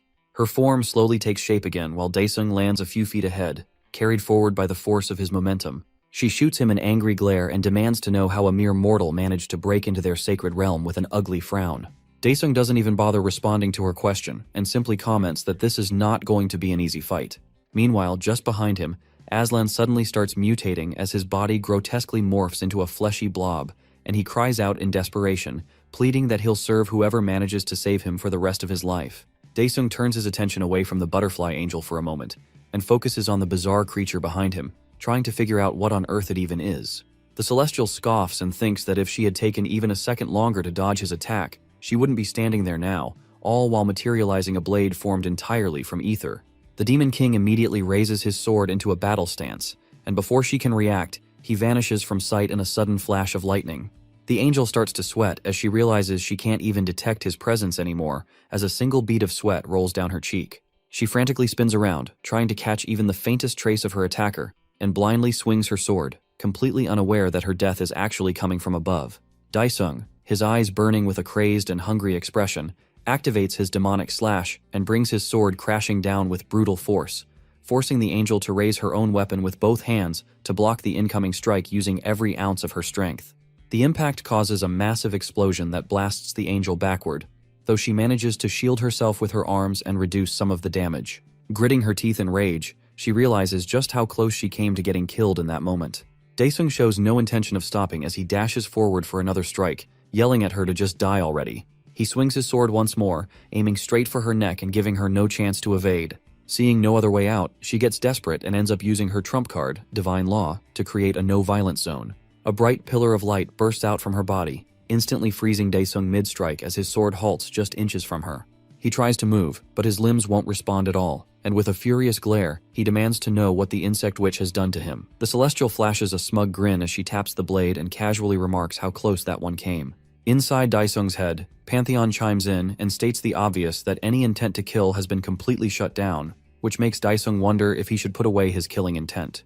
The angel keeps that sly smirk and starts going off about how thanks to the Lord's divine law, the area is now locked into a peace zone.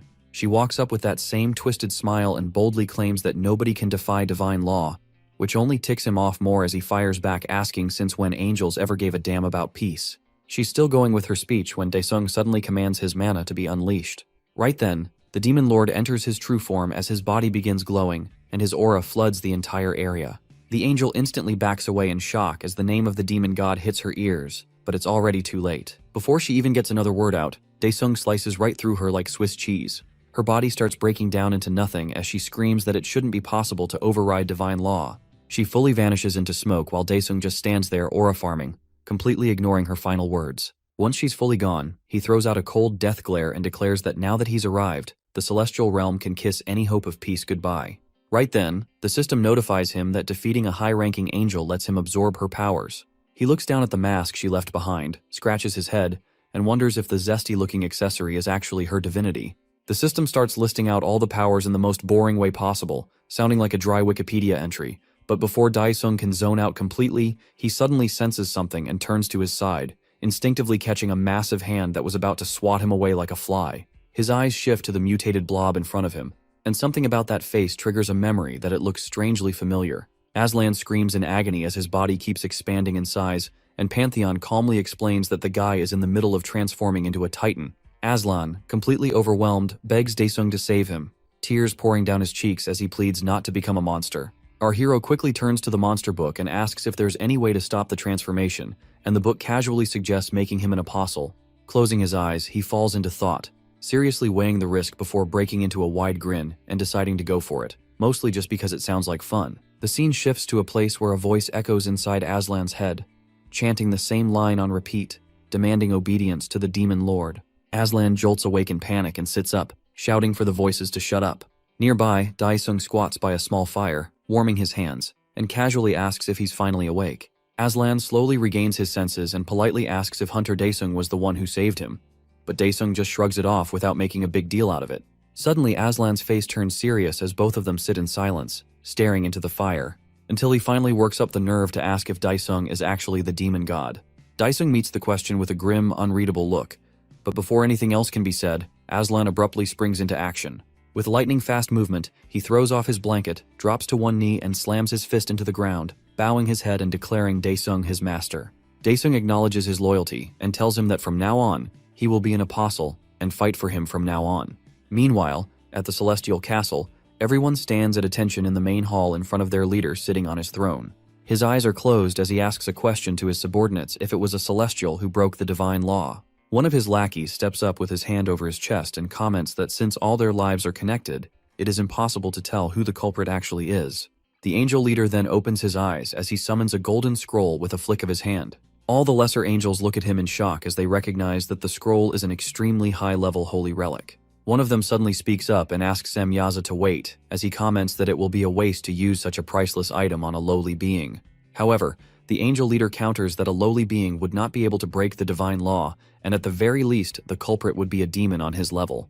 Not wasting any more time, he activates the scroll as it unfolds and starts rising into the air. His eyes start to glow too, as he declares that the demonic beast responsible will not be able to escape the judgment of the Divine Lord. Meanwhile, back with the woods, Aslan shares his surprise about the celestial realm even existing, while Daesung looks visibly irritated that they've made absolutely no progress. The monster book tries to reassure him that the end is finally in sight, but that does nothing to lift his mood, especially once he realizes he can't fly in dimensions outside of Earth. Just then, our hero freezes as a sudden flash of light pulls him out of his thoughts, and a golden scroll appears in front of him without warning. The scroll immediately starts speaking inside his mind and doesn't hold back, hurling insults at him for breaking the divine law and declaring that punishment is now inevitable. A portal forms beneath his feet while the book glows even brighter, announcing that the offender is being sent straight to the abyss of the void. The Demon King instantly tenses up as he feels himself starting to sink. Still distracted and lost in his own head, Aslan thinks out loud if they're still far from reaching the celestial village. When there's no response, he turns to look for Daesung and freezes in shock when he sees nothing but smoke where his master just stood. Meanwhile, unfazed as ever, our boy plummets into a void of endless darkness as waves of painful memories come rushing back, starting with the moment his father died. He narrows his eyes with a burning anger as the trauma from his time in hell floods back where he was forced to eat disgusting monster flesh just to stay alive. The memories shift again, showing him lying helpless on the ground, with a massive part of his body missing as he desperately cries out to go home. Then, out of nowhere, he finds himself standing at the entrance of a cave, questioning whether this is all happening again from the very beginning. But the real Daesung is still falling through the darkness, eyes closed as the memories keep pouring in, completely unable to control the flow of his thoughts. The monster book quickly pulls him back to the present with a sharp warning that something is closing in fast, snapping him back to reality. Out of the pitch black, a worm-like creature with a disturbingly cheerful smile starts slithering toward him, clearly hungry for its next unfortunate victim. The creature charging toward him turns out to be the physical embodiment of the void itself, and it darts at Daesung with terrifying speed. Mid-fall, he manages to summon his sword, eyes glowing with a dangerous light as he raises it and comments that the thing looks like it's starving for something. Without hesitation, he unleashes his demon god powers and uses his slash skill and slashes the monster into two equal halves, yelling at it to die. As the creature breaks apart into multiple pieces, countless spirits begin pouring out of its body, finally released from the torment they endured while trapped inside the void's form. Daesung looks ahead as he continues falling and suddenly tenses up when he spots something as he approaches the ground fast. The ground slowly comes into view, revealing a vast, desert-like land stretching endlessly in all directions, with nothing but barren terrain. He crashes into the ground like a meteor, sending a massive cloud of dust and rubble flying everywhere, but he lands flawlessly, unfazed by the impact. Not even slightly shaken by falling from the sky, his focus shifts immediately as he notices movement in the distance. One by one, glowing blue, lizard-like monsters begin crawling out from underground, chattering among themselves about the void's presence suddenly disappearing. The group snaps to attention as one of them announces that it doesn't really matter since the void will just respawn soon anyway, and instead demands to know who managed to defeat such a being. Without warning, a massive cat-like monster erupts from behind the lizard men, roaring with rage as it joins the group. The monsters now stand locked in a tense stare-off with the mysterious figure who just took down the embodiment of the void. Daesung meets their gaze with a deadpan look, completely unimpressed and more annoyed than anything as he quietly wonders what kind of weird creatures these even are. At that moment, a system notification appears and informs him that he's now officially in the deepest part of the dimensional beasts. The scene moves to a grand castle where a magic feather pen scribbles across a scroll, guided by Semyaza, who sits calmly in his chair with arms folded as a bulky angel stands before him. The towering angel speaks first, asking why he's been summoned all of a sudden. With his eyes closed, Semyaza addresses him as Arequipa and explains that he's being sent to Pandemonium to identify a new demonic beast that has surfaced there. Arequipa's demeanor instantly shifts to something more serious as he recalls that no being, angel or otherwise, has ever returned from the abyss, then boldly questions whether Semyaza is sending him as nothing more than a sacrificial pawn for his useless games. Semyaza's gaze sharpens as he reminds Arequipa that the remnants of the great demon god lie within that same abyss. At that, Arequipa's eyes widen with shock as he confirms if this is the same demon god who was once defeated by the Divine Lord. And the thought sparks a chilling possibility that the wretched demon who broke into their realm might be following that god's will. He lowers his eyes in shame and quickly retracts his earlier accusation. Semyaza advises him to bring along the third-rank angels, just in case the situation spirals out of control. Arequipa bows his head and vows to carry out the mission without fail.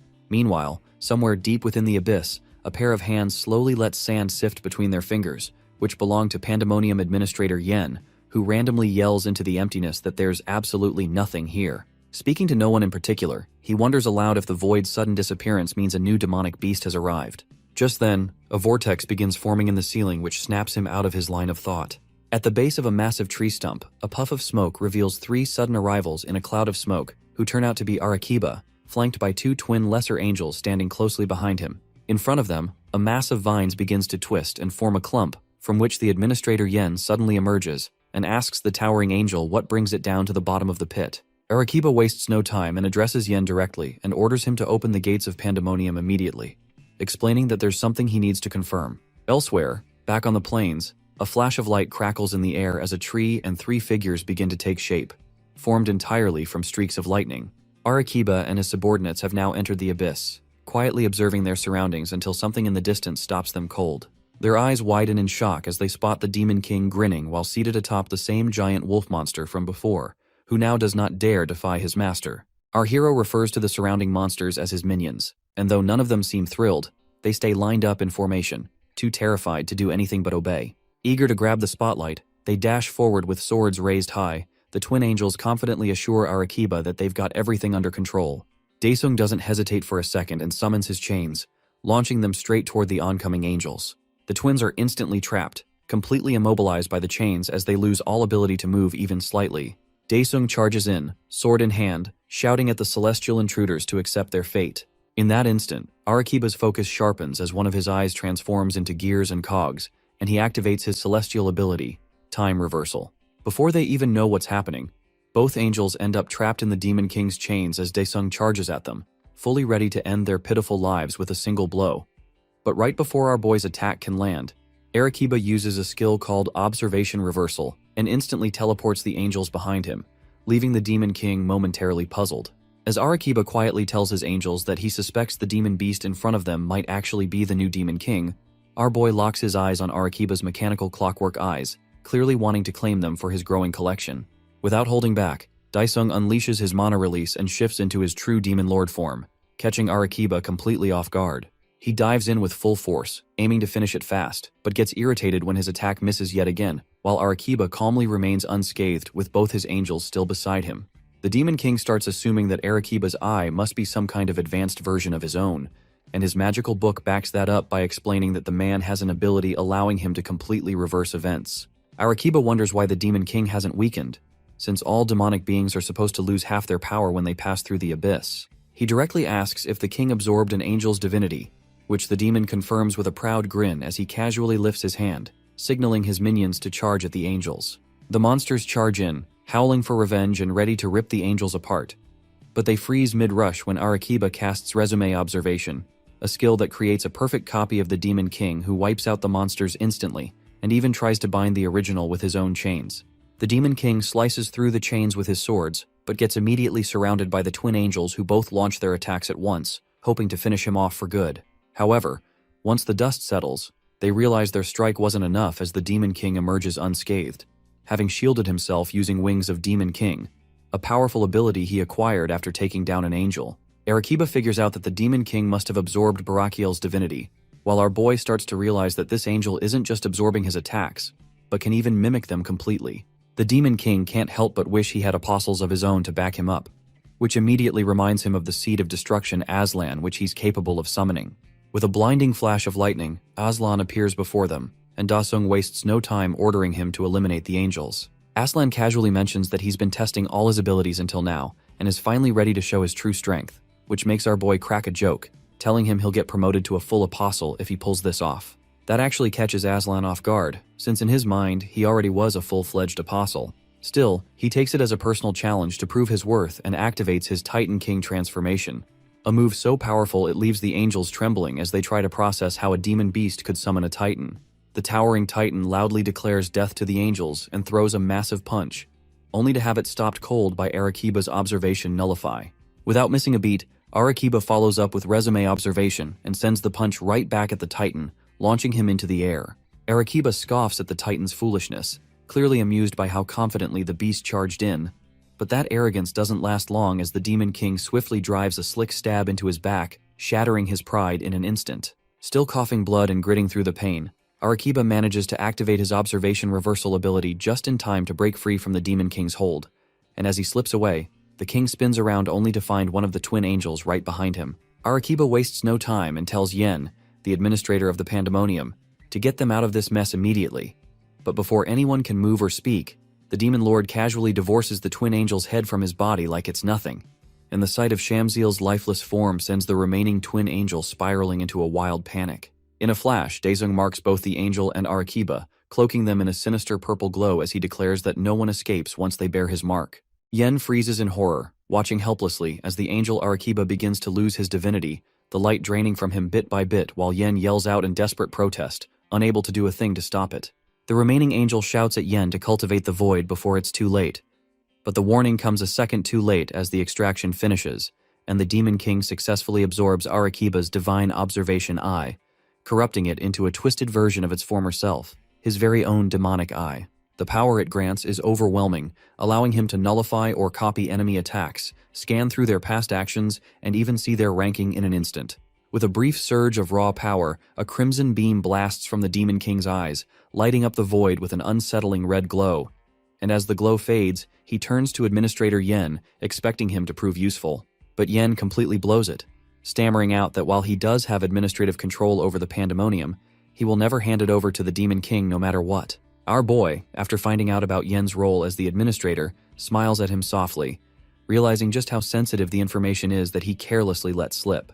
Without wasting a second, our guy activates his ability to summon the Demon King, a terrifying skill that makes anyone ranked below him obey his every whim without question, and casts that influence directly onto Yen, who soon begins to crumble under the haunting voices pushing him to defend, praise, obey, and serve without resistance. Completely overtaken, Yen pledges his loyalty to the Demon King, who finds this twisted gaslighting ability surprisingly effective. Daesung casually asks Yen to hand over the authority of the pandemonium, and without hesitation, Yen agrees, offering up the key which the Demon King grabs without thinking, only to find himself instantly transported to a strange hallway filled with glowing light-tinted pink, something he clearly wasn't prepared for. He turns to his left and notices a single door waiting at the very end of the corridor. Meanwhile, over in the celestial realm, something wild starts to unfold as all 7 suns suddenly fall into eclipse, sending waves of panic across the skies. Even the steady glow in Semyaza's private room begins to dim, which catches his attention immediately, making him jump to his feet and rush out in alarm toward the Supreme Lord's palace.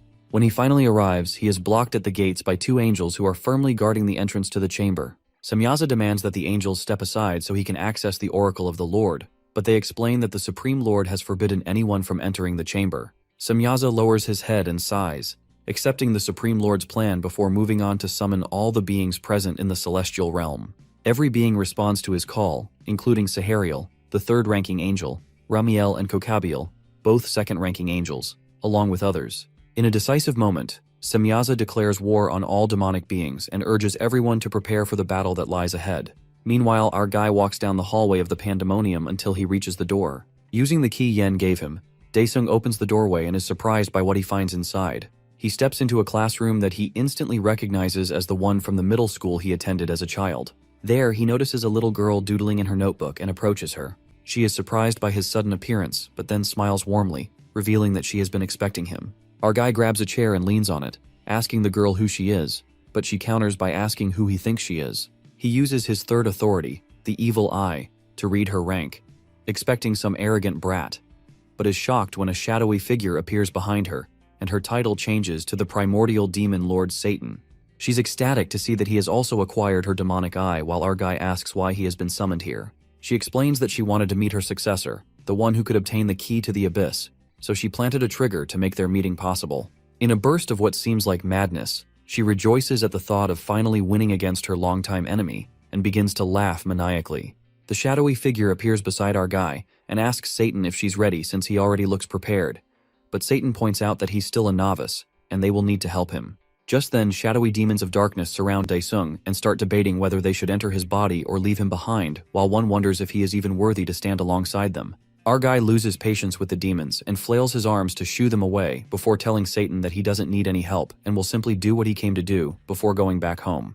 The little primordial demon girl warns him that if he leaves now, he will end up dying, which our guy can't take seriously.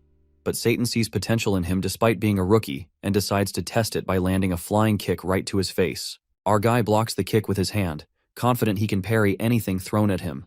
But the sheer power behind the primordial demon lord's strike overwhelms him, sending him flying straight into the wall with a harsh crash. As Daesung struggles to recover from the blow, the demons burst out laughing at his failure, so he attempts to reverse the situation by activating his first authority, observation reversal, hoping to rewind the moment. However, the demons quickly reveal that they cannot be observed, rendering his ability useless against them. Suddenly, everything changes, and our guy finds himself engulfed in a blinding white light that slowly fades to reveal a ruined city, leaving him questioning if he's dreaming or hallucinating. There he spots Changsik Appa badly wounded and held up by his teammate, both protected by a force field. Nearby, one of the squad lies dead on the ground just before a sudden explosion shakes the area. The leader of the group complains that Semyaza attacking them with his wings was basically cheating, but Semyaza wastes no time and shoots a beam of light from his eyes, striking the leader down. Just then, his teammate jumps in, blocking the attack with her shield. She checks on the leader's condition, but before she can react, Semyaza rushes forward and slashes her down with a single swift strike. The leader rages as he watches his teammate get killed, but Semyaza wastes no time letting him mourn and destroys him with a laser beam before naming Han Daesung as the cause of everyone's downfall. Our guy feels the weight of remorse clearly, but in the very next moment he is whisked away to a different place. There he finds Seoyeon Uni making a last stand, using her illusion veil to conceal her teammates from the angels, while one of them points out that these angels resemble the ones Daesung had gone to face. Seoyeon does not take the idea of him losing to mere angels lightly, but before she can respond, an axe crashes through her illusion veil. Ramiel bursts through the force field with a roar, expressing his anger at the crew for hiding in plain sight before swinging his axe to deliver the final strike. But suddenly Chucky jumps in, blocking the axe with his knife and shouting for his master to run while he holds Ramiel back. Ramiel grabs Chucky and crushes the life out of him as Chucky screams his final plea for his master to escape while she still can. Watching her friend get destroyed, Seoyeon is consumed by a fierce, frenzied rage and unleashes her ability Instant Death on Ramiel. Absolutely furious after watching her little boy get the life squeezed out of him, Seoyeon casts the curse of Instant Death on Ramiel, which sends intense pain ripping through his body and makes the majestic beard angel nearly drop to his knees. Still, he flashes a smug little grin and says he's not some run-of-the-mill inferior angel who would flop onto the ground after a silly curse like that. Right after that, he lunges at her with his hulking body and his knee aimed straight for her belly, but what actually ends up hitting her is his massive axe, which slices her cleanly into two perfect halves. Protecting Daesung's shaken family, Chanho whips out his gun and yells at the bastard Celestial for wasting a perfectly fine goth girl, then fires his tiny air pistol right at the giant. Meanwhile, the giant Celestial doesn't fight back at all, but instead some flying harpies come screeching out and dive straight at Chanho, tearing into him like a flock of hungry vultures.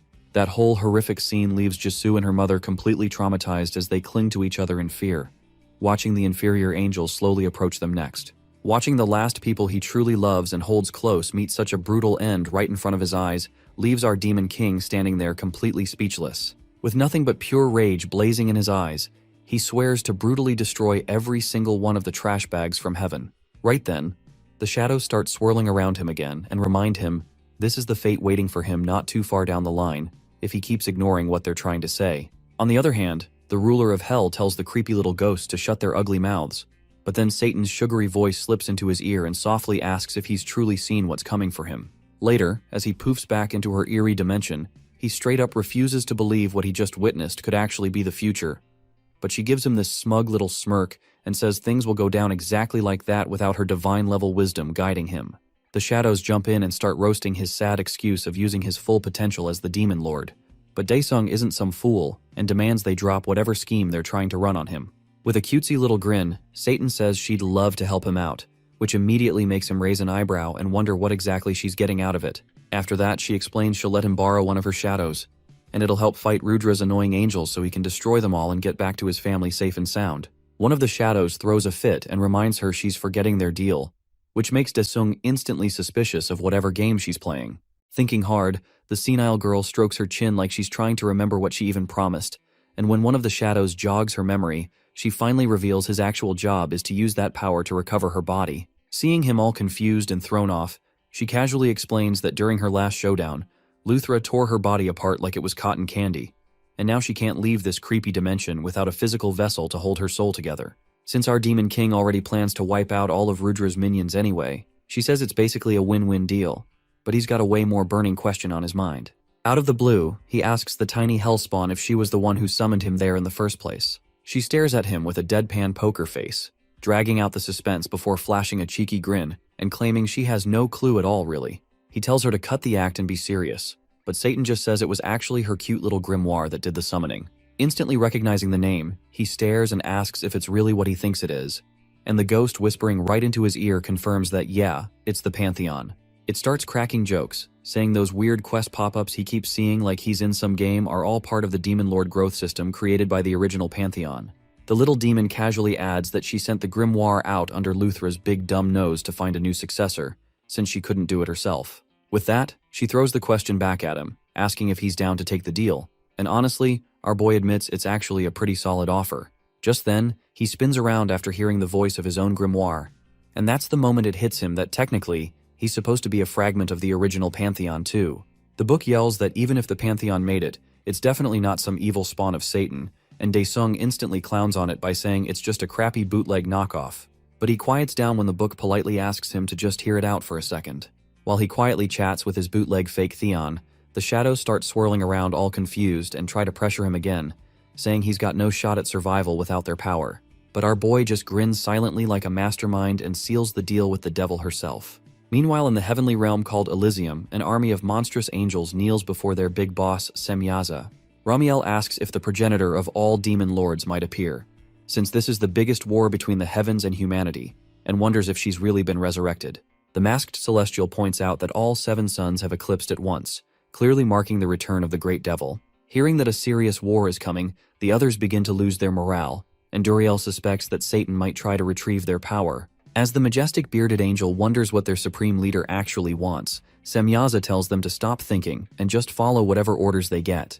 With that, an angel blows the horn and Kokabiel kicks off the fight by firing Infinity Stone-themed arrows straight at our hero. He charges in, ready to wreck some enemies, and recalls Satan's plan to leave Luthra for her after he takes out the small fry and the top 5 ranks. Then he spots a volley of rainbow arrows flying at him, which are definitely not straight. Daesung stands his ground without flinching as he taps into the new powers he recently gained and shouts for time to freeze, the gears in his eye beginning to spin as a crimson glow radiates outward. Instantly, the arrows halt mid-air like someone hit pause on reality, but he doesn't stop there and activates yet another ability called Time Reverse and sends the arrows hurtling back the way they came, flipping the attack right back to the sender. The deadly projectiles race toward Kokabiel, who stands high atop a massive building and quickly snaps to attention as he recognizes the familiar technique once belonging to an old comrade and now clearly stolen by Daesung. Still, Kokabiel stays calm as he casually raises his hand and commands his divine power to return. Just like that, the arrows lose their rainbow glow and fall harmlessly to the ground without ever reaching him. Semyaza slams his foot down in frustration and barks out a command for all the Celestials to attack together. The creatures who barely pass for celestial beings launch themselves toward Daesung at full speed, their bloodlust obvious as they rush in with wild, hungry eyes. Completely unimpressed, Daesung lifts his sword and remarks that if they're planning to swarm him like filthy rats, then they should face what's waiting for them. With a single motion, he slices open the air itself, ripping a massive demonic rift that connects directly to the gates of hell. From within that dark void, a monstrous hand reaches through and slams into the ground, followed by the hulking body of a titan stepping out and rising to its full height. Aslan emerges, fully transformed, and plants his foot into the battlefield with enough force to send powerful shockwaves ripping through the ground, and locks eyes with the incoming celestial beasts. In the very next moment, an explosion rocks the battlefield, and smoke blows in every direction as the massive titan, despite his enormous size, launches himself into the sky with incredible force. The winged celestial creatures trail after him like annoying insects, but he uses his tremendous bulk to dive straight back down into enemy ranks, slamming into the ground with devastating impact and flattening entire squads like ants under his feet. The titan draws in a massive breath and lets out a thunderous roar, vowing to wipe out every single one of the cursed angels before him. While all eyes stay fixed on the chaos, no one notices the steady approach of Daesung's forces, marching through the demonic rift that is still wide open.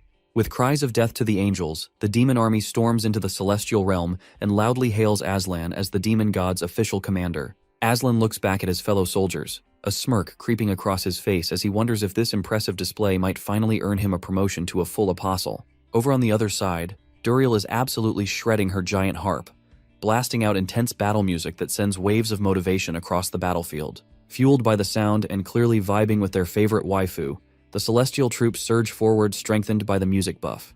The armies crash into each other in a brutal collision, teeth bared and weapons drawn as the two sides throw themselves into the fight. For a while, the Celestials clearly seem to hold the upper hand, cooking demon soldiers left and right with hardly any effort.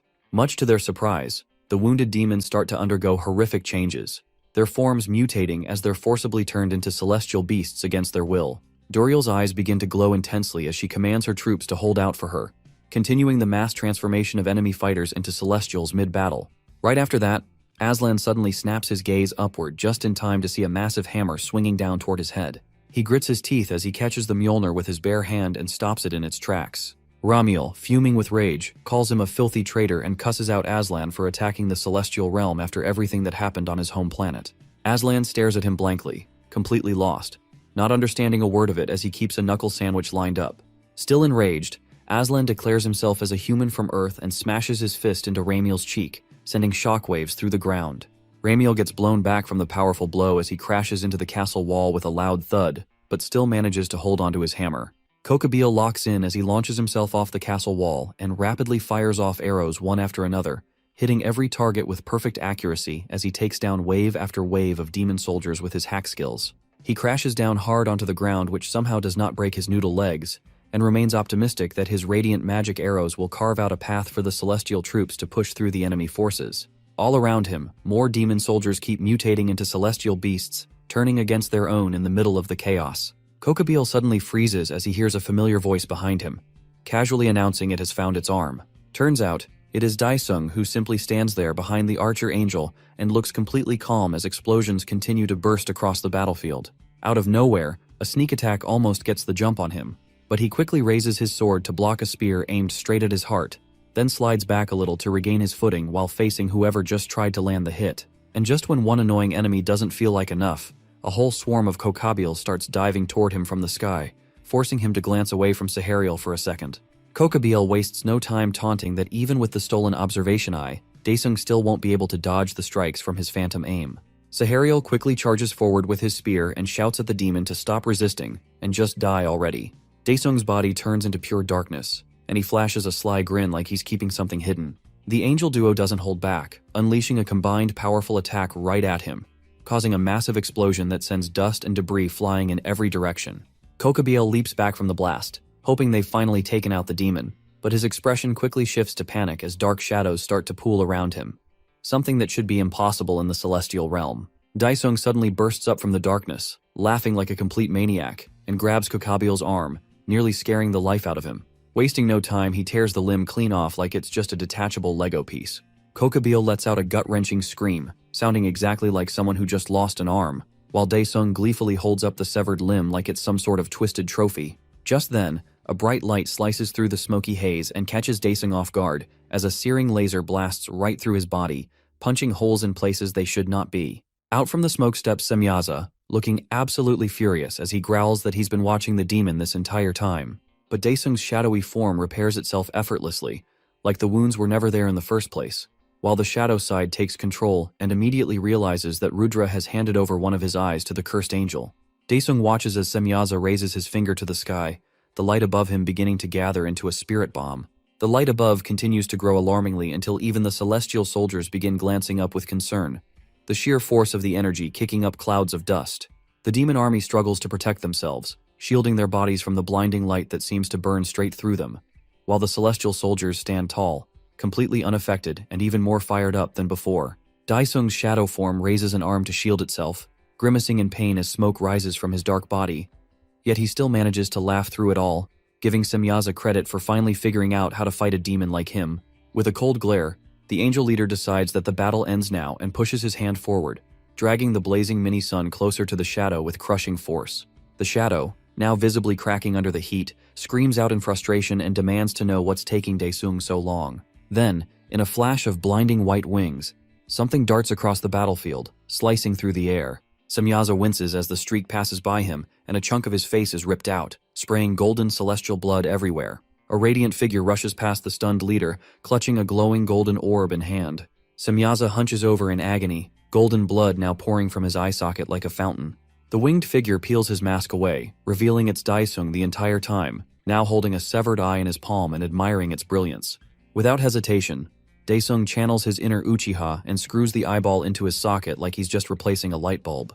Now staring back at him with a mismatched gaze, Daesung's new eye radiates power, pulsing with two completely different types of aura at once.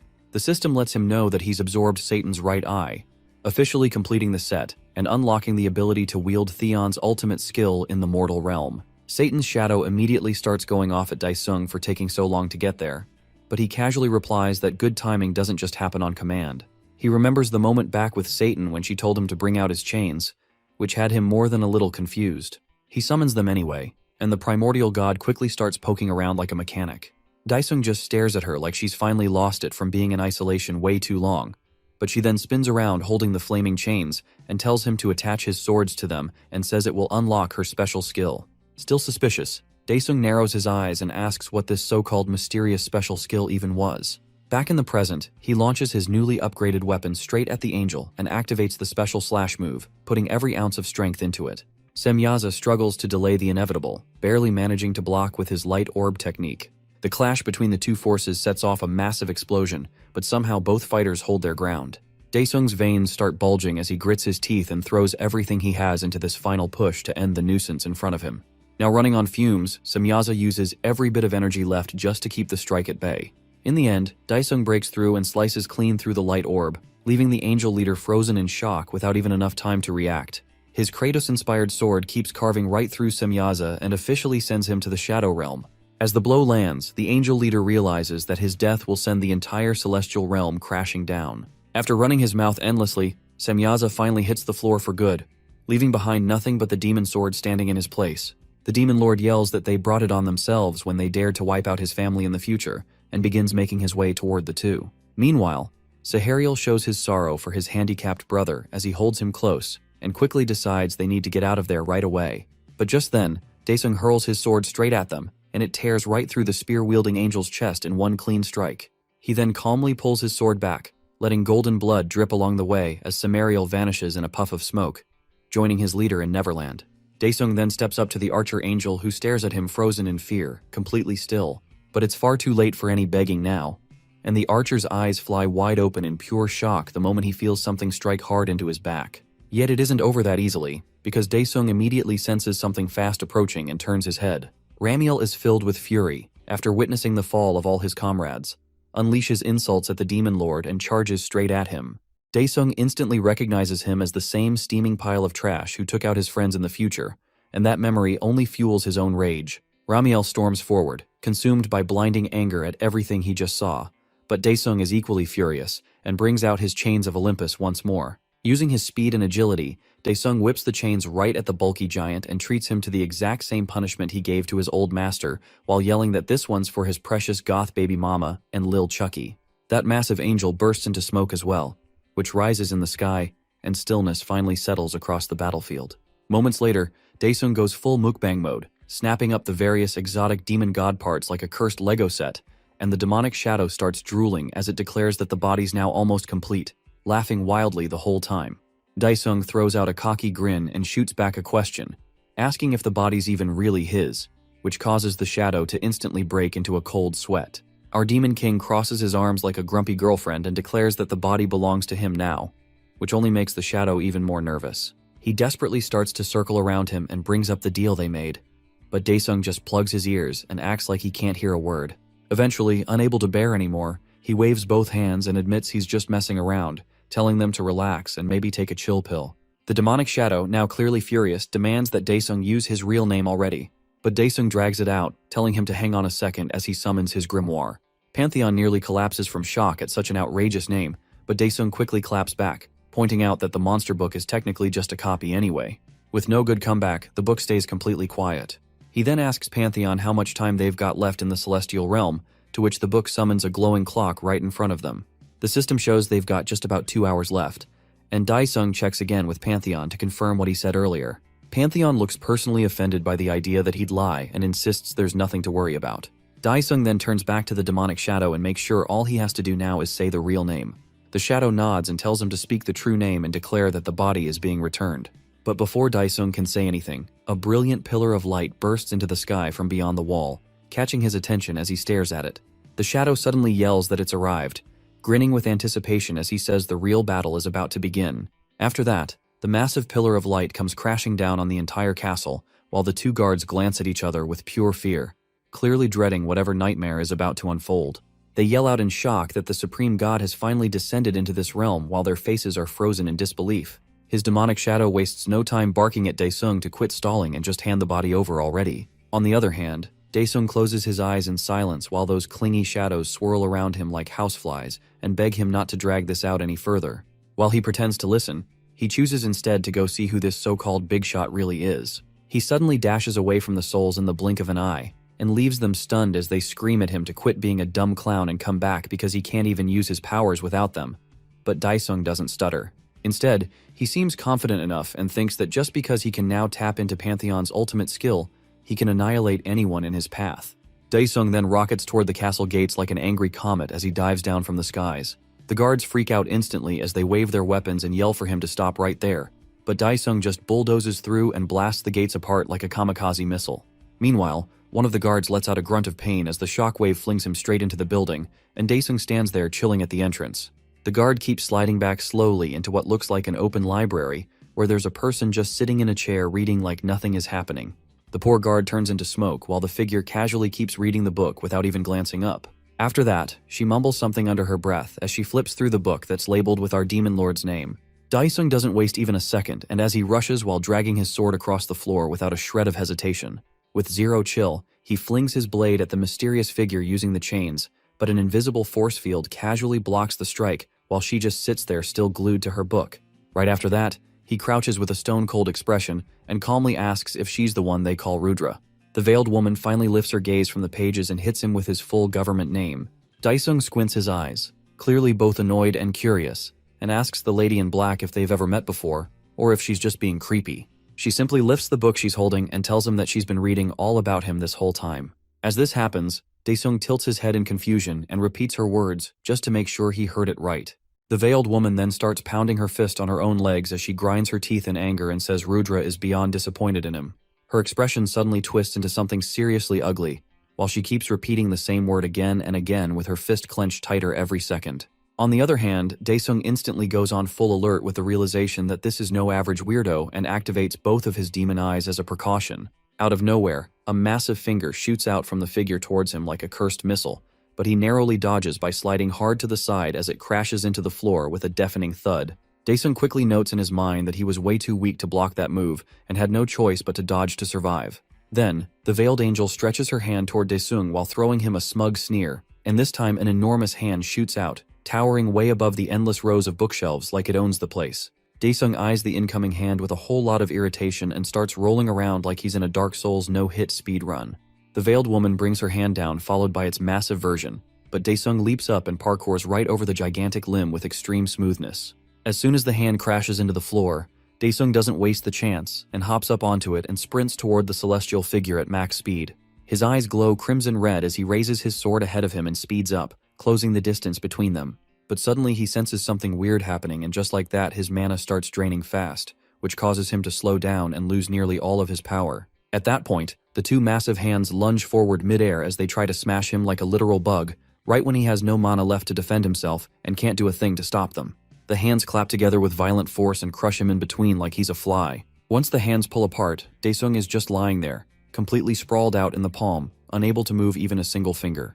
Back again, the enormous hand repeats the same brutal motion over and over, giving Daesung zero chance to breathe while screaming at him to just die already. The booming slaps rattle the entire castle from top to bottom as Daesung barely hangs on, realizing fast that his mana is totally out of reach now. The demonic shadows suddenly reappear and swirl around him like flies and join the Celestials' call for him to just give up and die quickly so they can finally take over his body since he's clearly useless without them. Even with his fatal injuries, Daesung still manages to crack a laugh because deep down, he already figured these demonic leeches would backstab him. He opens his eyes with a sly grin spreading across his face as he activates Theon's ultimate skill, Reload Save Point. The system screen pops up in front of him with a message letting him know he can now bounce back to any moment of his choosing in the past. At that moment, all the battles he fought zoom through his mind while time runs in reverse, and he reappears at the exact point right after he won the Celestial War. As he blinks awake, he He finds himself staring directly at the demonic shadows who are once again nagging him non-stop to give Satan's body back already. Daesung just smirks and reminds himself how these shadowy snakes plan to 100% backstab him the second he lets his guard down. From what he remembers in his talk with Theon, it's clear that even if he hands over the body or taps into the demon god's powers, he still gets to use all his skills whenever he wants. But the real game changer is watching that time limit, because no matter what wild tricks Satan might be hiding, he always has the option to dip back to Earth. Daesung smirks again as he realizes that if he plays this out smartly, he can unalive two birds with just one move. Meanwhile, back in the middle of the dusty battlefield, Daesung stands firm between massive clouds as he takes a moment to plan his next play, then loudly declares he's returning Lucifer's body. The demonic shadows practically squeal and call him a good little boy for finally doing what they told him. A blinding light swirls around him, building into a wild tornado, and when the glow fades, a grinning girl stands in his place, now rocking her post-possession glow-up after a smooth gender transition from Daesung. Right away, Satan stares beyond the giant castle walls as she senses an overwhelming power there and launches herself into the air toward the source, leaving behind a crater of dust. The celestial palace looms up ahead and Satan lands in the courtyard like it's a runway and grins wide as she stares at the gates. She starts to drool as she finally reaches this place after 6,000 years and calls out to Rudra to show up already. Satan stares forward with a totally unhinged look in her eyes as the smoke from her landing finally starts to clear. But her eyes stay locked dead ahead. Out of nowhere, a figure begins to materialize right in front of her like some kind of spooky magic trick. Satan narrows her eyes and calls out Luthra and mocks her for finally crawling out of her hole. The veiled lady stands her ground without saying a single word as she clearly thinks Satan's taunts aren't even worth acknowledging. At the same time, her feet slowly shift into sharp talons as raw mana starts seeping out around her. But Satan keeps pushing her buttons as she tosses more jabs and asks if she's finally grown up and stopped playing with toys. Luthra grits her teeth hard and mutters something under her breath, clearly getting heated, while Satan acts clueless and casually tells her to speak up and say it louder next time. Suddenly, the veiled lady snaps and yells that Luthra now needs a brand new toy, and Lucifer just happens to be the perfect one for her collection. That sets Satan off instantly, whose eyes sharpen as rage fills her expression. She steps forward and demands to know if Luthra seriously thinks she can pull the same twisted move she did all those centuries ago. At that moment, Lucifer's mind snaps back to a memory from almost 6,000 years ago on some forgotten planet that's been torn to absolute shreds by chaos. She walks alone down a dusty, broken road and spots a worn-out doll tossed on the side, probably dropped by a kid in all the madness. She bends down and reaches for it, as she carefully picks up the little stuffed toy with her razor-sharp claws. With that, she stands back up and looks at the doll as she comments what a spectacular failure the test was. Just then, a bright light disturbs the post-apocalypse world and throws off massive waves of aura as Lucifer gets teleported against her will. She finds herself transported to an unknown place with a white landscape stretching through miles and miles. However, she's definitely not alone as the veiled lady suddenly appears and starts chastising Lucifer non-stop and says that she is pretty mad because of what Lucifer pulled. Satan doesn't even flinch and throws it right back, saying it's all on Luthra since her creature got itself disqualified, which is why it self-destructed. That hits a nerve, and Luthra immediately starts yelling and accuses Lucifer of messing everything up on purpose and sabotaging her from the very start. She keeps screeching the same accusation over and over, and Lucifer, who lets her guard down for just a second, suddenly feels her arm drop off her body. Luthra grits her teeth hard as her hand mutates into monstrous claws and slices Satan's limb clean off, leaving her gripping the bleeding stump. Lucifer immediately snaps back, yelling at Luthra and demanding to know what the hell she thinks she's doing and if she's gone completely insane. But it's clear Luthra goes off script and then drools all over herself as she stares at Lucifer's potato body. Her veil lifts slightly up her face, finally showing the hideous horror underneath as she screams that Satan's body is perfect for creature materials. Lucifer tries to resist, but her strength fades fast as her vision turns hollow and her mind completely blanks out. In a horrific instant, Lucifer's entire body gets ripped apart from every limb, leaving just her torso intact. She crashes to the ground, helpless, as Luthra towers over her and sprouts dark tendrils from her own body. Clearly not being a solo-leveling fangirl, she then puts her hand forward and says, "Arise," causing soul fragments to leak out of Lucifer's body and turn into creepy, slithering tentacles. Soon after, new angelic celestials start sprouting from chunks of Lucifer's broken soul as celestial tadpoles crawl out of her and slowly develop full-grown bodies that immediately drop to their knees in front of their new creator. These freshly hatched celestials join their hands with creepy devotion and begin chanting praises to their so-called mother as their creepy voices rise in harmony. Meanwhile, what's left of Lucifer's original body starts evaporating into smoke. But right before she fully disappears, Dark tendrils of energy explode from her remains, which cut off the celestial choir as they pause to witness the chaos unraveling. At that very moment, a cursed-looking scroll shoots up into the sky with insane speed and launches itself through a blinding light portal and eventually reaches space. The scroll contains Lucifer's essence, who screams a vow that she'll be waiting for Luthra until the end of her creation and that she'll come back for revenge. Jumping back to the present, Satan is absolutely fuming from the flashbacks to the trauma she's had to suffer and summons a massive storm of tendrils. Those tendrils quickly reveal themselves as a swarm of demonic shadows swirling around as Lucifer glares at Luthra and reminds her that she would return. Luthra stays calm and unimpressed as she casually lifts her hand and activates one of her signature powers, Hands of Judgment. From beneath the ground, a flood of magical arms erupts and launches toward Lucifer. After that, Satan responds with a blast of demonic shadows to counter the oncoming limbs, which officially starts their fight. She screams that from now on, Luthra is going to be her new plaything, while the veiled lady roars back that Lucifer is going to be turned into spare parts for more celestial dolls. Satan, fully triggered, calls forth her devastating dark flame skill as massive pillars of fire rise up behind her like a second phase animation. Luthra stands there unimpressed by such a feeble attack, and taunts Lucifer that her attack is useless with a nasty grin on her face. The veiled celestial then activates her own special skill, the Ocean of Life, and a huge flood of water gushes forward and meets the dark flames head-on. The two attacks cancel each other out, which makes Lucifer even angrier as she rushes into attack, her mind blank with anger. At that moment, the two unhinged monsters exchange blows like it's a final boss brawl with zero intention of a ceasefire. Meanwhile, Dyson quietly chills inside Lucifer's mind like a good boy with his arms folded and wonders if they will actually be able to escape. Back on Earth, things flip over to Daesung's building, where a hilariously overly edited giant poster of him hangs behind someone's desk. Our girl at the computer doesn't just have Daesung's face on the wall, though. She also uses his chiseled Chad face as a mousepad. Choyoung's mind seems occupied with something as she searches the net and gets disappointed that her master Han is still not coming back today. Just as she's about to spiral further, her phone rings, which drags her back into reality as her secretary on the other end says there's a guest, but suddenly gets cut off as she shouts at the guest to stop. Suddenly, Seoyeon casually strolls into the office and greets her team leader with a bright, innocent smile, as if she did not dupe the secretary. Choyoung instantly starts sweating bullets as the goth girl catches sight of the enormous Daesung shrine in the background. But within a split second, all the Daesung merch magically disappears like a guilty browser tab, and Choyoung pretends to be busy on her computer. Choyoung glances up with a nervous smile and asks why Seoyeon decided to show up out of nowhere without even bothering to send a heads up.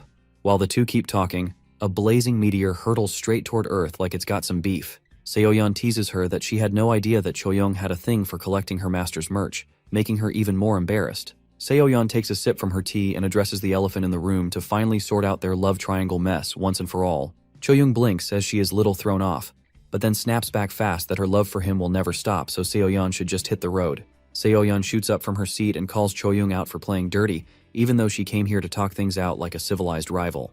Out of nowhere, a huge explosion rocks the city as something crashes into the ground, which puts their argument on hold as the two of them look out the window in shock. A massive green orb shows up over the city way high in the sky and grows bigger every second. At the same time, a random news helicopter zooms in and starts live streaming the chaos as it announces that a gigantic gate has randomly popped up downtown. Apparently, the Hunter Association and some government suits are already crawling all over the place trying to figure it out. The squad of hunters gathered below just stand there lined up and look really tense as they stare up at the monster of a portal. Elsewhere in a random facility, Manager Kim walks up to one of her agents, Joe, and tells him to drop an update. She watches the screen closely and casually points out that the aura levels are breaking every scale they have, and the cyborg guy adds it's still climbing rapidly. He narrows his eyes, locking onto the data, and says this might be an S-rank gate or something even worse. Hearing the depressing news, Manager Kim just shuts her eyes like she already knew it was going to be this bad.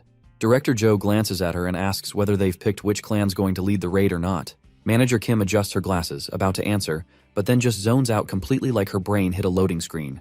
At that moment, things switch over to Dongcheol, who looks in awe at the massive portal and says it's been forever since a gate this huge showed up. In comparison, the apostle standing there looks like an ant next to the green gate, which has the potential to throw this world into chaos. Before he can keep soaking in the view, some nagging noises yank him out of it. He turns around and finds the source, the two lady apostles bickering like little girls in the middle of an apocalypse. Dongcheol just smirks as he watches them walk up, still going at it like it's their full-time job. He tries to come off all cool and mighty while greeting the two girls. However, they just stroll right past him like he's an invisible loser. Dongchul nearly combusts from secondhand embarrassment and grits his teeth in frustration at how they didn't even spare him a glance. The girls don't say a word as they stretch out their hands toward the massive portal and try to search for something. Choyoung yanks her hand back the second she senses something familiar, that the gate is most definitely linked to their master. Right then, Seoyeon nods in full agreement with Choyoung, absolutely sure that Daddy Daesung's mana is leaking straight from it. Dongchul throws on a smug pose with a grin as he already knew what both the girls just confirmed with each other. He puts his arms around them, which instantly sends them into panic mode, and pulls them closer to the gate so they can finally reunite with their one and only master. At the same time, Director Joe watches the whole thing go down and turns to ask Manager Kim if our hero plans to lead the attack, but she replies that he's not available right now. Genos from Temu questions how they're even supposed to pull off a raid this big without their top-tier ace showing up. Still, Manager Kim stays calm and explains that Han Daesung promised to support the raid from the inside. With that, the apostles decide it's time and step into the portal without wasting another moment. As they walk through the gateway, a thick fog swallows them whole, completely blocking their view, but they push ahead without slowing down. Seoyeon rants about how annoying the fog is, but Choyoung tells her to stop yapping and hurry up as they follow Dongchul's lead. Out of nowhere, Dongchul halts and braces himself as he catches sight of something moving ahead in the mist. Then, Aslan steps out from the fog like Prince Charming and throws them a huge smile. Choyoung stares at him as she is unsure who this strangely hot guy is and tells him to identify himself. Seoyeon catches up to them and becomes surprised that it is not Daesung who is coming out, and Dongchul takes a second to remember that this man is Small Dong Darren's brother. Aslan looks them over and straight up asks if they're his fellow senior apostles. This throws everyone completely off, so Aslan clears the air before it gets weirder and drops his full name. He then explains that he has also been officially appointed as an apostle by our demon king. Choyoung forces out a shaky smile while asking if Aslan is seriously the fourth apostle now. Dongchul strokes his sad excuse for a beard and figures that since this guy already knows they're all apostles, then maybe he's actually legit. Seoyeon clearly does not care about any of that logic as she gets in his face and straight up yells at Aslan to tell her exactly where her precious hubby is. He figures it's easier to show them than explain, so he turns and leads them toward a cave with a massive boulder blocking its entrance. He taps into his Titan powers and casually lifts the giant boulder like it weighs absolutely nothing before hurling it to the side without breaking a sweat. He then stands in front of the entrance farming aura as the wind makes his long hair flow majestically. His expression turns serious, and he tells them to follow as they step into a tunnel lined with sparkling stones embedded along its walls. While they walk deeper inside, Aslan warns that things could get dangerous at any moment and tells them to keep their mana active as a shield. Right then, a flash of bright light speeds toward them, and Aslan reacts instantly by throwing his hands forward to block the incoming blast of mana shooting through the tunnel. Dongchul clenches his jaw in irritation, while the girls snap into focus and use their mana to shield their bodies from the impact. The mana blast finally fades out and pulls back down the hallway, and Choyoung demands to know what the hell just happened. Aslan casually dusts off his shirt like nothing big went down, and says that Daesung is just going through another one of his classic mana outbursts. The apostles move further in and step into a chamber where they all freeze, shocked by the sight of a body lying motionless at the center of the room. Seoyeon can't hold back any longer and bolts toward her master's side, but before she reaches him, his hands start to twitch while glowing in a weird, ominous way that screams something bad is about to happen. Daesung's eyes shoot open with a sharp gasp as his entire body begins lighting up with blinding mana.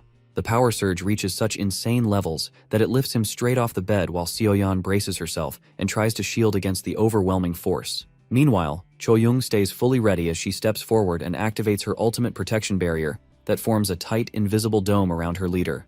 Her shield manages to trap the wild mana explosion, but it drains her fast and needs her full attention to keep it stable.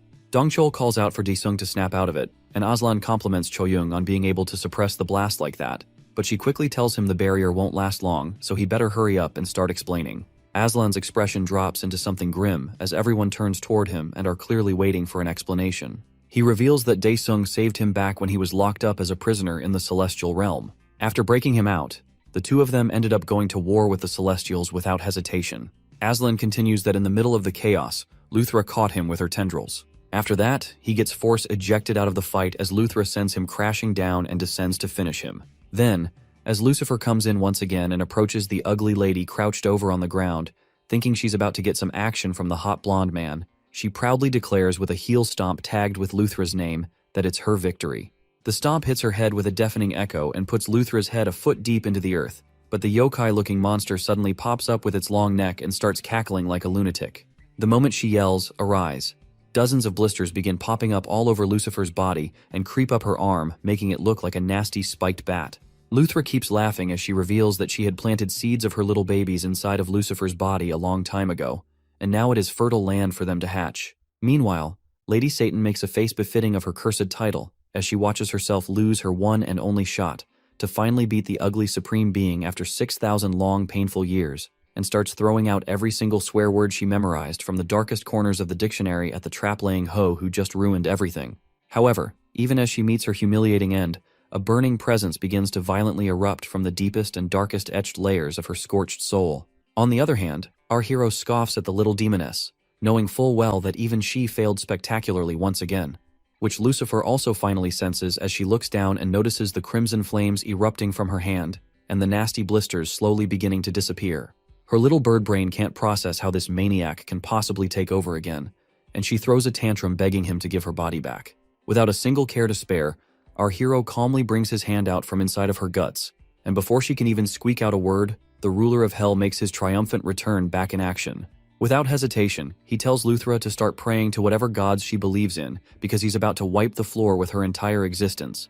And then he brings out his massive black blade that's now fully charged with peak demonic energy, ready to unleash a full-powered demon lord slash that slices her ugly mug into two perfectly symmetrical halves. The wrinkly mummy monster barely even has time to react as the swirling purple void violently tears into her face, but her ear-splitting scream forces our hero to temporarily make a tactical retreat. Like a scene from his worst possible nightmare, he sees the head split clean open without even a hint of a brain, but instead a mass of slimy tentacles that hold the two halves together. The newly regenerated monster shrieks that he's just Lucifer's little loser, which really strikes a raw nerve inside of him and makes him absolutely furious beyond belief. He barely holds himself back from flipping her off and reminds her that she's the real loser here, but the system suddenly interrupts to announce that his time in the other dimension is nearly up, and his real body will soon be rebuilt. Our boy watches in silence as his body slowly begins to simmer away into rising smoke. But on his way out, he still makes sure to let Luthra know just what a filthy piece of trash she truly is, and swears he'll mess her up the next time they meet without fail. With that, Luthra makes one last-ditch effort to catch him as she suddenly notices a giant glowing portal has appeared to yank him away. Daesung looks down in sheer confusion, completely at a loss for words as he sees her tightly gripping his legs in desperation to stop him from escaping. That little action reignites the boiling hate inside our Demon King, but his grimoire reminds him that he absolutely needs to go through the gate. Just then, his best wingman Aslan swoops in with an elbow right into Luthra's crusty face and starts pummeling the sass out of her with his titanic fists, looking like he's about to end her right there and then. After giving her a good whooping, he turns to Daesung and says he'll cover for him and wishes his boss a safe journey. Our Demon King gives a faint smile at Aslan's loyalty and decides to repay it by throwing a chain in his direction. Aslan instinctively grabs it, clearly unsure of Daesung's intentions. That's when Daesung says he doesn't leave behind his own and welcomes him as the fourth apostle. The weight of the title hits hard, and Aslan's eyes nearly well up, and the two of them jump into the portal together. Screaming like a spoiled little brat whose parents took away her favorite toy, Luthra rushes at the gate with everything she has. But by the time she gets there, it closes right in her face, leaving her behind with nothing but blue balls. Meanwhile, in the expanse of interdimensional space, Aslan and Daesung finally see their home planet in the distance. Yet our hero feels a little more than just homesick as the insides of his body start churning due to some foreign body rampaging inside of him. After that, he tells the fake Pantheon to open up another gate where they land right as they're about to hit the ground. Then he turns to Aslan and tells him he'll open the gate and go inside once they land, and orders him to close the portal immediately if there's any sign that Daesung is turning. Hearing that, the blonde guy stares at him looking a bit lost, but seeing him floating mid-air right now makes it pretty clear what he meant.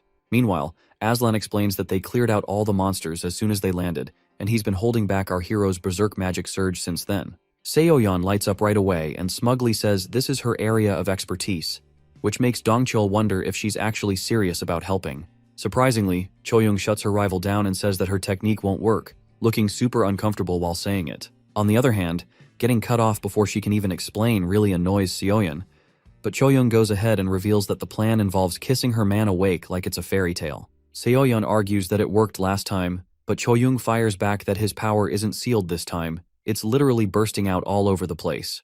At that point, Aslan adds that it makes sense since he absorbed a bunch of celestial beings after taking them down, so now the power inside him is basically overflowing.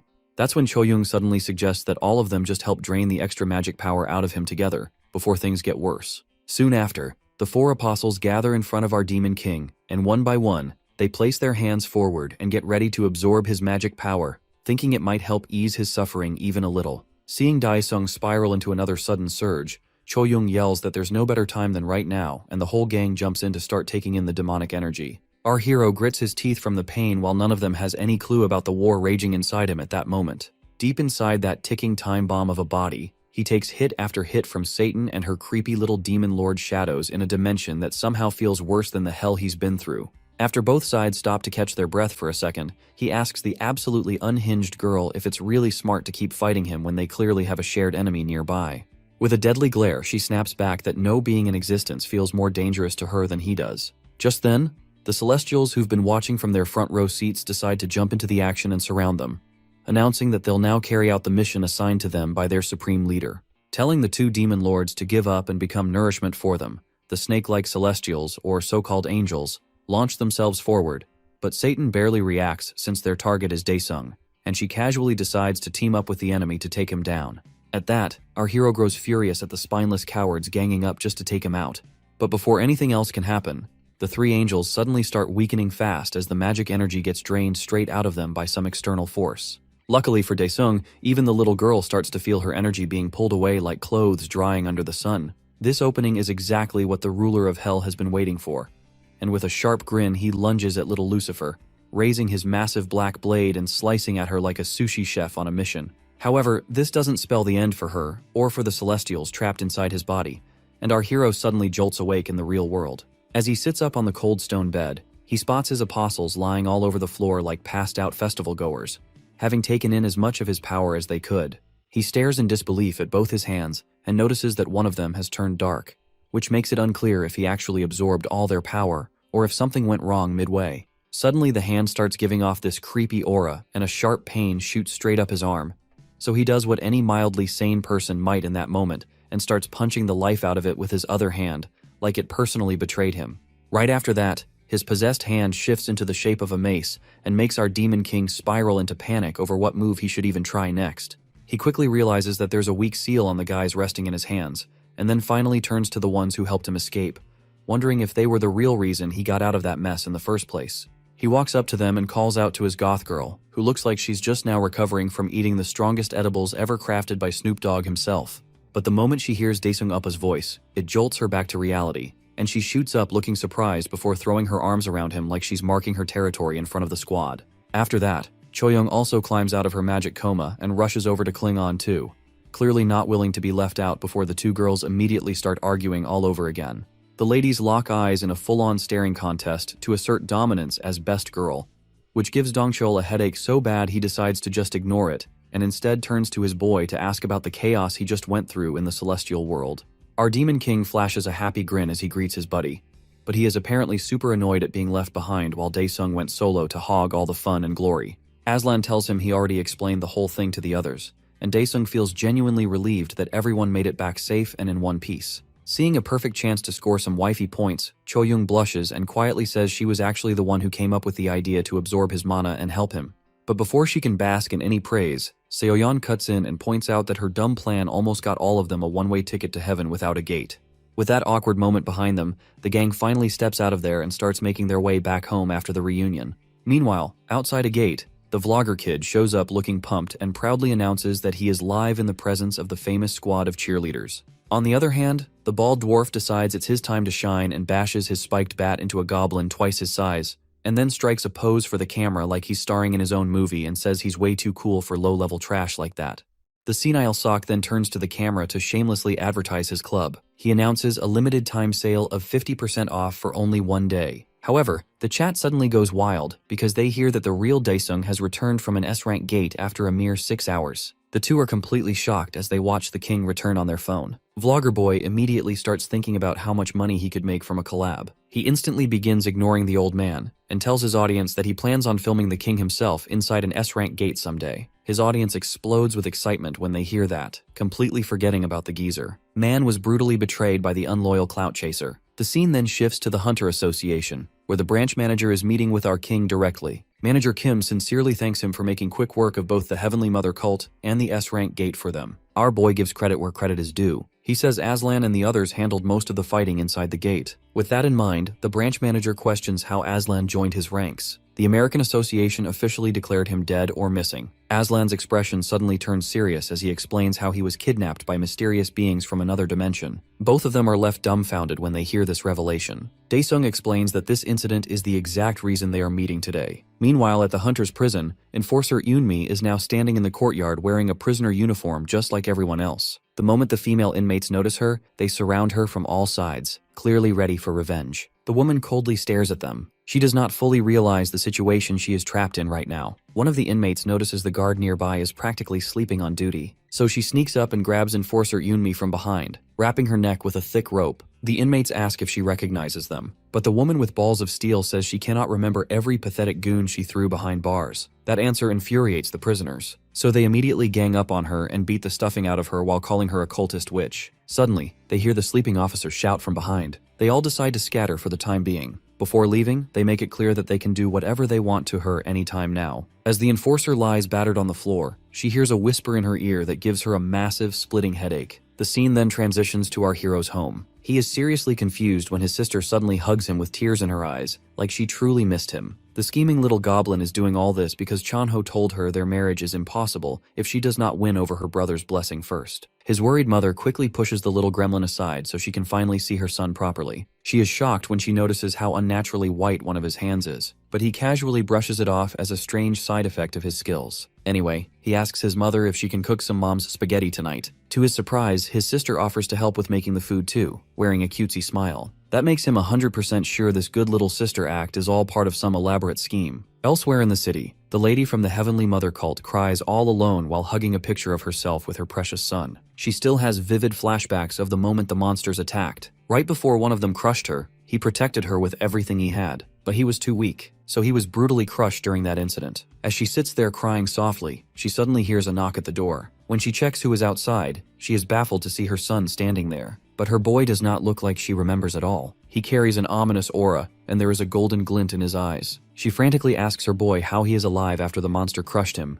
Hugging him tightly, she admits that the sadness of losing him even drove her into joining a cult. The moment she says cult, the boy completely loses it. He swats his mother away, driving the message home that it was no dirty cult, but the Holy Lady Luthra she is talking about. The boy looks almost possessed now, claiming he has to spread the word about Lady Luthra who saved his life. Soon after, the headlines are filled with stories of people from the war 3 years ago reappearing out of nowhere again. Seeing this news, the branch manager is also confused about how all the people survivors confirmed as dead are suddenly alive now. Manager Kim then hands him a list. He is shocked to learn that every single returner had a family member associated with the cult. He immediately remembers Daesung's warning that the Celestials behind the cult will attack them sometime in the future. With that in mind, the Hunter Association holds a press conference soon after. All of the reporters broadcast Manager Kim's speech as she announces that all the people who came back will be called returners from now on. She sternly declares that all returners are requested to cooperate fully with the government's investigation. If they do not, the government will take forceful action because this is now a national emergency. A few days later, news spreads about the returners holding public protests everywhere. They gather to spread the word about the descent of their Heavenly Mother Luthra to Earth. The number of people joining their rallies keeps rising steadily, much faster than the original cult ever did. The scene then returns to the Hunter's prison, where the enforcer is sitting quietly inside her small room. The inmates from before return, excited to beat her up again this time. They grin as they tell her the prison warden gave them free access to her room. Apparently he lost his wife to the cult, so he has no objections to the inmates getting violent with her now. The woman grabs her by the hair, but she calmly whispers the word bloom. In an instant, both inmates are pierced by her hair, which twists and transforms them into celestial creatures bound to obey her bidding. The scene then moves to the cult's main building, where multiple police vehicles are parked outside in a tight formation. A massive crowd of cultists goes completely wild, begging the cult to reunite them with their lost family members once more. Captain Jihong stares in raw confusion at the unhinged crowd before him. Disturbed by the situation, he still orders his men to use the least amount of violence possible to disperse them safely. The police officers try to reason with everyone, but the crowd begins pushing back, threatening to trample them. Just then, a group emerges from the cult building. Jongmin and several other youths step forward, instantly drawing everyone's attention. The boy loudly declares that they are returners, and that anyone who wants their family to return should pray for Lord Luthra's descent to Earth. The captain seizes this moment to approach the boy and asks him to come with him calmly. Surrounded by wiggling holy tentacles, the boy refuses. He manipulates the captain's arm with his tentacles to make it appear like the man is choking him. While the captain himself is stunned, the crowd explodes in outrage at what they believe is a police officer attacking an innocent child. Reporters rush in desperately for a scoop, and the captain is dragged away by his own men as Jongmin quietly smirks at him. In the middle of the chaos, a figure suddenly descends from the sky above. It is none other than our Demon King, whose overwhelming aura instantly pulls every pair of eyes in the area toward him. With his usual effortless swagger, he orders the boy to drop the act and come with him. The boy fires back, asking if he is calling their return from Deathfake. Jongmin strongly argues that they are returners, people Lady Luthra graciously brought back to life herself. Daesung cuts him off, asserting dominance that he is their senior, and someone who returned from hell itself. The boy is shocked and wonders if Daesung was also revived by Lady Luthra. Our Demon King explains that a true returner would be lying in a hospital bed like a vegetable, just like he was when he came back. So the only reason these so-called returners can walk around normally is because they are creations of Luthra, not humans. Feeling cornered, the boy admits he has no proof, but insists there is no doubt that he is alive. Ignoring his denial, Daesung asks if the boy even understands what kind of hell he plans to bring to Earth. The boy refuses to listen and swears that Lady Luthra will make this world a better place. But he clearly has other plans for him. Before he can snap them into another dimension, the boy suddenly guts himself with a knife. As Jongmin's body falls, his plan becomes clear. To prove he is human, the other returners stab themselves as well without hesitation. The boy's mother screams in horror, unable to accept seeing him say goodbye so soon after finally returning to her. With his final breaths, the boy weakly whispers that everything will be fine once Lady Luthra descends to Earth. Someone in the crowd immediately pins the murders on our hero. The potato IQ crowd soon starts spinning conspiracy theories. They claim he must have used some skill to force the returners to kill themselves. Their brain-dead accusation seriously pisses Daesung off. The scene shifts to the Hunter Association, where the captain reports everything that happened to the branch manager. As the manager sinks into deep thought, he suddenly receives a call. Enforcer Eunmi has broken out of prison. His face turns pale when he hears the rest of the news, because she is now the top figure of the Heavenly Mother cult. With his blood boiling, the manager orders the captain to locate Eunmi immediately and get her back behind bars as soon as possible. Somewhere else in the city, a massive crowd gathers in front of a stage. Standing among them is old man Daesung, the bald geezer so desperate to see his little girl again that he shamelessly joined the cult. The man on the stage announces that their new leader will be the white-haired lady, Eunmi herself. The woman steps forward immediately, takes the stage with calm authority, and asks everyone to pray to Lady Luthra together. With enough members gathered, the prayers finally succeed, and a massive golden flash descends from above the sky. The blinding light, accompanied by descending celestial beings, is so overwhelming that the crowd begins calling them angels. Back at the guild, Chanho completely goes nuclear on our boy without holding back. His friend demands to know why he is sitting around doing nothing while the cult is running wild, and he is charged with murder. On top of that, the number of cult members is growing at an alarming and frightening rate. Our boy calmly replies that this only shows how many people have lost their loved ones already. At that moment, Choyoung enters the room with a worried expression, looking like she has something important to say to her master. Perceptive as always, he immediately understands what she is thinking. He gently assures her that joining the cult will not bring her dead parents back to life. If she misses having a family, he tells her that he and everyone at the guild will gladly fill that empty space in her heart. His words calm her almost instantly. Chanho asks him once more what his actual plan is for dealing with the cult. Daesung's answer is simple. He will start by letting the cult do whatever they please for now. The scene then shifts to a few hours earlier, when the vlogger kid and the old man were arguing heatedly. The geezer insists that he does not care if it is a cult at all, because he just wants to see his daughter again.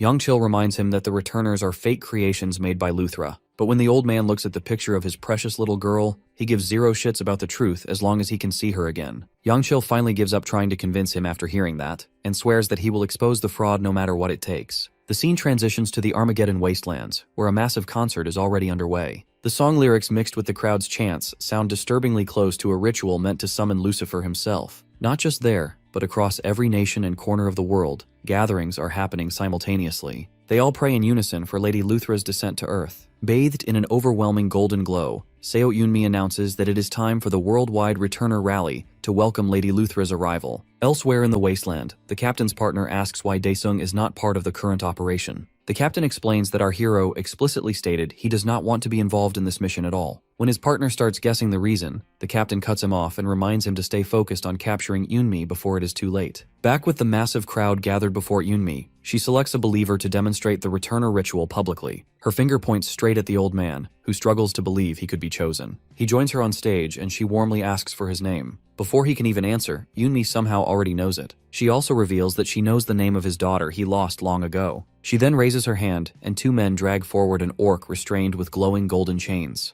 They start brutally stabbing the monster, leaving the crowd confused and horrified by the sudden violence. Even the old man begins to wonder if this was all a terrible mistake. But then the orc slowly drops before her. Then her so-called holiness lifts her hand and softly chants the word bloom. The orc's body begins mutating in a deeply disturbing way. Its flesh twists unnaturally, transforming into writhing tentacles that reshape themselves. Within moments, they form a perfect copy of the daughter the old man lost. The girl softly calls out to him, and her familiar voice instantly erases all doubt from his mind. He hugs the creature tightly, unable to let go, as tears pour down his face. Unmi uses this emotional reunion to ignite the crowd even further, feeding their blind devotion. Without warning, tear gas cannons suddenly fire into the area. The police arrive fully prepared this time, with military units backing them up. As the crowd scatters in chaos, Captain Ji-hong charges forward, determined to capture the cult's leader himself. It does not take long for the believers to surround him, convinced they are protecting their savior. The captain forces his way through, desperate to land a satisfying hit on the white-haired witch. When an idiot blocks his path, he uses the man as a stepping stone, launching himself high into the air. He dives straight toward Unmi, a firebolt ready to fire. But with a single, casual flick of her fingers, Unmi releases a devastating beam like a death ray. It slices clean through the captain, severing his head from his body mid-air. The man did not deserve to die like this. This is just sad. Cold-blooded and unmoved, the witch stands tall with his blood on her hands and tells everyone to keep praying, because the time is almost here. When the believers give one final push, their prayers come true at last. All of the military personnel are completely wiped out, and the sky above the so-called angels begins glowing ominously. Unmi turns back to the old man once more. Amused, she calmly tells him that a great sacrifice is required to unlock the gate to heaven, and it just so happens there is a massive crowd standing right in front of them. She then pleads to Lady Luthra to accept her offering, and a gigantic magic circle forms above the crowd instantly. Without warning, everyone feels their flesh being ripped violently from their bones as the sacrifice begins. Old man Daesung finally understands he made a horrible mistake by ever signing up for this. The scene shifts to our apostle team training against their master inside the Pantheon realm. Choyung and Dongchul clash head-on with the evil spirits, and Dongchul's lightning fist chains through the entire swarm, instantly clearing the battlefield. Even Daesung cannot help but feel impressed by his skill. At the same time, he prepares a massive spirit bomb for them. Seoyeon supports him by wrapping it with a cursed veil to stabilize it. Next, Aslan charges in using his Titan form, trying to smash their master head-on, while Dongchul backs him up from behind. The combined assault sends our Demon King flying a considerable distance away. Seoyeon then lands what should be the finisher with her ultimate skill, Curse Ocean. Witnessing the sheer destruction, all four of them begin wondering if it was actually wise to follow his order and attack him with real killing intent. But Seoyeon quickly realizes that everything they did amounted to absolutely nothing. He did not even receive a single scratch. Rising calmly from the smoke, our hero appears holding a light orb in his left hand and a dark orb in his right. When he slams the two orbs together, an unimaginably powerful energy begins radiating outward. Dongchul breaks into a cold sweat just thinking about what would happen if they were hit by that attack. However, Daesung messes up the timing, and the orbs suddenly vanish. He becomes visibly irritated, knowing he must fully master this technique if he hopes to defeat Luthra next time. Just then, he receives a call from Chanho, who urgently asks where he is. Chanho urges him to get back fast, because there is a serious emergency. Lady Luthra has descended to Earth much earlier than they expected.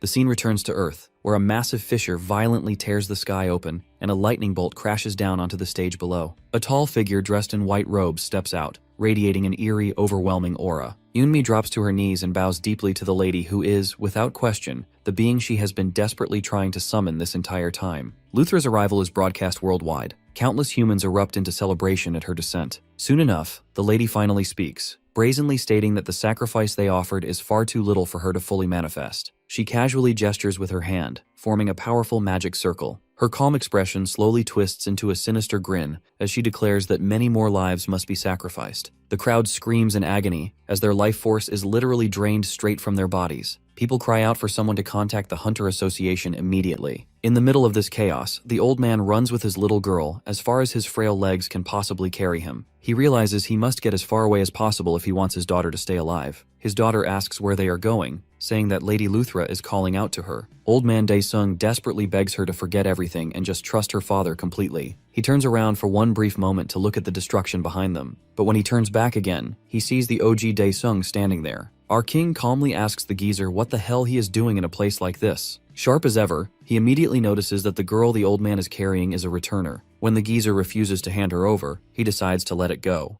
She will disappear sooner or later anyway. With that, he dashes past them to face Luthra head-on, leaving the old man to spend his final moments with his daughter. Back at the stage, Luthra demands even more sacrifices from Eunmi. The white-haired bootlicker eagerly promises to deliver as many lives as are required. In that very moment, a gate suddenly appears in front of them, but it seems Luthra already knows exactly who is behind it. The returners rush forward, trying to protect their lady from the ominous shadow pouring out of the gate. Naturally, they are completely vaporized by our hero, who is more than ready to erase this false god from existence. Shocked beyond belief, Eunmi is baffled that the man who stole power from both Lucifer and Luthra has appeared here. Luthra grinds her teeth in fury, her blood boiling as she stares at his face once again. At the same time, thousands of drones flown by the American Hunter Association flood the skies, rushing toward the epicenter of the chaos. The American branch manager, Tom Grant, orders his men to focus their cameras on the figures at the center of it all. He can hardly believe his eyes when he sees the very last person he ever expected. Setting his shock aside, he realizes that all hell has truly broken loose. In a situation like this, if there is anyone who can possibly fix this mess, it has to be a hero. A hero like Han Dae-sung. He asks his subordinate if it is possible to upload their footage of humanity's hero for the entire world to see. The scene shifts back to our King's Guild, where Chanho starts wondering if they should really be sitting around doing nothing. Seoyeon asks if he is worried about Daddy Daesung. Chanho is seriously disturbed by her calling him Daddy, and Choyoung shoots her a death stare. Dongcheol adds his 2 cents, saying there is no doubt their leader will win, because he is the strongest man in the entire galaxy. He says a bigger mystery is who he will pick in the end, Choyoung or the goth girl. Frustrated, Chanho snaps back that they should not be so laid back, because they are fighting god-tier monsters right now. Aslan calmly reminds him that their friend literally holds the title of demon god. Returning to the battlefield, our hero does his best to cut Luthra down, but her endless number of writhing tentacles surround her completely, making it impossible to land a clean hit. When he finally cuts through them, she suddenly vanishes and reappears behind him. At the same time, she erases his left arm like it was nothing at all. Our Demon King helplessly watches as Luthra devours his arm to reclaim the power he stole from her. He quickly regrows it and realizes that he cannot win unless he goes completely all out. He manifests 100% of his demon lord form, flooding himself with an unfathomable surge of mana. The white-haired witch bites her lip as she watches him transform into a killing machine right before her eyes. The demon sword warns him that it can only handle one full power attack before breaking down. Luthra realizes she has nothing capable of defending against his next strike. As he charges at her with full force, she summons branches of the flame of creation as a desperate last-ditch measure. Our Demon King unleashes the Demon God Slash, and the resulting shockwave incinerates all the birds and drones within a 1-mile radius. With the live feed gone, the association members have no idea what will happen. Branch Manager Tom urgently orders his subordinate to send in another wave of drones. By the time the drones arrive, a massive crater has formed at the site. Our hero lies defeated at its center. A system panel appears, informing that his Demon Lord transformation is exhausted and that he will be in recovery for weeks. Sensing that the threat is gone, Luthra slowly comes out of her defensive stance. The White Witch takes this moment, while he is completely immobilized, to finally deal with the thorn in her side. With a face even Luthra can't love, she coldly declares that it is time for him to die. Unable to move even an inch, Daesung prepares himself to say goodbye to this world for good. Or so it seems. Our boy still has one final ace hidden up his sleeve, the skill called Save Point. The skill tears through the fabric of time itself and alters the record of this world stored within the place known as the Akashic Records. Luthra can do nothing but watch as history rewrites itself right before her eyes. The scene transitions into another reality, returning to the exact moment when Luthra is first summoned into this world. As all the believers bow their heads and pray to Luthra, she feels an unsettling sense of familiarity creeping over her. When she looks up toward the sky, her worst nightmare is already there, staring straight down at her. In this timeline, our boy is already in his Demon Lord form, fully prepared to strike her down before she can absorb even the first round of sacrifices. He dives straight toward her, and Luthra hastily casts her creation magic to defend against the incoming Demon Lord Slash. The resulting shockwave is just as devastating, erasing every living being and structure within a full 1-mile radius. The monster questions whether he created an error inside the Akashic Records. He seems genuinely surprised that she interprets rewriting history as nothing more than an error. Regardless, he proudly confirms that he is the one responsible. Luthra is irritated by his confidence and decides she will personally correct this mistake herself. Changing tactics, he summons the apostles to fight alongside him this time. Surrounding her completely, the 4 apostles unleash their strongest skills in perfect synchronization. They smash her with enough force to bash and disfigure her skull permanently. But Luthra has a cheat ability of her own, and she retaliates by summoning branches of the flame of creation to impale them, locking their bodies firmly in place. She attempts to convert them into her minions, but our boy instantly cancels her plan by unsummoning them. Luthra grows visibly annoyed, and he uses that brief moment of confusion to strike her with another powerful attack. Even so, his maximum output without the Demon Lord's true power is not enough. Luthra pierces him with her branches of creation, draining every last drop of his magic in the process. He is forced to retreat, as she leaves no openings for him to exploit at all. Luthra flashes another disturbing grin, telling him to watch closely as she annihilates the pathetic planet he calls home. Right before she delivers what would be the bad ending, he activates his trump card once more. He gives the creepy lady one final goodbye before jumping back in time. As time passes, he reaches his 17th run, yet he still cannot defeat the stubborn deity. His next 20 attempts fail as well, simply because he cannot properly combine both dark and light energies together. The battle stretches across more than 100 timelines and leaves him completely drained and exhausted. He grinds his teeth in pure frustration, as Luthra refuses to die, no matter what insane attacks he throws at her. When Chanho in the current loop hears him casually mention her name, he gets concerned. Our boy tells him to ignore it, and quietly lets time pass as Changsik and Heron invite him to their wedding for what feels like the 100th time. He is genuinely pissed that they are enjoying the time of their lives while he is busting his chops trying to save the entire world. Seeing his clearly horrified expression, Heron hesitantly asks if he will actually come to their wedding party. Chanho quickly covers for him, saying they would love to attend together. Later in the Pantheon, he looks down at his blackened hand and tells the one hiding inside it to finally show herself. The dark mana disperses into a thick fog, and a calm voice thanks him for finally welcoming her presence. Not in the mood for pointless pleasantries, he straight up asks her to reveal the way to truly eliminate Luthra for good. Lucifer leans in, asking if he even knows how one is supposed to kill darkness itself. The scene shifts to a classroom setting, where she asks him another question, whether he believes light can be killed at all. She explains that this is what a deity is made of, and their non-physical nature is exactly why killing one is nearly impossible. Intrigued, he asks how it was possible for her to be sealed away for centuries. She explains that such a method is practically impossible for humans, because pulling it off requires maintaining an endlessly expanding world. If the one maintaining fails, both the person and their universe will be completely destroyed. Then she points out a familiar power she has seen him use countless times before. She correctly guesses that he possesses the ability to rewind time at will. Surprisingly, he does not bother hiding it, and even admits that he can only return to a fixed point in time, much like Subaru from ReZero. Everything suddenly clicks for her, and she understands how a pathetic human managed to rise to the rank of Demon King. She then drops the final bombshell that she and Luthra were originally a single deity. If the two of them were to reunite once more, they would become an entirely different existence, and the world itself would return to its original normal state again.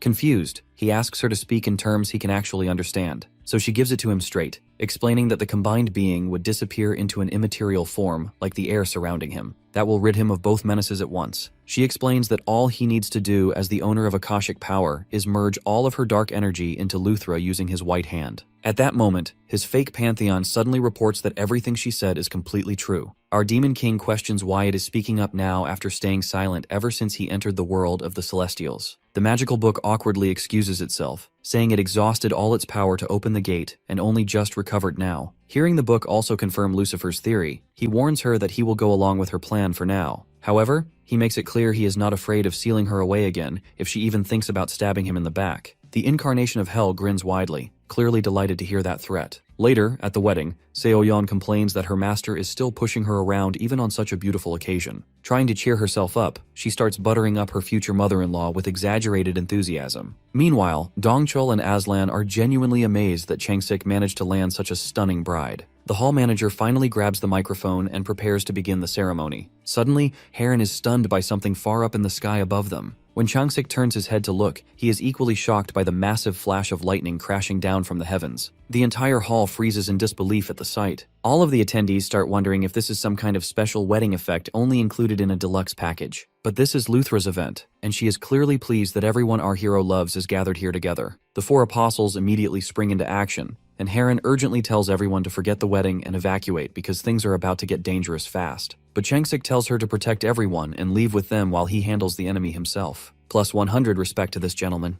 As Luthra begins her attack, a brutal knee to the face cancels her spell instantly and sends her flying back. Our king calmly announces that the wedding is temporarily on hold until he finishes taking out the trash. Luthra goes into caution mode because she senses he is intentionally concealing his aura from her. At that moment, he activates domain expansion and drags her into an infernal hell within the pantheon itself. With the two of them completely alone, he prepares to merge Lucifer's energy with her. Luthra is mildly surprised when she sees what the dimension he came from actually looks like up close. She wastes no time and decides that this threat needs to be exterminated as soon as possible. The evil spirits signal to Daesung that they are fully ready. A massive swarm of shadows rushes toward Luthra like an artillery airstrike from all sides. She calmly neutralizes them with her tentacles, not realizing this is merely a carefully planned distraction. Just then, she completely loses all sense of his presence. When the dust finally clears, Luthra gets the shock of a lifetime as she sees Lucifer standing in his place. Dumbfounded, she activates her 10,000 eyes to verify whether this is some kind of illusion.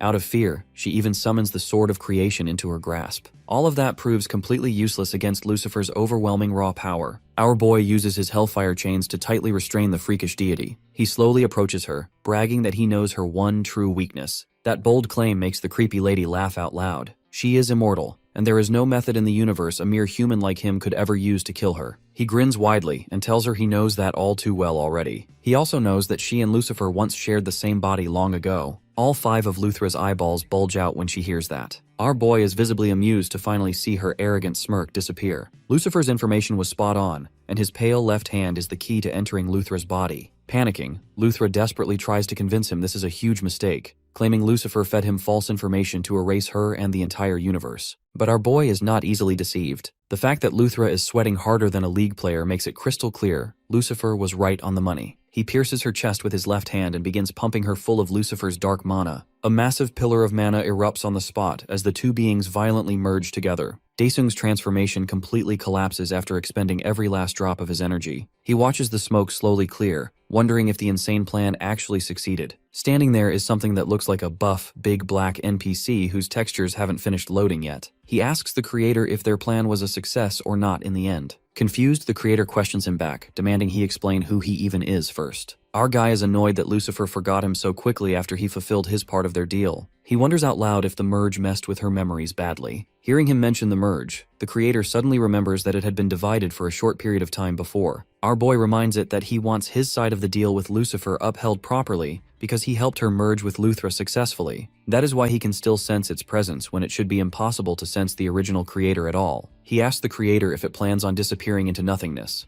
but it replies that he will continue to sense it as long as the fragment inside him still persists. That response really pisses Daesung off, so he executes save point once again to give everything another retry. Suddenly, his skill is cancelled mid-cast. The creator is offended that he dares to manipulate time in its presence. Instead of playing it smart, our boy starts spamming save point repeatedly, hoping something will eventually work. The creator's blood boils, and he violently pulls him into its domain. Inside the vast cosmic dimension, he demands to know how an insignificant grain of dirt like him is capable of manipulating time itself. Smug as hell, Daesung refuses to tell his secret for free. That infuriates the creator so much that it decides to punish him by annihilating both him and his planet completely. Our boy panics and starts yelling at Lucifer to stop messing around and complete her part of the damn deal already. At that moment, the fake Pantheon appears as a robed figure, asking his greatness to calm his overwhelming anger. The creator recognizes it as the ruler of the Akashic Records, who openly admits responsibility for granting a human the ability to manipulate time. The fake Theon then throws the creator a massive curveball, stating that it was responsible for polluting the universe. It was the one that split itself into 2 pieces, causing chaos and destruction everywhere, so the fake Theon had no choice but to choose a human to clean up after him. The creator goes into denial, claiming there is no way its halves could have polluted the universe. Daesung is beyond frustrated to learn that the most omnipotent being in his universe is this unbelievably dumb. Capable of reading thoughts, the giant crybaby gets butthurt that a puny creation dared to insult him. Our boy realizes he messed up badly and offers a weak surrender as an apology. The creator does not appreciate it at all and declares that this filthy universe must be dismantled and completely recreated from scratch. Seeing that, the fake Theon takes control of Daesung's powers. He unlocks the cheat codes, granting him access to absolute authority over everything in the universe, including life and death themselves. One authority, however, immediately catches our Demon King's eye. Borrowing a genius idea from Full Metal Alchemist, he comes up with a way to use the authority of equivalent exchange. He drags both of them into another dimension and drives a fist packed with authority straight into the creator's NPC-looking face. The creator is not physically hurt at all, but the real damage is far worse. He loses all of his power.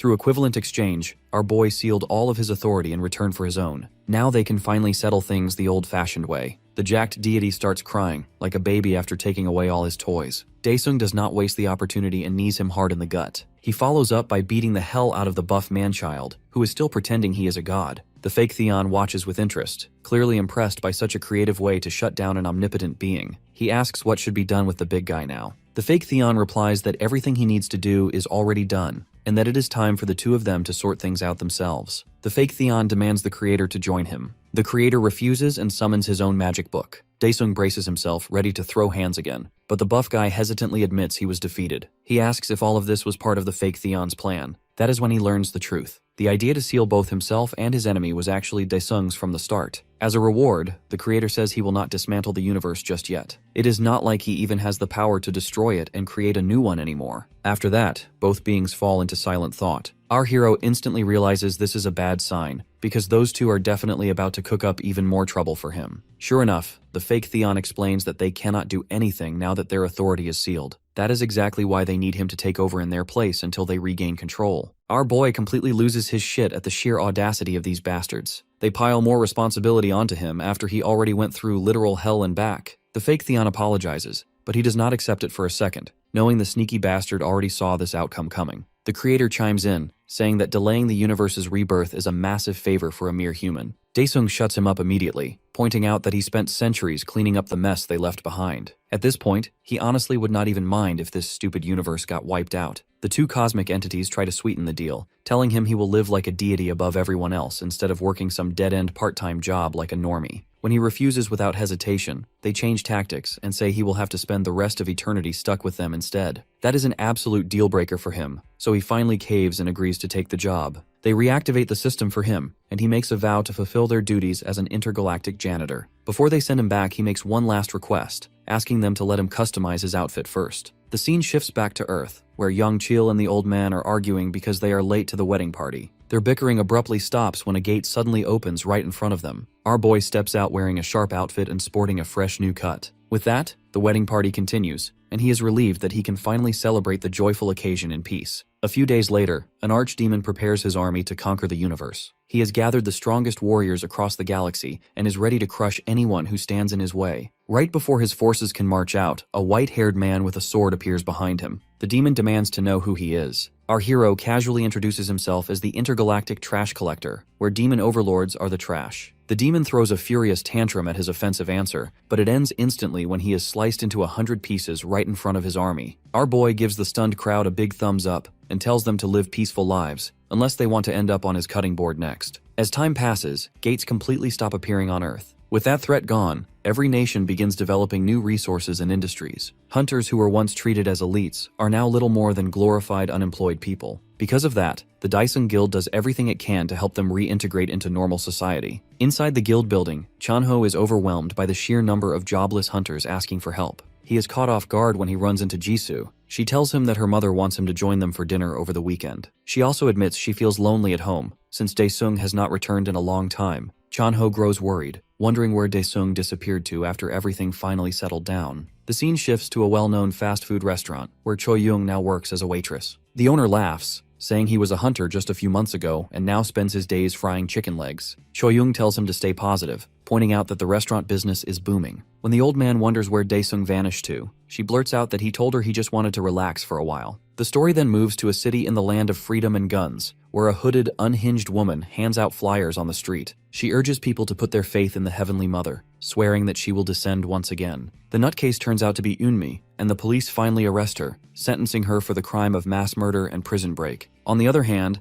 our boy is living his best life, sipping cocktails on a secluded beach. Just when he least expects it, however, Seo-yeon appears right behind him. He is completely dumbfounded by how she managed to track him down. She smugly warns him never to underestimate the stalking skills of a girl who is down bad. Fed up with her antics, he tells her to leave him alone so he can enjoy his retirement in peace. Instead, she asks if he really lost his powers like all the other hunters. When he confirms it, she has a minor breakdown, complaining that she is dying of boredom with no monsters left to beat up. Right then, a system panel warns him that an invasion will occur in 3 minutes. Our boy snaps his fingers and freezes time like Dio himself. He casually strolls into a portal and comes back after handling the problem. When he resumes time, Seo-yeon asks why he suddenly looked so shocked. He says it's better if she doesn't know. Then, Daesung loses it when another warning appears with just 1 minute to take action. He goes right in without freezing time because he is just annoyed. He finally returns feeling disgusted by the filthy monsters that explode their guts before they die. Bro completely forgot that the most annoying girl on Earth was the first one to discover his secret. She gets clingy and begs him to let her have some fun hunting monsters as well until he finally caves. But that gives him the idea that he can make a team to hunt for him, instead of doing it himself every time.